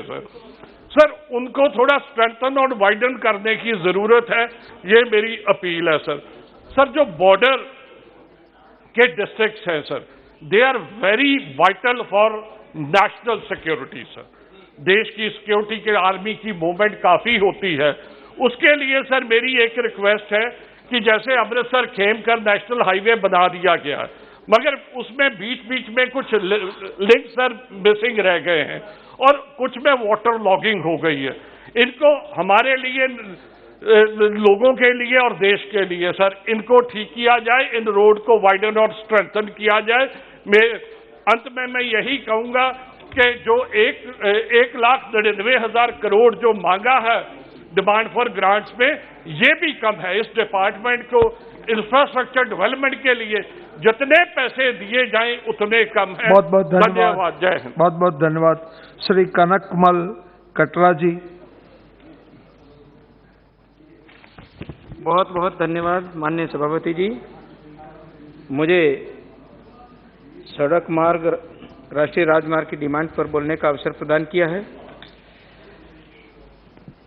उपाध्यक्ष महोदय, पीएम गति शक्ति को बढ़ावा देने वाले 7 कारक सड़क, रेलवे, एयरपोर्ट, पत्तन, सार्वजनिक परिवहन, जल, इन 7 को मिलाकर के अर्थव्यवस्था को और अच्छा व्यवस्था में आगे इस काम को बढ़ा करके निर्माण किया जा रहा है और विकास किया जा रहा है। राष्ट्रीय मार्ग नेटवर्क में 22-23 में 25,000 किलोमीटर का विस्तार किया जा रहा है। राष्ट्रीय मार्ग नेटवर्क में विस्तार के 20,000 करोड़ रुपया जुटाए गए हैं ताकि सार्वजनिक संस्थानों को पूर्ण किया जा सके। आदरणीय अध्यक्ष महोदय, अटल बिहारी वाजपेयी साहब ने एक बात कही थी कि देश में अगर आर्थिक स्थिति को सुधारना है तो सड़क निर्माण करना बहुत आवश्यक है, और यही काम इन्होंने किया, जिसके कारण से पूरे देश के अंदर बहुत ही अच्छी सड़कों का निर्माण हुआ, गांव-गांव तक ये सड़क पहुंची है और आज देश के इस आर्थिक स्थिति में मजबूती प्रदान हुई है। मैं प्रधानमंत्री जी का एवं राष्ट्रीय राजमार्ग मंत्री नितिन गडकरी साहब का, आदरणीय वीके सिंह जी साहब का बहुत बहुत धन्यवाद ज्ञापित करता हूं कि इसमें बहुत अच्छी आपने नीतियां बनाई हैं और परियोजना के लिए भी बहुत बड़ी योजना बना करके काम किया जा रहा है, जिसमें 4,500 करोड़ रुपये मंजूर किए। प्रतिदिन 36.6 किलोमीटर सड़क का निर्माण प्रतिदिन किया जा रहा है। उपाध्यक्ष महोदय, मैं आपके माध्यम से मंत्री जी को निवेदन करना चाहता हूं, पिछले समय में आदरणीय नितिन गडकरी साहब ने एक घोषणा की थी, पूरे देश में मैं ऐसे वाहनों को विकसित करूंगा जिसमें अगर कोई शराब पी करके कोई ड्राइवरिंग कर रहा है तो वह गाड़ी नहीं चलेगी, और ऐसे वाहनों की जरूरत अभी देश में बहुत अधिक है, जिसके कारण से दुर्घटनाएं बहुत अधिक और शराब और व्यसन करने से बहुत नुकसान उठाना पड़ रहा है। मैं तो अपने क्षेत्र के लिए सबसे पहले अगर चलाते हैं तो सबसे पहले मांग करता हूं कि ये गाड़ी हमको पहले दी जाए ताकि हमारे वहाँ पर दुर्घटनाएं होती हैं वो कम हो, ऐसा मैं प्रार्थना करना चाहता हूं। मैं इस समय में यह भी निवेदन करना चाहता हूं कि राष्ट्रीय राजमार्ग 927 ये हमारे जनजाति बाहुल्य क्षेत्र में आदरणीय गडकरी साहब ने स्वीकृत किया है। मैं इनको धन्यवाद ज्ञापित करना चाहता हूं, आदरणीय प्रधानमंत्री जी को धन्यवाद ज्ञापित करना चाहता हूं। और उस समय जनजाति बाहुल्य क्षेत्र में जो स्थितियां थी, जो भी ठेकेदार आता था वो ऐसे 1 इंच 2 इंच की गुणवत्ता का ध्यान रखते के सड़कें बनाई जाती थी, वो टूट जाती। लेकिन इस प्रकार से अटल जी के समय से अभी तक की जो सड़कें बनाई जा रही हैं वो बड़ी गुणवत्ता से बनाने का पूरा प्रयास किया जा रहा है। और इस समय में हमारे क्षेत्र के अंदर 927 से राष्ट्रीय राजमार्ग स्वरूपगंज से रतलाम वाया डूंगरपुर, बांसवाड़ा, खेरवाड़ा स्वीकृत किया गया है और इससे बहुत अधिक इस क्षेत्र के अंदर लाभ मिलने वाला है। और हमारा यानी कि वजवाड़ा से गढ़ी प्रतापपुर और सागवाड़ा तक का यह रोड प्रगति पर है और आगे सागवाड़ा से खेरवाड़ा डूंगरपुर तक का यह रोड स्वीकृत है, उसको गति प्रदान की जा रही है। परंतु दुख का विषय यह है कि हमारे उस क्षेत्र में जिस प्रकार से यह जो अधिकारियों का, जैसा रूडी साहब बता रहे थे कि सर्वे करने के लिए बताई तो पूरा डामरीकरण का सर्वे करके बता दिया और बीच में का उबड़ खाबड़ है, पानी कहाँ ज़्यादा रहता है, भारी वाहन कहाँ आते हैं, ये सड़क टूटेंगी कहाँ पर, इस क्षेत्र का ध्यान में न रखा गया। हमारे क्षेत्र में जिस प्रकार से यानी हमारा गढ़ी से आशापुरा मोड़ तक, ये प्रतापपुर के अंदर जिस प्रकार से दोनों तरफ दुकानें, व्यापारी हैं और पानी वहाँ बहुत रहता है, माही की कैनाल के कारण से पानी सड़क पर जाता है, सड़कें टूटती हैं। हमारा वजवाड़ा में ये सीमेंट फैक्ट्री है और उसके अलावा भी हमारा तलवाड़ा के अंदर मार्बल भारी वाहन आते जाते हैं, जिसके कारण से यह सड़क बहुत टूट जाती है। मांग की हमने, मैं धन्यवाद ज्ञापित करना चाहता हूँ गडकरी साहब का कि हम जब भी कहीं इन्होंने ना नहीं कहा, और यह 4.5 किलोमीटर सीसी सड़क के लिए भी इन्होंने अधिकारियों को निर्देश दे दिए, लेकिन अभी तक उसकी स्वीकृति और उस कार्य को प्रारंभ करने में बड़ी तकलीफ हो रही है, जिसके कारण से दोनों तरफ यानी सड़कों का काम डामरीकरण हो रहा है, लेकिन बीच का 4.5 किलोमीटर जो है वो अभी इसीलिए कि सीसी सड़क होने वाला है, ठेकेदार बड़ा परेशान हो रहा है। हम क्या कर सकते हैं, और स्वीकृति जैसे ही अधिकारियों को निर्देश दिए, लेकिन अभी इसमें विलंब हो रहा है। मेरी प्रार्थना है कि इसमें बहुत ही जल्द इस सीसी सड़क को स्वीकृत किया जाए 4.5 किलोमीटर, ताकि वहाँ के ग्रामीण जन इसका ठीक ढंग से लाभ ले सकेंगे और परेशानी से दूर होंगे। मैं निवेदन करना चाहता हूँ कि अभी कई सारे सुझाव आए, जिसमें हमारा जो 2-3 जो इस प्रकार से सड़कें 36 सड़कें हमारे CRF के अंदर स्वीकृत हुई, और उसके अंदर मेरे क्षेत्र डूंगरपुर बांसवाड़ा में, और पहली बार इस प्रकार की सड़कें गुणवत्ता से बनाने का काम निर्देश हुए इसके अनुसार निर्मित की जा रही हैं। परंतु मुझे एक तकलीफ इस बात की है कि जो ठेकेदार जिस प्रकार से ठेका लेते हैं वो सबलेट कर देते हैं, और सबलेट में और कम रेट में यानी 30 से 35% बिलो रेट डाल करके वो सड़कें की जा रही हैं, जिसके कारण से यह बहुत परेशानी होती है और सड़कों का काम ठीक ढंग से नहीं हो पाता, और वह बीच में रुक भी जाती हैं। जैसा हमारा किस समय मांडी से दम्बोला बिलुड़ा का रोड जो है अभी झगड़े में पड़ गया, क्योंकि वो सब लेट किया गया, उसने काम किया नहीं किया, अधिकारियों ने पेमेंट कर दिया, और उस सड़क को करे और इस झगड़े के कारण से बड़ी दिक्कतें होती हैं। इसलिए इस प्रकार की स्थिति में ये जो सड़कें हैं उसके लिए कम रेट में न डाला जाए, ठीक ढंग से इनको पाबंद किया जाए ठेकेदारों को, जिसके कारण से सड़कें ठीक ढंग से हो सकें। सभापति महोदय, मैं ये भी निवेदन करना चाहता हूँ कि हमारा राष्ट्रीय मार्ग 927 के बीच में कुपड़ा में एक ओवरब्रिज किया गया है, उसका गुणवत्ता से नहीं किया, कितनी बार दुरुस्त किया, कई मीडिया के लोगों ने बहुत उछाला, दिशा की मीटिंग में हम इनको कई बार कहा, लेकिन वो ठीक ढंग से अभी नहीं बना है। हमको शंका है कि इस प्रकार की जहाँ जहाँ ब्रिज बन रहे हैं वहाँ पर इस बात को निश्चित रूप से ध्यान रखा जाए, और प्रारंभ में ही सड़कों के इस पुलियों को ठीक ढंग से देख करके बनाया जाए। मैं निवेदन ये करना चाहता हूँ कि हमारा माही पुल आता है बीच में, इस 927 के बीच में माही पुल 60 से 70 वर्ष हो गए, और उसमें उसकी चौड़ाई कम है और हाईवे की चौड़ाई अधिक है, और वहाँ पर पुलिया की रेलिंग है वो टूटी हुई है, और दोनों तरफ से लोग डरते हैं अब इसके साथ में खड़े, कई लोगों की वहाँ मृत्यु हो गई क्योंकि उसके सेल्फी लेने गए लोग बाग, कोई क्या उसके दीवार रेलिंग से पास में खड़े हुए, और उसके कारण से कहीं 2-3 मौतें भी हो गई, और अभी भी डर बना हुआ है। मेरी मांग है कि जब इतना हाईवे बन रहा है तो उसके अंतर्गत ये पुलिया का निर्माण जो नया कर दिया जाए, जिसके कारण से की चौड़ाई भी बढ़ेगी, और ये जो खतरा बना हुआ है उसके भी हमको कृपया समाप्त कीजिए, कृपया समाप्त कीजिए। दूसरी बात ये निवेदन करना चाहता हूँ कि अभी कुछ माननीय सांसदों ने पूर्व में कहा है कि टोल टैक्स जहाँ लगता है वहाँ पर 5 से 10 किलोमीटर के रेंज में व्यापारियों को कई बार आना जाना पड़ता है, तो अब कोई न कोई राहत का रास्ता निकलना चाहिए, जिसके कारण से बड़ी परेशानी होती है। इसलिए मैं आपसे निवेदन करना चाहता हूँ इस ओर भी निश्चित रूप से ध्यान दिया जाए। दूसरी कमी ये नजर आती है, मेरा सुझाव है कि सड़क के दोनों तरफ हमारे उधर विलायती बबूल हो रहे हैं, और विलायती बबूल इतनी झाड़ियाँ बड़ी बड़ी हो जाती हैं, जिसके कारण से वो रास्ता पानी जाने में रुकता है, और नालियाँ ठीक ढंग से निर्माण नहीं होने से भी परेशानी होती है, और इसके लिए भी उसमें नियमित रूप से हर साल इसका ध्यान दिया जाए ठेकेदार के द्वारा, तो ये सड़कें नहीं टूटेंगी। बहुत बहुत धन्यवाद, बहुत धन्यवाद, धन्यवाद देना चाहता हूँ कि आपने मुझे बोलने का अवसर दिया। धन्यवाद। जय हिंद, जय Bharat. Shri DN Kuriakose ji.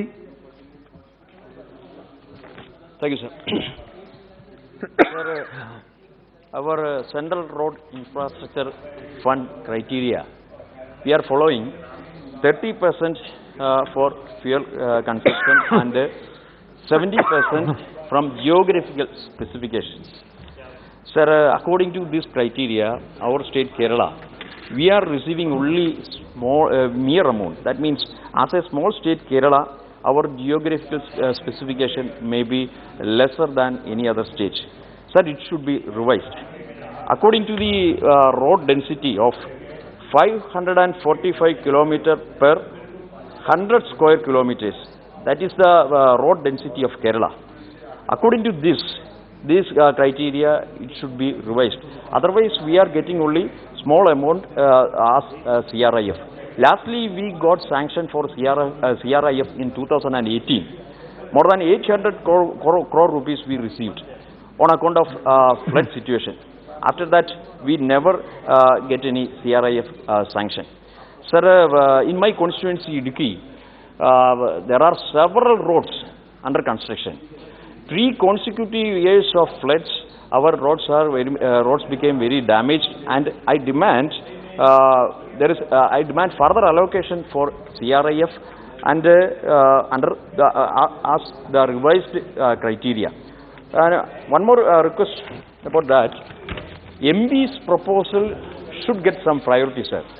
Honorable Minister Nitin Gadkari ji so many times mentioned this matter, or he attended this matter in this August House, and he assured to August House there should have some mechanism. In his reply, we are expecting about that. And my bitter experience, these days, Kerala state government prepared one list for submitting here. In that list, my district, my parliament constituency is completely excluded. I don't know what is the reason. It may be political or some other reasons. Anyway, it's a discrimination about my district, my parliament constituency. That's why I am requesting to Honorable Minister through you, sir, MP's proposal should get some priority. Then about our NH development works. I am thankful to Honorable Minister for Bharatmala project of NH 85 from Kochi to Theni. But it's a different alignment. Existing national highway should be developed. Existing national highway is used by the common people there, and it is connected through all the towns, Movattupuzha, Kodamangalam, Adimali, Munnar, and all the places are excluding from the new alignment. That is the suggestion, and NHAI is going through that work. My demand, there is a bypass project Movattupuzha and Kodamangalam, but it is not been, that demand is not been fulfilled last 30 years. We are waiting for so many, we have waited for so many years. Lastly, NHAI, that means they expressed their willingness to develop that bypass project by the 50% share of state government, but our state government is denying again and again. So we are in a severe crisis. So I demand for the existing national highway NH 85 from Kochi to Dhanishkodi should be developed with the 2-lane with the paved shoulder. We had a meeting last week, and I think the officials might be sent that report to NHAI here. It should be taken care of. It should take care of. And another demand, NH 185 and 183. For that development work, 3A notifications came out. It should the rest of the process should be moved fastly, sir. That's our demand again. Then there is a Palani Shabarimala proposal. In principle approval we got in 2017. And now waiting for the final sanction. And Honorable Minister and the Ministry, from Ministry we are getting the same reply. It is a policy matter. But principal approval we got, and the people are waiting for the final approval, final sanction. So I demand for the final sanction for Palani Shabarimala and also Vijayapuram to Urnugal. In the same status, we are waiting for the final sanction. I urge upon the government through you, sir, it should get fastly. Thank you, sir. Thank you. Shri Sangamlal Gupta ji.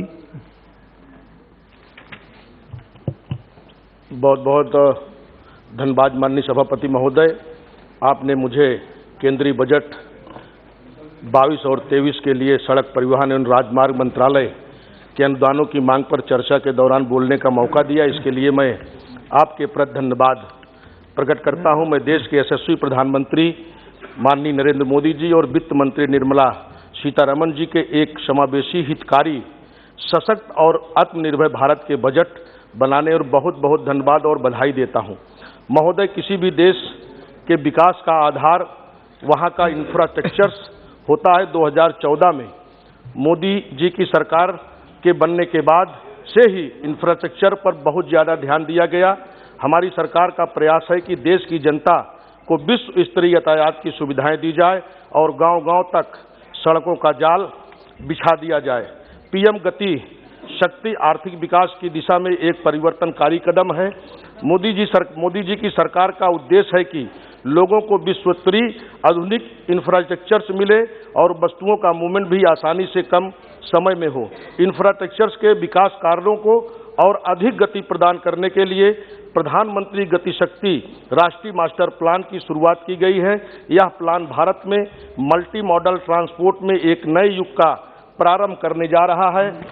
माननीय सभापति महोदय, वित्त पोषण के innovative तरीकों से 20,000 करोड़ रुपए जुटाए जाएंगे ताकि सार्वजनिक संसाधनों का संपूर्ण किया जा सके। इस बार के बजट में सड़क परिवहन एवं राजमार्ग मंत्रालय के लिए अब तक के सबसे अधिक 1,99,108 करोड़ रुपए की प्रावधान किया गया है। यह पिछले बार के 1,31,149 करोड़ रुपए से 67,959 करोड़ रुपए अधिक है। किसी भी अन्य मंत्रालय की तुलना में सबसे अधिक वृद्धि सड़क परिवहन एवं राजमार्ग मंत्रालय के लिए ही की गया है। कुल बजट में से 1,87,744 करोड़ रुपए पूंजीगत व्यय के लिए है, जो कि बहुत ही सराहनीय और स्वागत योग्य है। यह कदम है, इससे देश का इंफ्रास्ट्रक्चर और बढ़ेगा, मजबूत होगा। राष्ट्रीय राजमार्ग पर सरकार का विशेष ध्यान है। इस बार भारतीय राष्ट्रीय राजमार्ग प्राधिकरण के लिए 1,34,015 करोड़ रुपए का प्रावधान किया गया है, जो कि पिछले वर्ष की तुलना में 2 गुना से भी अधिक है। अपने बजट भाषण में माननीय वित्त मंत्री निर्मला सीतारमण जी ने वर्ष 2022 से 25,000 किलोमीटर राष्ट्रीय राजमार्ग जोड़े जाने के बारे में बताया था। इससे देश का परिवहन इंफ्रास्ट्रक्चर और सुदृढ़ होगा। इस साल के बजट में 21वीं सदी में भारत के विकास की गति निर्धारित की है और बुनियादी ढांचे पर आधारित विकास की इस दिशा में भारतीय अर्थव्यवस्था की ताकत में असाधारण वृद्धि होगी और रोजगार का नई संभावनाएं पैदा होगी। राष्ट्रीय राजमार्ग पर सरकार का ध्यान तो है ही, साथ ही सड़कों और पुलों का निर्माण भी तेजी से किया जा रहा है। इस साल के बजट में सड़कों और पुलों के लिए 64,573 करोड़ रुपए का प्रावधान किया गया है। महोदय, जबकि सड़क और परिवहन की बात होती है तो यात्रियों की सुरक्षा की बात आती है। बजट में सड़क परिवहन और सुरक्षा के लिए 356 करोड़ रुपए का प्रावधान किया गया है। यह पिछले साल से रिवाइज एस्टीमेट 228 करोड़ से 128 करोड़ रुपए अधिक है। मान्यवर, मैं अपने लोकसभा क्षेत्र प्रतापगढ़ के लिए अनुरोध करूंगा कि मेरे यहाँ कुछ अत्यंत महत्वपूर्ण सड़कें हैं, जैसे कि NH 231 के मोहनगंज बाजार से बड़ा का पुरवा टिकरी बेलखरी होते हुए कटरा गुलाब सिंह तक दूरी लगभग 30 किलोमीटर। यह मार्ग प्रतापगढ़ से कटरा गुलाब सिंह होते हुए सोराव होलागढ़ से प्रयागराज जनपद के बाईपास का भी विकल्प होगा। मानवर, भट्टी चौराहा से जगदीशपुर नेवादा गौराडांड से ब्रिजराज सिंह डिग्री कॉलेज होते हुए रामनगर भोजपुर पूरे माधव पहाड़पुर मोड़ तक पूरी लगभग 20 किलोमीटर है। MDR 164 के दुर्गागंज बाजार से पृथ्वीगंज बाजार होते हुए हुमायूंपुर घाट से वाया दिलीपपुर बाजार से प्रतापगढ़ पट्टी राजमार्ग पिपरी मोड़ तक दूरी लगभग 20 किलोमीटर है। मानवर, NH 330 के कोहड़ौर बाजार से माधोपुर चौराहा थाना कंधई होते हुए रखाहा बाजार तक, जिसकी दूरी 20 किलोमीटर है। मानवर, NH 231 से फतनपुर बाजार बीरापुर उड़ैयाडीह मार्ग पर MDR 164 के लिंक मार्ग के रूप में दूरी लगभग 20 किलोमीटर। फतनपुर बीरापुर मार्ग के गीतानगर बाजार के कैलीडी जगतपुर 50 बेड अस्पताल बहरामपुर NH 231 को क्रॉस करते हुए करकापुरे सराय खरगराय से खागापुर चौराहा पर MDR गाजी के बाग से मुबारकपुर मार्ग तक, जिसकी दूरी 25 किलोमीटर है। शीतलागंज वाया उड़ैयाडीह पृथ्वीगंज ढिसनी से बंधवा बाजार तक मार्ग जिसकी दूरी 23 किलोमीटर है। मानवर लच्छीपुर चौहरजन दिलीपपुर वाया पृथ्वीगंज रोड से लगभग दूरी 18 किलोमीटर, भिकनापुर से दरियापुर गोकुला दुर्गागंज बाजार होते हुए लखनऊ वाराणसी मार्ग तक की दूरी 16 किलोमीटर है। मानवर रतनमई से पिपरी खालसा मकूनपुर चौराहा होते हुए लवली पुख्ता खाम अमेठी बॉर्डर तक सड़क की श्रेणी एमडीआर दूरी लगभग 25 किलोमीटर। कछारा से पुल दुर्गागंज रामनगर शेखुपुर सुल्तानपुर होते हुए जौनपुर बॉर्डर तक नहर की पटरी लगभग 20 किलोमीटर। मानवर चमोड़ी सुल्तानपुर बॉर्डर से शारदा सहाय खंड 36 जौनपुर ढिवई सलाहपुर पट्टी जौनपुर बॉर्डर तक दूरी लगभग 20 किलोमीटर। चांदपुर अमुहा शारदा सहायक खंड 36 धरौली से महुली होते हुए सिंगरा मऊ बॉर्डर के लगभग वाराणसी राष्ट्रीय मार्ग तक दूरी लगभग 20 किलोमीटर। सराय आना देव से वाया लक्ष्मी गंज बाजार जगदीशपुर सब्जी मंडी तक लगभग 16 किलोमीटर। मानवर केंद्रीय सड़क निधि से कृपया समाप्त कीजिए। एक मिनट माननीय अध्यक्ष जी। केंद्रीय सड़क निधि से स्वीकृति प्रदान करते हुए प्रयागराज से डेलूपुर होते हुए ढकवा से सूरापुर शाहगंज होकर आजमगढ़ जाने वाले मार्ग को राष्ट्रीय राजमार्ग घोषित करने पर एनएच 231 वाराणसी लखनऊ से रायबरेली से जौनपुर के बीच जानवरों की तेज गति से गाड़ियां के सामने आने से घटने वाली घटनाओं को रोकने के लिए उस पर सर्विस लेन देकर एनएच को एंगल का बैरिकेटिंग कराने की व्यवस्था कराने की कृपा करें। मारवन एनएच 330 प्रयागराज अयोध्या पर स्थित कुसमी रेलवे फाटक पर आरओबी निर्माण कर अमेठी से प्रतापगढ़ होते हुए ढकवा जाने वाले मार्ग पर ढकवा के निकट हाल्ट स्टेशन नीमा की रेलवे क्रॉसिंग पर आरओबी निर्माण कराने की मांग करता हूं। मानवर बहुत बहुत धन्यवाद, आपने बोलने का हमें मौका दिया, इसके लिए बहुत बहुत धन्यवाद। बहुत बहुत धन्यवाद। श्रीमती अपूर्वा पोदार जी। Thank you, sir. Thank you, sir, for giving me an opportunity for the discussion of the concerning Ministry of Road Transport and Highways. Sir, I would begin my words with the former British Prime Minister Margaret Thatcher, where it has been said that you and I come by road or rail, but economics travel on infrastructure. Whenever we talk about the word infrastructure, the first few words that come in our mind is road, highway and transport. And today we are discussing on the demands for grants for Ministry of Road Transport and Highways. India has the second largest road network in the world of about 63.72 lakh kilometers, consisting of national highways, expressways, state highways, major district roads and other district roads, village roads, out of which national highway is 1.41 lakh kilometers. The total expenditure of the Ministry of Road Transport and Highway for 2022-23 is estimated about 1,99,108 crore, which is nearly about 68,000 crore more than the revised expenditure of 2021-22. The allocation have increased and some major announcements have also been made, which is a good initiative, but I have certain questions and suggestions which I would want to know from the ministry. The government has sanctioned the expressway between Varanasi to Kolkata under Bharatmala project phase 2, and it will pass through Khanakul assembly in Hooghly district, which falls under my parliamentary constituency Arambagh. I request the ministers to ensure that this work is completed in time-bound manner and allocation of funds should be given so that there is no issue regarding for the completion of this project. Because Khanakul is a flood-prone area, and if this happens, many bridges will also be built up, which will be a very good communication from Khanakul to Kolkata also. A large number of national highways across the country have dangerous potholes and need to be maintained in a better state. I would request the minister to allocate some part of the maintenance budget to thoroughly monitor the vast network of national highways across the country to be able to carry out the repair works of potholes within time, which will enable to prevent any possible accident due to poor state of NHS. There is a need for a research fund, not only regarding road construction, techniques and material use, but also to study and develop better mechanism to monitor the quality of road across the vast NH networks in the country.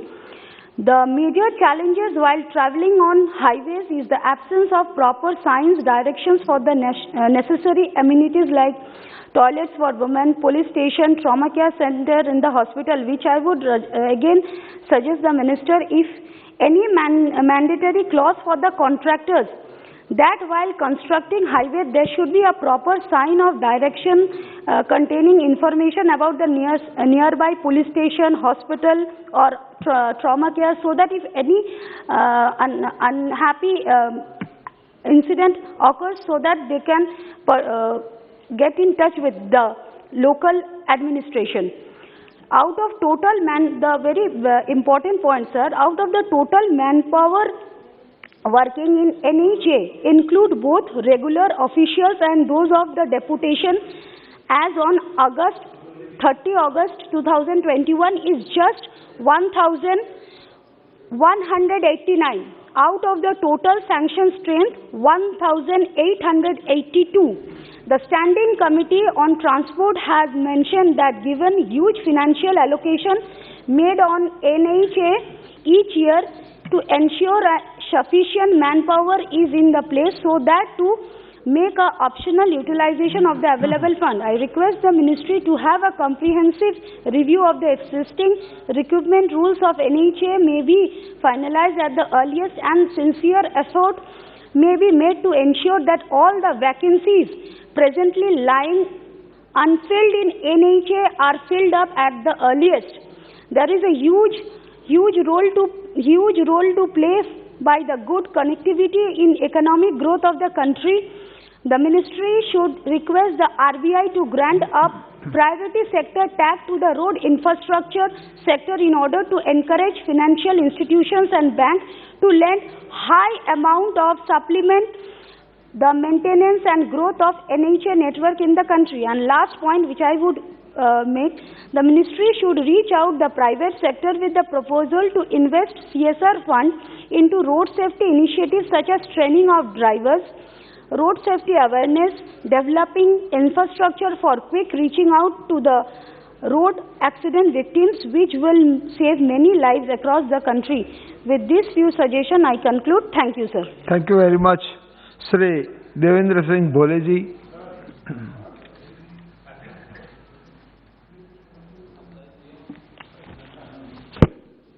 माननीय सभापति जी, आपने सम्मानित सदन के समक्ष सड़क परिवहन व राजमार्ग मंत्रालय के अनुदान की मांगों पर चल रही चर्चा में मुझे अपना वक्तव्य देने का अवसर दिया, जिसका मैं हृदय से आभारी हूं और मैं माननीय मंत्री जी के द्वारा प्रस्तुत बजट का समर्थन करता हूं। महोदय, कानपुर देहात का सांसद होने के नाते शहरी और ग्रामीण क्षेत्र से मेरा सीधा वास्ता है। उक्त मेरे 44 अकबरपुर कानपुर संसदीय निर्वाचन क्षेत्र में 3 विधानसभा ग्रामीण अंचल एवं 2 विधानसभा शहरी क्षेत्र के अंचल में है। महोदय, भारत का भाग बदलने का समर्पित एनडीए सरकार के दूरदृष्टा प्रधानमंत्री श्री नरेंद्र मोदी जी की संकल्पनाओं के अनुरूप तमाम क्षेत्रों में क्रांतिकारी बदलाव के कदम उठाए हैं। इन्हीं बदलावों के क्रम में पीएम गति के 7 इंजनों में से सड़क को पहले इंजन की बारीता दी गई। देश में हो रहे आवागमन को गतिमान बनाने के लिए गतिशक्त मास्टर प्लान में एक्सप्रेस मार्गों का प्रतिपादित करने का नायाब कदम उठाया है, जो हमारे कर्मठ बिना विराम के कार्य करने वाले मंत्री माननीय नितिन गडकरी जी एवं जनरल वीके सिंह के नेतृत्व में लगातार इस देश में हो रहा। महोदय, इस पर कोई संदेह नहीं कि दृष्ट नेतृत्व के धनी माननीय मोदी जी व माननीय गडकरी जी की पूरे स्पष्ट दृष्टि से चलते पूरे आत्मविश्वास के साथ सबका विकास और सबका विश्वास के लक्ष्य की ओर बढ़ा है।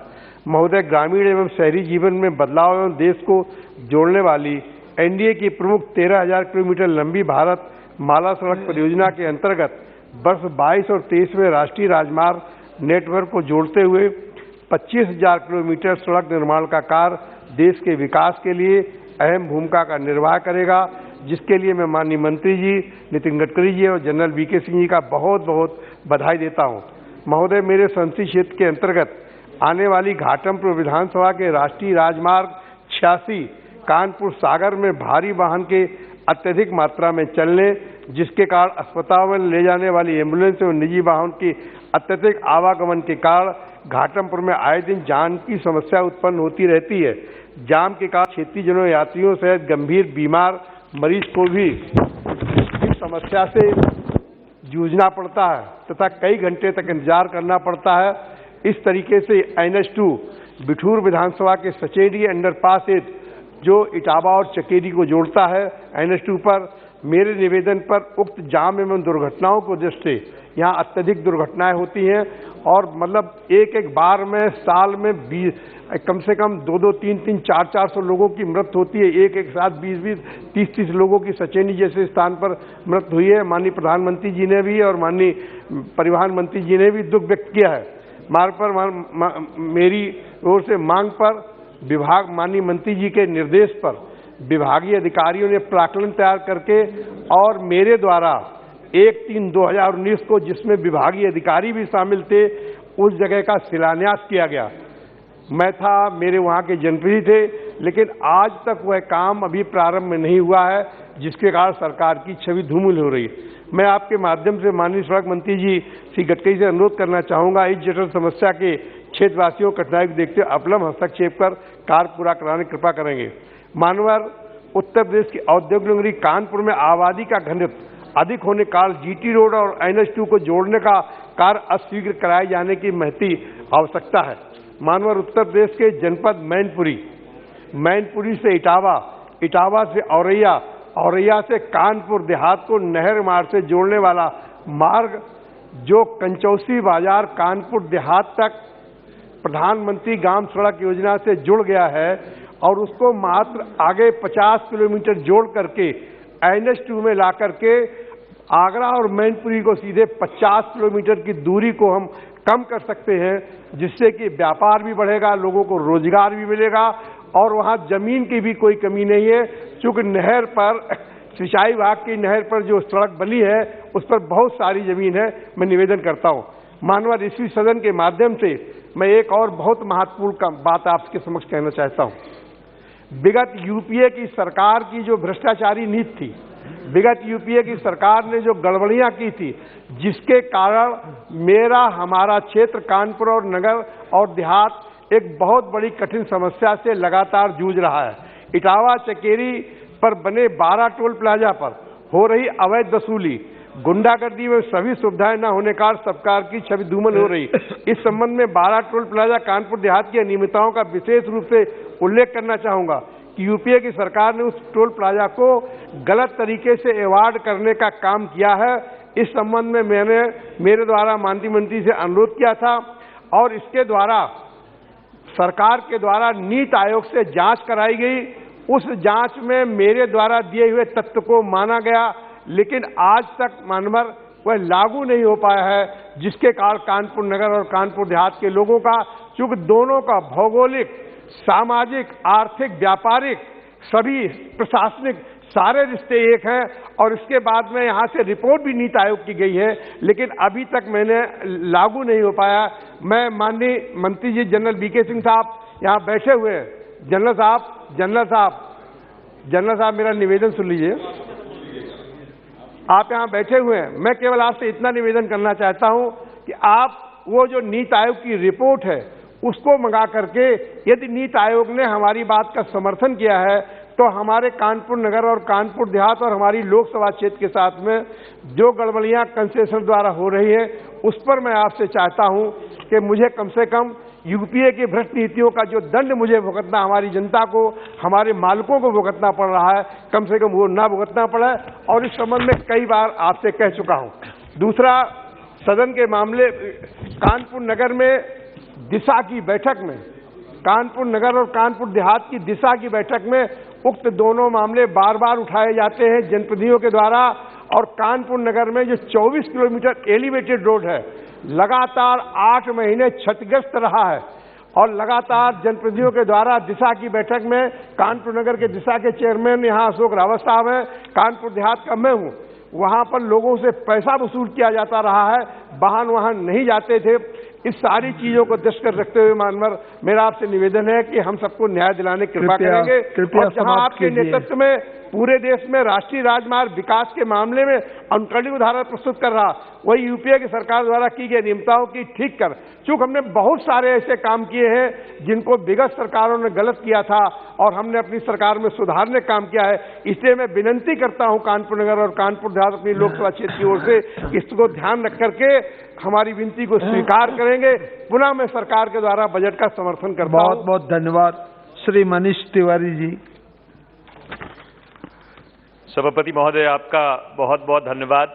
मैं आपके माध्यम से सरकार का ध्यान 4 मुद्दों की ओर आकर्षित करना चाहता हूं। अध्यक्ष जी, 25 फरवरी 2019 को सम्मानित श्री नितिन गडकरी जी ने बंगा श्री आनंदपुर साहब जो सड़क है और जो आगे नैना देवी जाती है उसका शिलान्यास किया था। उसको पंजाबी में नींव पत्थर रखना कहते हैं। ये जो मार्ग है सभापति महोदय, ये जो मार्ग है, ये जो सिख धर्म के 2 सबसे पाक स्थान हैं, श्री हरमंदिर साहब और श्री आनंदपुर साहब, उनको जोड़ता है और आगे नैना देवी जाता है। दुर्भाग्यपूर्ण बात यह है कि आज 37 महीने हो गए और वो सिर्फ नींव पत्थर का नींव पत्थर ही लगा है, उस सड़क पे ऊपर एक पत्थर और नहीं लगा। जनरल वीके सिंह साहब यहां बैठे हैं, मैं उनसे आग्रह करना चाहता हूं, is a man of honour, कि जब कोई मंत्री किसी चीज का उद्घाटन करते हैं या किसी चीज का शिलान्यास करते हैं तो ये उम्मीद की जाती है कि दलगत राजनीति से ऊपर उठकर उसको एक निष्कर्ष तक पहुंचाया जाएगा। मैं आपसे ये आग्रह करना चाहता हूं कि आपको ये जो पाक स्थान है इन सब का आशीर्वाद मिलेगा अगर कृपया करके जो आपने वायदा श्री आनंदपुर साहब के लोगों से किया था 25 फरवरी 2019 को 581 करोड़ का ये प्रोजेक्ट है, इस प्रोजेक्ट को आप पूरा कराने की कृपालता करें, या हमको साफ साफ कह दे कि वो जो शिलान्यास था वो राजनीतिक कारणों से किया गया था और सरकार की कोई दिलचस्पी नहीं है उस प्रोजेक्ट को पूरा करने की। दूसरी बात मैं जो मंत्री जी का ध्यान आकर्षित करना चाहता हूं, एक ग्रीनफील्ड प्रोजेक्ट एनएचएआई ने मंजूर किया था, ये है पीआरआई गमाडा एक्सप्रेसवे। इसको एक नई अलाइनमेंट दी गई थी, सिटी चौक जो चंडीगढ़ इंटरनेशनल एयरपोर्ट के पास है वहां से लेके कुराली तक। इस प्रोजेक्ट में जो लैंड एक्विजिशन है वो लैंड एक्विजिशन हो चुका है, पर लैंड एक्विजिशन के कॉम्पनसेशन को लेकर कुछ मुद्दे आउटस्टैंडिंग हैं और सार्वजनिक तौर पर यह पता लगा है कि एनएचएआई ने यह फैसला किया है कि इस प्रोजेक्ट को क्रियान्वित नहीं करेंगे। मैं माननीय मंत्री जी से यह अनुरोध करना चाहता हूं कि एक बार एक प्रोजेक्ट की जब शुरुआत हो जाती है, लैंड एक्विजिशन हो जाती है, पार्टली जो कॉम्पनसेशन है वो भी पे आउट हो जाता है। अगर कहीं पर थोड़ा बहुत कॉम्पनसेशन को लेकर कुछ जो गांव वाले हैं वो अपनी जमीन का अधिक रेट चाहते हैं, और उसका कारण भी है क्योंकि वो सारी जमीन शहर से लगती हुई जमीन है और वो जमीन बहुत महंगी हो गई है, तो इसमें थोड़ा उदारवादी रुख अपनाकर इस प्रोजेक्ट को पूरा करने में एनएचएआई को आप निर्देश देंगे कि जो काम उन्होंने शुरू किया है इस ग्रीनफील्ड अलाइनमेंट के ऊपर, इसे निष्कर्ष पर पहुंचाया जाए। तीसरा, मैं माननीय मंत्री जी से यह अनुरोध करना चाहता हूं कि मोहाली जो मेरे संसदीय क्षेत्र में पड़ता है, चंडीगढ़ और पंचकूला, इसको ट्राई सिटी कहा जाता है और इसमें क्षमता है एक बहुत बड़े इनोवेशन हब, जो 4th इंडस्ट्रियल रेवोल्यूशन है, जो 4थी औद्योगिक क्रांति है, आर्टिफिशियल इंटेलिजेंस की, एनालिटिक्स की, रोबोटिक्स की, जिनोमिक्स की, इसका एक बहुत बड़ा हब डेवलप करने की उसमें क्षमता है। पर इसके लिए एक बहुत जरूरी है कि एक MRTS बनाने की जरूरत है, एक मैस रैपिड ट्रांसपोर्ट सिस्टम जो अंबाला से लेकर कुराली तक जाए और इधर मोहाली से लेकर पंचकूला तक जाए और चंडीगढ़ को अपने संज्ञान में ले। एक हाइब्रिड के बस और रेल को जोड़कर ऐसा अगर MRTS mass rapid transport system बढ़ेगा तो इस इलाके की जो क्षमता है भारत की अर्थव्यवस्था में अपना योगदान डालने की, वो एक्सपोनेंशियली बढ़ेगी, कई गुना बढ़ेगी। मैंने मंत्री जी को खत लिखा था, नितिन गडकरी जी को, मैंने रेलवे मिनिस्टर को भी खत लिखा है कि इसकी एक प्री फिजिबिलिटी स्टडी कराने की जरूरत है, क्योंकि ये एक ऐसा प्रोजेक्ट है जो एक बहुत बड़ा इकोनॉमिक मल्टीप्लायर बनेगा। और ये नॉर्थ इंडिया वैसे भी कटा हुआ रहता, उत्तर भारत, उस तरफ पाकिस्तान है, ट्रेड का भी कोई ज्यादा क्षमता नहीं रहती है। तो इस चौथी औद्योगिक क्रांति को हार्वेस्ट करने के लिए ये MRTS बहुत आए दिन में अगले 20 साल के लिए बहुत बड़ा सहयोगी होगा अगर इसकी प्री फिजिबिलिटी स्टडी करा सके। मेरा आखिरी आपसे दरखास्त ये है कि हमारे यहाँ पे एक नंगल शहर है, भाखड़ा नंगल डैम जहाँ पे बना हुआ है, 2 डैम है, भाखड़ा डैम है और नंगल डैम है। वहाँ पे एक शिवालिक एवेन्यू का फ्लाईओवर बन रहा है। वो फ्लाईओवर इसलिए माननीय मंत्री जी बनाया जा रहा था क्योंकि वहां पे एक जगह है जिसे खूनी चौक कहते हैं, वहां पे बहुत अनटूवर्ड एक्सीडेंट्स होते हैं, पर वो जो फ्लाईओवर की अलाइनमेंट है वो खूनी चौक से पहले ही खत्म हो जाती है और कहीं वो इस खूनी चौक को और खूनी ना बना दे, ये मेरी आशंका है। उसके अलावा क्योंकि ये शिवालिक एवेन्यू का फ्लाईओवर कहलाया जाता है, ये शिवालिक एवेन्यू का टोटल एक्सेस बंद कर देती है और लगभग 30,000 लोगों को 3-4 किलोमीटर घूमकर एक बड़े सर्किशियस रूट से अपने घर जाना पड़ेगा। तो मेरे आपसे ये आग्रह है कि ये जो NHAI का फ्लाईओवर है, इसकी अलाइनमेंट को स्टडी करवा के, हमने कई बार खत भी लिखा है कि इसको थोड़ा सा बढ़ाया जाए जिससे ये खूनी चौक और ये जो शिवालिक एवेन्यू की समस्या है उसमें कोई एग्रेस देकर इसको हल करवाया जाए। मैं ये 4 निवेदन आपके समक्ष करना चाहता हूं। सभापति महोदय, बहुत बहुत धन्यवाद।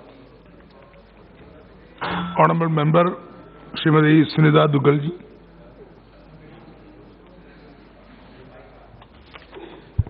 बहुत बहुत धन्यवाद सभापति महोदय।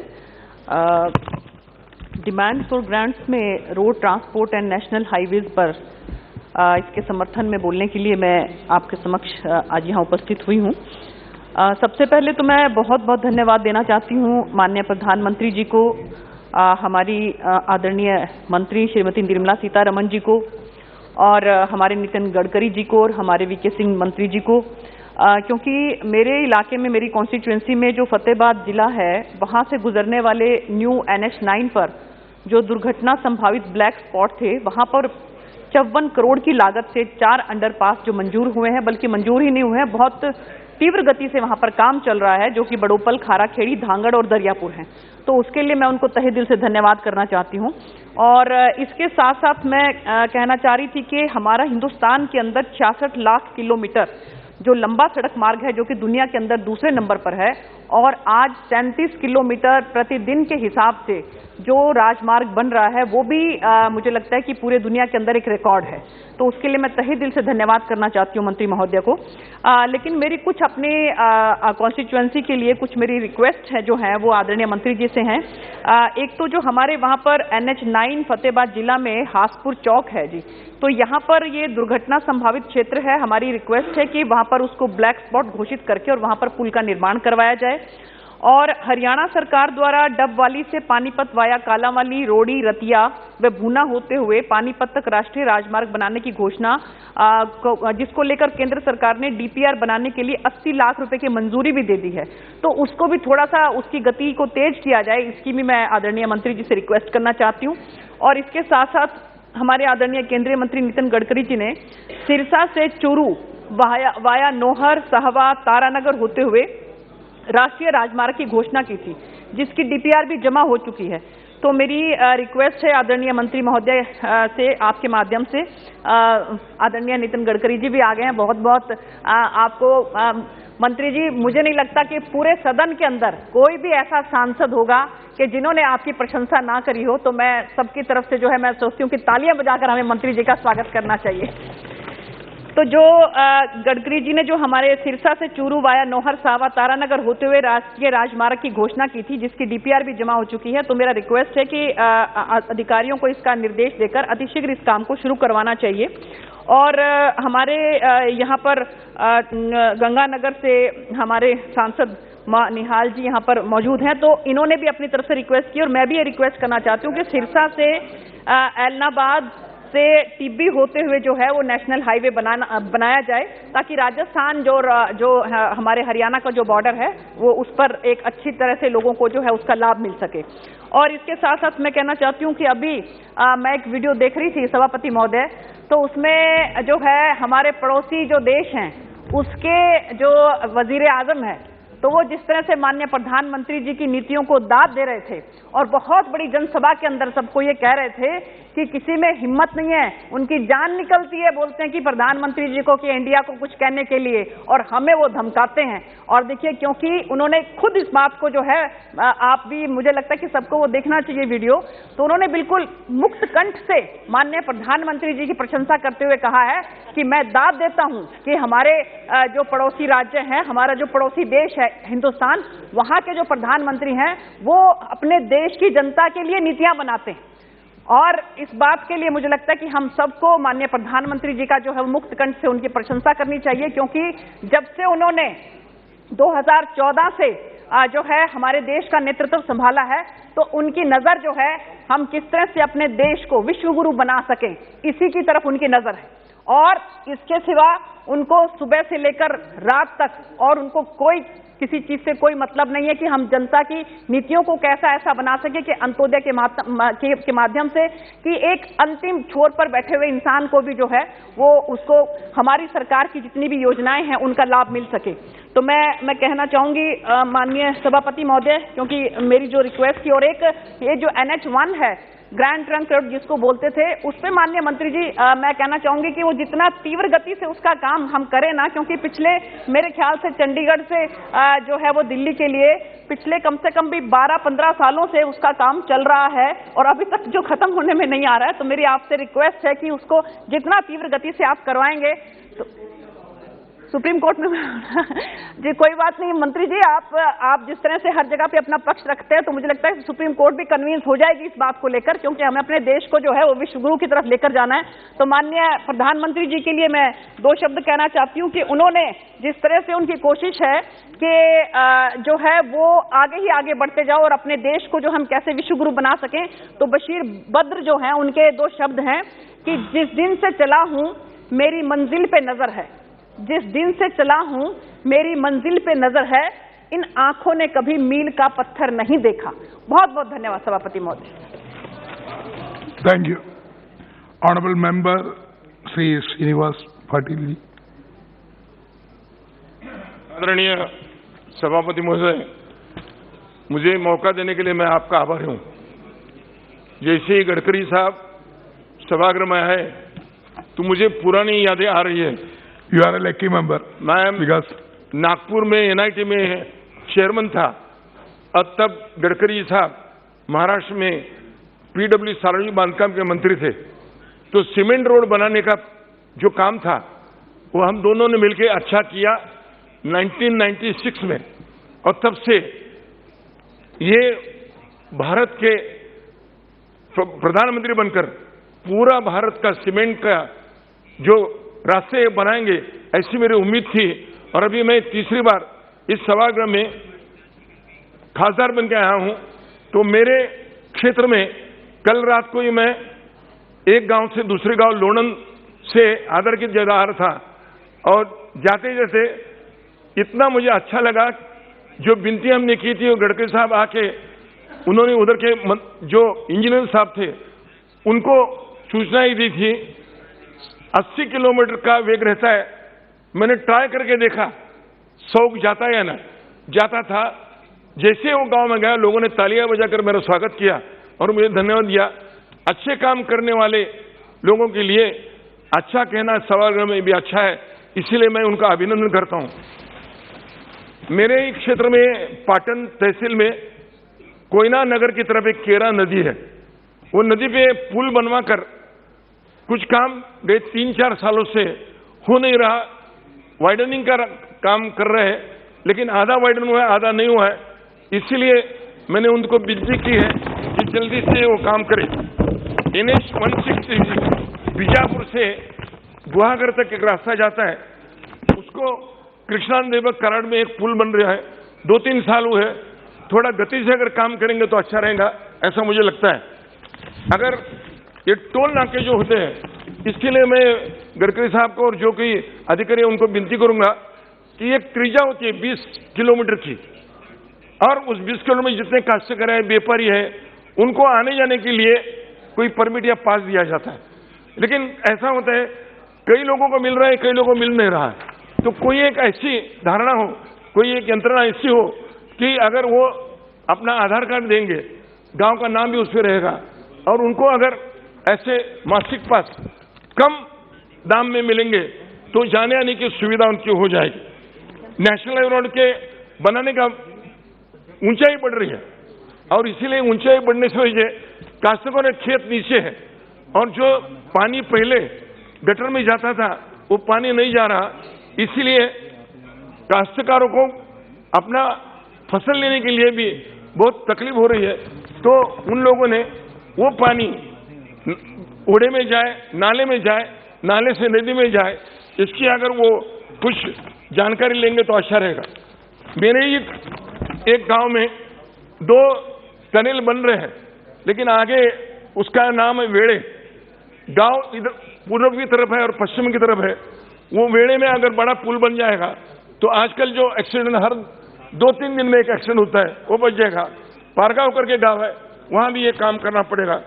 राष्ट्रीय मार्ग पर बिजली के खंभे लगाए हैं, मैं कई दिनों से देख रहा हूं, खंभे बने हैं, दिए लगाए हैं, लेकिन दिए जलते नहीं। तो हर जगह जिधर जिधर दिए लगाए हैं तो क्यों लगाए और क्यों नहीं जलते, इसका अगर कुछ अभी ये एग्जामिनेशन हो जाएगा और दिए रात को लगेंगे तो अच्छा रहेगा। और एक बात है, दाहिने भी शहर है, बाएं भी शहर है, अगर बड़ी लाइट जिसको हम बड़ा हाई मास्क लगाते हैं, मैंने बेलगांव का रोड पे देखा है, हाई मास्क लगाया है और जैसे मुड़ना है उसके भी सिग्नल दिखा है। तो इसीलिए जो हाईवे पे आता है, जो हाईवे से अपने देहात में जाता है, उधर तकलीफ नहीं होती, और वहाँ शौचालय की व्यवस्था भी हो गई है। महिलाओं की अलग है, पुरुषों की अलग है। तो जितने भी अगर महाराष्ट्र बन रहे हैं, अगर ये व्यवस्था हो जाएगी तो बहुत ही अच्छा होगा।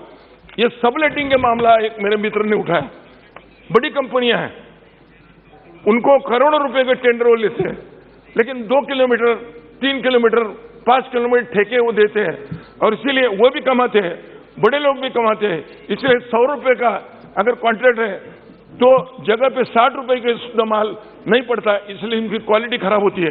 तो इसीलिए बड़े लोगों को बोलना चाहिए कि आप सबलेट मत करो, आपके इंजीनियर बढ़ाओ, दूसरे कैसे लाओ और काम करो। मुझे जो आपने ये संधि दी, इसलिए मैं आपका बड़ा आभारी हूँ।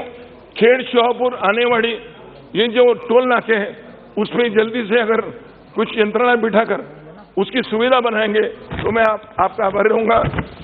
पोलादपुर और सुरूर ये एक मार्ग जो है बंबई गोवा और पुणे बेंगलोर को जोड़ने वाला एक रास्ता है, उसका दर्जा बढ़ाया गया है, लेकिन अभी उसमें काम होना चाहिए। महाबलेश्वर और पासगनी ये दोनों भी शहर उस पर है, अगर वो काम हो जाएगा तो जल्दी से लोगों को सुविधा होगी। मैं फॉरेस्ट का भी अपने आए, उधर का भी मैं आप बताएंगे, उन लोगों को मिलूंगा और कर दूंगा। आपने मुझे मैं इसका आभारी हूँ, और आप कर्तव्यदक्ष मंत्री होने की वजह से और मेरे पुराने सहकारी होने से मैं आपको शुभ कामनाएं देते हुए मेरी ये भाषण समाप्त करता हूँ। धन्यवाद। जय Hind. Thank you so much. Honorable Member Shri Pratap Singh.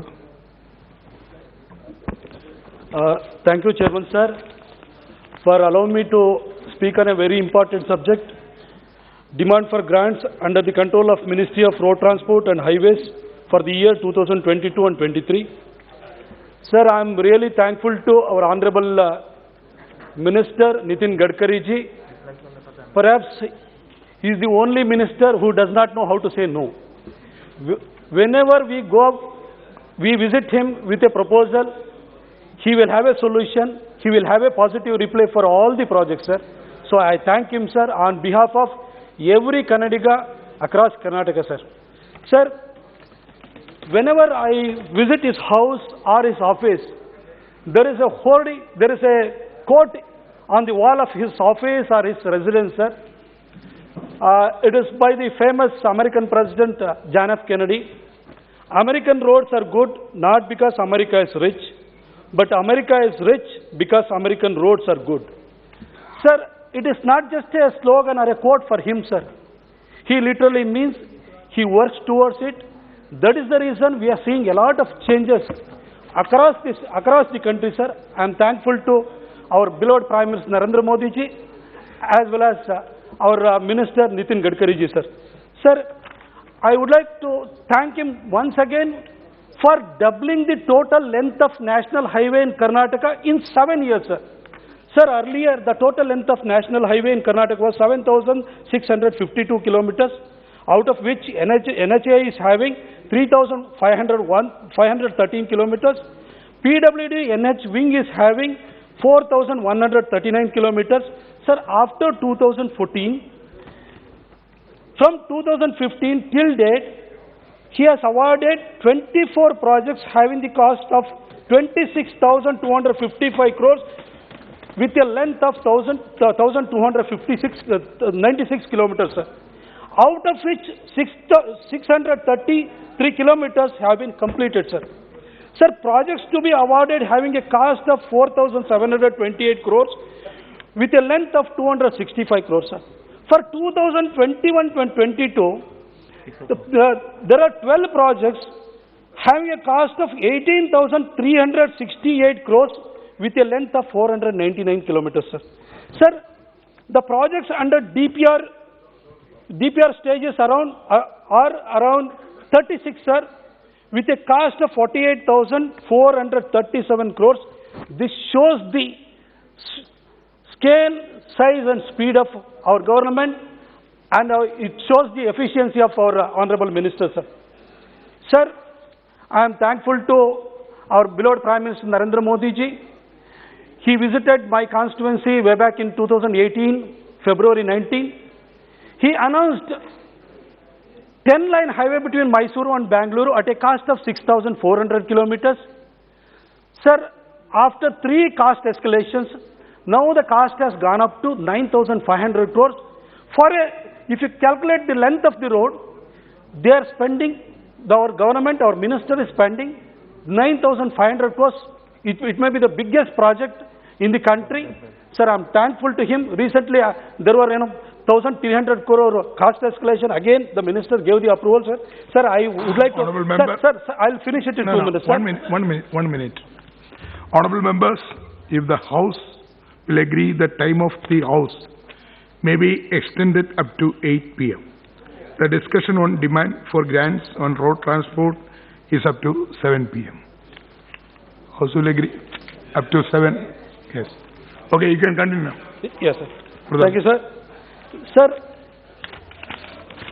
recently our Minister Nitin Gadkari ji gave the approval for the construction of 4-line highway between Mysuru and Kushalnagar at a cost of 4,000 crores. Sir, we have already called the tender. The technical bid needs to be opened. Sir, it needs a approval from the Finance Ministry. I request the Honorable Minister to speed up the process and allow us to, open the technical bid. He knows it, sir, and he will certainly help us. Sir, and one more thing, sir. Now the Mysuru Ring Road, which is about 43.5 kilometers, sir. Even the Ring Road, he has allowed us to upgrade it to National Highway. Again, he gave us 160 crore for the asphalting. Now he has approved 7 overbridges and underpasses around Mysuru Ring Road. I am again thankful to him. I thank him on behalf of every Mysorean, sir. Sir, Sir, there are 2-3 issues, sir. I would like to, raise, using this opportunity, sir. Please. Sir, I'll finish it in 2 minutes, sir. Yes.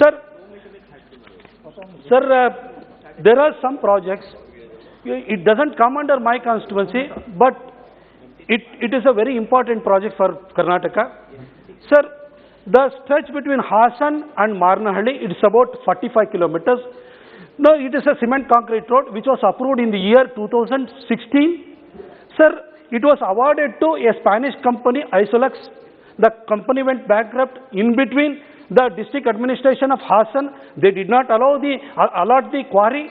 Because of that, sir, even today, even after 6 years, the project is still not completed. It is not in the near future. There is no signs of getting completed, sir. So that the ministers should personally look into that matter, sir. Here the member projects, R.K. Pandaji is here. He knows it, sir. Okay, sir. Sir, another thing, sir. 212 highway, sir. It goes to Kerala, sir, from Mysuru. 212 highway, it goes to Kozhikode. Sir, it was completed in 2017, sir. Sir, but it was constructed under PWD National Highway Wing, sir. Now it is under, the NHA has already taken over the control, but the cost escalation is around 200 crores, sir. It is not yet cleared, sir. We have not paid the compensation, sir. That needs to be addressed, sir. Yes, sir, I'll finish it, sir. Yes. Sir, one more important issue, sir. Sir, under PWD NH Wing, the government of India allocated 4,277 crore for the year 2021 and 22, sir. Sir, out of which only 2,400 crore, 2,041 crore have been utilized, sir. Sir, who should be held responsible for this, sir? Sir, the RO of Karnataka and the ADG who looks after the projects in transport government, they should be held responsible for this, sir. Sir, I wanted to bring it to the notice of our minister, because he is kind enough to allot so much of money for Karnataka, but because of the lethargic attitude of the officials, it is not yet utilized, sir. Sir, one final issue, sir. Sir, there are 3 types of medians, sir. Raised medians and depressed medians and New Jersey barriers, sir. Sir, nowadays we are constructing raised medians, sir. The height of the raised median is just 0.75 meters. जी धन्यवाद. This time is started. So we need to increase the height of the raised. Thank you. Please, you start. जी धन्यवाद सभापति महोदय. आपने मुझे सड़क परिवहन और राजमार्ग की अनुदान मांगों के मंत्रालय के अवसर पर बोलने का मौका दिया. Please sit down. मैं धन्यवाद करना चाहूँगा आदरणीय मंत्री जी का कि जिन्होंने हमेशा हम नए सांसदों के लिए जो भी हमारी मांगे हुई उनको पूरा करने के लिए कभी मंत्री जी ने मना नहीं किया और पॉजिटिव वे में उसको पूरा करने का काम किया. मैं धन्यवाद देना चाहूँगा कि मेरे संसदीय क्षेत्र बुलंदशहर से मेरठ के लिए NH 235 बहुत ही सीमेंटेड रोड बहुत कम समय में माननीय मंत्री जी के द्वारा बनाया गया और 2014 से 2019 से शिलान्यास भी उसी उसमें हुआ और लोकार्पण भी माननीय मंत्री जी ने किया. इसके लिए उनको धन्यवाद देता हूं. हमेशा एक ऊर्जा माननीय मंत्री जी के माध्यम से हमें मिलती है और जिस तरीके से हम देखते हैं कि जब अप्रैल 2014 में देश में मात्र 91,287 किलोमीटर के हाईवे बनाए गए थे, वहीं आज 2022 में 1,83,101 किलोमीटर हाईवे पूरे देश में बनाए जा चुके हैं और भारतमाला परियोजना के अंतर्गत 24,800 किलोमीटर के एक्सप्रेसवे माननीय मंत्री जी के द्वारा बनाए गए. और जिस तरीके से हम देखते हैं कि हमारे राज्य मंत्री आदरणीय जनरल वीके सिंह साहब भी बैठे हैं जो गाजियाबाद से सांसद हैं और दिल्ली NCR का पूरा डेवलपमेंट जो 7 सालों में हमने देखा है, चाहे वो दिल्ली से मेरठ के लिए हाईवे हो, चाहे मुरादाबाद के लिए हो, चाहे ईस्टर्न पेरीफेल हो, चाहे वेस्टर्न पेरीफेल हो, इतनी तेज गति से और इतनी अच्छे गुणवत्ता के साथ में जो कार्य हुए हैं उसके लिए मैं माननीय मंत्री जी का आभार करता हूँ, अभिनंदन करता हूँ कि माननीय प्रधानमंत्री जी के नेतृत्व में इतनी तेज गति से सरकार ने काम किए और कोविड-19 महामारी होने के बावजूद भी ना तो विकास के कामों में कोई रुकावट हमें देखने को मिली, ना ही बजट में कोई गिरावट देखने को मिली. और इसके साथ साथ मैं धन्यवाद करते हुए सीधा कुछ 2-3 मेरे विषय हैं। मैं अनुरोध करूंगा माननीय मंत्री जी से कि जब आप बुलंदशहर आए थे उसका लोकार्पण और शिलान्यास करने के लिए कुछ उम्मीदें बुलंदशहर वासियों की थी और आपने उनकी घोषणा भी की थी, लेकिन कोविड की वजह से वो काम पूरा नहीं हो पाया। सर्वे का काम तो शुरू हुआ था। बुलंदशहर से डिवाई जो अलीगढ़ बदायूं राजमार्ग को जोड़ता है सर, 55 किलोमीटर का वो था, उसकी मांग थी। एक बुलंदशहर श्यानागढ़ से जो दिल्ली मुरादाबाद हाईवे को जोड़ता है उसके लिए भी उसका सर्वे का काम हुआ था।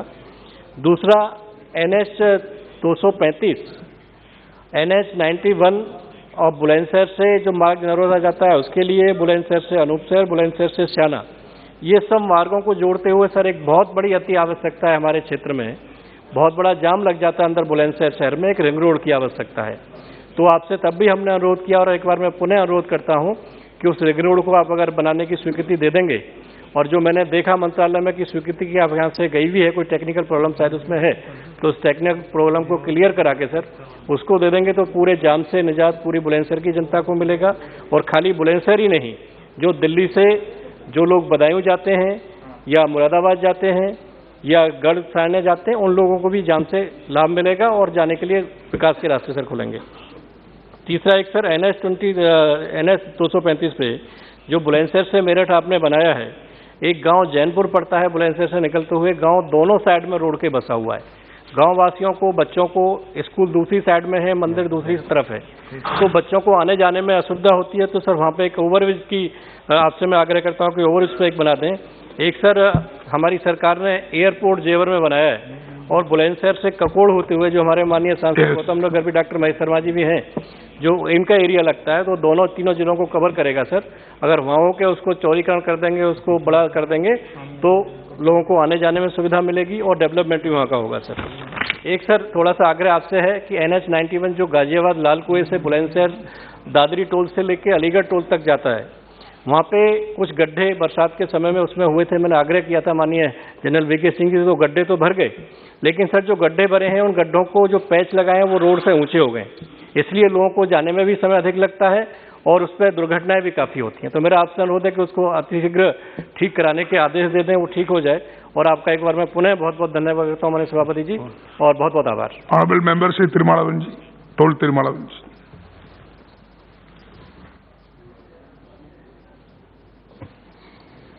மாண்புமிகு அவைத் தலைவருக்கு வணக்கம். இந்த விவாதத்தில் பங்கேற்று எனது கருத்துக்களை பதிவு செய்வதற்கு வாய்ப்பளித்தமைக்கு நன்றியை தெரிவித்துக் கொள்கிறேன். National highways authority of India மேற்கொண்டுள்ள பல்வேறு பணிகள் தமிழ்நாட்டில் கைவிடப்பட்டிருக்கின்றன. குறிப்பாக கன்னியாகுமரியில் இருந்து கேரளா வரையில் அமைக்கப்படவிருந்த 4 வழிப்பாதை, அதேபோல விக்கிரவாண்டியில் இருந்து சோழபுரம் வரையில் அமைக்கப்படவிருந்த 4 வழிப்பாதை, சென்னைக்கு அருகே திருப்பெரும்புதூரிலிருந்து வாலாஜா வரையில் அமைக்கப்படவிருந்த 6 வழிப்பாதை ஆகிய இந்த முக்கியமான 3 திட்டங்கள் கைவிடப்பட்டிருக்கின்றன. இந்த திட்டங்களை மீண்டும் நடைமுறைப்படுத்துவதற்கு அரசு, இந்திய ஒன்றிய அரசு உரிய நடவடிக்கைகளை மேற்கொள்ள வேண்டும். இந்த திட்டங்கள் கைவிடப்பட்டதற்கு தமிழ்நாடு அரசு ஒத்துழைக்கவில்லை என்று மத்திய அமைச்சர், ஒன்றிய அமைச்சர் அண்மையிலே கருத்து சொன்னபோது தமிழக முதல்வர் மாண்புமிகு தளபதி MK ஸ்டாலின் அவர்கள் அதை மறுத்திருக்கிறார். நாங்கள் உரிய ஒத்துழைப்பை நல்க தயாராக இருக்கிறோம். இந்திய ஒன்றிய அரசு கைவிடப்பட்ட அந்த திட்டங்களை மீண்டும் நடைமுறைப்படுத்த வேண்டும் என்று வலியுறுத்தி இருக்கிறார். Yeah, translation. What about translation? You right? We will call him after 5 minutes. No. We will call him. Okay, you sit down. Because translator is not available. You will call later. Raja Naik. Shri Raja Naik. Honorable member Shri Raja Naik.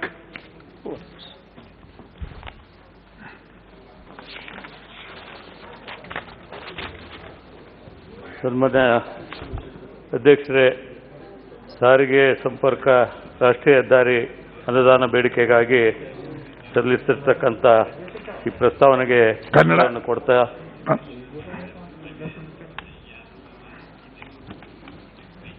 ಹೆದ್ದಾರಿ ಅಭಿವೃದ್ಧಿಯು ಇತರೆ ಅಭಿವೃದ್ಧಿ ದೇಶಗಳ ಪರವಾಗಿ ಆಗಿರ್ತಕ್ಕಂಥದ್ದು ರಾಷ್ಟ್ರೀಯ ಹೆದ್ದಾರಿ ವ್ಯವಸ್ಥೆ ಮಾದರಿಯಲ್ಲಿದೆ. ಮಾನ್ಯ ಮಾಜಿ ಪ್ರಧಾನಮಂತ್ರಿಗಳು ಶ್ರೀ ಅಟಲ್ ಬಿಹಾರಿ ವಾಜಪೇಯಿ ಅವರು ರಸ್ತೆಗಳ ನಿರ್ಮಾಣವು ಅಭಿವೃದ್ಧಿಯನ್ನು ಪ್ರಚೋದಿಸುತ್ತದೆ ಎಂದು ನಂಬಿದ್ದರು. ಸನ್ಮಾನ್ಯ ವಾಜಪೇಯಿ ಅವರು ಸುವರ್ಣ ಚತುಷ್ಪಥ ಹೆದ್ದಾರಿ ಯೋಜನೆಯನ್ನು ಪ್ರಾರಂಭಿಸಿದರು. ಮಾಜಿ ಪ್ರಧಾನಿಗಳು ಕೆಲವೇ ವರ್ಷಗಳಲ್ಲಿ ದೇಶದ ಪ್ರಮುಖ ಮಹಾನಗರಗಳನ್ನು ಸಂಪರ್ಕಿಸುವ 4 ಲೈನ್ 6 ಲೈನ್ ಭಾರತದ ಅತ್ಯಂತ ಜನಪ್ರಿಯ ಹೆದ್ದಾರಿ ಯೋಜನೆಗಳನ್ನು ದೇಶಕ್ಕೆ ಸಮರ್ಪಿಸಿದರು. ಅದೇ ರೀತಿ ಪ್ರಧಾನಮಂತ್ರಿ ಗ್ರಾಮ ಸಡಕ್ ಯೋಜನೆ, ಗ್ರಾಮ ರಸ್ತೆಗಳ ಯೋಜನೆಯ ಬಗ್ಗೆ ವಾಜಪೇಯಿಯವರ ಮತ್ತೊಂದು ಕೊಡುಗೆಯಾಗಿದೆ. ಅದೇ ರೀತಿ ನಮ್ಮ ನೆಚ್ಚಿನ ಪ್ರಧಾನಮಂತ್ರಿ ಶ್ರೀ ನರೇಂದ್ರ ಮೋದಿಜಿ ಅವರ ನೇತೃತ್ವದಲ್ಲಿ ಸನ್ಮಾನ್ಯ ನಿತಿನ್ ಗಡ್ಕರಿಜಿ ಅವರು ಅನೇಕ ಅಭಿವೃದ್ಧಿ ಪರವಾದಂಥ ರಸ್ತೆ ಮಾರ್ಗಗಳನ್ನು ನಿರ್ಮಿಸಿಕೊಟ್ಟಿದ್ದಾರೆ. ವಿಶೇಷವಾಗಿ ವಿಜಾಪುರ ಮತ್ತು ಸೊಲ್ಲಾಪುರ ನಡುವೆ ಚತುಷ್ಕೋನ ಹೆದ್ದಾರಿ 25 ಕಿಲೋಮೀಟರ್ ಉದ್ದದ ಏಕಪಥ ರಸ್ತೆಯನ್ನು ಕೇವಲ 18 ಗಂಟೆಗಳಲ್ಲಿ ನಿರ್ಮಿಸುವ ಮೂಲಕ ವಿಶ್ವ ದಾಖಲೆ ನಿರ್ಮಿಸಿದೆ. ಅದೇ ರೀತಿ 22 ಗ್ರೀನ್ಫೀಲ್ಡ್ ಪ್ರವೇಶ ನಿಯಂತ್ರಣ ಎಕ್ಸ್ಪ್ರೆಸ್ ವೇಗಳನ್ನು ಅಭಿವೃದ್ಧಿಪಡಿಸುವ ಮೂಲಕ ರಾಷ್ಟ್ರೀಯ ಹೆದ್ದಾರಿ ಜಾಲವನ್ನು 25ರೊಳಗೆ 2 ಲಕ್ಷ ಕಿಲೋಮೀಟರ್ ಹೆಚ್ಚಿಸುವ ಗುರಿಯನ್ನು ಹೊಂದಿದೆ. ಪ್ರಸ್ತುತ ಭಾರತ್ಮಾಲಾ ಪರಿಯೋಜನಾ ಅಡಿ ಕರ್ನಾಟಕದ ಗಡಿಯಿಂದ ನನ್ನ ಮತಕ್ಷೇತ್ರ ರಾಯಚೂರು ಜಿಲ್ಲೆಯಿಂದ ಪ್ರಾರಂಭಿಸಿ Solapur, Kurnool, Chennai NH 150C 6 line ಪ್ರವೇಶ ನಿಯಂತ್ರಿತ ಗ್ರೀನ್ಫೀಲ್ಡ್ ಹೆದ್ದಾರಿಯ ವಿಭಾಗ ನಿರ್ಮಾಣಕ್ಕೆ ಸುಮಾರು 927 ಕೋಟಿ ಘೋಷಿಸಿ ಈಗಾಗಲೇ ಟೆಂಡರ್ ಕರೆಯಲಾಗಿದೆ. ಅದಕ್ಕಾಗಿ ನಾನು ಮಾನ್ಯ ಪ್ರಧಾನಮಂತ್ರಿಗಳನ್ನ, ಮಾನ್ಯ ನಿತಿನ್ ಗಡ್ಕರಿಜಿ ಅವರನ್ನ ಕೃತಜ್ಞತೆಯನ್ನು ಅರ್ಪಿಸುತ್ತೇನೆ. ರಾಯಚೂರು ಲೋಕಸಭಾ ಕ್ಷೇತ್ರವು ರಾಯಚೂರು, ಯಾದಗಿರಿ ಜಿಲ್ಲೆಗಳನ್ನು ಒಳಗೊಂಡಿದ್ದು ಆಸ್ಪಿರೇಷನ್ ಜಿಲ್ಲೆಯಾಗಿದೆ. ಅದೇ ರೀತಿ 371J ವಿಧಿಯಡಿಯಲ್ಲಿ ವಿಶೇಷ ಸ್ಥಾನಮಾನವನ್ನು ಪಡೆದಿದೆ. ಆದರೆ ಈ ರಾಷ್ಟ್ರೀಯ ಹೆದ್ದಾರಿಗಳು ಅನೇಕ ರಾಷ್ಟ್ರೀಯ ಹೆದ್ದಾರಿಗಳನ್ನು ಈಗ ಘೋಷಿಸಿರುವುದರಿಂದ ಅದರ ಉಪವಿಭಾಗಗಳು ಕಲಬುರಗಿ, ಹೊಸಪೇಟೆ, ವಿಜಾಪುರಗಳಲ್ಲಿದೆ. ವಿಶೇಷವಾಗಿ ಇದನ್ನು ರಾಯಚೂರಿನಲ್ಲಿಯೇ ಉಪವಿಭಾಗ ಸ್ಥಾಪನೆ ಮಾಡಬೇಕಂತ ಈ ಸಂದರ್ಭದಲ್ಲಿ ಕೋರಿಸ್ತೇನೆ. ಅದೇ ರೀತಿ ಈಗಾಗಲೇ ಕೃಷ್ಣಾ ಬ್ರಿಡ್ಜ್ ಏನು ಕರ್ನಾಟಕ ಮತ್ತು ಆಂಧ್ರಕ್ಕೆ ಸಂಪರ್ಕವನ್ನು ಕಲ್ಪಿಸುವಂಥ ಬ್ರಿಡ್ಜ್, ಸುಮಾರು 160 ಕೋಟಿಯ ಬ್ರಿಡ್ಜ್ ಈಗಾಗಲೇ 4 ಲೈನ್ನಲ್ಲಿ ಚಾಲನೆ ಆಗಿದೆ. ಅದೇ ರೀತಿ NH 167 ಸಹ ಈಗಾಗಲೇ ರಸ್ತೆ ನಿರ್ಮಾಣ ಆಗಿದೆ. ಅದೇ ರೀತಿ 150 ಯಾದಗಿರಿಯಲ್ಲೂ ಸಹ ಈಗಾಗಲೇ ಜನರಿಗೆ ಅದು ಈಗ ಉಪಯೋಗಕ್ಕೆ ಬರ್ತಕ್ಕಂಥ ನಿಟ್ಟಿನಲ್ಲಿ ಆಗಿರೋದ್ರಿಂದ ಮತ್ತೊಮ್ಮೆ ಈ ಯೋಜನೆಗಳು ಮಾಡಿದ್ದಕ್ಕೆ ಕೃತಜ್ಞತೆಯನ್ನು ಸಲ್ಲಿಸಿ ಮುಂದೆ ಆಗಬೇಕಾದಂಥ NH 50A ಜೇವರ್ಗಿ, ಶ್ರೀರಂಗಪಟ್ಟಣ, ಸಿನ್ನೂರು, ಲಿಂಗಸೂರು, ಮಸ್ಕಿ, ಅದೇ ರೀತಿ ಭಾರತ್ಮಾಲಾ ಅಡಿಯಲ್ಲಿ ಬೆಳಗಾವಿನಿಂದ ಹೈದರಾಬಾದ್, ರಾಯಚೂರು, ಅದೇ ರೀತಿ 167 ಆ ರಸ್ತೆಯನ್ನು ನಿರ್ಮಾಣ ಮಾಡುವುದರ ಜೊತೆಗೆ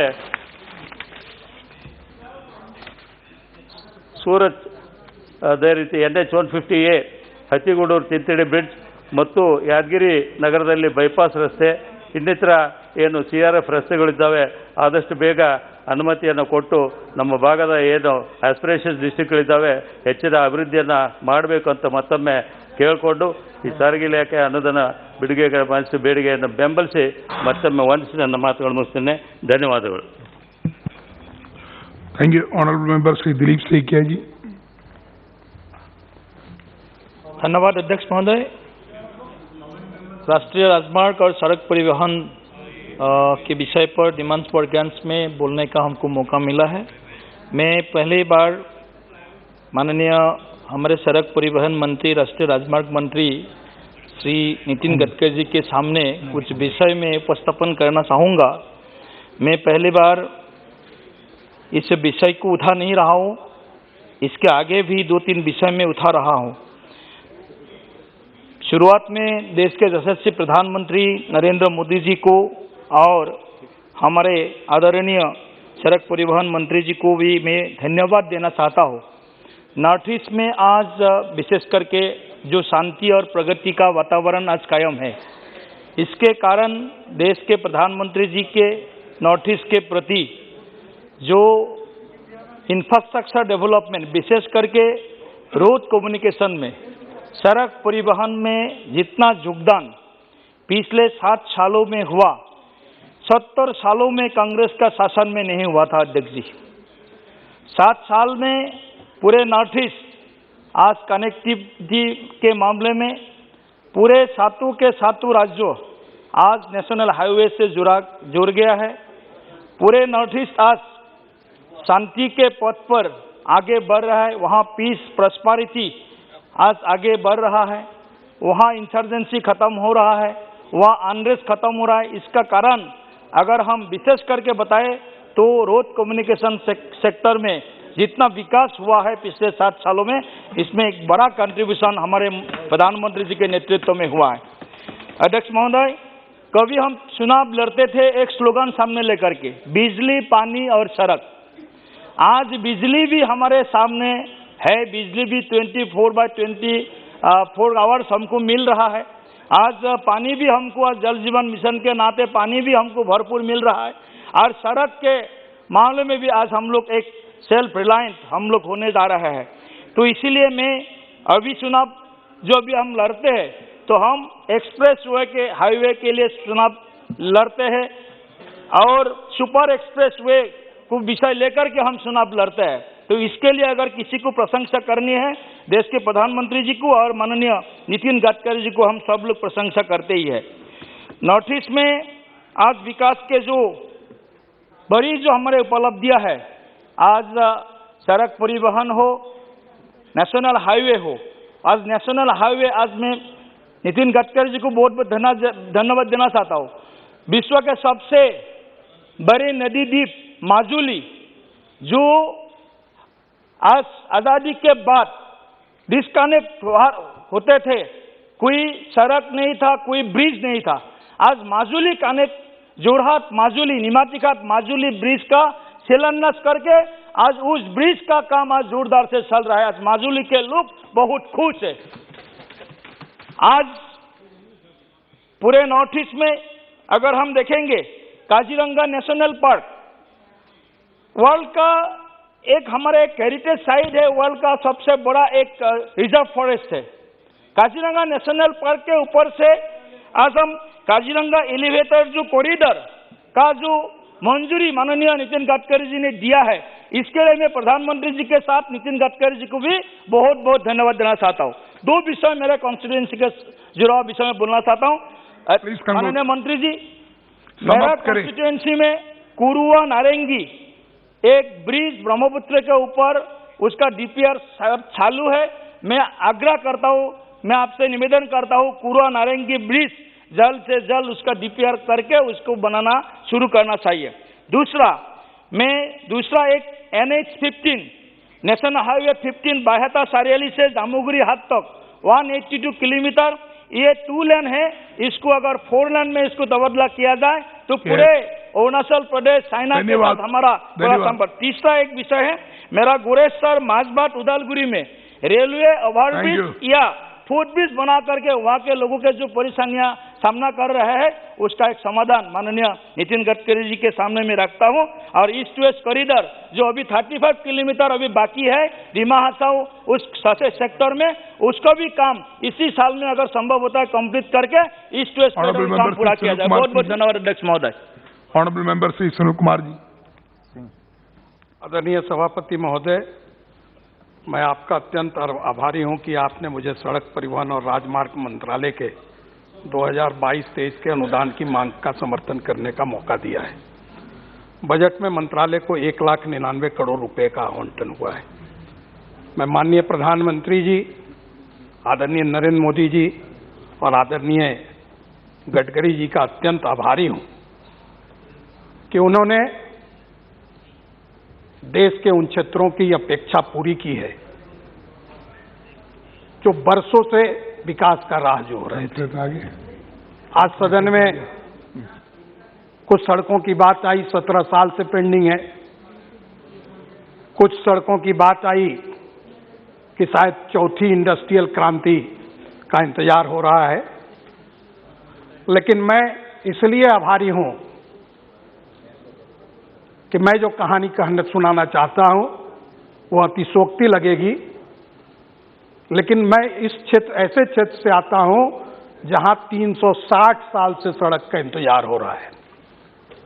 हो सकता है ये अतिशोक्ति लगे 360 साल, क्योंकि औरंगजेब के समय दाऊद खान को जब पलामू विजय का मौका मिला था तो पटना से पलामू जाने में अप्रैल से दिसंबर हो गया था।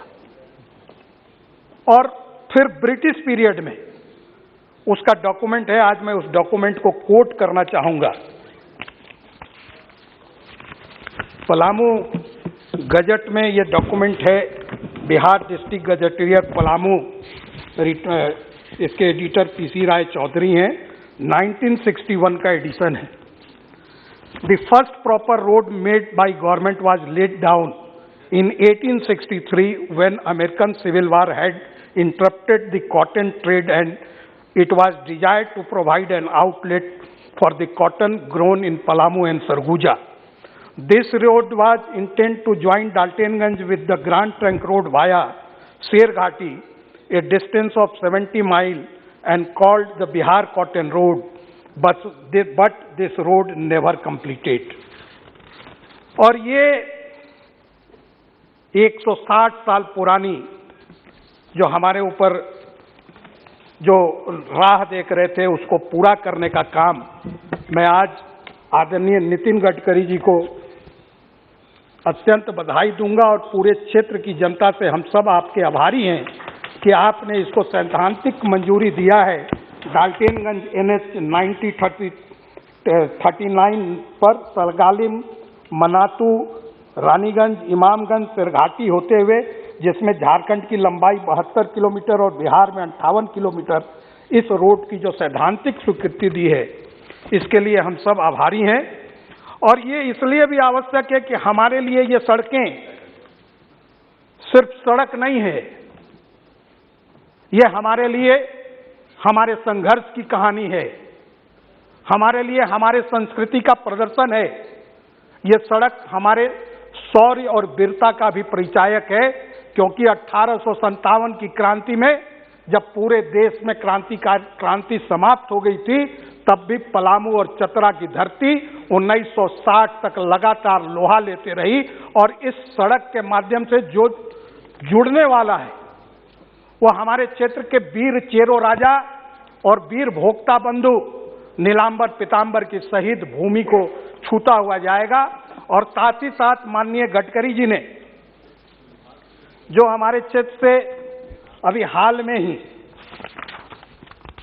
ग्रीन एक्सप्रेसवे जो घोषित किया है, हम उसके लिए भी आपके आभारी हैं कि वो चंदौली से लेकर जो वाराणसी को जाने वाला ग्रीन एक्सप्रेसवे है, उसमें 70 किलोमीटर, लगभग 74 किलोमीटर चतरा जिले से ये गुजरने वाला है।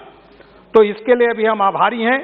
और ये मैं इसलिए भी आभारी हूं कि इसके माध्यम से जो एक्सप्रेसवे होगा, आदरणीय सभापति जी, मैं आपके माध्यम से माननीय मंत्री जी को बताना चाहता हूं कि यहाँ का कण कण एक इतिहास लिखने वाला है। और आज जब सदन में यहाँ आदरणीय संस्कृति मंत्री भी उपस्थित है, तो मैं माननीय आपके माध्यम से आदरणीय गडकरी जी के साथ साथ संस्कृति मंत्री से भी ये आग्रह करना चाहूंगा कि इस क्षेत्र की जो बरसों की उपेक्षा है उसको उजागर करें। और देश के अनेक हिस्सों में अनेकों कश्मीरी फाइल अभी भी इंतजार कर रहे हैं उद्घाटित होने के लिए, और उसकी जरूरत है। साथ ही साथ मैं माननीय गडकरी जी को धन्यवाद दूंगा कि जहां, एक मिनट और, कि जहां 2004 से 14 में झारखंड के अंदर कुल 201 किलोमीटर राजमार्ग बने और 2190 करोड़ रुपए खर्चे हुए, वहीं 2014 से 2022 तक कुल 718 किलोमीटर और लगभग 10,646 करोड़ रुपए खर्चे किए गए। मेरे पास बहुत कहने को है, क्योंकि लगभग 11 सड़कें, जिसमें रातू से ठाकुरगांव होते हुए, बगरा से लेसलीगंज, दुबियाटांड़ से छत्तीसगढ़, जसपुर से महुआडांड़, चतरा से चौपारण, पांकी से बालूमाथ, जोरी कला से प्रतापपुर, हंटरगंज से सुल्ताना होते हुए लगभग 11 से अधिक सड़कों की जो स्वीकृति मिली है सैद्धांतिक। और साथ ही साथ आपने जो चतरा बाईपास और लातेहार बाईपास की स्वीकृति दी है, उससे आने वाले समय में हमारे संस्कृति के साथ साथ हमारी समृद्धि भी बढ़ेगी। इसलिए हम निश्चित रूप से आपके शुक्रगुजार हैं। और मैं अपनी बात, सिर्फ एक बात कह के माननीय सभापति जी आपका आश्रय चाहूंगा कि हजारों साल नरगिस अपनी बेनूरी पे होता है, तब जाकर चमन में पैदा होता है कोई दिलनवार। और इसलिए हम आभारी हैं कि आपने उस क्षेत्र की जनता के महत्व को समझा है और हमारे आकांक्षाओं को स्वर दिया है। अब तक हमारे ऊपर माननीय सभापति जी, मैं इसलिए समय चाहता हूं कि ये 160 साल की दास्तां है। 160 साल से सड़क नहीं बना, 80 साल से रेलवे लाइन पेंडिंग रहा, 40 साल से सिंचाई की योजनाएं पेंडिंग रही। आप बताएं, वहां उग्रवाद नहीं पैदा होगा तो क्या पैदा होगा? इसलिए मैं माननीय प्रधानमंत्री जी और आदरणीय गडकरी जी को उस क्षेत्र की जनता की ओर से बधाई देता हूं और आभार करता हूं कि आपने हमारे மாண்புமிகு அவைத்தலைவருக்கு எனது வணக்கத்தை தெரிவித்துக் கொள்கிறேன். இந்த விவாதத்தில் பங்கேற்று உரையாற்றுவதற்கு வாய்ப்பளித்தமைக்காக என்னுடைய நன்றியை உரித்தாக்குகிறேன். ஒரு தேசத்தின் வளர்ச்சியில் சாலை போக்குவரத்து மற்றும் நெடுஞ்சாலை கட்டமைப்பு வசதிகளுக்கு முக்கிய பங்கு இருக்கிறது. அந்த வகையில் நெடுஞ்சாலை வசதிகளை மேம்படுத்துவது, சாலை போக்குவரத்து வசதிகளை மேம்படுத்துவது என்பது மிகவும் இன்றியமையாதவை. அகில இந்திய அளவில் இந்த பணிகள் இன்றைக்கு வலுவாக கட்டமைக்கப்பட்டு வருகின்றன. ஒப்பீட்டளவிலே தென்னிந்தியாவில் இத்தகைய பணிகளின் வேகம் குறைவாக இருக்கிறது என்கிற ஒரு குறைபாடு உள்ளது. குறிப்பாக தமிழகத்தில் தேசிய நெடுஞ்சாலை துறையின் சார்பில் மேற்கொள்ளப்பட்ட பணிகள் கைவிடப்பட்டிருக்கின்றன என்பதை அரசின் கவனத்திற்கு நான் சுட்டிக்காட்ட விரும்புகிறேன். கன்னியாகுமரியிலிருந்து கேரளாவுக்கு செல்லுகிற 4 வழிப்பாதை, திருப்பெரும்புதூர் சென்னைக்கு அருகே திருப்பெரும்புதூரில் இருந்து வாலாஜா செல்லுகிற 6 வழிப்பாதை, அதேபோல விக்கிரவாண்டியிலிருந்து சோழபுரம் வரை செல்லுகிற 4 வழிப்பாதை ஆகிய 3 முக்கிய பணிகள் கைவிடப்பட்டிருக்கின்றன என்பது கவலை அளிக்கிறது. இது தொடர்பாக நமது அமைச்சர் அவர்கள், மாண்புமிகு நிதின் கட்கரி அவர்கள் அண்மையிலே ஒரு பேட்டியில் சொல்லுகிற போது, தமிழ்நாடு அரசின் ஒத்துழைப்பு இல்லை என்பதால் தான் இந்த நிலை என்று சுட்டிக்காட்டியதாக தெரிய வருகிறது. இதற்கு பதிலளிக்கும் வகையில் தமிழக முதல்வர் மாண்புமிகு தளபதி மு.க. ஸ்டாலின் அவர்கள் அதை மறுத்திருக்கிறார். தமிழ்நாடு அரசு இத்தகைய திட்டங்களுக்கு முழுமையான ஒத்துழைப்பு அளிக்கும் என்று உறுதியளித்திருக்கிறார். எனவே கைவிடப்பட்ட அந்த பணிகளை மீண்டும் தொடங்கி நடைமுறைப்படுத்த வேண்டும் என்று விடுதலை சிறுத்தைகள் கட்சியின் சார்பில் வேண்டுகோள் விடுக்கிறேன்.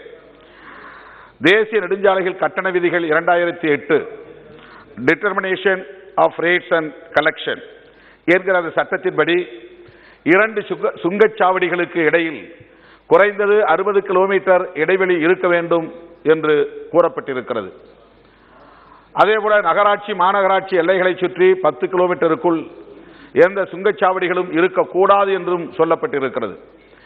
இந்த விதிமுறைகளுக்கு மாறாக தமிழகத்தில் பல சுங்கச்சாவடிகள் இயங்கி வருகின்றன. அவற்றையெல்லாம் மூடுவதற்கு அரசு விரைந்து நடவடிக்கை எடுக்க வேண்டும் என்று நான் வலியுறுத்துகிறேன். அதேபோல நிலம் கையகப்படுத்துதல், இந்த திட்டங்களை நடைமுறைப்படுத்துகிற போது கடுமையாக பாதிக்கப்படுகிறவர்கள் நில உரிமையாளர்கள், விவசாயிகள்.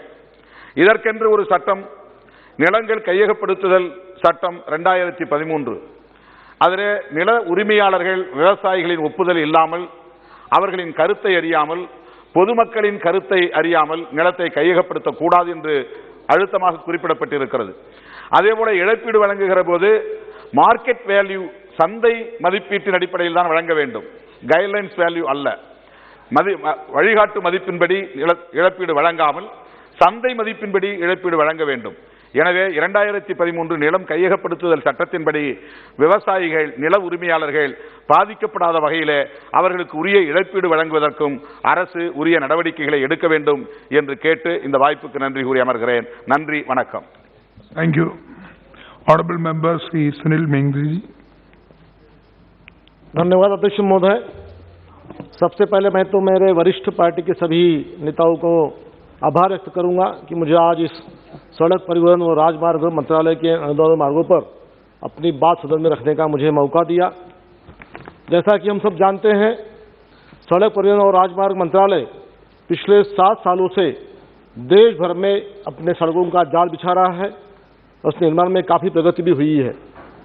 पिछले इसी कुछ सालों में जो हमारी पहली गति, प्रतिदिन रास्ता बनने की गति जो 10 से 14 किलोमीटर थी, वह अभी हमने देखी है कि 30 से 35 किलोमीटर प्रतिदिन रास्ता रोज बनने जा रहा है। हमारा देश का एक कीर्तिमान, जो पूरे विश्व में कीर्तिमान बोल सकता हूँ, ऐसी उपलब्धि हमने इसमें पाई है। यह बात अभी मेरे ऑनरेबल दोस्त ने कहा है कि बात रही नॉर्थ ईस्ट की हो, लेह लद्दाख की हो या जम्मू कश्मीर की हो, सभी तरफ सड़कों का जाल पिछले 7 सालों से बुना जा रहा है।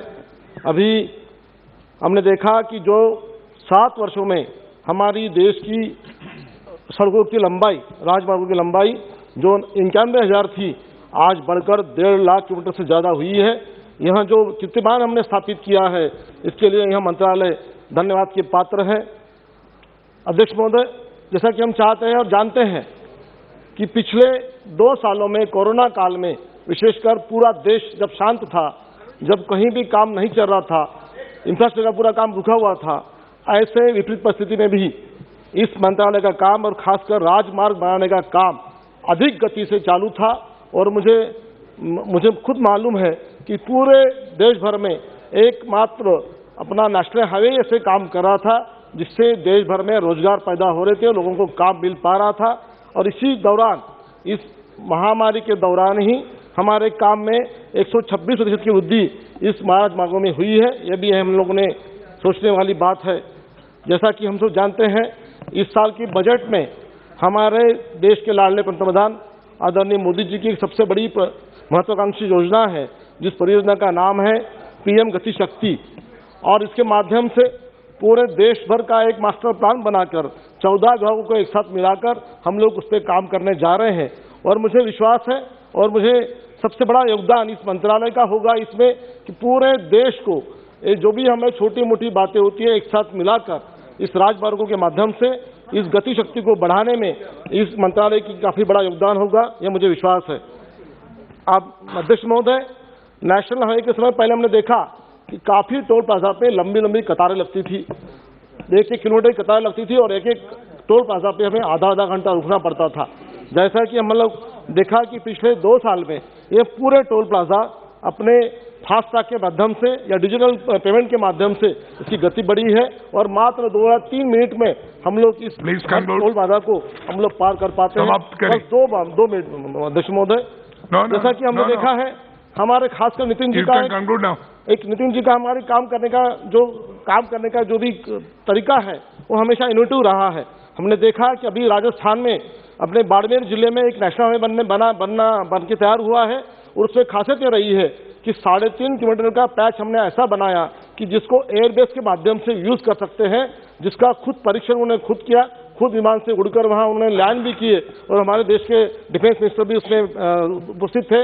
और एक ऐसे ही नहीं, ऐसे और 4 एयरबेस हम लोग इस नेशनल हाईवे के माध्यम से बनाए जा रहे हैं, जो अपने आप में कीर्तिमान होगा।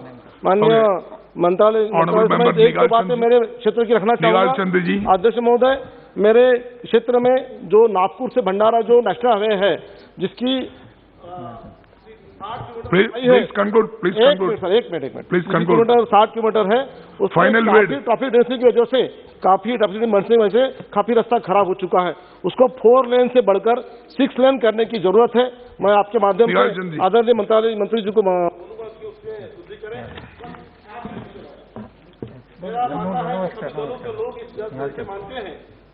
धन्यवाद। सब लोग समर्थन करेंगे और अपनी बात समाप्त करता हूँ। धन्यवाद। Thank you. Please निगाल Chand ji. धन्यवाद सभापति महोदय। मैं सड़क परिवहन और राष्ट्रीय राजमार्ग के इस अनुदान मांग के समर्थन करने के लिए खड़ा हुआ हूँ। सभापति जी, हमने हिंदुस्तान के इतिहास में पढ़ा है कि सबसे लंबी सड़क जीटी रोड शेरशाह सूरी ने बनाई थी, जो चटगांव से लेकर लाहौर तक थी, 2500 किलोमीटर की। लेकिन हिंदुस्तान का इतिहास हमेशा याद रखेगा कि आदरणीय मंत्री जी ने 66 लाख किलोमीटर सड़क बनाकर विश्व को दूसरे नंबर पर भारत में ये सड़क बनाने का काम किया है। आज भारत दूसरे नंबर पे है। इसलिए मैं मेरी तरफ से और मेरे क्षेत्र की तरफ से माननीय मंत्री जी को धन्यवाद देना चाहूँगा। किसी भी देश की आर्थिक और सामाजिक विकास के साथ साथ में सामाजिक सुरक्षा की दृष्टि से सड़क का होना बहुत जरूरी है। देश के बेहतर विकास की योजनाएं बनाने के लिए सड़क का होना बहुत जरूरी है।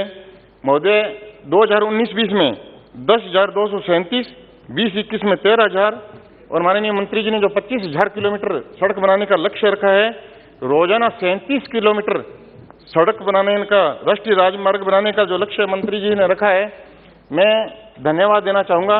इतना बड़ा लक्ष्य है, एक इतनी बड़ी सोच लेके इस सड़क पे वो काम कर रहे हैं।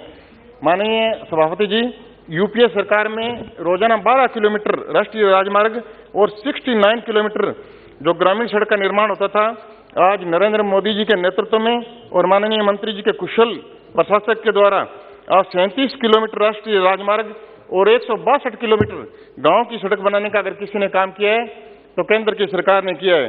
वर्ष 2022-23 में करीबन 1,99,000 करोड़ रुपए का बजट आवंटित करके एक बहुत बड़ा संदेश सड़क परिवहन को जोड़ने के लिए भारत में माननीय मंत्री जी ने किया। मैं धन्यवाद देना चाहूँगा। मैं ज़्यादा लंबी चौड़ी बात नहीं करूँगा सभापति जी, मैं आपका इशारा देख रहा हूँ। मैं अपने क्षेत्र की कुछ बातें कह के अपनी बात को समाप्त करूँगा।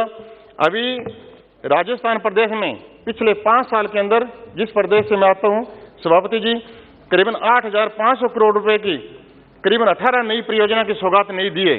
माननीय मंत्री जी को मैं धन्यवाद देना चाहूँगा। 1,127 किलोमीटर लंबी सड़कों का निर्माण किया जाएगा, जिससे रेतीले राजस्थान में एक सड़कों का विस्तार होगा। पिछले 6 साल के अंदर राजस्थान में करीबन 5,000 किलोमीटर नए राष्ट्रीय राजमार्ग का निर्माण किया। वर्तमान में बहुत सी परियोजनाएं का काम जो तेजी से चल रहा है। जिस जिले से मैं आता हूँ, सीमावर्ती क्षेत्र श्री गंगानगर में भारतमाला सड़क बन रही है और पूरे भारतमाला सड़क राजस्थान को देखूं तो 256 किलोमीटर जो सड़क है वो 650 करोड़ रुपए के अंदर सरकार ने दिया है। मैं सीमांत क्षेत्र की ओर से मैं माननीय मंत्री जी को धन्यवाद देना चाहूँगा।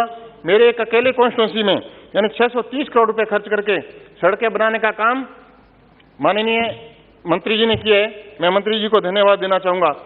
सभापति जी, देश के 7 राज्य, 3 बड़ी रिफाइनरी और 3 पोर्ट को जोड़ने का काम केंद्र की सरकार ने और आदरणीय गडकरी साहब ने किया है। पहली बार 1224 किलोमीटर लंबा रास्ता जो अमृतसर से जामनगर तक ग्रीन एक्सप्रेस, मैं मेरी समस्या मेरी कॉन्स्टिट्यूंसी के जो वो बता के मैं अपनी बात को समाप्त करूंगा। 3 मिनट में खत्म करूंगा। 1224 किलोमीटर जो लंबा रास्ता है वो अमृतसर से जामनगर ग्रीन कॉरिडोर बना के यानी 31,000 करोड़ रुपए देने का काम किया है। मैं माननीय मंत्री जी को धन्यवाद देना चाहूंगा। माननीय मंत्री जी से मैं आग्रह करना चाहूंगा कि 2-3 बातें ऐसी है जो मेरे जिले के लिए है। एक, 29 अगस्त 2017 को उदयपुर में माननीय मंत्री जी ने एक बड़ी सभा में घोषणा की थी कि सूरतगढ़ से रावतसर वाया हिसार होते हुए प्रस्तावित राष्ट्रीय राजमार्ग जो कि सूरतगढ़ से लेके जाखड़ा वाली जड़ावसर नोहर बौर भादरा होते हुए हिसार रोड तक NH से घोषित किया था। एक मेरा वो भी पेंडिंग है। दूसरा, कालीबंगा रेलवे स्टेशन है, एक विश्व की सबसे पुरानी सभ्यता। आज भी मैंने क्वेश्चन रेज किया था, विश्व की सबसे बड़ी पुरानी सभ्यता मोहनजोदड़ो की कालीबंगा में सभ्यता है। अध्यक्ष महोदय, वहाँ पे एक NHI का एक पुल होना जरूरी है। दूसरा, श्री विजयनगर में एक अमरपुरा राठौर और जो रामपुरा रंगमहल है, वहाँ पे जो सैंक्शन हुए थे पुल, वो भी अभी तक उधारे पड़े हैं, अभी तक आधे अधूरे पड़े हैं। मेरा एक क्वेश्चन है माननीय सभापति जी, वैसे एक लास्ट पॉइंट है, श्री गंगानगर हनुमानगढ़ मार्ग की चौड़ाई बढ़ाकर इसको राष्ट्रीय राजमार्ग घोषित करके और हनुमानगढ़ से गुजरने वाली ग्रीन एक्सप्रेस हाईवे जो सड़क है उसमें जोड़ा जाए। मेरा यही निवेदन है। माननीय मंत्री जी ने एक हनुमानगढ़ बाईपास के लिए भी घोषणा की थी, वो मैं माननीय मंत्री जी को मेरे लिखित में रिक्वेस्ट कर दूंगा। बहुत बहुत धन्यवाद। Thank you. फसल जी, वेरी ब्रीफ। मान्यवर, दिल्ली से सहारनपुर तक एक 4 लेन हाईवे का निर्माण जारी है जो पिछले कई सालों से जारी है, लेकिन उसका काम बड़ी धीमी गति से चल रहा है। मान्यवर, उसमें जो कंपनी काम चला रही है उसके बारे में भी कुछ सवालात अखबारात में आए हैं, तो उसका आप संज्ञान लें ताकि वो कार्य बहुत जल्दी पूरा हो सके। लेकिन इसके साथ साथ मंत्री महोदय, मैं एक और बात कहना चाहूँगा कि अगर इस हाईवे को, चलिए कोई बात नहीं, हमारा मकसद तो यह है कि हाईवे कंप्लीट हो जाए। मैं इस बारे में एक और बात कहना चाहूँगा कि हमारे यहाँ माता शाकुंभर देवी का मंदिर है और ये हाईवे सहारनपुर तक बन रहा है। आपने भी 2018 में एक 4 लेन बनवाने का वादा किया था। हम ये चाहते हैं कि माता शाकुंभर देवी तक सहारनपुर से ये हाईवे बनवा दिया जाए, तो लोगों को जो दर्शन करने के लिए आते हैं उनको बहुत बहुत ज़्यादा फायदा पहुंचेगा। मान्यवर, इसके अलावा शाकुंभर देवी और देहरादून जो कैपिटल है उत्तराखंड की, उसके बीच में एक गांव माजरा पड़ता है जो कि शाकुंभर देवी मंदिर से कुल 7 किलोमीटर दूरी पर है। अगर आप एक रोड माता शाकुंभर देवी से और वहाँ तक बनवा दें तो आसानी से देहरादून के लोग आ सकते हैं, जा सकते हैं, और मैं समझता हूँ कि 40 किलोमीटर का रास्ता कम हो जाएगा।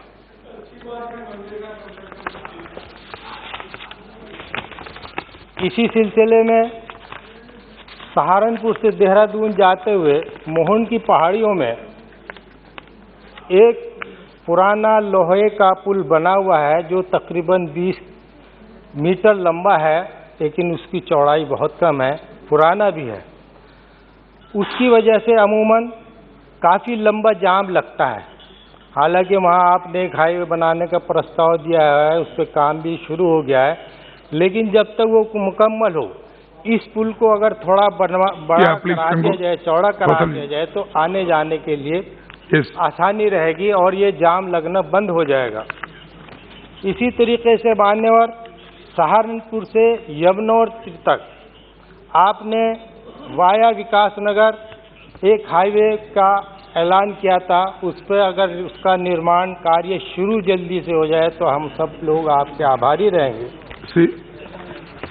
एक आखिरी पॉइंट, हरियाणा के करनाल से हरिद्वार रुड़की हाईवे को जोड़ने के लिए अगर आप गंगोह से होते हुए वाया नौनौता, देवबंद और मंगलौर के बीच में एक हाईवे बनवा दें तो मैं समझता हूँ तकरीबन 50 से 60 किलोमीटर दूर हरिद्वार का रास्ता करनाल से कम हो जाएगा, जो कि अति आवश्यकता है।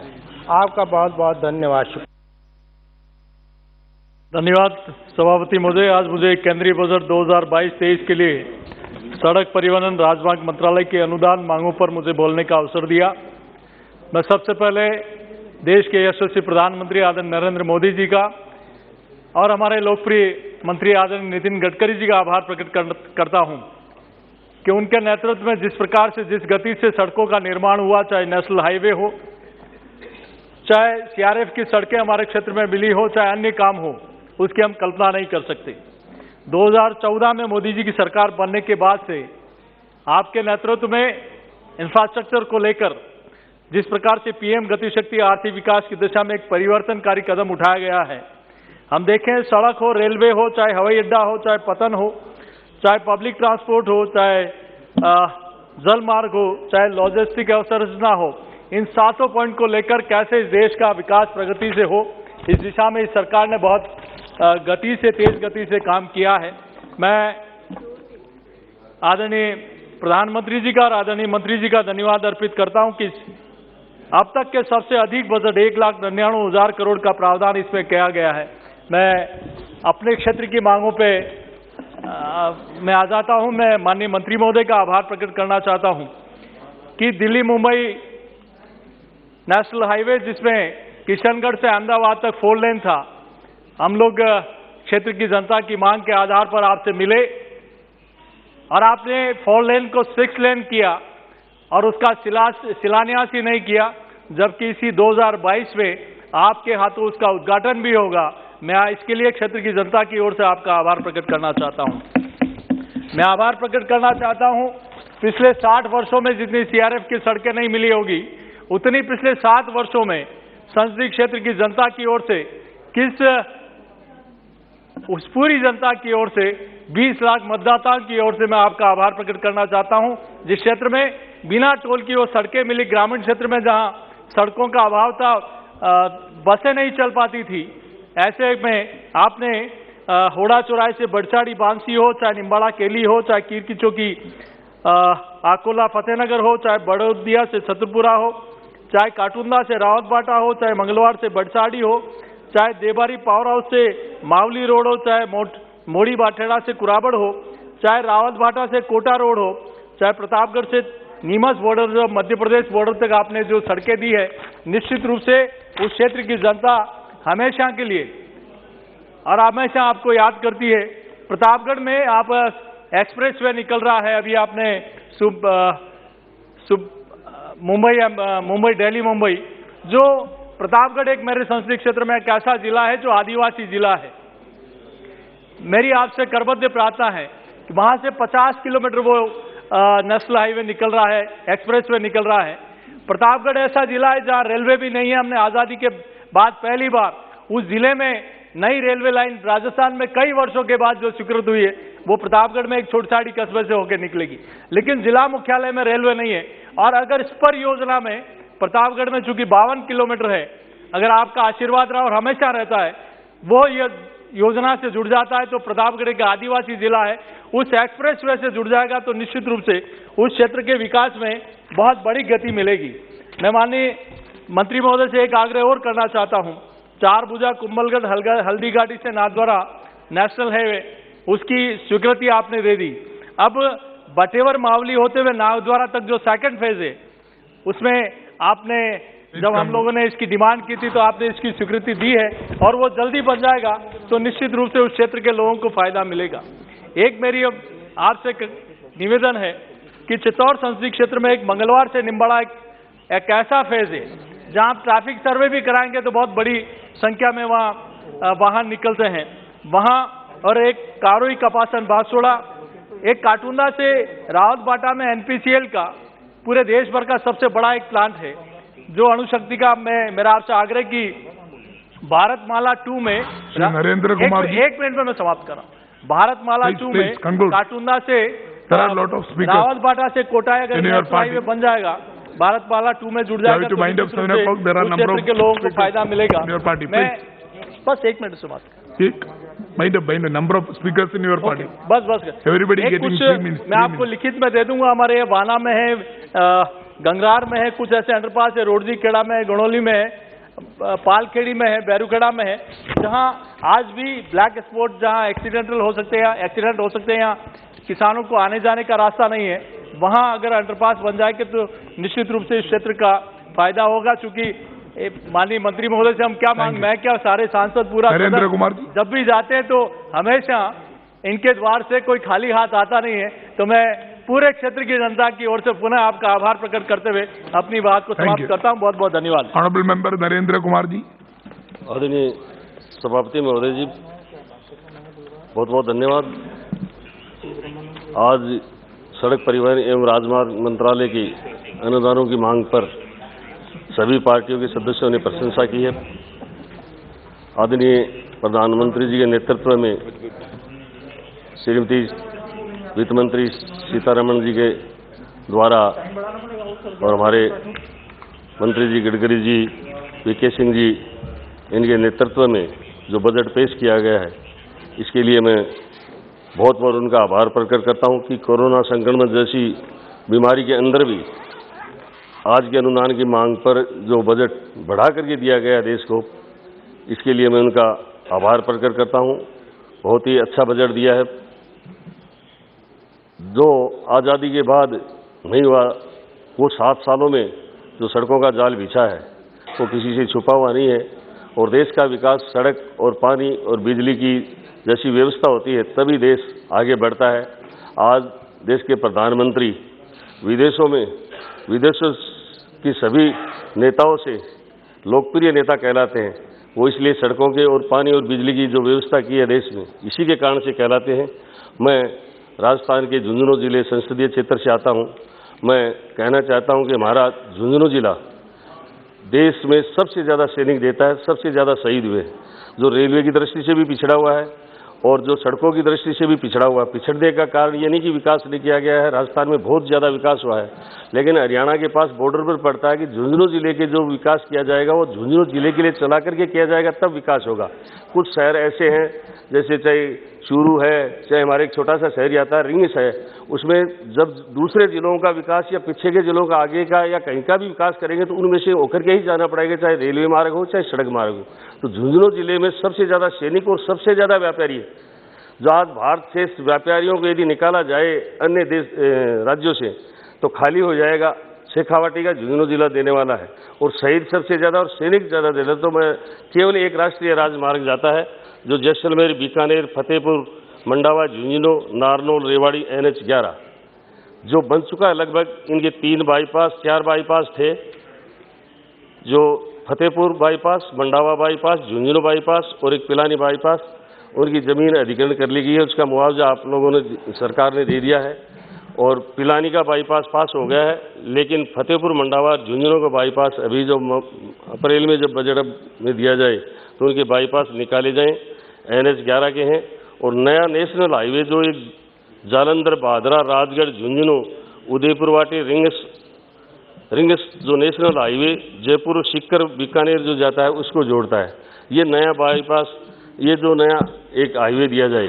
मैं यही 2 मांग आप मंत्री जी हैं उनसे मैं करता हूँ। देश सैनिकों का जिला है और सबकी तरफ से भी होना चाहिए कि देश की सुरक्षा ही सबसे बड़ा एक मुद्दा है और वो जो सबसे ज़्यादा सैनिक हैं, आज रिकॉर्ड निकाल कर देख लें कि कौन सा जिला है जिसने सबसे ज़्यादा और शहीद और सैनिक दिए हैं, वो झुंझुनू जिला है। जय हिंद, जय भारत। ऑनरेबल मेंबर श्री राहुल कसवान जी। धन्यवाद अध्यक्ष महोदय। अध्यक्ष महोदय, मैं बहुत धन्यवाद देना चाहता हूँ आदरणीय Kindly point out your constituency matter. Honorable Minister is here. Don't go any other items. I will try my best, sir. Time is very short. Sir, अध्यक्ष महोदय, PM गति शक्ति प्रोग्राम के 7 इंजन्स, इसके बारे में चर्चा करी गई थी रेलवे मेन बजट में। उसमें road, port, waterways and logistical parks 4 main engines ministry के अंदर आते हैं। बहुत ही एक अच्छा बजट है इसके लिए और बहुत से कुछ हमारे आदरणीय मंत्री महोदय गडकरी साहब बैठे हैं, उनके द्वारा काफ़ी कुछ पॉजिटिव वे के अंदर रेल हाईवेज की जो कल्पना देश ने करी है बहुत कुछ करने का काम किया है। जहां 12 किलोमीटर पर डे की रोड्स बना करती थी, हम पिछले साल 36.5 किलोमीटर पर डे पहुंचे हैं, जो बहुत हिस्टोरिकल है और बहुत टफ है। पर गडकरी साहब और पूर्व मंत्रालय का मैं बहुत बहुत धन्यवाद देना चाहता हूं। इन्होंने इस चीज़ को अचीव करने का काम किया है और उससे बड़ा टारगेट इस साल 25,000 किलोमीटर की नई सड़कों को एक साथ में शुरू किया गया है। एक महत्वपूर्ण चीज़ जो नज़र आती है, पूरा नेशनल हाईवे जो प्रधानमंत्री ग्रामीण सड़क योजना हो, जो स्टेट हाईवेज की रोड्स हो, ये रोड्स के जो मैनुअल्स हैं जिसके आधार पे इनको हम डिज़ाइन करते हैं, वो इंडियन रोड कांग्रेस के मार्फत करते हैं। मेरा मंत्री महोदय से निवेदन ये रहेगा कि IRC का बजट का प्रावधान बिल्कुल भी नहीं है। पूरा जो हाईवे का बजट है 2 लाख करोड़ के लगभग का है, उसमें 1.5% से कम का बजट सिर्फ हमने R&D पे दिया है। R&D के बजट को बढ़ाना बहुत जरूरी है। कंट्री के अंदर 5 लाख से ऊपर डेथ्स हो रही हैं।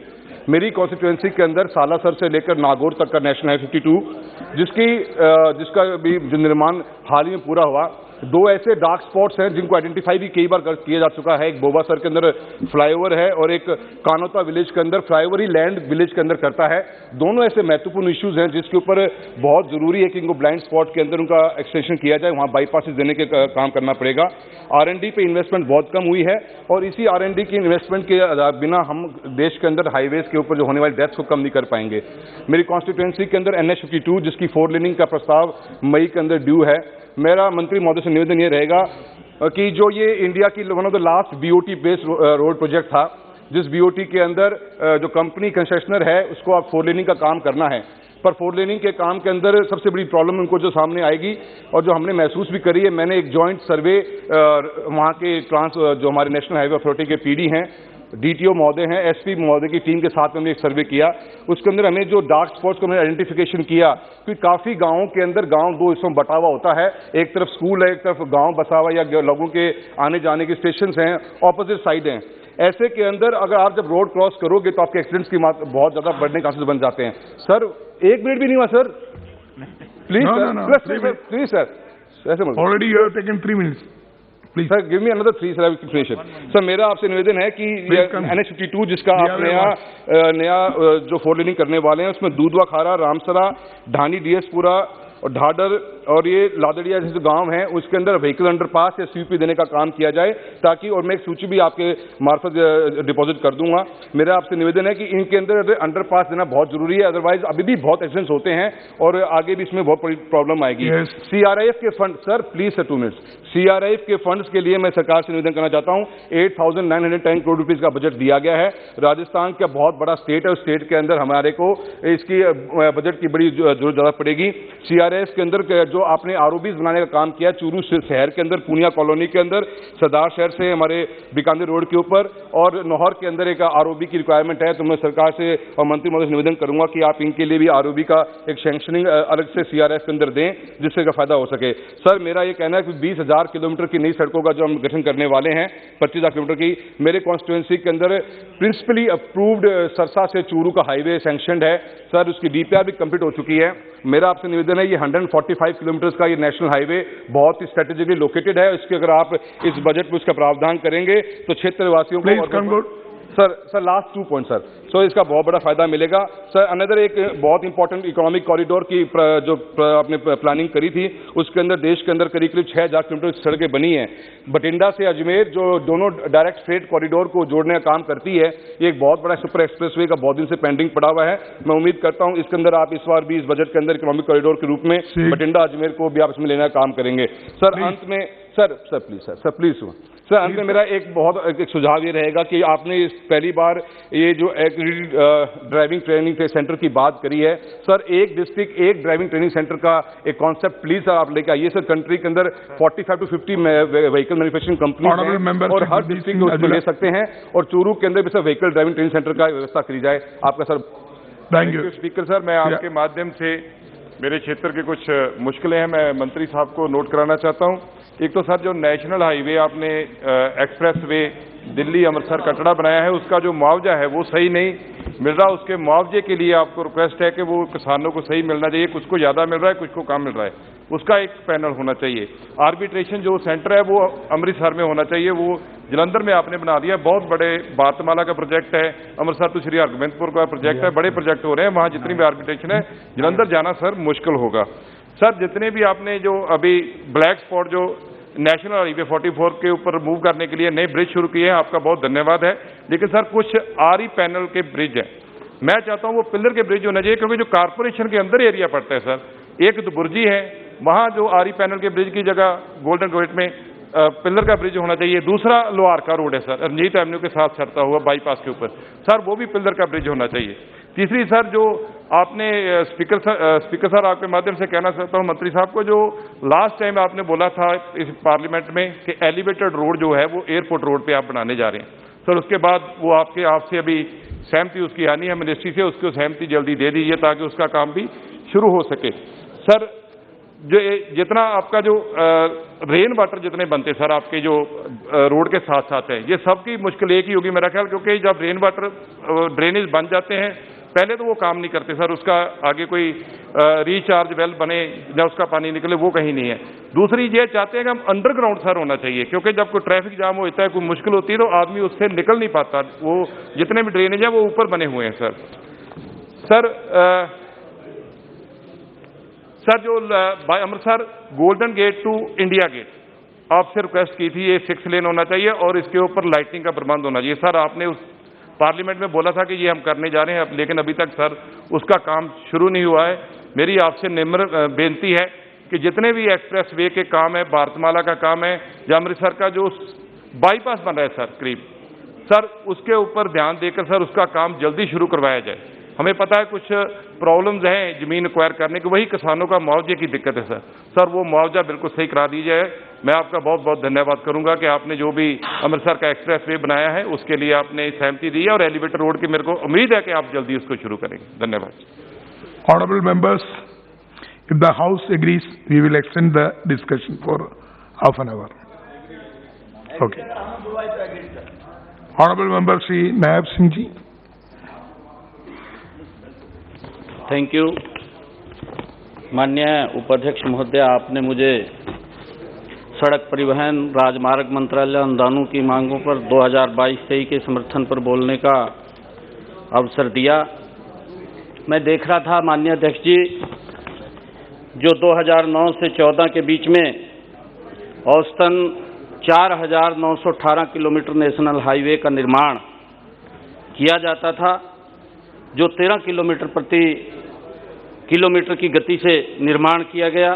परंतु वही मैंने देखा 2014 से 21 के बीच में ये औसत बढ़कर के 8,993 किलोमीटर हाईवे बना। जो बनने की गति है वो प्रतिदिन बढ़कर के 25 किलोमीटर हो गई। और माननीय उपाध्यक्ष महोदय, मैं आदरणीय प्रधानमंत्री जी का धन्यवाद करना चाहूँगा, आदरणीय नितिन गडकरी जी का धन्यवाद करना चाहूँगा कि जिन्होंने इस रोड के अंदर एक महाक्रांति लेकर के आए हैं। पूरा का पूरा विश्व कोरोना की चपेट में आया और जो विकास की गति थी वो धीमी पड़ी, परंतु भारत के अंदर ये गति धीमी नहीं पड़ी। जो टारगेट आदरणीय नितिन गडकरी जी ने 2020-21 के अंदर लिया था कि 11,000 किलोमीटर हाईवे का निर्माण किया जाएगा, वो इस कोरोना के कार्यकाल के दौरान 13,327 किलोमीटर हाईवे का निर्माण किया गया। ये पहली बार 37% की वृद्धि ये की गई है। मैं क्योंकि कोरोना के समय के अंदर जब पूरा विश्व रुका तो उस समय के अंदर यहाँ भारत के अंदर रोड्स की ये गति बढ़ी है। आदरणीय उपाध्यक्ष महोदय, मैं आपके माध्यम से अपने लोकसभा कुरुक्षेत्र की कुछ मांगों का ध्यान आपके माध्यम से मैं आदरणीय मंत्री जी के ध्यान में लाना चाहता हूं, क्योंकि आदरणीय मंत्री जी कुरुक्षेत्र से बहुत ही स्नेह करते हैं, क्योंकि वो वहां पर मेरे लोकसभा क्षेत्र के अंदर एक समय में 1 महीने तक वो लाडवा कंस्टिट्यूएंसी के अंदर रहे भी हैं। उनको वहां की पूरी समस्याओं के बारे में अवगत है, मालूम है। और मैं ये बताना चाहूँगा कि हमारा कुरुक्षेत्र एक महाभारतकालीन धार्मिक नगरी है। वहाँ पर सूर्य ग्रहण जैसा मेला और गीता जयंती जैसे महोत्सव, अंतर्राष्ट्रीय गीता जयंती जैसे महोत्सव वहाँ पर मनाए जाते हैं और लाखों की संख्या में लोग वहाँ पर शिरकत करते हैं। मेरे कुरुक्षेत्र के अंदर, क्योंकि मैंने पहले भी आदरणीय मंत्री जी को इस बात से अवगत कराया था कि मेरे कुरुक्षेत्र शहर के अंदर एक ही रोड है और उस रोड से सारा आवागमन होता है, क्योंकि उस रोड से पूरा का पूरा राजस्थान पंजाब को जाता है। और मैं ये चाहूँगा कि उस रोड के ऊपर भारी ट्रैफिक है, कुरुक्षेत्र के अंदर एक बाईपास का निर्माण किया जाए ताकि उस भीड़ से लोगों को निजात मिल सके। और मैं आदरणीय मंत्री जी को एक और मांग, क्योंकि मेरे कुरुक्षेत्र के अंदर पेहवा जो एक धार्मिक नगरी है, वहाँ पर सरस्वती महोत्सव वहाँ पर होता है। माननीय अध्यक्ष जी 2 मिनट मेरी बहुत जरूरी मांगे हैं। वहाँ पर हजारों की संख्या में लोग शिरकत करते हैं।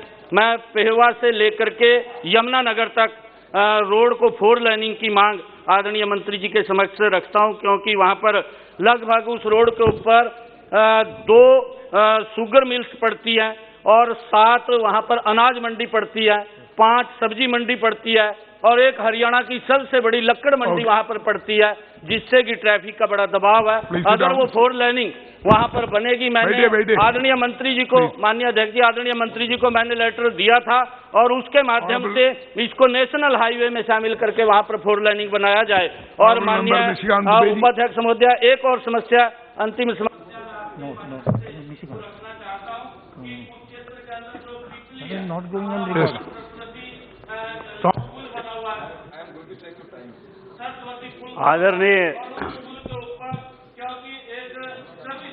आदरणीय record please sit down mister Gandhi.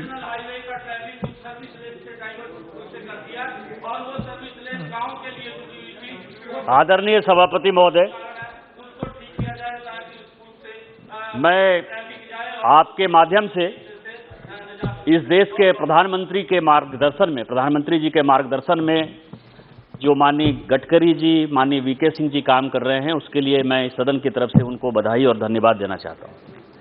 पिछले 2 दिन से लगातार मैं चर्चा सुन रहा हूं और चुनाव में सारी पॉलिटिकल पार्टी जो भी बोले सर कि ये विकास हुआ नहीं विकास हुआ, प्रधानमंत्री विकास कर रहे हैं, लेकिन इस 2 दिन की चर्चा में पूरे देश ने ये जरूर अनुभव किया कि विकास हुआ है। कोई ऐसा मेंबर ऑफ पार्लियामेंट नहीं है जिसने कि विकास की बात नहीं कही, जिसने डेवलपमेंट की बात नहीं कही, जिसने प्रधानमंत्री जी को प्रेज नहीं किया, जिसने माननीय नितिन गडकरी जी को प्रेज नहीं किया।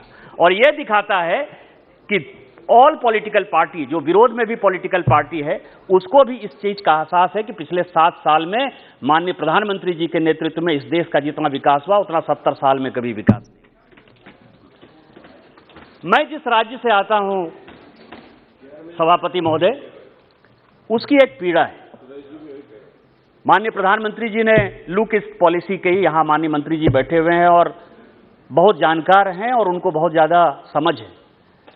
बिहार, झारखंड, मध्य प्रदेश, छत्तीसगढ़, कलकत्ता, बंगाल, उड़ीसा, ये सारे के सारे पिछड़े रह गए सर। और पिछड़े ये रह गए जो बचपन में हम कहानी सुनते थे, जो किताबों में सुने कि भारत तो अमीर है लेकिन भारतीय गरीब है। उसी तरह से हम तो अमीर हैं। झारखंड में माइंस मिनरल्स है, छत्तीसगढ़ में माइंस मिनरल्स है, उड़ीसा में माइंस मिनरल्स है, लेकिन इसके बावजूद भी हम गरीब रह गए। गरीब इसलिए रह गए कि हमको रोड नहीं मिला पिछले 60-65 साल में, और हमको पोर्ट, कलकत्ता पोर्ट खत्म होने के बाद, क्योंकि पूरी दुनिया में यदि कहीं विकास हुआ, यदि पूरी दुनिया में सिंगापुर आज विकसित है, यदि ब्रिटेन विकसित है, अमेरिका विकसित है, चाइना विकसित है, तो उसमें पोर्ट और रोड का बहुत बड़ा योगदान है। और इन सारे चीजों से हम मरहूम रह गए। हमारे यहां से माइंस मिनरल्स तो निकला लेकिन हमारा विकास नहीं हुआ। और वही है कि नॉर्थ ईस्ट का विकास नहीं हुआ। और जब तक कि पूर्वोत्तर भारत का, हमारे पूर्वी भारत का और नॉर्थ ईस्ट का विकास नहीं होगा, तब तक इस देश का विकास नहीं हो सकता। आज करंट अकाउंट डेफिसिट बढ़ रहा है सर। चाइना पूरी वर्ल्ड मार्केट को कंट्रोल करने की कोशिश कर रही है।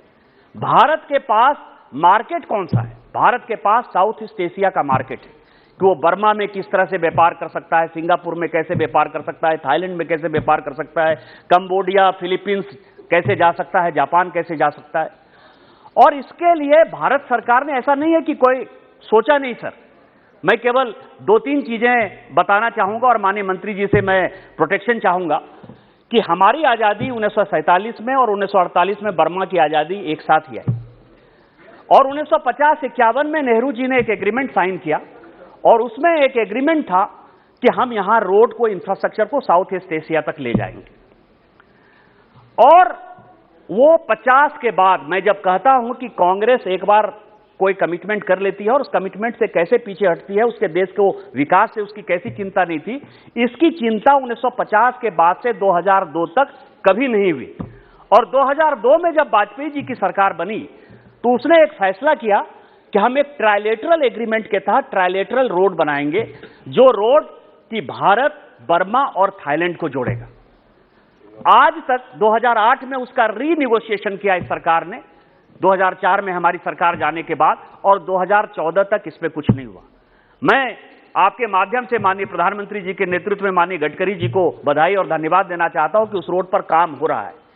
लेकिन जो सबसे बड़ा इंपॉर्टेंट है माननीय मंत्री जी, स्टील वेल रोड, हम चाइना बिगाड़ के डर से क्या ईमान की बात नहीं करेंगे?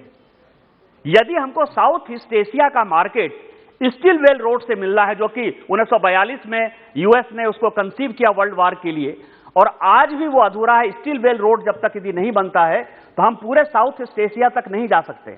न सिंगापुर जा सकते हैं, न कंबोडिया जा सकते हैं, न सिंगापुर जा सकते हैं, और मार्केट हमारा वो है। और चाइना जाने अनजाने हमारे मार्केट को, हमारे पड़ोसी को रोकने की कोशिश कर ही रहा है, हमको मार्केट नहीं दे रहा है।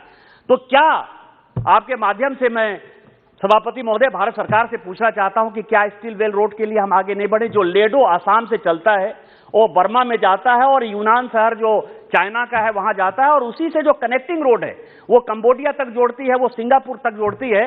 क्या इसके बारे में भारत सरकार चिंतित है? और यदि चिंतित है तो क्या हम साउथ ईस्ट एशिया का मार्केट नहीं ले सकते? क्योंकि आज जो समस्या है कि हमको अपने पड़ोसियों के साथ अच्छे संबंध रखने हैं, पड़ोसियों के साथ संबंध रखने हैं। चाइना नेपाल में भी अपना प्रभाव डालने की कोशिश कर रहा है, और जो काम कांग्रेस की सरकार में हो गया सर, कि अंग्रेजों ने बहुत अच्छा एक एग्रीमेंट साइन करके हमको दिया था कि बफर स्टेट की कल्पना थी हमारी, कि नेपाल भी बफर स्टेट था, भूटान भी बफर स्टेट था, तिब्बत भी बफर स्टेट था। लेकिन तिब्बत देने का, आज रूस को आप जितनी गाली मर्जी दे दीजिए, मैं व्यक्तिगत एक सांसद होने के नाते मैं पार्टी का कोई विजन नहीं रख रहा हूं, लेकिन यदि रूस ने यूक्रेन पर अटैक किया तो मैं व्यक्तिगत तौर पर मानता हूं कि उसने ठीक किया। यदि रूस की सीमा पर यूक्रेन, जिसने की एग्रीमेंट साइन किया कि कभी नाटो हमारे साथ, हम नाटो का पार्ट नहीं होंगे, और आज यदि यूक्रेन नाटो का पार्ट हो रहा है, तो उसने जो भारत की दुर्गति देखी है कि कांग्रेस ने जब तिब्बत को दे दिया, तो आज चाइना हमारे बॉर्डर पर आ गया है और चाइना से हम मुकाबला करने में जो है हमेशा परेशान रहते हैं, अपने संसाधन को ले जाते हैं। इसलिए रूस के पास कोई चारा नहीं था यूक्रेन पर अटैक करने के बदले। लेकिन हमको यदि आम लोगों से संबंध बनाना है, नेपाल से संबंध बनाना है, तो क्या हम नेपाल के साथ अपनी कनेक्टिविटी नहीं बढ़ा सकते? भूटान के साथ अपनी कनेक्टिविटी नहीं बढ़ा सकते?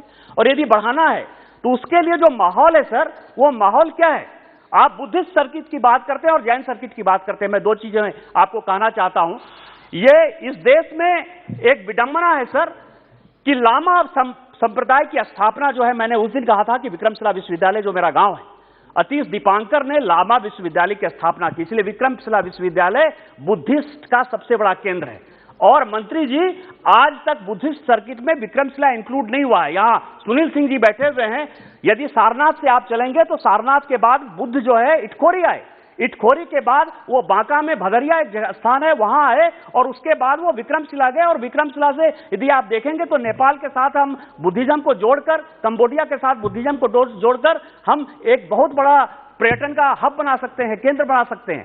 उसी तरह यदि जैन की बात करेंगे तो जैन में भी मैं आपको बताऊं कि जमुई का कुंडा, बस 2 मिनट में मैं स्पीकर साहब अपनी बातें खत्म करूंगा, कि जैन का भी एक सर्किट होना चाहिए। पारसनाथ हमारे यहां सर, और उसी तरह से जिस भागलपुर में मैं पैदा हुआ, उस भागलपुर में चंपापुरी है। मेरा आपके माध्यम से आग्रह है कि जैसे बटेश्वर स्थान एक जगह है और वहां से नेपाल की दूरी बहुत ही कम है, और वहीं विक्रमशिला विश्वविद्यालय है जो कि बुद्धिज्म का एक बड़ा सेंटर रहा है, बहुत दिन से इस तरह का डिमांड हो रहा है। दूसरा, हमसे जो नेपाल का बॉर्डर जुड़ा हुआ है, हमसे जो बांग्लादेश का बॉर्डर जुड़ा हुआ है, और जो नेशनल हाईवे आप हमारे यहाँ बना रहे हैं, खासकर मेरी कॉन्स्टिट्यूएंसी में, यदि वहां भी प्लेन लैंड करे तो बढ़िया है। तो मेरा यह मानना है कि करंट अकाउंट डेफिसिट ठीक करने के लिए, साउथ ईस्ट एशिया के मार्केट को देखने के लिए स्टील वेल रोड की कल्पना को अपने को साकार करना चाहिए। हम इस बजट के समर्थन में खड़े हुए हैं और माननीय प्रधानमंत्री जी के नेतृत्व में आपको बधाई और शुभकामना देते हैं। इन्हीं शब्दों के साथ जय हिंद, जय भारत। ऑनरेबल मेंबर श्री बालनाथ जी। धन्यवाद उपाध्यक्ष महोदय जी। आपके माध्यम से मैं माननीय प्रधानमंत्री जी और हमारे ट्रांसपोर्ट मिनिस्टर श्री नितिन गडकरी जी का अभिनंदन करना चाहता हूं कि आज़ादी के बाद से लेकर, आज़ादी से पूर्व से लेकर अब तक हमारे भारतवर्ष के शहरों को आपस में जोड़ने के एक ही पारंपरिक मार्ग थे। लेकिन भारतमाला प्रोजेक्ट के अंतर्गत और एक भविष्य के भारत की जरूरतों को समझते हुए उनकी दूरगामी सोच को माननीय प्रधानमंत्री जी ने किस प्रकार से भारतमाला प्रोजेक्ट के माध्यम से पूरे भारत के, मैं मानता हूं लगभग 80 से 70% शहरों को इस भारतमाला प्रोजेक्ट के अंतर्गत जोड़ा गया है, और एक नया मार्ग प्रशस्त हुआ है हमारे सभी शहरों को आपस में जोड़ने का। और उसके साथ साथ ये और भी बड़ा एक विषय है और एक बहुत बड़ा खुशी का माहौल पूरे देश में इन सड़कों के माध्यम से हम सबको देखने को मिल रहा है कि जो दूरगामी और जो पिछड़े कस्बे थे, हमारे गांव थे, ढानियाँ थी, उन क्षेत्रों से इन रोडों को निकाला गया है। मैं विश्वास के साथ कहता हूं कि आने वाले समय में जब ये रोड बनकर तैयार होकर चलने लगेंगे तो आने वाले कुछ ही सालों के अंदर वो छोटे छोटे कस्बे, वो छोटे छोटे गांव, वो छोटी छोटी ढानियाँ भी हमारे विकास के माध्यम से, हमारी सड़कों के माध्यम से देश की उन्नति के साथ में आगे बढ़ेंगे और एक बड़ा विकास उस क्षेत्रों में देखने को मिलेगा। मैं उसी क्रम में माननीय मंत्री जी यहाँ पर उपस्थित, उनका धन्यवाद अभिनंदन करता हूँ कि जो हमारे दिल्ली से मुंबई का जो एक्सप्रेसवे बन रहा है, जो अलवर से होते हुए जाएगा, इधर ट्रांस हरियाणा जो कि पनियाला मोड़ जो कि जयपुर से थोड़ा सा और बहरोड के बीच में पड़ता है, उस पनियाला मोड़ से ट्रांस हरियाणा जो जम्मू कश्मीर, पंजाब, हिमाचल को जोड़ेगा, इन दोनों रोडों को जोड़ने के लिए माननीय मंत्री जी को हमने निवेदन किया था और माननीय मंत्री जी ने सहज भाव से वो स्वीकार करते हुए इन दोनों का एक ग्रीनफील्ड हाईवे वहां से स्वीकार किया है। माननीय मंत्री जी की उपस्थिति में मैं कहना चाहूँगा कि मैंने बार बार उनसे निवेदन भी किया और उन्होंने स्वस्थ आश्वासन भी दिया है कि हमारा एक बहुत मुंडावर कस्बा है, मुंडावर तहसील है, जो विकास के इस समय में पिछड़ी हुई है, उस मुंडावर तहसील को भी इस रोड के साथ में जोड़ा जाएगा। उसके लिए माननीय मंत्री जी ने मुझे आश्वासन भी दिया है। उसी क्रम में मैं कहना चाहूँगा कि जिस प्रकार से हमारे जो पुराने पारंपरिक रोड हैं उसमें टोल भी जनता से वसूला जाता है, लेकिन टोल कंपनियों के माध्यम से जनता को वो सुख सुविधाएं उपलब्ध नहीं हो पाती हैं। एक बहुत बड़ा विषय हम सबको देखने को मिलता है, जितने भी पुराने रोड्स हैं उनमें जो ग्रीन बेल्ट का काम है, पेड़ लगाने का, आप दिल्ली से जयपुर जाइए, किशनगढ़ तक जाइए, जो पूरा जयपुर का ये पूरा 48 नंबर हाईवे है, बहुत पौराणिक और बहुत बड़ा हाईवे है और मैं मानता हूं कि सबसे ज़्यादा ट्रैफिक इस हाईवे से गुजरता है, लेकिन इसमें पूरे रास्ते में कहीं भी ग्रीन बेल्ट का कोई पेड़ वहाँ पर नहीं लगे हुए हैं।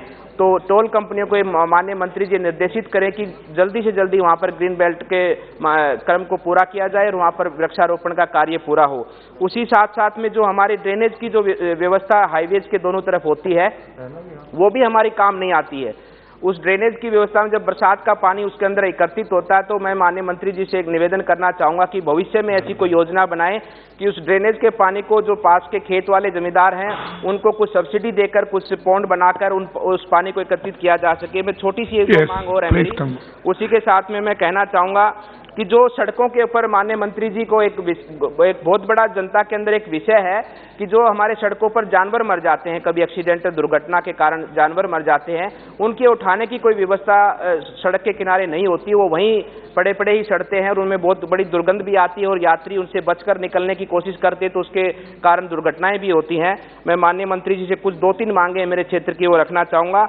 हमारे जो भिवाड़ी से जो अभी आपका हमारा अलवर होते हुए बांदीकुई जो रोड जाता है भिवाड़ी से अलवर, जो जयपुर से आगरा रोड को जोड़ता है, उसको नेशनल हाईवे घोषित किया जाए। उसी के साथ साथ में नारनौल से जो हमारा अलवर को रोड आता है उसको भी हमारा नेशनल हाईवे घोषित किया जाए।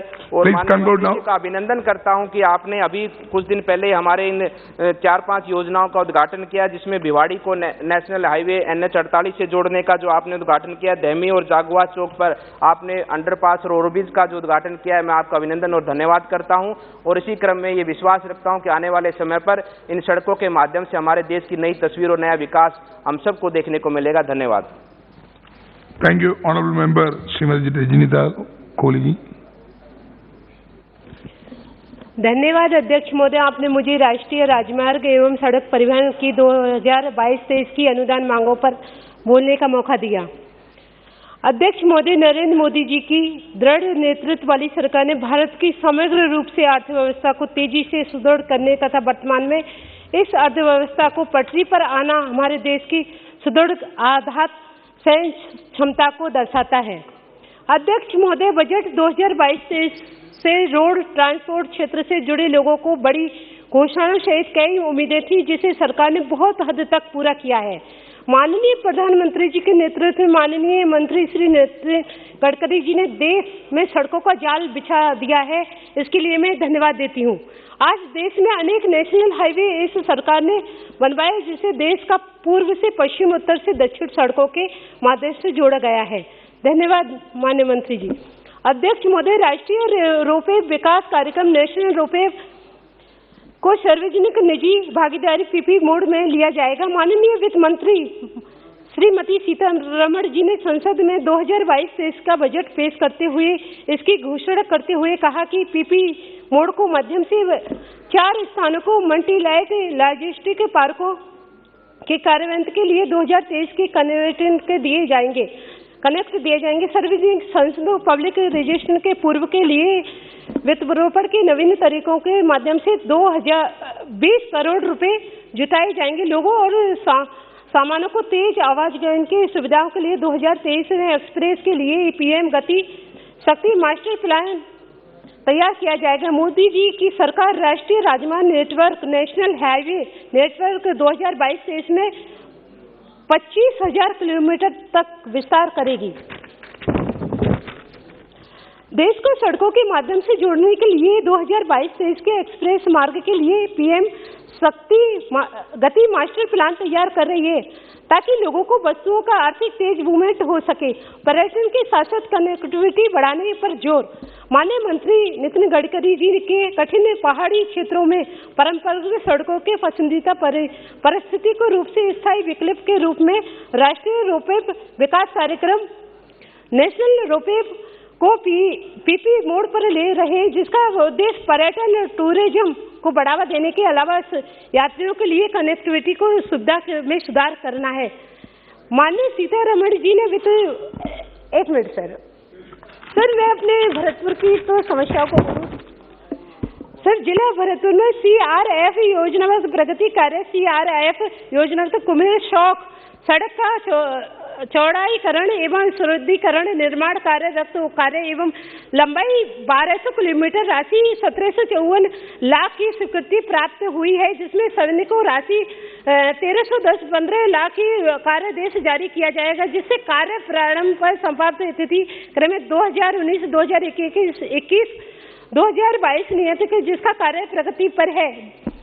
CRF योजनागत गुलफाड़ा अमरुका दुरेरा सड़क का चौड़ाईकरण एवं सुदृढ़ीकरण निर्माण कार्य युक्त कार्य हेतु लंबाई 1730 किलोमीटर राशि 1664 लाख की स्वीकृति की प्राप्ति हुई है, जिसमें समन्वय को राशि 18 लाख का कार्यादेश जारी किया जाएगा, जिससे कार्य प्रारंभ पर समाप्ति तिथि क्रम 2000 सर बस थोड़ा सा हो रहा है सर नियत किया जाएगा, कार्य प्रगति पर है। इसके लिए मैं माननीय मंत्री जी को अब्दुल कालिक जी, मेरा माननीय मंत्री जी से निवेदन है कि निम्नलिखित सड़कों को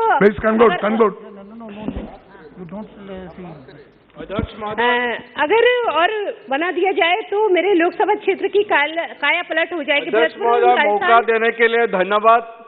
मैं पहले मंत्री जी से ये आग्रह करना चाहता हूँ, मैं 21 मार्च 2020 के खत लिखा था, एक नया राजमार्ग, नया नेशनल हाईवे बगाईगांव जिला के कबाईटारी से बरपेटा जिला के गौरवमरी दौलसाल तक, जहाँ ये ताराकांदी, आपका मोइनबुड़ी, बड़ौतला, मोंदिया, बहरीवाल कनेक्ट होगा, इससे 40 किलोमीटर रास्ता शॉर्ट होगा, रिड्यूस होगा। मैं मंत्री जी से आग्रह करता हूँ, गडकरी जी से आग्रह करता हूँ, ये नया राजमार्ग बने। जो आसाम के स्टेट हाईवे नंबर 2 के 1% Kalitakuchi Barpeta Howly person already national highway घोषित किया, तो दूसरे पर्सन बरपेटा से जनिया, लंकेसिंगा, नॉर्थ सालमारा, बगाईगांव, ये पर्सन भी राष्ट्रीय राजमार्ग घोषित होना चाहिए। अध्यक्ष महोदय, ये आसाम में एक MMLP हो रहा है, ये 2020 में मंत्री जी ने वर्चुअल शिलान्यास किया था और ये 2022 के अप्रैल महीना के अंदर इसका काम खत्म होने का, कंप्लीट होने का बात था, लेकिन अभी तक पैकेज 1, पैकेज 2, पैकेज 3 किसी भी पैकेज में 50% से ज्यादा काम नहीं हुआ। मैं मंत्री जी से गुजारिश करूंगा ये काम जल्द समाप्त हो और वहां पे जो वो MMLP multi modal logistic hub में जो एयरपोर्ट होने का बात था, ये मंत्री जी का दफ्तर में नहीं आने से भी वो एयरपोर्ट भी जल्द उसका काम शुरू हो, ये भी मैं मंत्री जी से आग्रह करता हूं।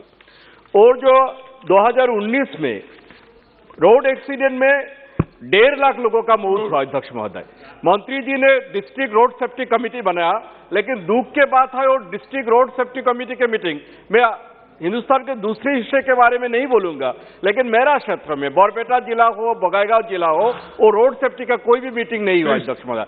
और ब्रह्मपुत्र के ऊपर और एक ब्रिज चाहिए, और बहौरी जहां श्री श्री दामोदर देव के 17 है, बहौरी और कामरूप जिला के सोनतोली का कनेक्ट होना चाहिए, और जलजौली नदी के ऊपर नगौरवेरा आलूपुर एक ब्रिज होना चाहिए। अध्यक्ष महोदय, एक गुजारिश रखता हूँ। धन्यवाद अध्यक्ष। Thank you.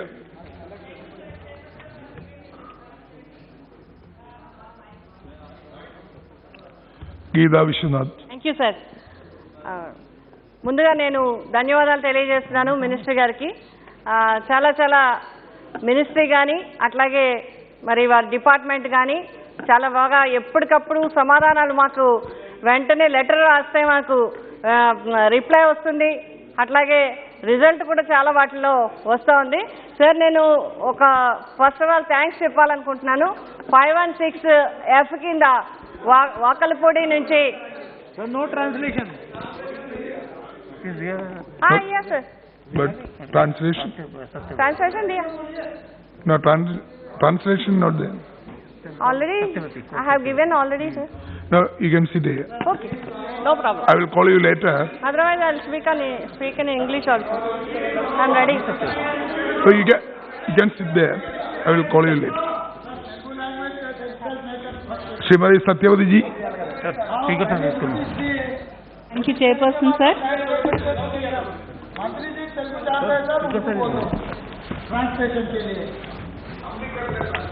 Thank you, Speaker, sir, for giving me the opportunity. At the outset, I would like to thank the Honorable Minister Shri Nitin Gadkari ji for two things. One is for laying the foundation stone for 51 national highway projects, and second for announcing for spending 3 lakh crores for the road infrastructure in Andhra Pradesh during your visit in February 2022. Thank you very much, sir. Through you, Speaker, sir, I congratulate the Minister and the Ministry for this sanctions. And Honorable Speaker, sir, as we all know, road connectivity in the coastal area, especially Sagarmala project, so will boost tourism, create employment opportunities for urban and rural youth, and play a pivotal role in bringing prosperity to the people of Andhra Pradesh. And coming to my constituency, Andhra Pradesh, as you know, Minister ji, and through you, Speaker, sir, Anakapalli Anandapuram, a 6-lane road sanctioned almost 4 years back, and I request the Minister to expedite the work at the earliest and to include a small connecting road to Shilanagar and port, so that the connectivity Visakhapatnam city will be there, and also a helipad construction. Suppose in case of accidents, airlifting will be easier, so that is also included in the design, but airport authority has not yet given any permission till yet. And also, through you, Speaker, sir, my request to the Honorable Minister to sanction 3 trauma care centers, because they are very adjacent to the National Highway 16. One is at Anakapalli District Hospital, and one is at Elementally CHC, and one is at Nakkapalli. These are very much needed, sir, because so many accidents are taking place. And also there are 2 black spot areas in my constituency. One is at Totada Junction and the another is at Purushottampuram. And please construct 2 road underpasses immediately in these 2 areas. And another thing is, our Honorable Chief Minister Garu Sri Y.S. Jagan Mohan Reddy Garu also addressed in his speech in your recent visit to Vijayawada, converting the state highway in my parliament constituency from Sabavaram via Venkannapalam, Narsipatnam to Tuni, because it connects 3 districts, Vijayanagaram, Visakhapatnam and East Godavari. So, and Honorable Member Munniswamy, only 2 minutes. As you have announced, Only 2 minutes. Okay. धन्यवाद सभापति जी. NH road and transport demand पर grant support करते हुए बात करने के लिए मुझे मौका मिला. 1 मिनट कंक्लूड करना. हाँ. Nitin Gadkari ji at Vijayawada, he announced that he will sanction multimodal logistics parks for Andhra Pradesh, and I have already spoken in this August House for one multimodal logistic park to Achitapuram. It is an SEZ area in my parliament constituency, and I thank the Honorable Chief Minister of our Andhra Pradesh, and also I believe that center and the state should truly be a double engine, with both playing a dual role improving the infrastructure, which will hugely benefit the public at large. Thank you very much, sir. S. Munniswamy. धन्यवाद सभापति जी. मुझे NH road and transport demand for grant का support करते हुए बात करने का मौका मिला. मैं 3 साल में देख रहा हूँ, हमारा प्रधानमंत्री जी को मैं बहुत बहुत धन्यवाद करना चाहता हूँ. ऐसा उत्तम सचिव को रोड एंड ट्रांसपोर्ट में हमारे देश को नरेंद्र मोदी जी ने दिया है. अपोजिट वाले को तो भी हमारा सचिव बात करने को शुरू किया तो अधीर रंजन जी 10 बार उठ के बैठते हैं. मैं देख रहा हूँ 2 दिन में नितिन गडकरी जी करने का काम पूरा देश धन्यवाद करता है उनके लिए. मैं इसके ऊपर ऐसा मंत्री रहना, सब लोग हम नया से चुन के आए संसदगण कोई भी संसद उधर कोई पार्टी वाले उधर गए तो भी खाली हाथ में नहीं आता, सब लोगों का काम होता है। ये देश में रोड का काम बहुत तेजी से चल रहा है। इसी के साथ मेरा कॉन्स्टिट्यूंसी में NH 75 पहले से 4 लाइन था, हम तिरुपति तिरुमला को जाने का रास्ता है, उसको 6 लाइन करने का मंगलूर में मंत्री जी आदेश दिए, उसको बहुत जल्दी से DPR रेडी करके शुरू करे तो मेरा कोलार का जनता को बहुत काम होता। ऐसा ही हमारा कोलार जिला में चेन्नई एक्सप्रेस कॉरिडोर का बहुत तेजी से काम चल रहा है और तेजी से काम करने के लिए उधर प्रोजेक्ट डायरेक्टर रहता, उनका ज़्यादा प्रोजेक्ट्स है, इसलिए उधर हमारा चेन्नई प्रोजेक्ट का काम करने के लिए दूसरा अधिकारीगण को डाले तो बहुत अच्छा रहता है। हमारा ये NH में क्या रास्ता आता है, उधर एक एक जिला में एक एक जगह में उधर कौन अनएम्प्लॉयज रहता है, वो हैंडीकैप्स रहता है, उनको दुकान रखने के लिए एक एक जिला में कम से कम रोड का बगल में एक 3 एकड़ 4 एकड़ एक करके उनको दुकान बन कर तो उनको एम्प्लॉयमेंट भी मिलता, उनका घर भी अच्छा चलता। ये इसके लिए मैंने हमारा मंत्री जी को ऐसा मंत्री हमको दिया है, हमारा काम बहुत अच्छा कर दे रहा है, इसके लिए मैं बहुत बहुत बधाई दे रहा हूँ सर, धन्यवाद। ग्रांट पर 75 माननीय सदस्य बोले, रिकॉर्ड है आज तक। अधीर रंजन जी चौधरी जी क्या करेंगे? Sir, I rise to dwell on the demands for grants under the control of Ministry of Road Transport and Highways for 2020-23. Sir, at the outset, I must eulogize our Minister of State, former Army Chief V.K. Singh Ji, because what I am observing that since the beginning of the debate, he has been displaying his inexhaustive patience while lending his ears with rapt attention. So I must appreciate him along with Gadkari ji.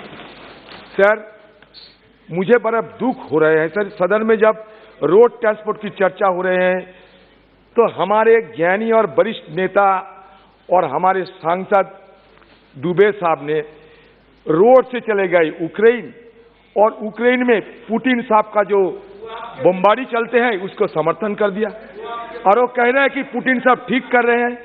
मैं पूछना चाहते हैं कि सरकार का ये रवैया है, क्योंकि हम जानते हैं कि हमारा देश वासुदैव कुटुंबकम की बात करते हैं, हमारा देश वासुदैव कुटुंबकम की बात करते हैं।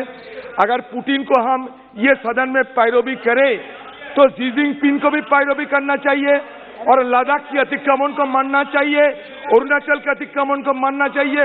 ये क्या हो रहा है इस सदन में?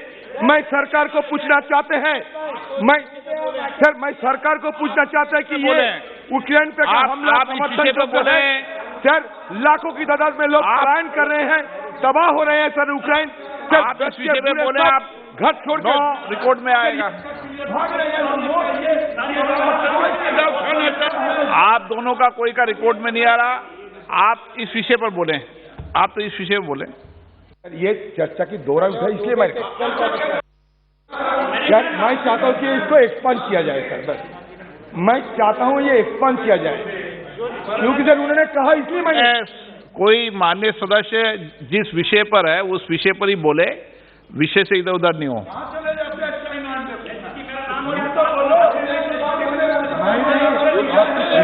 विषय पे बोल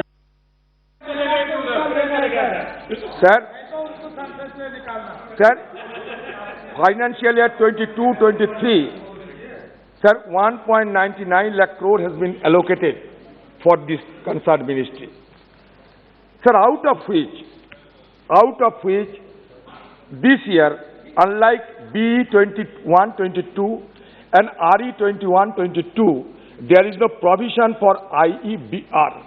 It has been stated that Ministry of Road and Highways targeting to spend 2,42,020 crore on national highways in financial year 22-23, comprising of rupees 187,020 crore budgetary outlay, rupees only 1 lakh from IEBR, 10,000 from other sources, 15,000 from SPB, and 30,000 crore through private investment.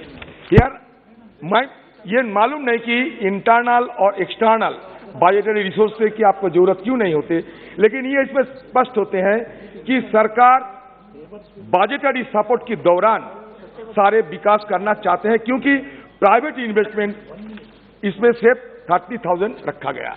जबकि Kelkar committee की जो observation ये है कि हमारी देश में एक लॉन्ग टर्म पॉलिसी अपनाना चाहिए, जैसे कि प्राइवेट इन्वेस्टमेंट की बढ़ोतरी हो। प्राइवेट इन्वेस्टमेंट क्यों नहीं होते हैं? इसलिए कि इनकी जेस्टेशन पीरियड काफी ज्यादा लंबी होते हैं। रेगुलेटरी फ्रेमवर्क के चलते ये प्राइवेट इन्वेस्टर जो है इनका बार्गेनिंग पावर उतना ताकतवर नहीं होते और सारे दिक्कतें हैं, इसलिए प्राइवेट इन्वेस्टमेंट इस सेक्टर पे नहीं होते। हम जानते हैं कि हमारे दबर नेता नितिन गडकरी जी जरूर इस विषय पे सोचेंगे। सर, रोड ट्रांसपोर्ट हम जानते हैं कि हमारा देश की 90% जो हमारे मतलब कंट्री की it is estimate to handle 90% passenger और 69% फ्रेट ये रोड पे हम लोग कैरी करते हैं। सर, मैं 2-3 छोटे-छोटे मुद्दे उठाना चाहते हैं कि according to NCRB report on accidental death and suicide in India 2020, traffic accidents in the country stand at 368,828 in 2020. These traffic accidents resulted in injuries to 336,248 persons and 146,354 deaths during 2020. ये untenable है। मतलब हर घंटे हमारा देश में 35 ऐसा हादसा होते हैं और हर 4 मिनट में एक मौत होते हैं। ये क्वाइट अनटेनेबल है, इसलिए कि इस तरीके की घटना ना घटे, इसलिए हम लोग ब्रासीलिया डिक्लेरेशन में दस्तखत किया था। ब्रासीलिया डिक्लेरेशन के मुताबिक हमें हादसा के चलते, रोड हादसा के चलते मौत आधा होना चाहिए था, उसमें हम फेल कर चुके हैं। तो इसलिए हमें क्या करना चाहिए, सरकार हमें थोड़ा बताइए, क्योंकि बचाने के लिए कम से कम जो रेस्पॉन्स टाइम होना चाहिए, ये रेस्पॉन्स टाइम अभी उपलब्ध नहीं होते हैं, जिसको कहते हैं कि गोल्डन आवर। आप ये कह सकते हैं मंत्री जी कि हमारा एनएच पे और जहां जहां आप रास्ता बना रहे हैं वहां ट्रॉमा सेंटर कितने बना रहे हैं आप? ट्रॉमा सेंटर अगर नहीं बनाएंगे तो ये गोल्डन आवर बचाने के लिए हादसे के बाद ये उपाय आपको नहीं मिलेगा। इसलिए हम लोग ये देखते हैं कि हमारा देश में इस चलते जो हमारे जीडीपी के नुकसान होते हैं वो 7.5% जीडीपी की, मतलब 12 लाख करोड़ से ज्यादा जीडीपी को हम नुकसान करते हैं, क्योंकि ये हमारा देश की ये रोड्स के चलते जो अभी भी चूक है, जो गलतियां है, ये हम सुधर नहीं पा रहे हैं। सर, इसमें और एक चीज देखना है, सर ज्यादा से ज्यादा गरीब लोगों की मौत होते हैं। मान लीजिए जो रोड की हादसा होते हैं रूरल एरिया में 66% इसका हिस्सा होते हैं, और मतलब गरीब लोगों की घर पे एक रोजगार लोग अगर मर जाते हैं हादसा में, उसको देखभाल करेंगे कौन, उसको बचाएगा कौन? सर, इसलिए मैं सरकार को ध्यान आकर्षण करते हुए कह रहा है कि हमारा देश में तकलीफ इस बात की है कि 1951 में जब हमारा आजादी हुई, आजादी के कुछ साल बाद हमारा देश में सारे रोड की लेंथ थे 0.3 मिलियन, अभी हो गया 300 मिलियन किलोमीटर।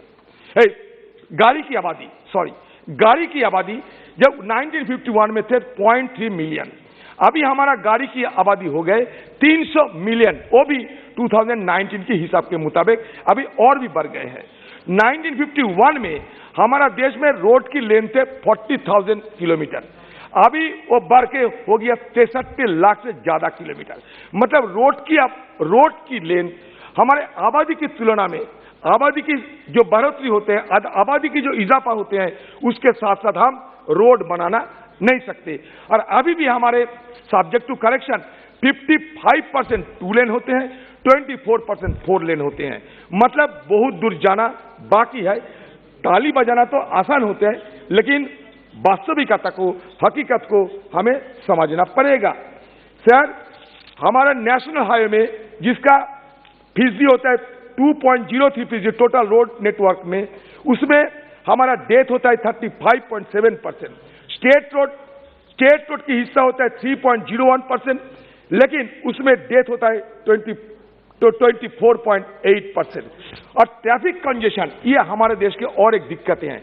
ये ट्रैफिक कंजेशन के लिए सिर्फ 4 सिटी की बात करते हैं हम, दिल्ली, मुंबई, बेंगलोर, कलकत्ता में। सिर्फ ट्रैफिक कंजेशन के लिए ये 4 सिटी में सालाना हमें नुकसान होते हैं 1,47,000 करोड़ रुपया। तो इसलिए ये सारी चीज को हमें मद्देनजर सोचना पड़ेगा।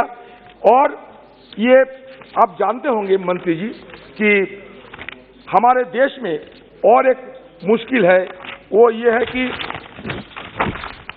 कि डीलेज होते हैं। हर जो काम आप लेते हैं, मैं ये नहीं मानते कि आप काम नहीं लेते, लेकिन डीले होता है ये काम को समाप्त करने के लिए। और ये डीले के चलते हमारे गाड़ी जो चलते हैं उस समय वायर एंड टियर होते हैं, हमारे फ्यूल कंजम्पशन बढ़ जाते हैं, हादसा भी बढ़ जाते हैं। तो इसलिए हमें इस पे थोड़ा ध्यान देने की आवश्यकता है। सर मैं और एक बात करना चाहता हूं, यहाँ हमारे नॉर्थ ईस्ट के बंधुओं ने बात कर रहे थे, मैं उनको ध्यान देना चाहता हूं कि ढोला सदिया, ये जो लोहित रिवर के ऊपर जो ब्रिज, लॉन्गेस्ट ब्रिज इन असम, वो हमारी जमाने मतलब यूपी के जमाने शुरू हुई थी। मैं ये नहीं कहता कि आपने कुछ नहीं किया, लेकिन मैं ये कहना चाहता हूं ये कंटिन्यूअस प्रोसेस है। ये जो जोजिला जो पास निकाला गया, जोजिला रोड, ये बाई डायरेक्शनल जो टनल निकाला गया, वो भी हमारी यूपी के जमाने में अप्रूव हुआ था। मतलब मैं ये कहना चाहता हूं कि ये कंटिन्यूअस प्रोसेस है। कोई सरकार यूपी के रहे, कभी सरकार एनडीए के रहे, वो अलग बात है, लेकिन यूपीए कुछ नहीं किया, सारे एनडीए कर रहे हैं। ये बात कहना ये जरूरत से ज्यादा मतलब चाटुकारिता होगी और कुछ नहीं होगा। सर दी मिनिस्ट्री, सर मुझे ये कहना पड़ते हैं कि in the ongoing financial year 2021-22, despite having spent about 77.8% of the allocation made to it at the revised stage till January 2022, the ministry has managed to achieve only about 56% of its targeted award and construction length. मतलब target जो करते हैं ये target fail हो जाते हैं। आज की तारीख में आपको कह रहा हूं, इस फिस्कल ईयर में आपके टारगेट फेल हो चुके हैं, अचीवमेंट नहीं पूरा हुआ है। आप खुद बताइए, आपकी टारगेट और अचीवमेंट में फर्क इस साल में, ये करंट ईयर में कम है। आप खुद इसको जरूर मानिएगा। At one point, the government is talking of the holistic development of the northeastern state. Northeastern states are also experiencing double engine growth. Pull beside India today holds the record of fastest road construction. Then what are the reasons for the delay in the special accelerated road development program for the northeastern area and Arunachal Pradesh package? मैं इसलिए कह रहा हूं कि अभी अरुणाचल में Chinese aggression बढ़ रहे हैं, इसके मद्देनजर नॉर्थ ईस्टर्न रीजन में किसी चीज की कभी कमी ना होने देना, ये मैं जरूर सरकार को सलाह देना चाहते हैं। और एक बात कि ये बार बार ये जिक्र होते हैं कि आप कॉन्सेशनर तो नियोग करते हैं, कंसल्टेंट नियोग करते हैं, लेकिन एक अनहोली नेक्सस डिपार्टमेंट कंसेशनर और कंसल्टेंट के बीच बन जाते हैं। इसके चलते हमें काफी नुकसान करना पड़ते हैं, अनड्यू बेनिफिट दिया जाता है। ये मैं नहीं, सीएनएजी का ऑब्जर्वेशन में इसका जिक्र है, जरूर आप ये पढ़े होंगे सीएनएजी का ऑब्जर्वेशन। मैं और एक बात यह रखना चाहते हैं कि आपने कहा इस बजट में with regard to the proposed expansion in the national highway network by 25,000 kilometers. I must share the construction pace will have to be increased from present 36.5 kilometers per day to about 68 kilometers per day. आपका जो लक्ष्य आपने बना के रखे हैं, इस लक्ष्य पूरा करने के लिए रोजाना आपको 68 किलोमीटर करना पड़ेगा, नहीं तो 25,000 किलोमीटर आप पहुंच नहीं पाओगे। This is 87% higher than the pace in 2020-21, and which seems to be a humongous and unrealistic task as per the track record of the government. We should keep in mind that increasing the pace of construction of new highways should not be the sole focus of the ministry. Quality of roads is equally important. आपको बहुत सारे सदस्यों ने ये बताया, खासकर treasury bench की तरफ से भी ये बताया गया कि हमारे देश में गुणवत्ता की कमी है। गुणवत्ता के लिए मशहूर माना जाता है जर्मनी को, सेफेस्ट रोड के लिए मशहूर माना जाता है नॉर्वे को। जरूर आप ये जानते होंगे। That this government always keen on comparing UPA 1 and NDA, UPA government and NDA. I am very astonished to find that since 2014-15 the highway developers debt, mind it, highway developers debt NHAI has increased around 14 times from 24,188 crore to around 3,40,000 crore at the end of January 2020, which is a cause of grave concern for NHAI. आपने ये कह रहे हैं कि हम इतने लंबा road बना दिए हैं, आपके समय में इतने सारे विकास हो चुके हैं, लेकिन इसके पीछे जो राज है वो राज भी बताना जरूरी है। The government always claims that we have increased so and so kilometer of national highway. I want to share here that after the NDA government come to power in 2014, the Road Transport and Highway Ministry approved approximately 72,000 kilometers of state roads. Mind it, 72,000 kilometers of state roads to be declared as national highway. Of this, 49,087 kilometers of state roads, including state highway, have been notified as national highway since 2014-15. तो आपको क्या लगता है, इसमें दूध में तो पानी जरूर मिला हुआ है? ये थोड़ा सदन को बताना चाहिए मंत्री जी। अब मैं अपने बात छोड़ दीजिए। आप जानते हैं कि रोड एंड ट्रांसपोर्ट में हमारे ये स्टैंडिंग कमेटी भी है, और स्टैंडिंग कमेटी में सर्वजन की सहमत से स्टैंडिंग कमेटी चलते हैं। ये स्टैंडिंग कमेटी क्या ऑब्जर्वेशन किया? सर हो गया, बस हो गया sir. The standing committee note that the amount of fund release to NHAI has almost tripled since financial year 16-17, while the lane constructed by NHAI has increased by only about 63% during the same time. देख लीजिए standing committee की report, मेरा नहीं, वहां सर्वदल की सर्वमत से ये मानता है। NHAI में वैकेंसी, ये और एक बड़ा चिंता की विषय, वैकेंसी। आप रोड बनाओगे, ऑफिसर नहीं मिलेंगे तो रोड बनाएंगे कैसे? ये NHAI की वैकेंसी कितना है? NHAI का वैकेंसी अभी 61% है सिर्फ अभी स्टाफ, मतलब बाकी सैंक्शन स्टेज से कम कितना है? 61% अभी आप नियुक्ति किए हैं, लेकिन एलोकेशन है 134,015 करोड़। ये क्या हो रहा है? आप भारतमाला परियोजना की फेज 1 की बात करते हैं।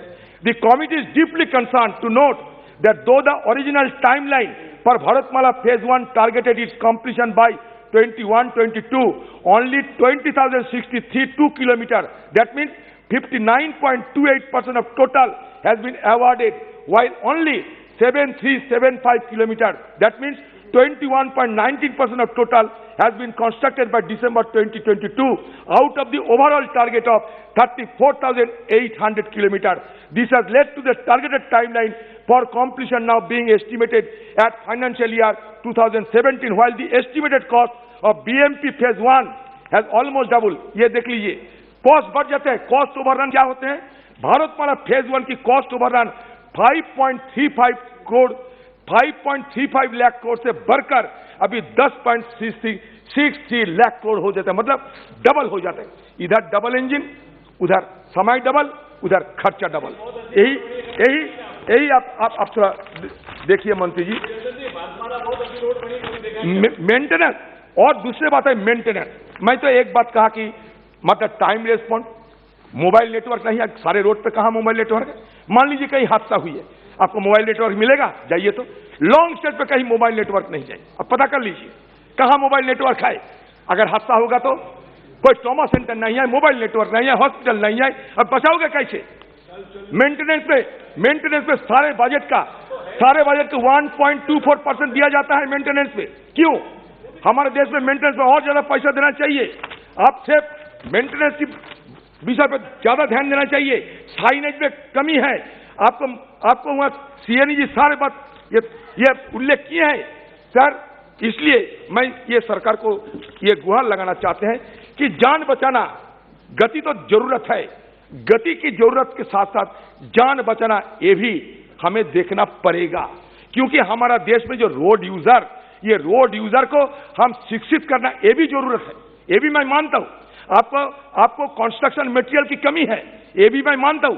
इंडस्ट्रियल वेस्ट खुले मिलते हैं, म्युनिसिपल वेस्ट मिलते हैं, इसको इस्तेमाल कीजिए आप, मैं सलाह देना चाहते हैं सर। और एक बात, जैसे कि हमारे दुबे साहब उठाते हैं कि स्टील वेल रोड मायना मारते, मैं उसी तरह और एक बात रखना चाहते हैं कि आपकी सरकार, मतलब प्रधानमंत्री जी जानते हैं 2020 साल की जो एक वर्चुअल मीटिंग हुई थी बांग्लादेश सरकार के साथ, उसमें आइटम नंबर 25 में ये बात रखा गया, Bangladesh prime minister expressed keen interest in the ongoing India Myanmar Thailand trilateral highway project and sought support of India for enabling Bangladesh to connect with this project with a view to enhance connectivity between the regions of South and Southeast Asia.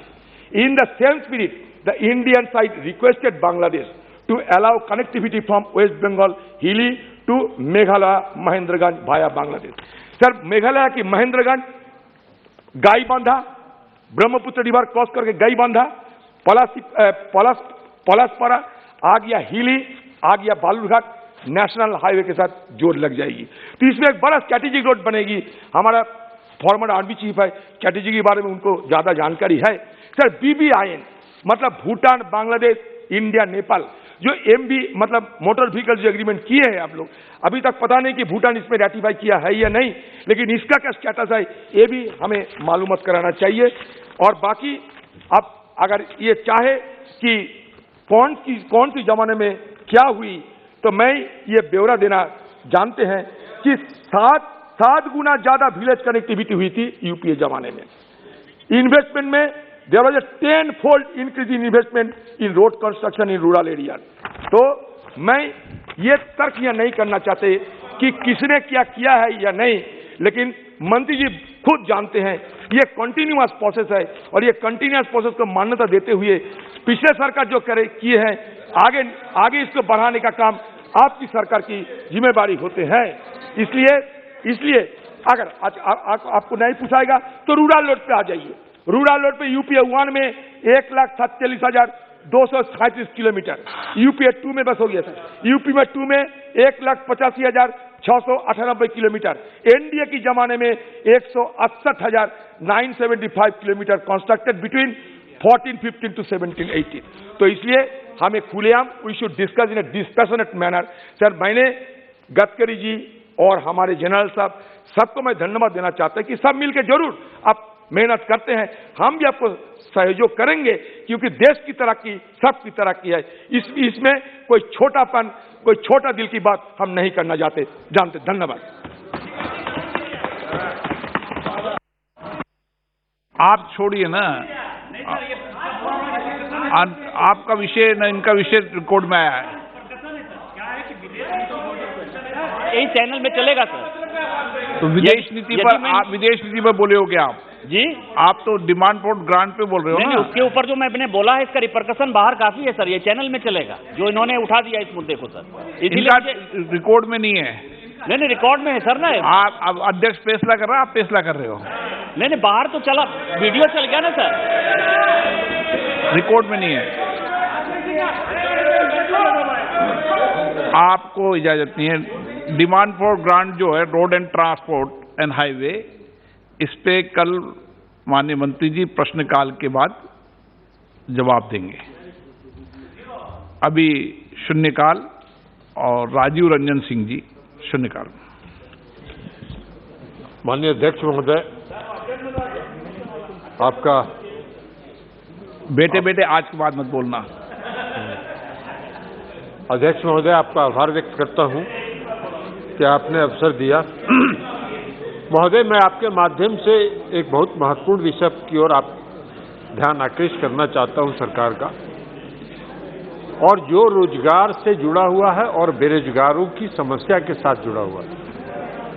महोदय, railway में एक परंपरा रही है बहुत पहले से कि अप्रेंटिस की ट्रेनिंग दी जाती थी और ट्रेंड अप्रेंटिस को रेलवे समायोजित करती थी स्किल टेस्ट के आधार पर।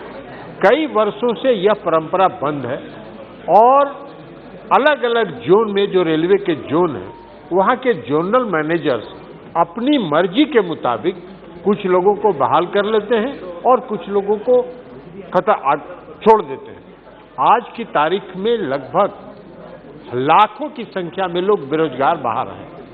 मैं ये सरकार से मांग करता हूं और मेरे निर्वाचन क्षेत्र में लगभग 8,500 नौजवान स्किल्ड हैं, ट्रेंड हैं और आज सड़क पर बेरोजगार की तलाश में। मैं आपके माध्यम से केंद्र सरकार से ये मांग करता हूं, यह आग्रह करता हूं कि एक रेलवे के केंद्रीय स्तर पर एक नीति तैयार करें और नीति तैयार करके जो ट्रेंड अप्रेंटिस है उनके स्किल टेस्ट के आधार पर विभिन्न रेलवे के जोन्स में बराबर ढंग से सबों को समायोजित करें, उनको उसमें नियोजन की प्रक्रिया हो ताकि उनको रोजगार मिल सके, यह आग्रह करता हूं।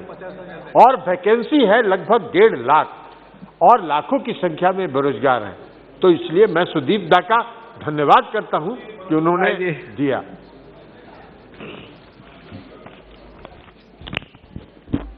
Sir, my issue is today in connection with the medical students of India forced to leave Ukraine.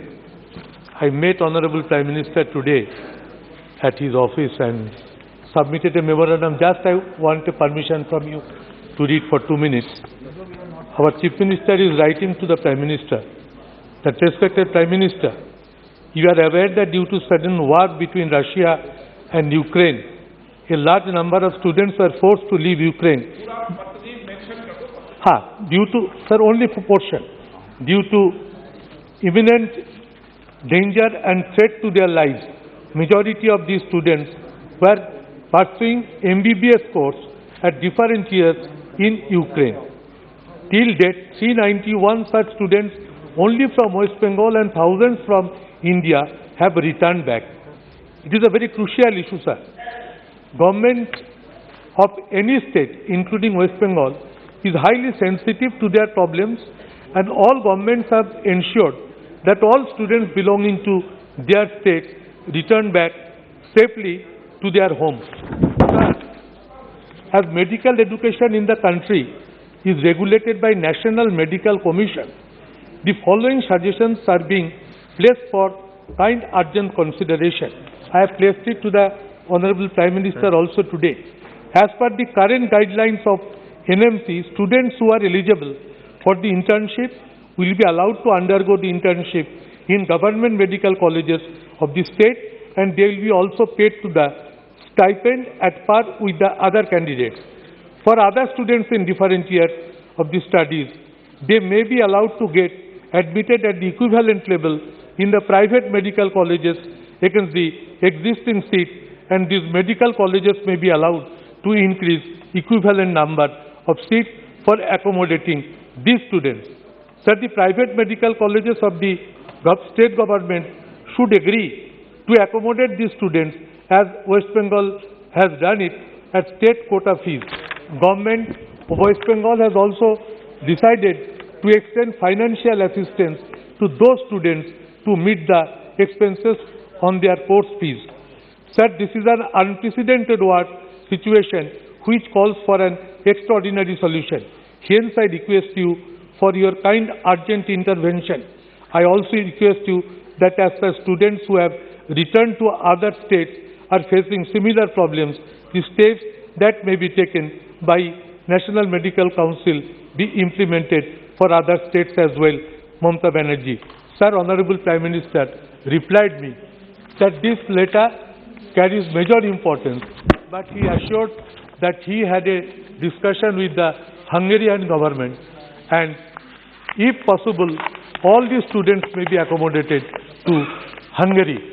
So we here are, all the state governments should remain equally concerned. If Hungary fails to accommodate all students, then the state government should come up and see that students get everybody admitted into their respective states or can be admitted to other states as Prime Minister suggested in Hungary at an early possible date. Thank you. सदन का समय शून्यकाल तक बढ़ाया जाता है। मणिकम टेगोर जी। Sir, respected வணக்கம் அவைத்தலைவர் அவர்களே, சிவகாசி பட்டாசு தொழில் 100 ஆண்டுகள் பழமைமிக்க தொழில். இந்த தொழில் 10 லட்சம் பேருக்கு வேலைவாய்ப்பு அளிக்கிறது. மோடி அரசு வந்ததிலிருந்து இந்த தொழிலுக்கு பல தடைகள் சந்தித்து வருகிறது. இந்த தொழிலை பொறுத்தமட்டிலே சாதாரண பட்டாசை தயாரிப்பதில் இருக்கின்ற தர்ம சங்கடங்களையும் அரசு அதிகாரிகள் கொடுக்கின்ற தொல்லைகளும் அதிகரித்துக் கொண்டே வருகின்றன. இந்த அரசு இந்த தொழில் அதானியாலும் அம்பானியாலும் நடத்தப்படவில்லை என்றாலும் சாதாரண தொழிலதிபர்களால் நடத்தப்படுகின்ற தொழிலாகும். இந்த தொழிலுக்கு தொடர்ந்து தடைகள் விதிக்கப்பட்டு வருவதனுடைய விளைவாக இந்த தொழில் பல வகையிலே பிரச்சனைகளை சந்தித்து வருகிறது. அவைத்தலைவர் மூலம் தொழில் அமைச்சரிடம் என்னுடைய கோரிக்கை என்னவென்றால், சிவகாசி பட்டாசு தொழில் இப்பொழுது வேலை நிறுத்தம் மேற்கொள்ளப்பட்டிருக்கிறது. 10 லட்சம் பேர் வேலையில் இருக்கிறார்கள். இந்த நிலையிலே அவர்களுடைய வேலைவாய்ப்பை காப்பாற்ற வேண்டும் என்றால் மத்திய தொழில்துறை அமைச்சர் இதிலே தலையிட்டு உடனடியாக அந்த தொழில் செய்பவர்களோடு பேச்சுவார்த்தை நடத்தி அந்த தொழிலை தொடங்குவதற்கு நீங்கள் உதவ வேண்டும் என்பதை கேட்டுக்கொள்கிறேன். நன்றி, வணக்கம்.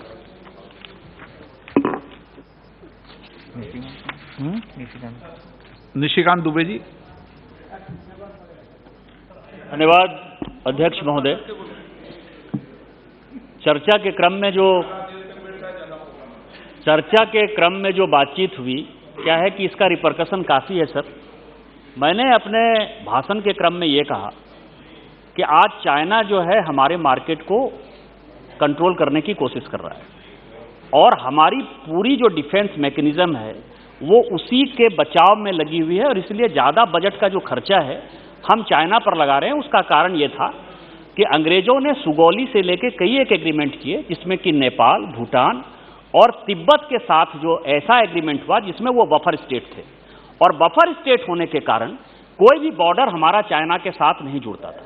ठीक वही स्थिति यूएसएसआर की है कि उसने जब पेरेस्ट्राइका और ग्लासनोस्ट के बाद अलग अलग कंट्री को अलग किया तो यूक्रेन के साथ भी उसका एक एग्रीमेंट हुआ कि नाटो का वो कभी मेंबर नहीं बनेगा। उसने भारत की स्थिति को देखा और देखा कि तिब्बत के साथ हो जाने के बाद, चाइना के साथ हो जाने के बाद भारत रोज मर रहा है। आप समझिए कि पंचशील के बाद 1955 के बाद से आज लगभग 60-65 साल से भारत रोज चाइना से लड़ रहा है और इस कारण से हम अहिंसावादी हैं। भारत सरकार जो है हिंसा का विरोध करती है। बस एक मिनट सर, लेकिन जो यूक्रेन में हो रहा है उसमें आप रूस को बहुत गलत नहीं ठहरा सकते। और एक संस्कृत का श्लोक है सर कि आपदा मापतंती नांग हितोप्यायाति हेतुताम मातृजंगा ही वत्सस्य अस्तम भवति बंधने।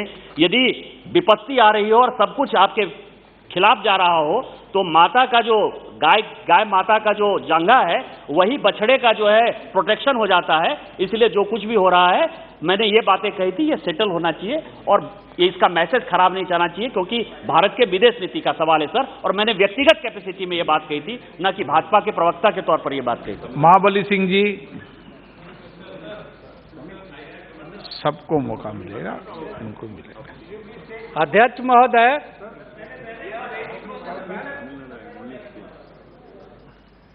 महोदय, सहारा इंडिया परिवार की नॉन बैंकिंग जो पारा बैंकिंग डिजिटल द्वारा करीब 5 साल से अपने खाताधारियों को वो भुगतान नहीं कर रहा है महोदय, जिसके चलते भारत के कई राज्यों में सहारा के खिलाफ आंदोलन हो रहा है। उसमें महोदय 1 करोड़ों लोग जो सहारा के खाताधारी हैं वो गरीब परिवार से गरीब लोग हैं। वो अपने छोटे मोटे कमाई से बचत करके उन्होंने पैसा जमा किया था और उन लोगों को भुगतान नहीं हो रहा है, जिसके चलते महोदय, लोग आत्महत्या करने पर उतारू हो गए हैं। इसलिए महोदय हम सरकार से आग्रह करना चाहते हैं, जब हाई कोर्ट और सुप्रीम कोर्ट ने ये आदेश दिया है कि उनका भुगतान किया जाए, इसके बाद सेबी के पास 24,000 करोड़ रुपया पड़ा हुआ है, लेकिन जो सहारा के खाताधारी हैं आज पैसे के अभाव में दर-दर भटक रहे हैं और आत्महत्या करने के लिए तैयार हैं। इसलिए हम सदन के माध्यम से सरकार से आग्रह करना चाहते हैं कि उन खाताधारियों को महोदय जल्द से जल्द भुगतान कराया जाए। Ramya Haridas. Thank you, Speaker sir. I would like to bring the attention of this House to the atrocities of Kerala government and police against women and children in Kerala as part of the protest against Kerala. Really, this Kerala project is in its initial stage, and as the railway minister said in parliament, the union government did not give sanction to the project. The Kerala government claims land of helpless to put survey stones, as if they got final sanction for this project. Even the union government did not blow green flag to this project. The state government strongly announced the project will be implemented. Enormity of police against women protesters should be blamed. Police has misbehaved to women and aged fellows and has registered cases against protesters. I request here the union government should clarify the sanction of Kerala project, and if the sanction is not given, central government should order Kerala government to stop survey, and union government and the Human Rights Commission have to interfere to end atrocities against women and children. Thank you, sir. Asaduddin Owaisi जी, गणेश सिंह जी, धन्यवाद अध्यक्ष महोदय। प्रधानमंत्री जी ने अंतर्राष्ट्रीय खेल जगत में देश के खिलाड़ियों को तैयार करने हेतु खिलाड़ियों के लिए खेलो इंडिया खेलों का जो एक कार्यक्रम शुरू किया है, उसका असर अब बहुत तेज गति से दिखाई देने लगा है। पूर्वोत्तर के राज्य में खेल विश्वविद्यालय तथा महाविद्यालय खोले गए हैं। इसके लिए मैं प्रधानमंत्री श्री नरेंद्र मोदी जी एवं खेल मंत्री जी का बहुत बहुत धन्यवाद करता हूँ। मैं मध्य प्रदेश राज्य से आता हूँ, वहाँ भी खेलों की बड़ी संख्या में प्रतिभाएं मौजूद हैं, किंतु प्रशिक्षण का अभाव है। मैं अपने क्षेत्र सतना में विभिन्न खेलों की सांसद खेल ट्रॉफी 2013 से लगातार करा रहा हूँ।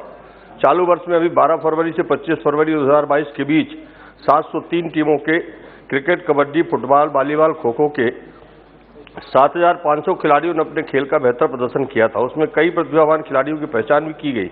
उनके प्रशिक्षण हेतु लगातार मैं खेल महाविद्यालय या साई प्रशिक्षण केंद्र अथवा अन्य कोई प्रशिक्षण केंद्र खोलने की मांग करता रहा हूँ, ताकि अंतर्राष्ट्रीय स्तर के खिलाड़ियों में मेरा क्षेत्र और प्रदेश अपनी जिम्मेदारी दे सके। अभी हमने प्रधानमंत्री श्री नरेंद्र दामोदर दास मोदी जी के नाम से एक स्टेडियम पावर ग्रिड के सहयोग से बनाया है, जिसमें सभी तरह के खेलों का आयोजन कराया जा सकता है। पूर्व सांसद Dada Sukhendra Singh stadium, Dhawari cricket stadium को स्मार्ट सिटी प्रोजेक्ट से आधुनिकीकरण कर रहे हैं। साथ ही ओलंपिक नाम पर 35 करोड़ की लागत से एक मल्टी स्पोर्ट्स कॉम्प्लेक्स भी बना रहे हैं। इसलिए सतना को राष्ट्रीय खेल प्रशिक्षण अवश्य दिया जाए, ताकि हम खेल प्रतिभाओं को प्रशिक्षण दे करके उनको अच्छे खिलाड़ी के रूप में आगे भेज सकें। धन्यवाद। आदिर रंजन चौधरी जी। सर, मैं एक मुद्दा उठाना चाहते हैं सर। 1990 सरकार वीपी सिंह जी की 85 बीजेपी की संसद की समर्थन में चल रहे थे। कश्मीर घाटी के राज्यपाल जगमोहन जी उस समय कह दिया कश्मीर घाटी के लोगों को, खासकर पंडितों को और सिखों को, कि हम बचा नहीं पाएंगे, अब चले जाओ। इसलिए पलायन शुरू हो गए, क्योंकि हुआ जो आतंकवादी, जो जिहादिस्ट थे, ये मौका लेते हुए सारे पंडितों को खिलाफ, सारे सिखों भाइयों बहनों के खिलाफ अत्याचार शुरू कर दिए। और आप मान सकते हैं कि ये एक जातीय संहार के रूप से हम जरूर देख सकते हैं। लेकिन उस समय सरकार में काबिज रहे वीपी सिंह, उनकी समर्थन बीजेपी पार्टी। उस समय लाल कृष्ण आडवाणी जी की रथ यात्रा शुरू हुई, और रथ यात्रा की उस समय में हमारे पीएम साहब मोदी जी इस रथ यात्रा की इवेंट मैनेजर बने, संचालक बने। फिर उस समय विरोधी पक्ष के नेता स्वर्गीय राजीव गांधी जी ये पलायन के खिलाफ आवाज उठाते हुए सरकार को चेताया कि इस तरीके के पलायन रोका जाए। इस तरह की पलायन हिंदुस्तान के लोग नहीं मानेगा। वो हमारे ब्राह्मण पंडित भाइयों बहन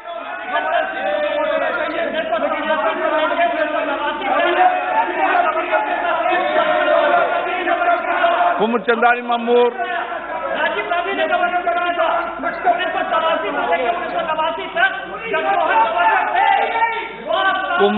कुमारी चंदानी मुर्मू, हमने गवर्नर नहीं बनाया, हमने उनको 19 जनवरी 1990 को बनाया।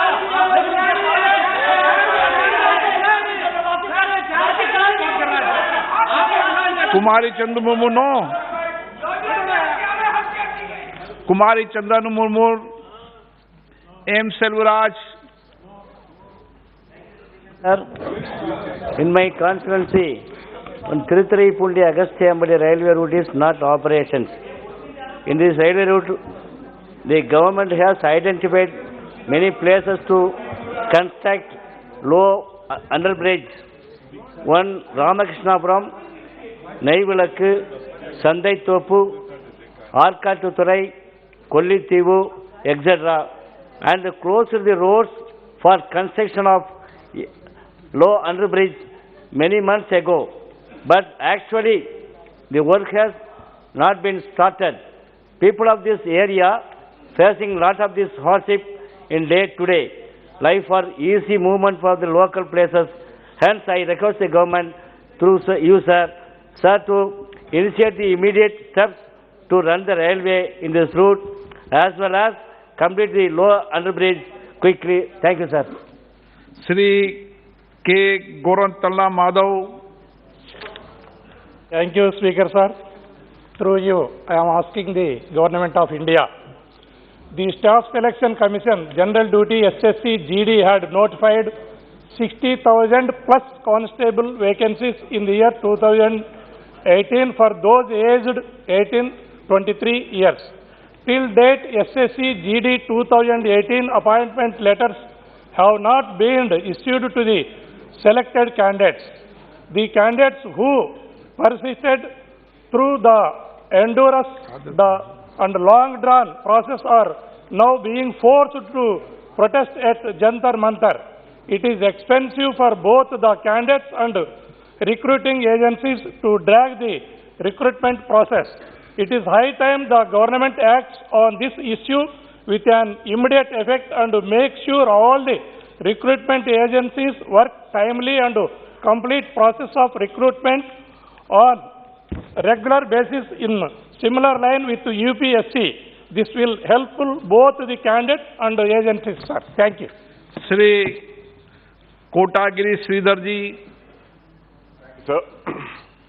Sir, palm oil is the major source of edible oil in India. Government of India has decided in the last couple of years to increase cultivatable area and as well as allocated new areas in new states as well. But suddenly there is a huge shortage of plant material and seed development. I request Ministry of Agriculture through you, sir, to allocate enough funds or enough budget to Indian Institute of Oil Palm Research for fresh seed development and also speed up necessary import licenses for all the concerned companies to import seed and plant material to make available for the next season in June. Thank you, sir. Shri Rang Appa Barne, Shri Rahul Kaswa. महोदय, देश के आवासीन ग्रामीण जन को लाभ देने के लिए भारत सरकार द्वारा देश के प्रधानमंत्री नरेंद्र मोदी जी द्वारा पीएम आवास योजना का बेहतरीन एक प्रोग्राम चलाया गया, जिसका एक डेडिकेटेड टाइम फ्रेम है कि 2024 तक इस देश के अंदर हर प्रत्येक व्यक्ति के सर पर एक छत होनी चाहिए। इस प्रोग्राम के तहत काफ़ी बहुत बड़े पैमाने पे मेरे लोकसभा क्षेत्र के अंदर भी नए घर बने हैं। बदलते हुए माहौल टाइम के साथ साथ में जो इसकी आवास की एक जो राशि सरकार देती है, जो ग्रामीण विकास मंत्रालय देता है, वो 1.5 लाख के लगभग देता है और इस 1.5 लाख की राशि के अंदर मकान बनने में बड़ी दिक्कतें आती हैं। मैं आपके द्वारा इस ग्रामीण विकास मंत्रालय से निवेदन करना चाहूँगा कि इस राशि को बढ़ाकर 2.5 लाख तक किया जाए और साथ ही साथ अध्यक्ष महोदय, पीएम आवास योजना की पीएम आवास ऐप के ऊपर जो डेटा चढ़ाए गए 2018 के अंदर राजस्थान की जो सूची बनी थी 30,000 के लगभग पात्र व्यक्ति थे, उस सूची को कांग्रेस की सरकार आने के बाद में काफ़ी हमारे लोगों के नाम काटे गए। मेरा सरकार से भी निवेदन रहेगा कि इस सूची के अंदर दोबारा से जो रिवाइज किया जाए और प्रधानमंत्री आवास ऐप के ऊपर जो बचे हुए लोगों के नाम कटे उनको दिया जाए। साथ ही साथ में सर, राजस्थान एक बहुत बड़ा प्रदेश है, एक कैटेगरी जिसमें आइडेंटिफिकेशन है पीएम आवास के अंदर कि केसीसी धारक के अगर 50,000 रुपये का भी अगर उसने केसीसी बनाई हुई है तो उसको उसका वंचित किया जाता है। सर अध्यक्ष महोदय, मैं 1 मिनट समय लूंगा। मैं आपसे निवेदन करना चाहता हूं, राजस्थान जैसे बड़े स्टेट के अंदर लैंड होल्डिंग बहुत ज़्यादा है, ये 50,000 रुपये की जो केसीसी का जो प्रावधान है इसको हटाना चाहिए ताकि और लोगों को इसका लाभ मिल सके। गाँव के अंदर खेतों की जमीन ज़्यादा होती है पर लोगों के पास अभी भी मकान नहीं है। ये एक पॉइंट को हटाने से काफ़ी लोगों को इसका लाभ मिलेगा और मेरे कॉन्स्टिट्यूंसी के अंदर जो 6200 रुपये का टारगेट दिया गया है नए मकान बनाने का, टारगेट को बढ़ाया जाए, क्योंकि अभी भी आज की तारीख में 40,000 से ऊपर ऐसे लोग हैं जिनको ये आवास मिलने हैं। बहुत बहुत धन्यवाद सर। एन के प्रेमचंद्रन जी। Thank you very much, sir. Sir, my silver submission is in respect of compassionate appointment in IRE Limited, Chavara. Sir, Indian Rare Earth Limited is one of the prestigious organization of Department of Atomic Energy. And in my constituency, Chavara plan, it has started since long. But it is quite unfortunate to note that the compassionate appointment is not being allowed. From 1990 onwards, there is no appointment in IRE Chavara plan. Sir, you may kindly see the application submitted for employment under the compassionate scheme was pending for the last 12 years. And further, the surviving members of the family are starving. The situation of the family members of the deceased are very, very pathetic. The appointments are delayed and denied only because of the disregard of the IRE management. So it is highly necessary to expedite the process of compassionate appointment of various categories of workers of IRE Limited Chavara, such as permanent workers, civil workers, bagging workers and loading workers. Sir, you may kindly see in the year 1999, there were 761 permanent workers were there in IRE establishment Chavara. Now it has come down to 136 workers. Even after this, the compassionate appointment is not being allowed, means it is totally an anti-labor approach taken by the IRE management and the Department of Atomic Energy. Therefore, the rules and the guidelines have to be changed, and the settlement and execution of the long-term agreement of the cooperative society employees is also pending. So, sir, I urge upon the government of India, in particular the Department of Atomic Energy and also the IRE management, to take urgent action for the appointment of the dependents of the workers of IRE Chavara, permanent plant workers, bagging workers, loading workers and civil workers on service under the compassionate employment scheme, and initiate action for the long-term agreement for the cooperative society, that is canteen of IRE Limited Chavara. Thank you very much, sir. Shri Danish Ali जी। बहुत बहुत शुक्रिया अध्यक्ष महोदय। आपका lottery में था। एक बहुत ही महत्वपूर्ण मुद्दा उठाने के लिए आपने मुझे मौका दिया। अभी पिछले दिनों दिल्ली के अंदर गोकुलपुरी में झुग्गी झोपड़ियां जल गई थी, 7 लोगों की जान गई, और सरकार का एक बहुत बड़ा कार्यक्रम प्रधानमंत्री आवास योजना का चल रहा है। लेकिन हमारे यहाँ एक कहावत है, चिराग तले अंधेरा। जहां हम बैठे हैं, मेरी जानकारी में पिछले दिनों यहाँ पर नई दिल्ली के अंदर ही गोल मार्केट में महावीर लेन के अंदर कुछ झुग्गियां थी, उनको पुलिस के द्वारा उजाड़ा गया, जबकि उनके पास मीटर कनेक्शन था, वाटर का कनेक्शन था। और मतलब फॉर्चुनेटली या अनफॉर्चुनेटली मुख्यमंत्री की कॉन्स्टिट्यूंसी होती है, नहीं, अब वो मैं ये आप जाने कि दिल्ली सरकार ने कराया है, केंद्र सरकार ने कराया, चलो वो दिल्ली सरकार ने कराया होगा, लेकिन सेंट्रल विस्टा जहां बन रहा है, यहां भी भेलपुरी बेचने वाले 25 साल से मैं देखता हूं कि यहां भी कुछ झुग्गियां थी, उनको भी पुलिस ने उजाड़ा है। मैं आपके माध्यम से सरकार से ये कहना चाहूंगा कि 2016 तक का जो रिहेबिलिटेशन पॉलिसी है, झुग्गी झोपड़ियों को रिहेबिलिटेट करने की, उस पॉलिसी का, उन नीतियों का उल्लंघन हुआ है। उसकी जिम्मेदारी जिसकी है वो उनको जिम्मेदारी तय करनी चाहिए। ऐसे झुग्गियों को ना उजाड़ा जाए, उनको जो है वैकल्पिक व्यवस्था की जाए। बहुत बहुत धन्यवाद। श्री मन्ने श्रीनिवास रेड्डी। श्री मन्ने श्रीनिवास रेड्डी, विनायक भावराव रावत, सुशील कुमार सिंह।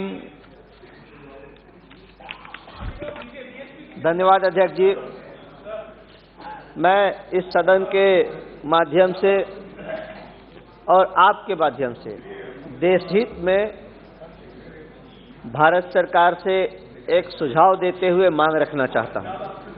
महोदय, भवन निर्माण सामग्रियां जो हैं, जो मुख्य सामग्रियां हैं भवन निर्माण की, और साथ साथ अन्य निर्माण की भी, जैसे उसमें सीमेंट है, लोहा है, लोहा में हर तरह का लोहा है, वो सरिया भी है, एंगल भी है, चैनल भी है,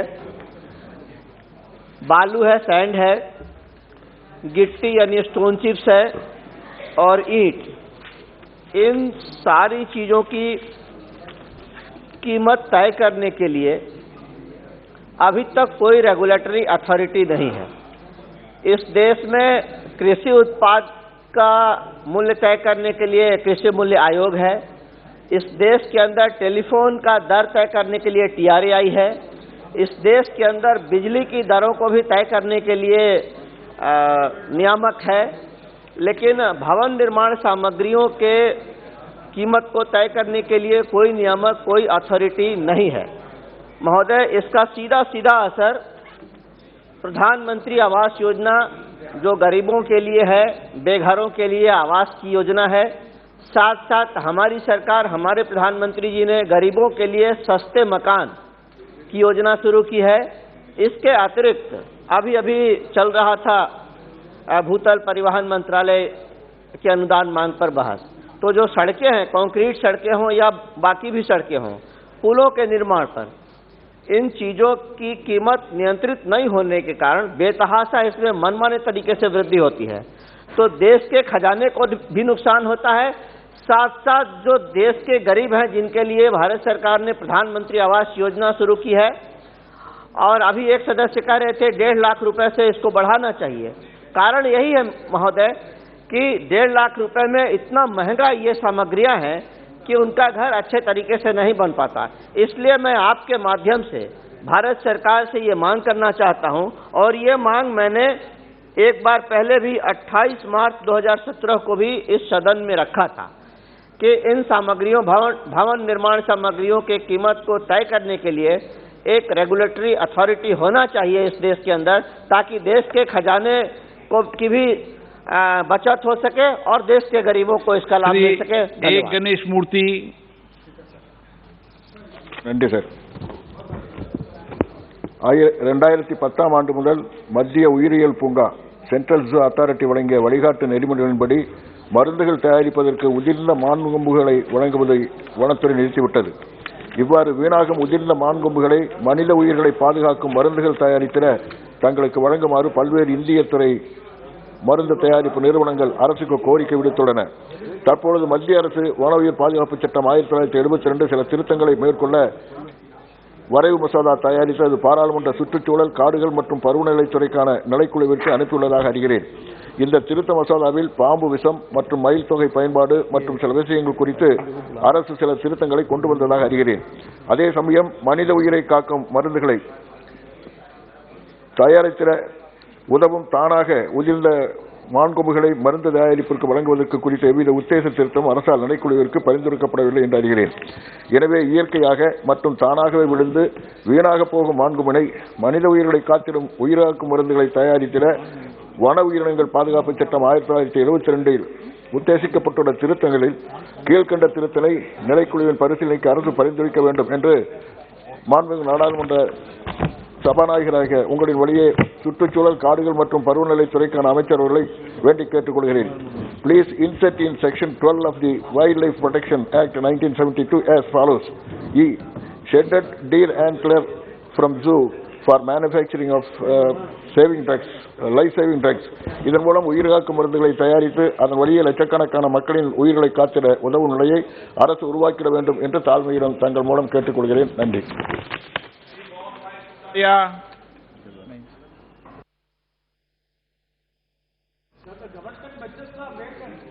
रोज Rajmohan Unnithan.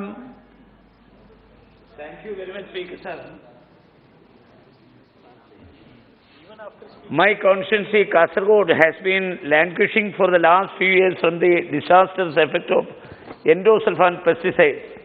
The endosulfan was sprayed over the cashew plantation in the district for 23 years since 1978. Sir, it has ruined 30 village panchayats and 3 municipal towns in the district. As per the Supreme Court directive, 6,727 persons were identified as the victims of endosulfan. The National Human Rights Commission directed to pay rupees 5 lakh each to the dead and the living victims in 2010. The Supreme Court in 2017 and 2021 reiterated the same direction, but out of the 6,727 victims, 4,200 victims have not received any compensation till date.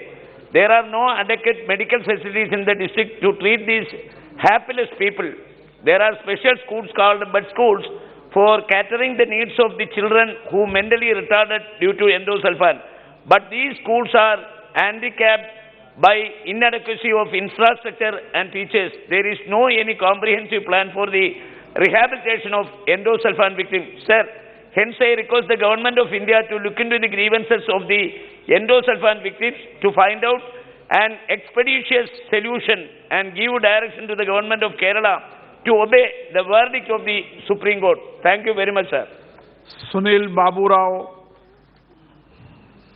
धन्यवाद अध्यक्ष महोदय। मैं आपके माध्यम से माननीय स्वास्थ्य मंत्री जी का ध्यान मेरा क्षेत्र भंडारा की ओर आकर्षित करना चाहूँगा, जो सबसे पुराना जिला होने के बावजूद अभी तक वहाँ एक भी मेडिकल कॉलेज नहीं बना है, और जहाँ तक सेंट्रली स्पॉन्सर्ड स्कीम के तहत फेज 3 के अंतर्गत हमारे भारत सरकार का ऐसा मानना था कि सभी जिला स्थान पर कम से कम एक मेडिकल कॉलेज हो। जहाँ तक छोटे मरीजों को और बाकी की बात है, इनको सभी काम के लिए नागपुर जैसे शहर जाना पड़ता है, जिससे काफ़ी समय और पैसा भी ज़्यादा खर्च होता है।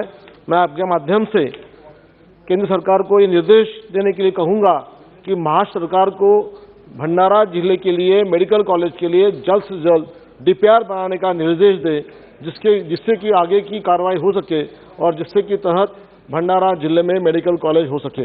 धन्यवाद अध्यक्ष महोदय। श्री राजीव प्रताप रूडी। आपका हम लोग विशेष रूप से आभार व्यक्त करना चाहेंगे। धन्यवाद देता हूं कि आपने पार्लियामेंट में इतनी अच्छी व्यवस्था कायम की है कि आज हमें कागज, मुझे याद है वो दिन जब हम लोग टेबल ऑफिस में आके कागज में हस्ताक्षर करके नोटिस देते थे और दौड़ते दौड़ते आते थे, लाइन लगाते थे। आपने ऐसी व्यवस्था की है कि ऑनलाइन हम लोगों ने पूरा इस बार का, और ये भी लॉटरी में जो आया है, ये महोदय मैं ऑनलाइन जाकर के मैंने अपनी लॉटरी में स्थान प्राप्त किया है। लेकिन सर ये एक मेरे लिए बड़ा चिंता का है, और मैं तो बिहार से आता हूँ, 12 करोड़ की आबादी है और देश की सरकार बहुत कुछ कर रही है, और आज हम लोगों ने तय किया कि देश के 6 लाख गाँवों तक इंटरनेट पहुँचाएंगे।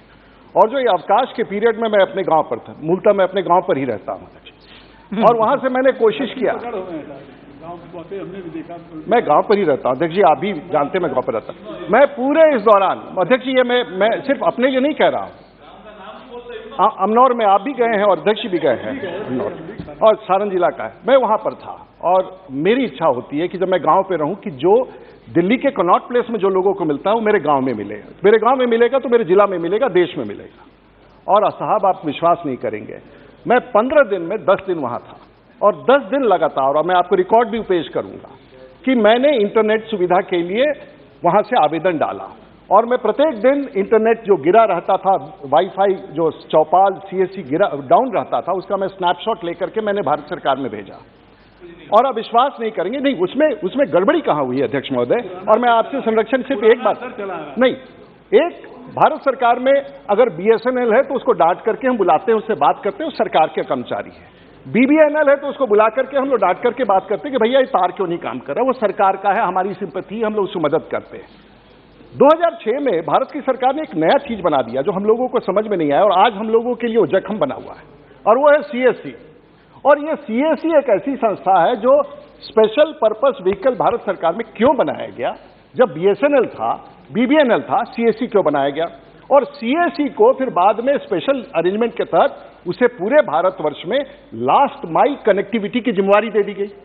अब वो आप दिशा की बैठक कर ले अध्यक्ष जी, आप जिला की बैठक कर ले, आप राज्य की बैठक कर ले, ये सीएससी वाले जिनको करोड़ों रुपया दिया गया था वो एक बैठक में नहीं आते हैं क्योंकि वो प्राइवेट है, और उसको पूरा पैसा दिया गया, ये प्राइवेट है। वो कहता है कि मुझे क्या आपसे काम है, मुझे तो सरकार ने दिया है। साहब हम लोग, मेरा आपसे यह अनुरोध है, मैं बिहार में जानता हूं, और उसी को दिया जाता है कि ग्रामीण में सीएससी सेंटर के लिए उसके पास आप एप्लीकेशन डलवा दीजिए, बैंक के अकाउंट के नाम पर रिजेक्ट कर देगा। ये प्राइवेट व्यक्ति कौन है अध्यक्ष जी? और मैंने मंत्री जी से मुलाकात की, मैं भारत की सरकार और मंत्री जी का आभार व्यक्त करना चाहूंगा, प्रधानमंत्री का। उन्होंने कहा है कि ये सीएससी को बंद करो। ये जितने ज्यादा बीच में जो सिस्टम बने हैं जिससे बदनामी होती है, प्राइवेट जिसका कोई लेना देना नहीं है हम लोगों से, वो पूरे भारत के 6 लाख गांवों में लगा रहा है और उस पर कोई कंट्रोल नहीं। और बिहार के जो अधिकारी हैं, मुझे तो आप लोगों की सदन की ताकत से मैं बिहार के किसी अधिकारी के साथ बैठक कर सकता हूं, लेकिन बिहार के में अधिकारी और मेरे कहने के बाद भी हमारे जैसे व्यक्ति का, सीएससी का एक आदमी पिछले 7 साल में एक बैठक में नहीं आया जो देश के इंटरनेट के लिए जिम्मेवार है। महोदय आपके से संरक्षण चाहूंगा, वैसे अधिकारी जो प्राइवेट के नजरिया से प्राइवेट सेल्स बना करके भारत सरकार के पैसे से जिसकी जिम्मेवारी है हमको देने, वो बिल्कुल इस देश में धोखा कर रहे हैं। देश के प्रधानमंत्री निर्णय लेने वाले हैं, लेकिन उससे पहले ये सीएससी की जो स्थापित पूरे भारतवर्ष में ये लास्ट माइल कनेक्टिविटी का एजेंसी है जो ब्रॉडबैंड पर, उस पर आपसे संरक्षण चाहूंगा अध्यक्ष जी, उसके खिलाफ कार्रवाई की जाए। और बिहार के उन अधिकारी जो इन बच्चों ने, हमारे यहाँ बच्चे क्या कहते हैं, आपने सड़क दिए, बिजली ला भी दे, आप मुझे इंटरनेट की सुविधा दे दीजिए, मैं महीने में 5 लाख कमा सकता हूं। देश का नौजवान तो यही मांग रहा है कि मुझे आप इंटरनेट की कनेक्टिविटी, ब्रॉडबैंड की कनेक्टिविटी दे दीजिए। देश और दुनिया में हम अपनी नजारा दिखा सकते हैं। मैं आपके माध्यम से अनुरोध करूंगा कि सीएससी का ये जंजाल, और खास करके वैसे अधिकारी जो इन गरीब बच्चों का जो आवेदन को रिजेक्ट करते हैं, उनके खिलाफ कार्रवाई की जाए। और विशेष रूप से माननीय सदस्यगण, जी सभी माननीय सदस्यगण अपनी बात को 1 मिनट में कहे तो मैं अलाउ करूंगा। 1 मिनट के बाद मैं महोदय, मैं सीएससी वाले पर आपका नियमन होना चाहिए, बंद कर दूंगा।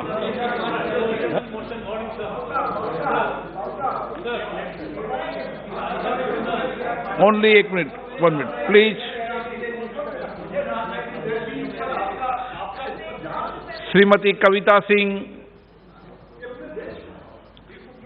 शताब्दी कविता सिंह।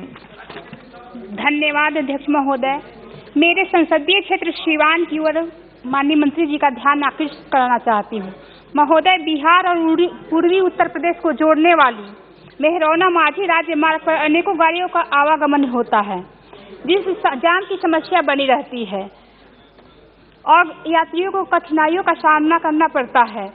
अतः मैं माननीय मंत्री जी से मांग करती हूँ कि यात्रियों की परेशानियों को देखते हुए मेहरौना माझी राज्य मार्ग को राष्ट्रीय राजमार्ग में तब्दील करने की कृपा की जाए। श्रीमती शताब्दी राय। स्पेशल थैंक यू, क्योंकि इतना रात तक आप बैठे हैं इसलिए हम लोग को मौका मिल रहा है। सर, मेरा कॉन्स्टिट्यूएंसी बीरभूम का नौलहाटी में बिजनेसमैन के लिए जितने ट्रेन थे पहले तो कोविड के लिए बंद था, वो अभी तक चालू नहीं हुआ। इसलिए नौलहाटी से कलकत्ता, मुर्शिदाबाद, झारखंड, बिहार, कहीं पे भी वो लोग जा नहीं पा रहे।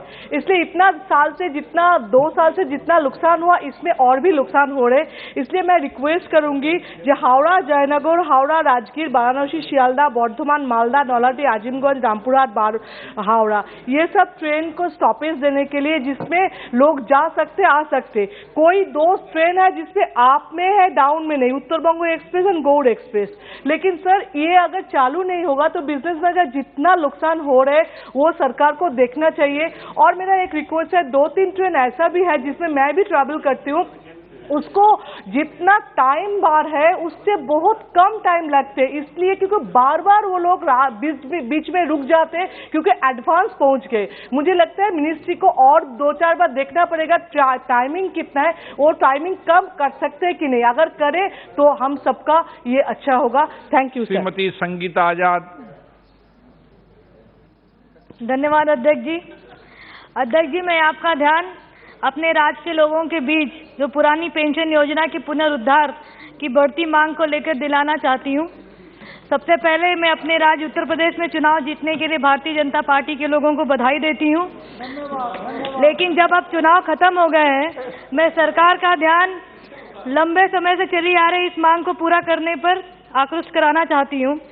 पुरानी पेंशन की योजना एक लाभ आधारित योजना थी जिसमें सरकारी कर्मचारियों को उनकी पेंशन के रूप में उनके अंतिम वेतन की 50% की गारंटी दी जाती थी। इस हद तक कि पुरानी पेंशन योजना ने पेंशन के उद्देश्य के लिए वेतन से कई कटौती नहीं की। हालांकि नई पेंशन योजना योगदान आधारित निवेश योजना के रूप में काम करती है, क्योंकि कर्मचारी के वेतन से 10% प्रति माह की कटौती की जाती है। नई पेंशन योजना और जीपीएफ की एक निश्चित राशि की गारंटी नहीं देती है। बाजार से जुड़े होने के कारण यह आर्थिक झटके के प्रति अधिक संवेदनशील है। आज वैश्विक अर्थव्यवस्था की अनिश्चित स्थिति को देखते हुए पुरानी पेंशन राज्य के सरकारी कर्मचारियों के लिए एक बहुत आवश्यक सुरक्षा जाल के रूप में काम करेगी। सरकारी कर्मचारियों एवं पेंशन भोगियों में चिंता बढ़ती जा रही है और उनकी ओपीएस को बहाल करने की मांग की जा रही है। National movement for old pension scheme मैंने पहले ही सबसे सहमति ले ली थी 1 मिनट की। जिसमें देश भर के 15 लाख से अधिक सरकारी कर्मचारी शामिल हैं। मैं भी इस संबंध में माननीय वित्त मंत्री अपनी मांग को कहा है। उपरोक्त मामले को देखते हुए मैं कार्मिक मंत्री, लोक शिकायत और पेंशन मंत्री जी से अनुरोध करती हूं कि पेंशन बहाल, पुरानी पेंशन की स्कीम को बहाल किया जाए, जिससे सरकारी कर्मचारियों को इसका लाभ मिल सके। आपने बोलने का मौका दिया, बहुत बहुत धन्यवाद। Thank you, sir. Thank you, Speaker, sir. My subject regarding the Women Reservation Bill, sir. Sir, proposed 108 Constitution Amendment Bill for 33% reservation to women, Parliament and State Assemblies is yet to be fulfilled. Even after 75 years of independence, women representation in Loksabha is limited 14.94% only. Sir, the Women Reservation Bill pending since 26 years, sir. Sir, currently 81 women MPs are only existing against 542 MPs in Lok Sabha. Being a woman representative, I felt that this is the right time to accomplish bill for women reservation under the Modi's leadership. It will be a great pleasure to every woman in the country if the session in Parliament building commence with 33% of women MPs. As it is a custom in the country. अध्यक्ष महोदय, आपका बहुत बहुत धन्यवाद। आज मैं यहाँ पर महाराष्ट्र के धनगर समाज के आरक्षण के बारे में बात करना चाहूँगी। महाराष्ट्र राज्य का धनगर समाज यह अनुसूचित जनजाति शेड्यूल ट्राइब्स में ताल्लुक रखता है, पर बहुत सालों से ये ट्राइबल में मांग कर रहा है, जिसमें संविधानिक हमारे डॉक्टर बाबा साहेब अम्बेडकर ने जो संविधान में इनको जनजाति, अनुसूचित जनजाति समाज में लिया है, धनगर और धनगढ़, ये इसमें पिछले 10,000 सालों से ये धनगर समाज जंगलों में रहता है, भेड़ बकरियों को पालन पोषण करता है और उनके साथ में ही जंगलों में रहता है, पर आज तक वो अपने न्याय के लिए, अधिकार के लिए मांग कर रहा है। सर, 1 सेकेंड, अधिकारी के लिए मांग कर रहा है। अगर उन्हें उनके जात शेड्यूल ट्राइब्स का प्रमाण पत्र देते हैं तो उनकी आने वाली पीढ़ी जो है उनका लाइफ सिक्योर हो सकती है, उनका शिक्षण में मदद हो सकती है। सर, उनको देने के लिए मैं पूरे सदन के माध्यम से मांग करती हूँ कि उन्हें शेड्यूल ट्राइब। స్పీకర్ సార్, ధన్యవాదాలు అధ్యక్ష. తెలంగాణ రాష్ట్ర జనాభాలో 70% ప్రజలు వ్యవసాయ ఆధారిత జీవనాధారం సార్. ఈ వ్యవసాయంలో ప్రధానంగా తెలంగాణ రాష్ట్రంలో వరి ధాన్యం ఎక్కువ పండిస్తారు స్పీకర్ సార్. ఈ యాసంగి పంటలో 40 లక్షల ఎకరాలలో వరి పండించారు. దాదాపుగా 80 లక్షల మెట్రిక్ టన్నుల వరి ధాన్యం ఉత్పత్తి కాబోతుంది సార్.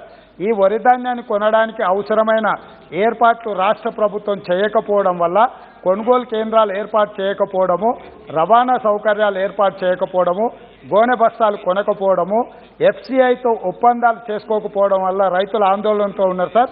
తక్షణమే food security minister Piyush Goyal గారు రాష్ట్ర ప్రభుత్వాన్ని పిలిచి సివిల్ సప్లైస్ కార్పొరేషన్ ద్వారా చర్చించి తెలంగాణ రాష్ట్రంలో పండించిన వరి ధాన్యాన్ని మొత్తం కొనాలి సార్.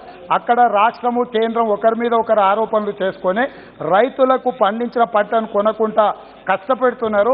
పోయిన వర్షాకాలంలో కుప్పల మీద రైతులు గుండెలాగి 150 మంది చనిపోయింది సార్.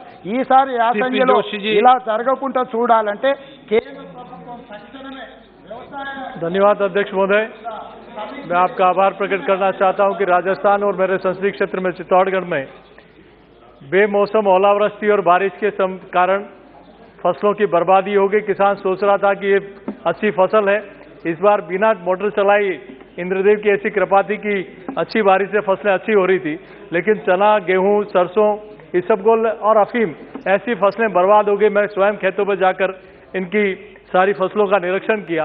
मेरा आपके माध्यम से सरकार से मांग है कि इनका सही आकलन हो और इनका मुआवजा मिले, चूंकि अफीम की खेती एक ऐसी खेती है जिसमें डोडे फट गए अध्यक्ष महोदय, और इसमें अभी सीपीएस की कुछ पद्धति के आधार पर भी लाइसेंस मिले जो हम लोग नहीं चाहते हुए मिले, उसमें भी सरकार जल्दी पॉलिसी का डिक्लेरेशन करे, चूंकि सारी फसलें गड़ गई और वो अकेले सीपीएस वाले बैठे हैं, तो उनकी फसलों का जल्दी निस्तारण हो। और जो पॉपी हस्क है उसमें 8/29 के कारण कई किसान उसमें आ जाते हैं, तो ये 8/29 समाप्त किया जाए और उसकी अफीम का तोल की मशीनें जो तो अपने तोल केंद्र पे इनकी जांच हो, ऐसा मेरा आपके माध्यम से सरकार से मांग है। बहुत बहुत धन्यवाद अध्यक्ष जी। Thank you, Honorable Speaker, sir. I'd like to take this opportunity to demand for an additional KV for the district of Srikakulam. Srikakulam has a population of approximately 30 lakh people, and especially when you consider the people working in central institutions, including the people in defense, paramilitary services, it is a huge number, sir. And the existing KV, which is in Srikakulam town, is facing a lot of demand for additional KV seats, and we get the request for additional KV seats, sir. Even though we are given 10 as an MP, I am getting requests of up to 300, 400, sir. And if you consider paramilitary services also, the highest number of people recruited by the army and paramilitary services has been from the district of Srikakulam. Based on this, I would like to demand for an additional KV at Palasa, sir, which is on the other side of the district. The existing one is at one end, sir, and it is very difficult for people, especially children, to access it from the other side, which is approximately 130 kilometers away. So I once again request the central government to set up another Kendriya Vidyalaya at Palasa, sir. Sir Punjab में जो कबड्डी खेल है वो पंजाब की माँ खेल उसको माना जाता है, जो सारे संसार में दूसरे देश भी उसको अपना रहे हैं। सर मेरे कंस्टिट्यूंसी में नंगल अंबिया गांव का एक 36 साल का इंटरनेशनल खिलाड़ी संदीप सिंह संधू, जिसने दुनिया में अपना कबड्डी में नाम कमाया और 5 जो वर्ल्ड कप है उसका कैप्टन रहा और कबड्डी को हमारे देश में प्रमोट कर रहा था, विदेश में प्रमोट कर रहा था। इंडियन ब्रिटिश रेजिडेंट था वो। सर वो 14 मार्च को मेरे ही क्षेत्र में मलियां खुर्द गांव में कबड्डी मैच में पार्टिसिपेट कर रहा था, उस पर अंधाधुंध गोलियां चला के उसका कत्ल कर दिया गया। तो इन्वेस्टिगेशन में आया कि उसकी जो साजिश है वो विदेश में हुई, कनाडा में हुई, क्योंकि दूसरे देशों में बहुत सारी फेडरेशन कबड्डी पे बनी हुई हैं। तो मैं समझता हूं कि ये एक इंटरनेशनल क्राइम हुआ। मैं आपसे अनुरोध करना चाहता हूं, पहले तो जो विदेश में कॉन्सेप्ट्रेटर हैं जो आइडेंटिफाई हो गए उनकी एक्स्ट्राडिशन हो, और दूसरी जो सेंट्रल एजेंसीज हैं वो सतर्क हों ताकि आने वाले समय में पंजाब की धरती पे ऐसे जो क्राइम इंटरनेशनल क्राइम ना हो। धन्यवाद सर। श्री रितेश पांडे। बहुत बहुत धन्यवाद माननीय अध्यक्ष जी। मेरे निर्वाचन क्षेत्र अम्बेडकर नगर में और पूरे पूर्वांचल में बुनकरों की स्थिति बहुत ही बदतर हो गई है। मान्यवर, मैं आपके माध्यम से सदन को ये बताना चाहता हूं कि मैनमेड फाइबर यानी कि जो यार्न होता है उसके ऊपर 1 जनवरी 2022 से 5% से जीएसटी बढ़ा करके 12% कर दिया गया है। इससे बुनकरों का और खास तौर से हमारे यहाँ जो छोटे बुनकर हैं उनकी स्थिति जो है बद से बदतर हो गई है। पिछले कुछ वर्षों में नोटबंदी के कारण, जीएसटी के खराब क्रियान्वयन के कारण और कोविड-19 महामारी के कारण अब ये यार्न के दामों का बढ़ना मेरे क्षेत्र के बुनकरों के लिए एक भारी संकट के रूप में उभर के आया है। मेरे यहाँ के लोग अब बॉम्बे जैसे क्षेत्र को अपने छोटे छोटे लूम छोड़ करके बॉम्बे और मद्रास की तरफ उनको जाने के लिए मजबूर होना पड़ता है। आपके माध्यम से मैं माननीय मंत्री जी का ध्यान इस तरफ आकर्षित करना चाहता हूं कि जो पुराना जीएसटी रेट था 5% का उसके ऊपर लाया जाए, इनफैक्ट इसको 0 किया जाए ताकि बुनकरों की स्थिति बेहतर हो सके। बहुत बहुत धन्यवाद। राजदीप राय।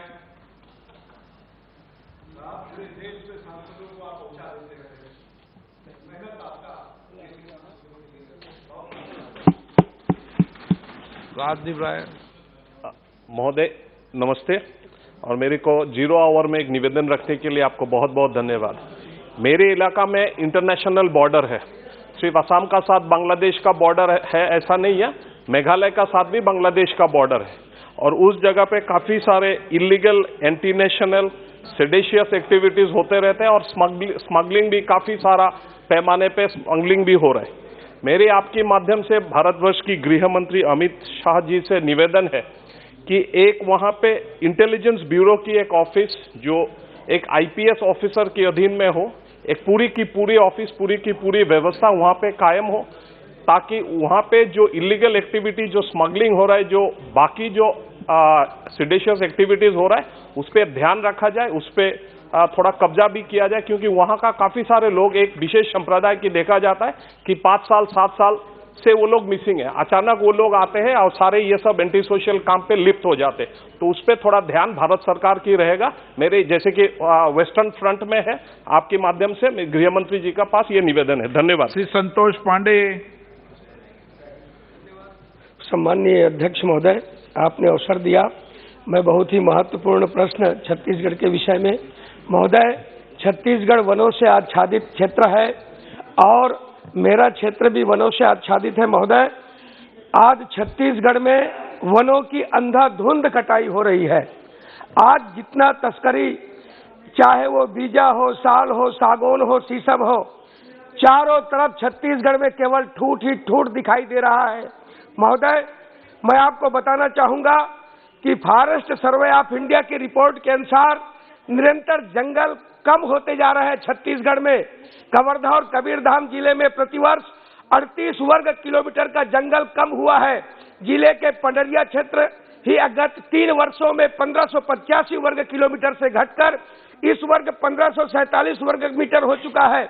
महोदय, वनों की कटाई और इसके विरुद्ध खेती के लिए, वन भूमि में अतिक्रमण के लिए छत्तीसगढ़ प्रशासन सहित पूरा विभाग संलग्न है। महोदय, जहां लेन देन प्रमुख कारक है, छत्तीसगढ़ सरकार के वन मंत्री के निर्वाचन क्षेत्र में कवर्धा में लगातार हो रही वनों की अवैध कटाई कई सवाल खड़े कर रहे हैं। कबीरधाम जिले के बोड़ला, रेंगाखार, झलमला, रोल, खैरागढ़, गंडई, सालेवारा, उसरवाही, चिल्फी घाटी में अंधाधुंध कटाई जारी है। महोदय, मैं निवेदन करना चाहता हूं कि मानपुर और पाना बरस में जिन परिवारों को 1 हेक्टेयर भूमि वन अधिकार पट्टा मिला है, उनमें से कई ने 20 एकड़ पर कब्जा कर लिया है।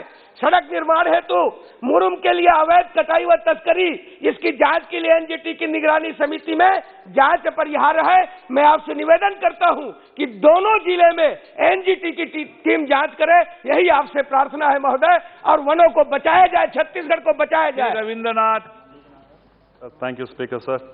Sir, during the recent meeting of the Central Board of Trustees of Employees Provident Fund Organization held at Assam, a decision was taken to reduce the annual rate of interest to be credited on Employees Provident Fund from the present rate of 8.5% to 8.1% for the year 21-22. And this will be implemented as soon as it is approved by the Finance Minister. Sir, most employees maintain the EPF as a post-retirement benefit. The interest rate on EPF, which was at 8.8% during the year 15-16, came down gradually to the level of 8.5% at present. Sir, this decision will directly affect nearly 6.40 crore EPF beneficiaries and is a great disappointment to these employees who are slowly returning to normal life after having underwent a lot of sufferings both financially and mentally due to COVID-19. So I urge upon through you, sir, to the government to reconsider the proposal to reduce the interest rate on EPF any further and retain same at the present rate of 8.5%. Thank you, sir. Shri M.K. Raghavan. My is to bring to your kind attention, Speaker, sir, regarding the exorbitant increase in the bulk purchase of diesel and petrol by oil marketing companies. Sir, in our state, this is significantly affecting public transport organizations such as Kerala State Road Transport Corporation. Sir, generally, for bulk purchase of any goods, the prices are expected to be lower than market price. So unfortunately, here in the case of petrol and diesel, the prices are much higher than those at the retail levels. So this situation is quite unheard of and warrants urgent intervention. So the oil companies are supplying fuel to KSRTC at rate of rupees 27.88 per litre, higher than the current market price since March 16, 2022. So this creates a situation whereby the profit of public transport corporation erodes and encourages more private transport. So I request Honorable Minister through you, sir, immediately, sir, the Honorable Speaker, sir, to kindly intervene immediately to take necessary steps to keep the price rise of petrol and diesel under control. Thank you, sir. Shri Vinod Sonkar ji. धन्यवाद अध्यक्ष महोदय। मैं आपसे निवेदन करना चाहता हूं कि मेरी लोकसभा में मनौरी रेलवे स्टेशन है, जो बहुत ही पुरानी बाजार है और जहां के व्यापारी हमेशा व्यापार के लिए उनको प्रयाग जाना पड़ता है और कानपुर जाना पड़ता है। मैं एक नहीं अनेक बार चौरी चौरा ट्रेन की स्टॉपेज की मांग कर चुका हूं। मैं आपके माध्यम से माननीय रेल मंत्री जी से निवेदन करना चाहता हूं कि व्यापारियों की समस्या के समाधान को करने के लिए और व्यापार को बढ़ावा देने के लिए चौरी चौरी ट्रेन का मनौरी रेलवे स्टेशन पे स्टॉपेज देने की कृपा करें। श्री SD हसन, श्री सुनील कुमार मंडल,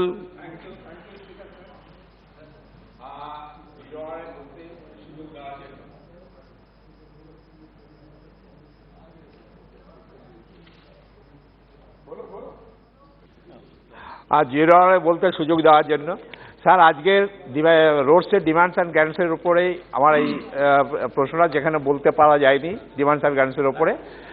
সবচেয়ে গুরুত্বপূর্ণ একটা রাস্তা হলদিয়া থেকে খড়গপুর হয়ে আরামবাগ, বর্ধমান হয়ে বীরভূম এবং NH-34-এর সঙ্গে সংযোগ স্থাপন করা। এইটি স্যার আমি কনসালটেটিভ মেম্বার ছিলাম, তখন এই রাস্তাটার পরিকল্পনা করা হয়েছিল। এর ম্যাপ পয়েন্টিং তৈরি আছে, ল্যান্ড অ্যাভেলেবেল, ল্যান্ডের কোনো সমস্যা নেই। মাননীয় নীতিনজি এ বিষয়ে যদি একটু বেশি করে তৎপর হন, এবং এখানে একমাত্র সিঙ্গেল রোড স্যার, এখানে 10 মিনিট অন্তর অন্তর বাসের রাস্তা, অনলি যোগাযোগের রাস্তা, এবং মাঝে মাঝে সিঙ্গেল রোড হওয়ার জন্য মাঝে মাঝে অ্যাক্সিডেন্ট মাঝেই হয়, ডেলি প্রায়। এটাকে যদি 4 লেন করার যে পরিকল্পনা করা হয়েছে, যদি 4 লেন করা হয়, তাহলে শুধু এখানকার এগ্রিকালচার বেস এবং ছোট বড় অনেক ইন্ডাস্ট্রি আছে, সেখানেও ব্যবসার ক্ষেত্রে আরও উন্নতি করা যাবে এবং এলাকার মানুষও এখানে যাতায়াতের সুযোগ সুবিধা পাবে। ধন্যবাদ। मोहम्मद सादिक,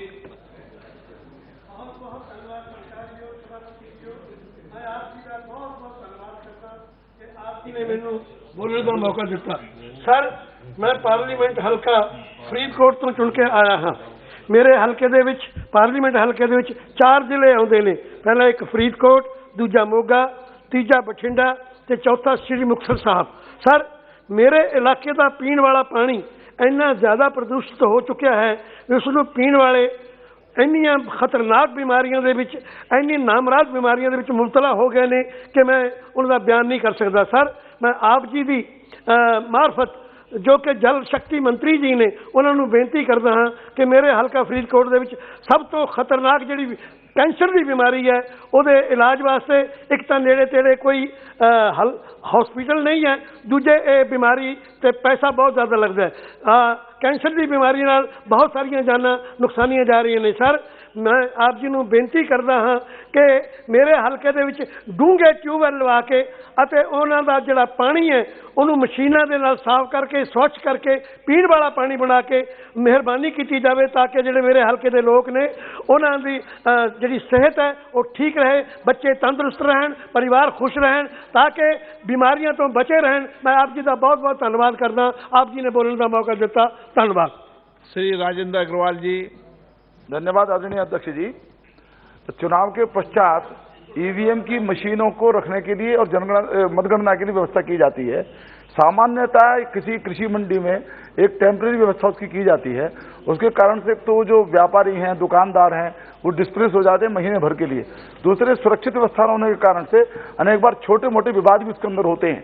मेरा निवेदन ये है, क्योंकि चुनाव निरंतर होते ही रहते हैं, इसलिए ईवीएम के रखने की और मतगणना की परमानेंट व्यवस्था प्रत्येक स्थान पर की जाए, क्योंकि ताकि किसी प्रकार की समस्या उसके कारण से न हो। श्री M. धनुष कुमार। மாண்புமிகு அவைத்தலைவர் அவர்களுக்கு வணக்கம். திருநெல்வேலியிலிருந்து கேரளா வரை செல்லும் பாலருவி எக்ஸ்பிரஸ் தென்காசி மாவட்டம் வழியாக செல்கின்றது. இருந்தபோதிலும் கடையம், பாவூர்சத்திரம், செங்கோட்டை ரயில் நிலையங்களில் இந்த ரயில் நிற்காமல் செல்வதால் பயணிகள் மிகுந்த சிரமத்துக்குள்ளாகின்றனர். இது சம்பந்தமாக ரயில்வே அமைச்சகத்திடமும் ரயில்வே உயரதிகாரிகள் பலமுறை தெரிவித்தும் எந்தவிதமான நடவடிக்கையும் எடுக்கப்படவில்லை. அதேபோல் தொகுதிக்கு உட்பட்ட சங்கரங்கோயில் தாலுகா, சென்னிகுளம் மற்றும் ராஜபாளையம் பகுதிகளில் ரயில்வே அண்டர் பிரிட்ஜ் பால வேலை இதுவரை தொடங்கப்படாமலே உள்ளது. அறிவிக்கப்பட்டு நீண்ட நாட்கள் ஆன பிறகும் வேலை நடைபெறாததால் மக்கள் சிரமத்துக்குள்ளாகின்றார்கள். திருவள்ளிபுத்தூர் ரயில் நிலையத்தில் நடைமேடை பணி தொடங்கப்பட்டு நிறுத்தப்பட்டுள்ளதால் பயணிகள் சிரமத்துக்குள்ளார்கள். இந்த பணிகள் அனைத்தும் உடனடியாக நடத்தி முடிக்க வேண்டும் என்று தங்களின் மூலமாக கேட்டுக்கொள்கிறேன். நன்றி, வணக்கம். श्री संगमलाल गुप्ता। माननीय अध्यक्ष जी, मेरे लोकसभा क्षेत्र प्रतापगढ़ में स्थानीय नगर पंचायत लालगंज प्रतापगढ़ में भारत सरकार के 14वें 15वें वित्त में विकास कार्यों को प्राप्त धनराशि बड़े पैमाने पर दुरुपयोग हुआ। वहां स्थानीय उत्तर प्रदेश में गिने चुने कांग्रेसी विधायकों में से एक विधायक होने के कारण नगर पंचायत में बड़े पैमाने पर व्याप्त भ्रष्टाचार के चलते वहां सड़कों के इस्तेमाल की जाने वाली इंटरलॉकिंग ईंटों का हालत इतनी खराब है कि 5 वर्षों के भीतर ही वह टूट फूट कर गड्ढे मिट्टी के टुकड़ों के समान हो जाते हैं। यही नहीं, भारत सरकार के से धन प्राप्ति इतना व्यापक दुरुपयोग हुआ कि सरकार के मानकों को दरकिनार करते हुए स्थानीय कांग्रेसी विधायक किसी भी संवैधानिक पद पर न रहने वाले उनके पिता के नाम की फोटो लगाते। मैं आपके माध्यम से मांग करता हूं कि नगरीय विकास भारत सरकार मंत्रालय से मांग करता हूं कि भारत सरकार के एक तकनीकी अधिकारी की विशेष टीम गठित कर नगर पंचायत लालगंज द्वारा प्रतापगढ़ उत्तर प्रदेश में 14वें व 15वें वित्त की धनराशि के विकास कार्यों की सहित प्रधानमंत्री शहरी आवास योजना के मदों में इंटरलॉकिंग अन्य विकास कार्यों की तकनीकी जांच कराकर प्राप्त रिपोर्ट के आधार पर कार्रवाई की जाने का निर्देश निर्गत करें। धन्यवाद। Muraleedharan. Is going on in the state of Kerala against the K-Rail project. Sir, so many times Honorable Railway Minister told here that this project was not approved by the central government and we had given permission only for environmental survey. Sir, in the name of environmental survey, Kerala government officials are putting stone in everywhere of Kerala. People are very much agitated, but that agitated people, including ladies and children, were cruelly beaten by the police. Sir, male police is attacking female agitators. That is the present situation in the state of Kerala. So some police officials are not wearing their nameplate. Most probably they are the gundas of the CPM people in Kerala. So my request to the railway minister is that if the government is going through by these laying stones in everywhere in Kerala, ask the chief minister to stop this process, or central government should withdraw from the joint venture of this K-Rail project. Thank you, sir. Shri Alok Kumar Suman. धन्यवाद अध्यक्ष महोदय। मैं आपके माध्यम से माननीय rail मंत्री जी का ध्यान गोपालगंज थावे जंक्शन से किसान रेल शुरू करने की ओर आकृष्ट करना चाहता हूं। महोदय, किसान रेल को कोरोना पीरियड में शुरू किया गया ताकि बड़े बाजारों तक छोटे किसानों के सामानों को आसानी से समय पर पहुंचाया जा सके। किसान रेल एक ऐसी ट्रेन है जिसमें चलता फिरता कोल्ड स्टोरेज की सुविधा है। इसे छोटे किसान एक दूसरे राज्यों के व्यापारियों से जुड़कर कम खर्च में व्यापार करते हैं। महोदय, दिसंबर 2021 तक पूरे देश में 1806 किसान रेल 153 रूट में चलकर 5.9 लाख टन कृषि सामान को ढोया है। अतः महोदय, आपके माध्यम से माननीय रेल मंत्री जी से आग्रह कर रहा हूं कि मेरे संसदीय क्षेत्र गोपालगंज के थावे जंक्शन से किसान रेल चलाया जाए ताकि सरकार को रेवेन्यू प्राप्त हो एवं सभी किसानों को व्यापार की सुविधा मिल सके। धन्यवाद यादव। बहुत बहुत धन्यवाद महोदय। कोरोना बीमारी से पहले देश के हर हिस्से में सेना कैंप लगा के जवानों का चयन करती थी और 2 साल से ये नहीं हुआ है। ऐसे में जिन लड़कों ने सपना पाल रखा था, लड़के बहुत नौजवान हैं, मेहनती हैं और बिना जूते के महोदय वो सड़क भी नहीं है, चक रोडों पर दौड़ते हैं, अपनी तैयारी करते हैं सेना में भर्ती होने के लिए। उनके बड़े सपने हैं और 2 साल से ये कैंप सेना ने नहीं किया है। आपके माध्यम से मैं गुजारिश करना चाहता हूं कि सेना फिर जगह जगह पर कैंप लगावे और जिन लड़कों का 2 साल कैंप न लगने की वजह से एज लिमिट क्रॉस हो गई है, उनको 2 साल की वृद्धि भी दी जानी चाहिए एज लिमिट में। धन्यवाद। Shri मरगनी Bharat. Thank you, Speaker sir. I take this opportunity to raise an important issue to stop the privatization of public sector banks, sir. Sir, as Honorable Finance Minister last month in her statement, she said that she mentioned to disinvest 2 public sector banks, sir. Sir, if the banks are making a loss, so earlier government has taken a decision to merge the banks, sir, to revive it. So what happens, sir, if we privatize the banks, sir? They look into their personal motto and their own monetary benefits. They may sanction thousands of crores to their sister concerned banks and their allies.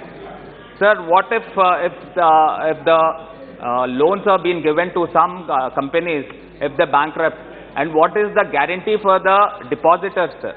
Sir, there are about 8 lakh bank employees, sir. What is the job security for them? Sir, almost like 5 lakh superannuated employees, sir. They've been requesting since ages, sir, about their pay revision, sir. Still not it is been updated, sir. They are having more than lakhs of crores in their corpus fund, sir. So why can't government think to update the pay revision, sir? So kindly, therefore, I request through you, sir, to stop privatizing the public sector banks. Thank you. Dilip Saikia. अध्यक्ष जी धन्यवाद। पूरे देश आज़ादी का Amrit Mahotsav 75 years of independence मना रहे हैं, लेकिन 1975 में जो घटना हुए, इमरजेंसी का डिक्लेयर करके गणतंत्र को कुचलने का जो काम पाप किया, उस समय जो हमारे गणतंत्र रक्षक सेनानी जो लोग थे, उनका परिवार जो पीड़ित परिवार है, उनके लिए उनका सम्मान, उनका सामाजिक सुरक्षा के लिए भारत सरकार इसी वर्ष में उनके लिए कुछ वन टाइम उस असिस्टेंस हो, उनका सम्मान सुरक्षा का प्रदान करे, ऐसा मेरा भारत सरकार के प्रति हमारा अनुरोध है। धन्यवाद। श्री के सुरेश जी। Thank you, Speaker, sir.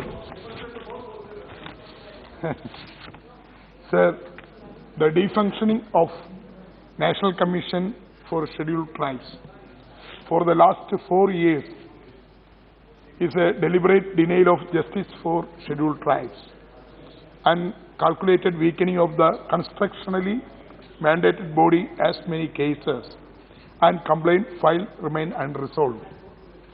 A body with judicial powers aim to protect the interest of the most vulnerable social classes being deliberately curtailed. Its rights is a serious lapse and grave mistake that denies the scheduled tribes their right to justice and increased pendency of complaints. Sir, in this issue, the Parliamentary Standing Committee also reported in the Parliament for the lapse of the Tribal Commission defunctioning. So, the media also seriously reported this issue.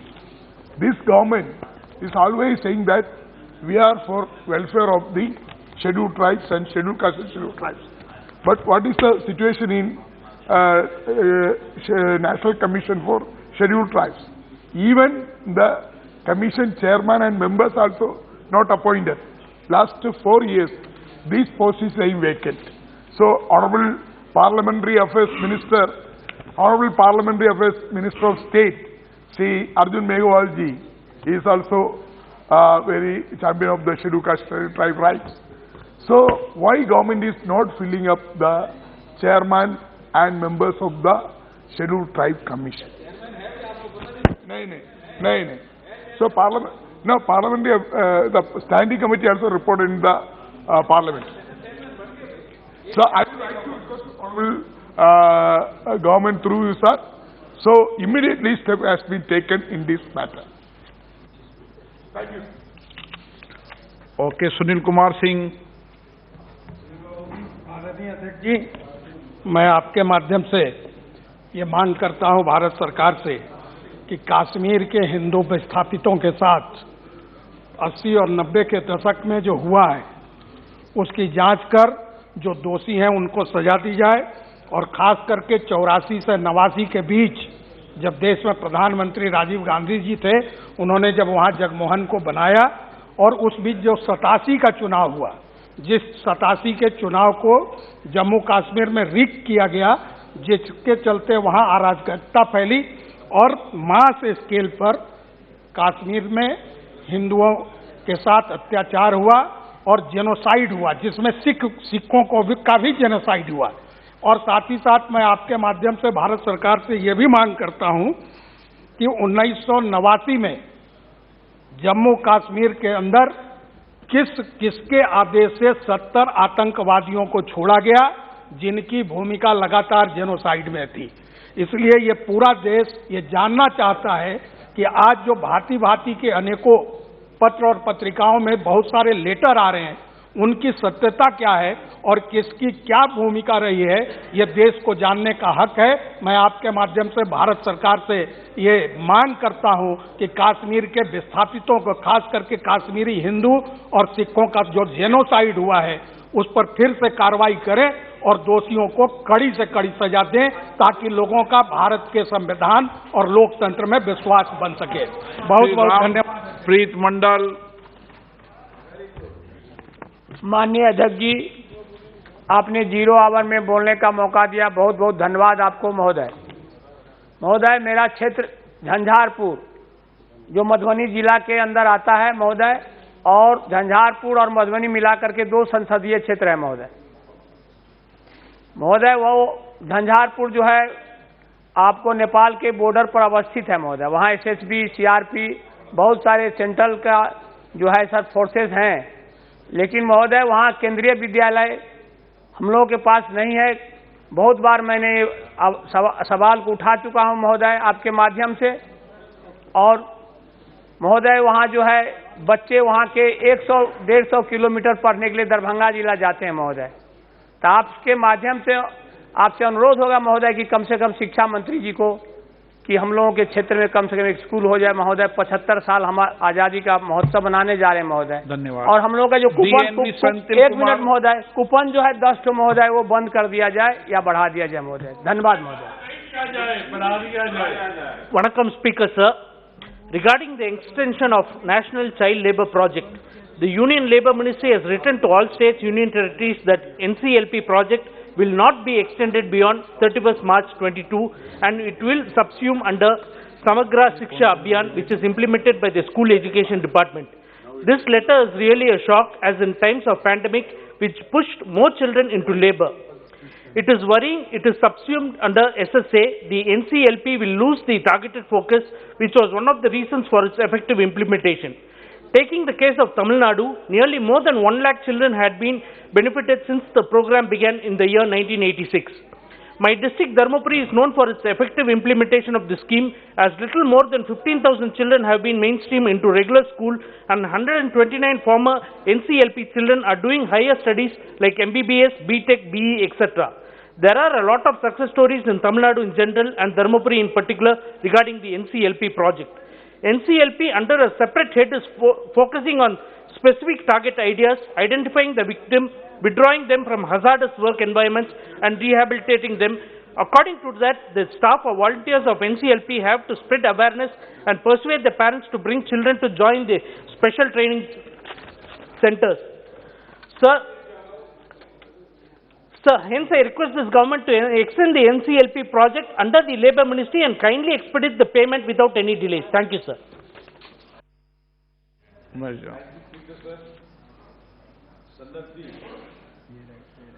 A small village on the banks of River Bhima in Chittapur, Taluka of Kalburgi, Karnataka, which revealed the historically valuable Ashokan edicts written in Prakrit language and Brahmi script at the foundations of the temple, attracting historians from across India. The revelations subsequently prompted excavation by the ASI at Sanati and the nearby Kangnahalli, that in turn led to discovery of the magnificent Mahastupa, which had been referred to as Adholoka Mahachaitya in the inscriptions. More importantly, is a sculpture portrait of Ashoka seated on his throne with his queens was also discovered. It is also older than the Sanchi Stupa of Madhya Pradesh. It is also believed that Sanati is the place where Emperor Ashoka may have travelled towards the end of his life and breathed last. Therefore, I urge the Minister of Culture to kindly develop this site as a World Heritage Site, and also request you to direct the concern to preserve the items which were found during the excavation by building a world-class museum. Sanat is the largest Buddhist site in India excavated by ASI. Despite of having a rich historical and cultural heritage, it is not on the Indian map. Sir, we met our cultural minister Arjun Ram Melgwalji regarding this. I sincerely request through you, the Gulbarga is most backward area and it's such Shri a... Deepak Ved. Thank you, sir.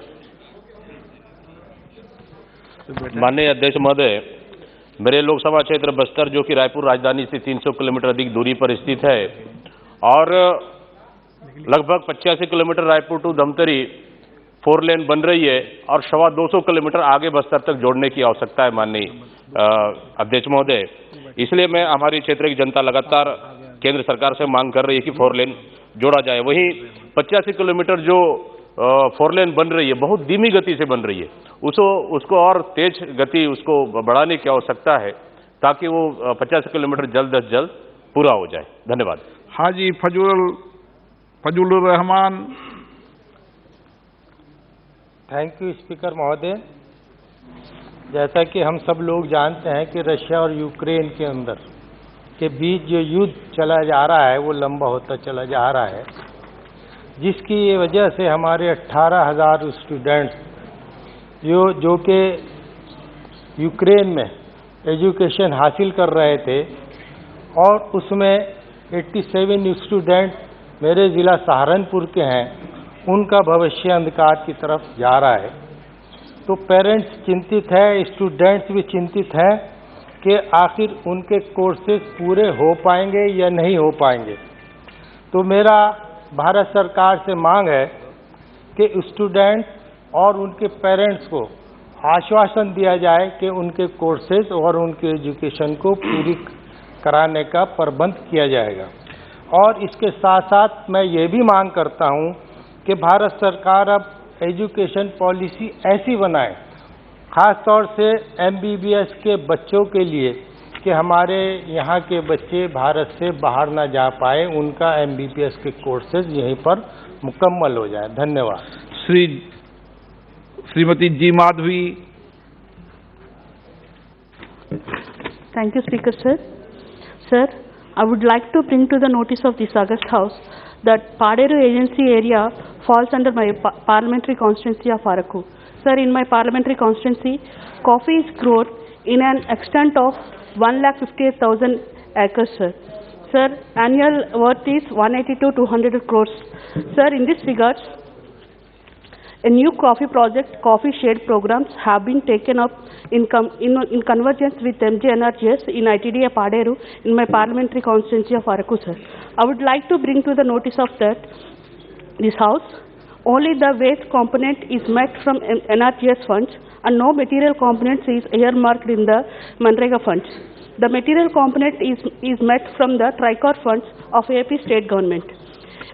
Every year, through the implementation of coffee shade programs, around 20 crores and 30 crores in plumped directly to the deserving weaker section of the society, sir.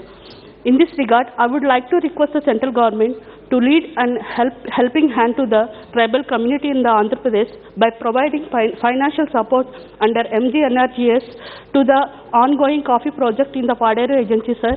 Thank you. Shrimati BV Satyavati.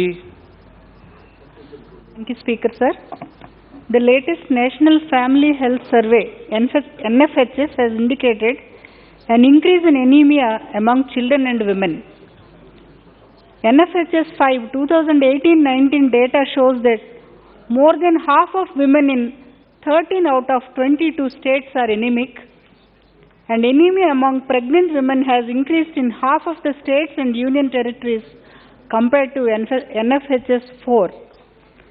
Therefore, I request through you, Speaker, sir, the Ministry of Health and Family Welfare to take additional proactive measures while trying to address anemia among women and adolescents with integrated solutions of supplementary nutrition for infant girl children. Thank you very much, sir. Shri Jagdeep Pal ji.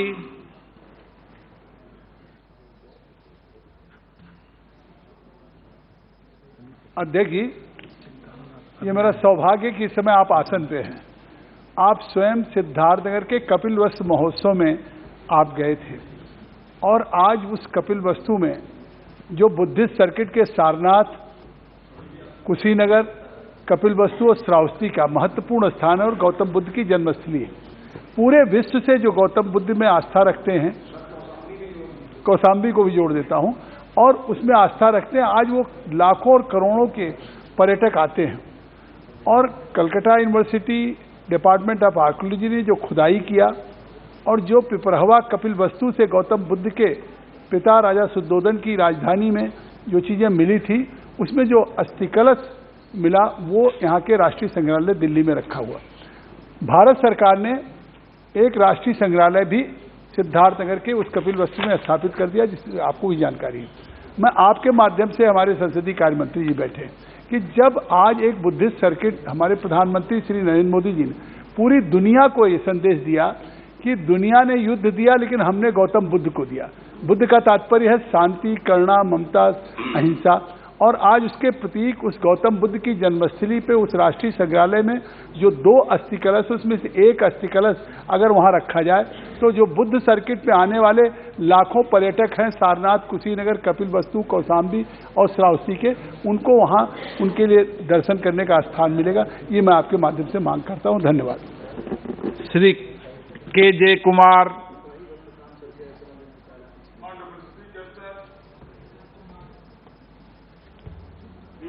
Honorable Speaker, sir, thank you for the opportunity.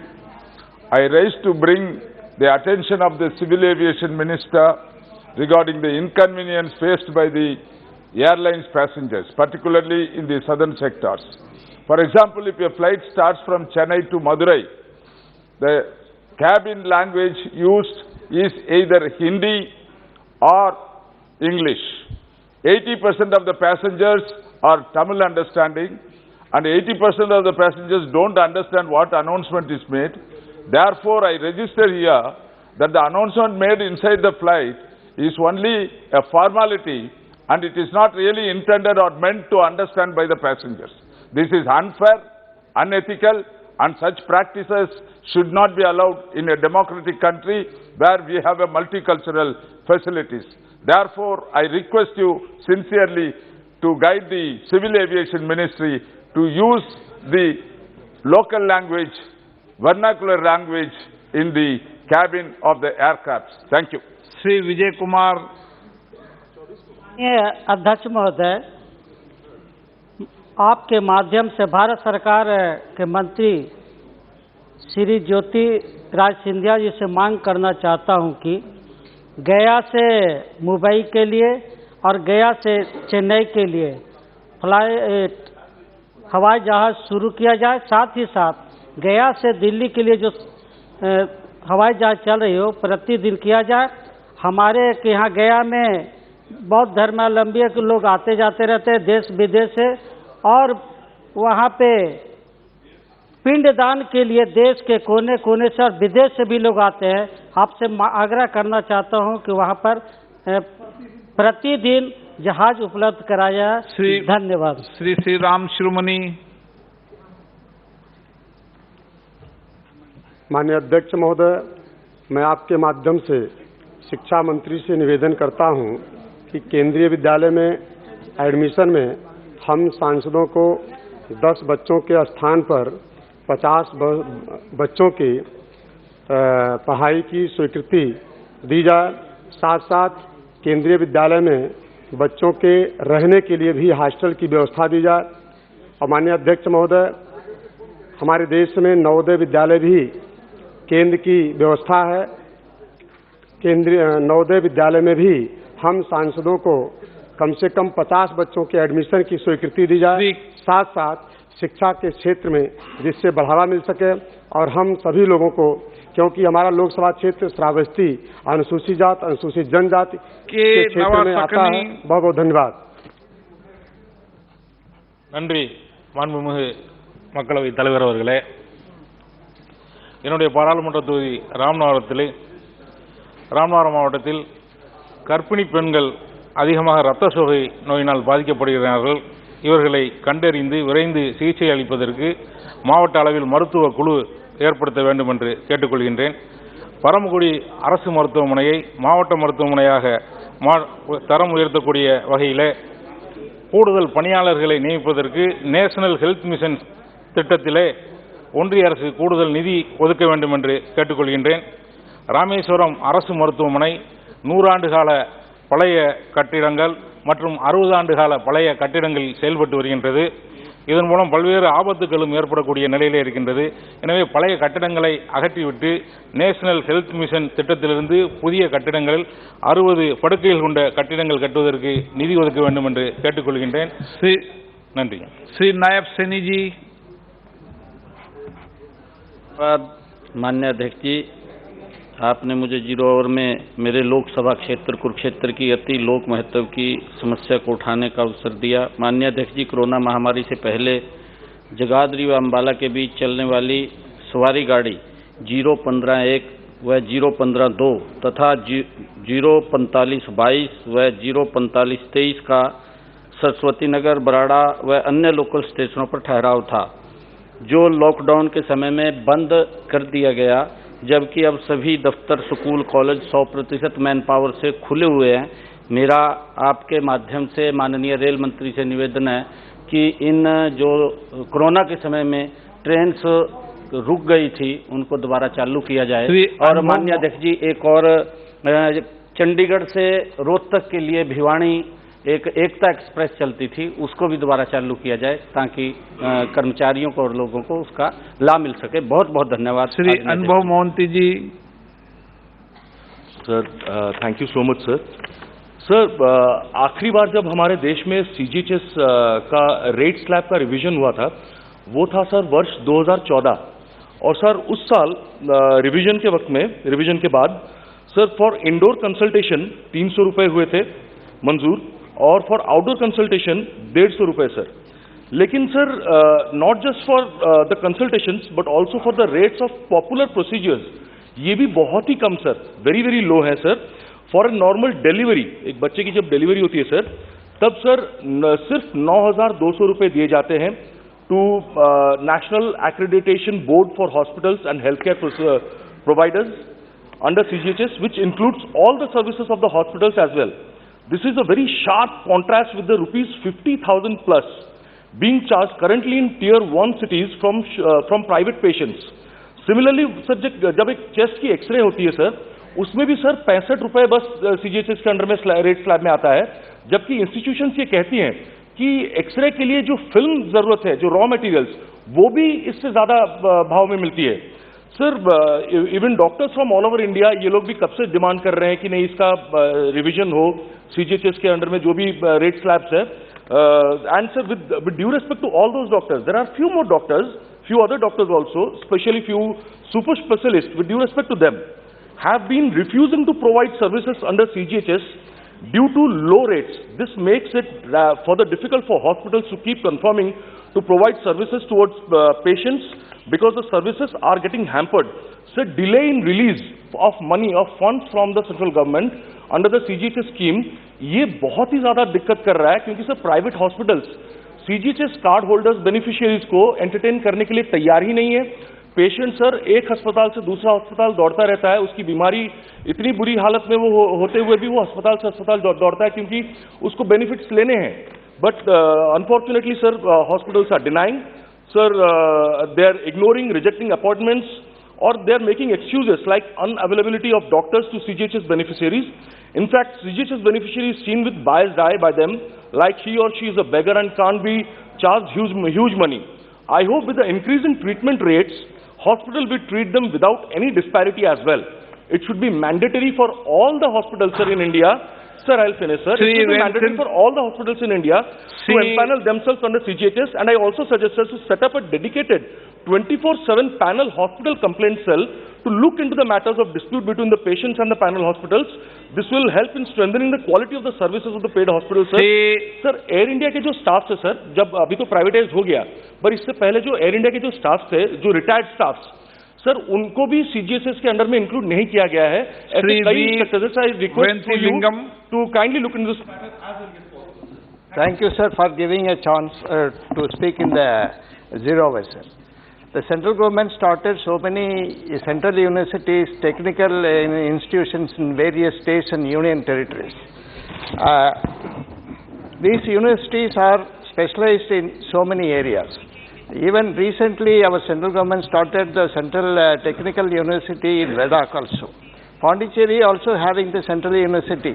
But there is no reservation for the Pondicherry, not only the Pondicherry, Andaman Nicobar Islands, Lakshadweep, there is no quota for the students. And moreover, that the union territories not having any university of their own, the state government not having the university. So the students of the concerned union territories are totally affected. So I request the concerned minister so to give the reservation for the union territory students, particularly for Puducherry, Andaman, Nicobar Islands, even Ladakh also, they can give 25% of the reservation for the union territory students. Sir. Thank you, sir. Shri Manoj Rajoria ji. धन्यवाद अध्यक्ष महोदय जी। मैं आपके माध्यम से राजस्थान में एक बड़ी दुखद घटना के बारे में आपका ध्यान आकर्षण चाहता हूं और आपका संरक्षण चाहता हूं। मेरे संसदीय क्षेत्र करौली धौलपुर के धौलपुर जिले के अंदर 15 मार्च की शाम को एक बेहद निंदनीय घटना हुई, जिसमें एक अनुसूचित जाति की महिला अपने पति और बच्चों के साथ में खेत सरसों के खेत की कटाई करके अपने घर को लौट रही थी।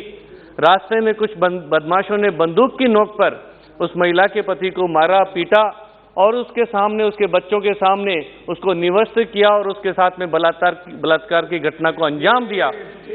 राजस्थान के अंदर ऐसी घटनाएं आम बात हो गई। पिछले 3 सालों के अंदर आप देखेंगे तो दलितों पर, महिलाओं पर और जिस तरीके से अत्याचार बढ़ रहे हैं, मैं आपका ध्यान आकर्षण करना चाहूंगा कि कांग्रेस की एक नेत्री उत्तर प्रदेश के अंदर जाती हैं और कहती हैं कि मैं लड़की हूं, लड़ सकती हूं।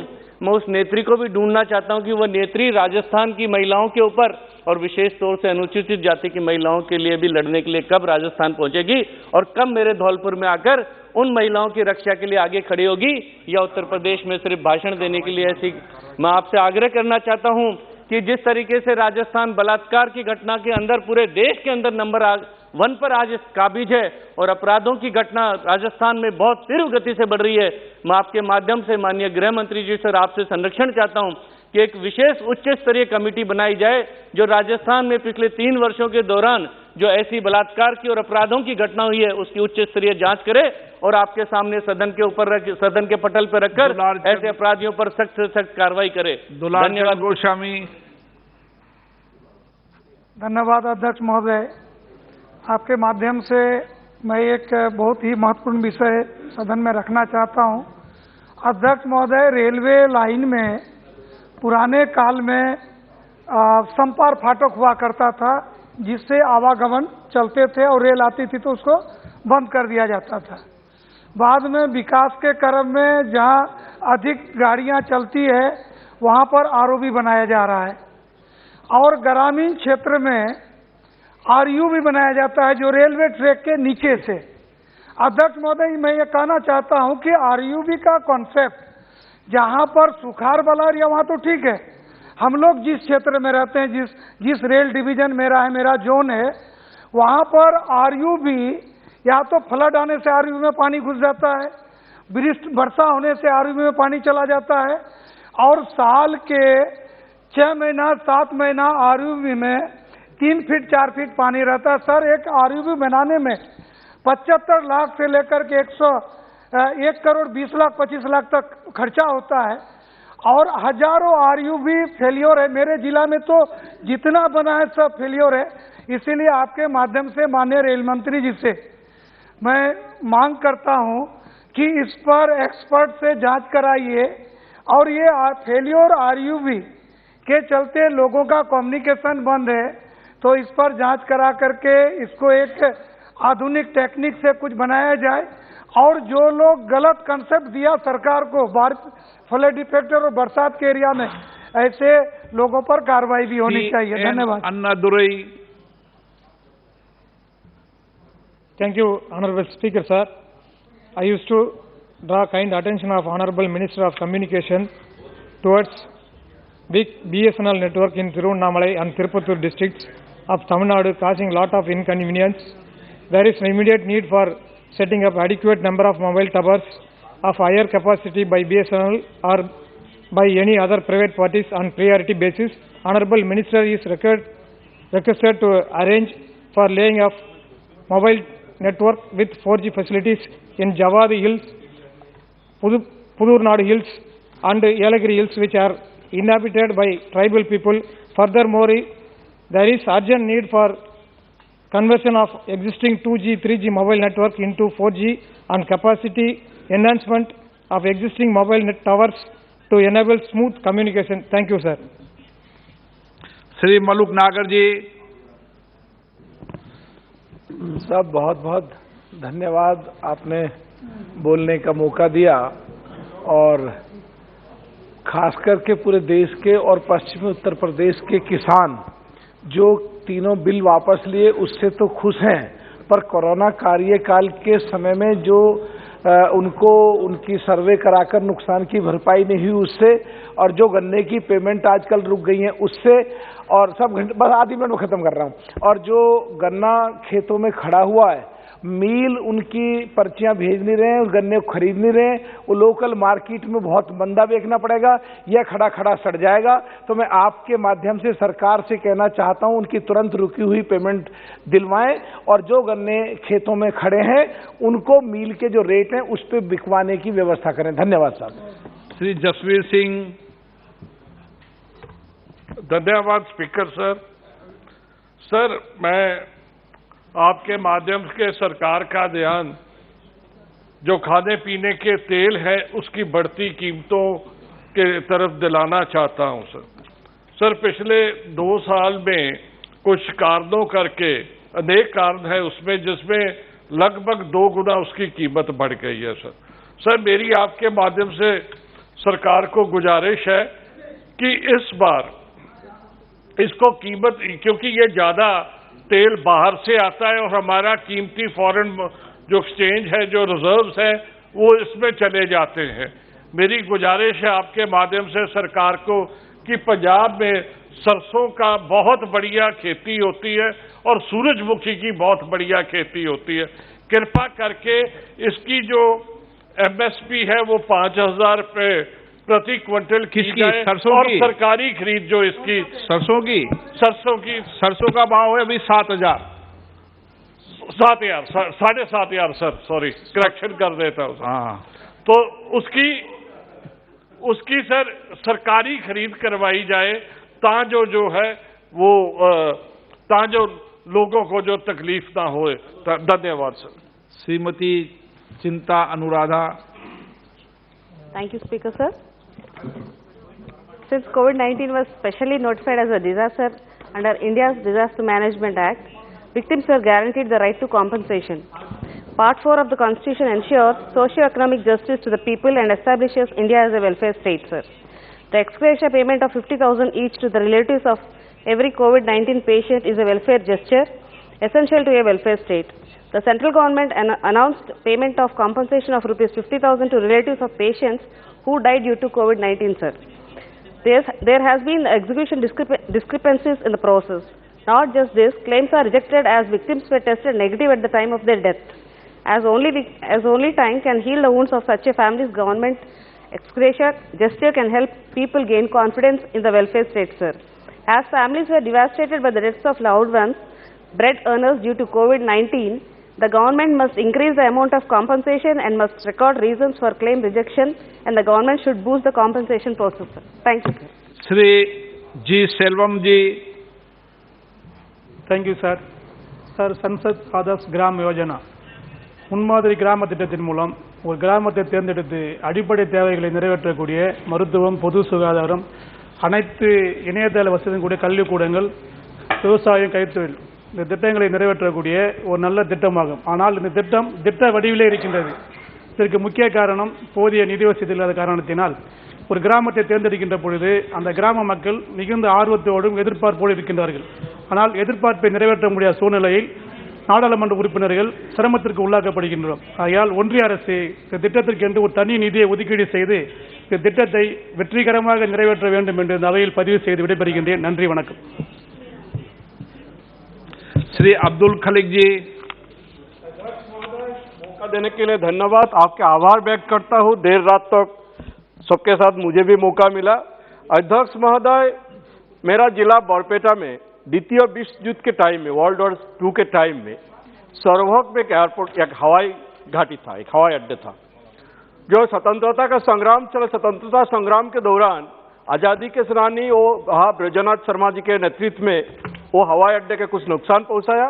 बाद में जो कटौती हुआ रिवर बैंक इरोशन, उसमें भी वो हवाई अड्डे का कुछ पोर्शन चला गया। आपके माध्यम से सरकार से, सिविल एविएशन मिनिस्ट्री से मेरा गुजारिश है, अगर वो हवाई अड्डे को रिवाइव कीजिए, और नहीं है अगर ये पॉसिबल नहीं है तो मैं रक्षा मंत्री जी से रिक्वेस्ट आग्रह करूंगा कि वो हवाई अड्डे जहां था उस पर एक वॉर मेमोरियल और वो ब्रजनाथ शर्मा के मेमोरियल वहां बनाए। धन्यवाद अध्यक्ष महोदय। श्री हनुमान बेनीवाल।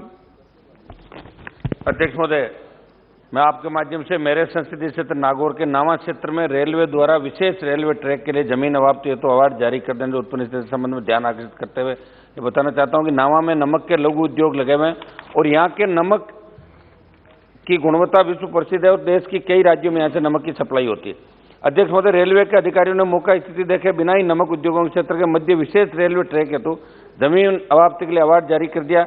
इससे न केवल 200 लघु उद्योग प्रभावित होंगे बल्कि विश्व विख्यात सांबर झील का स्वरूप भी प्रभावित होगा। इस झील में विदेशी साइबेरियन पक्षी आते हैं, यहाँ कैटलैंड वेटलैंड भूमि पर प्रजनन करते हैं, उनकी प्रजाति प्रभावित होगी। अध्यक्ष महोदय, मंत्री महोदय से मैं निवेदन करूँ, वेटलैंड भूमि संरक्षित श्रेणी में आती है और एनजीटी कहती है कि ऐसी भूमि पर निर्माण नहीं किया जा सकता।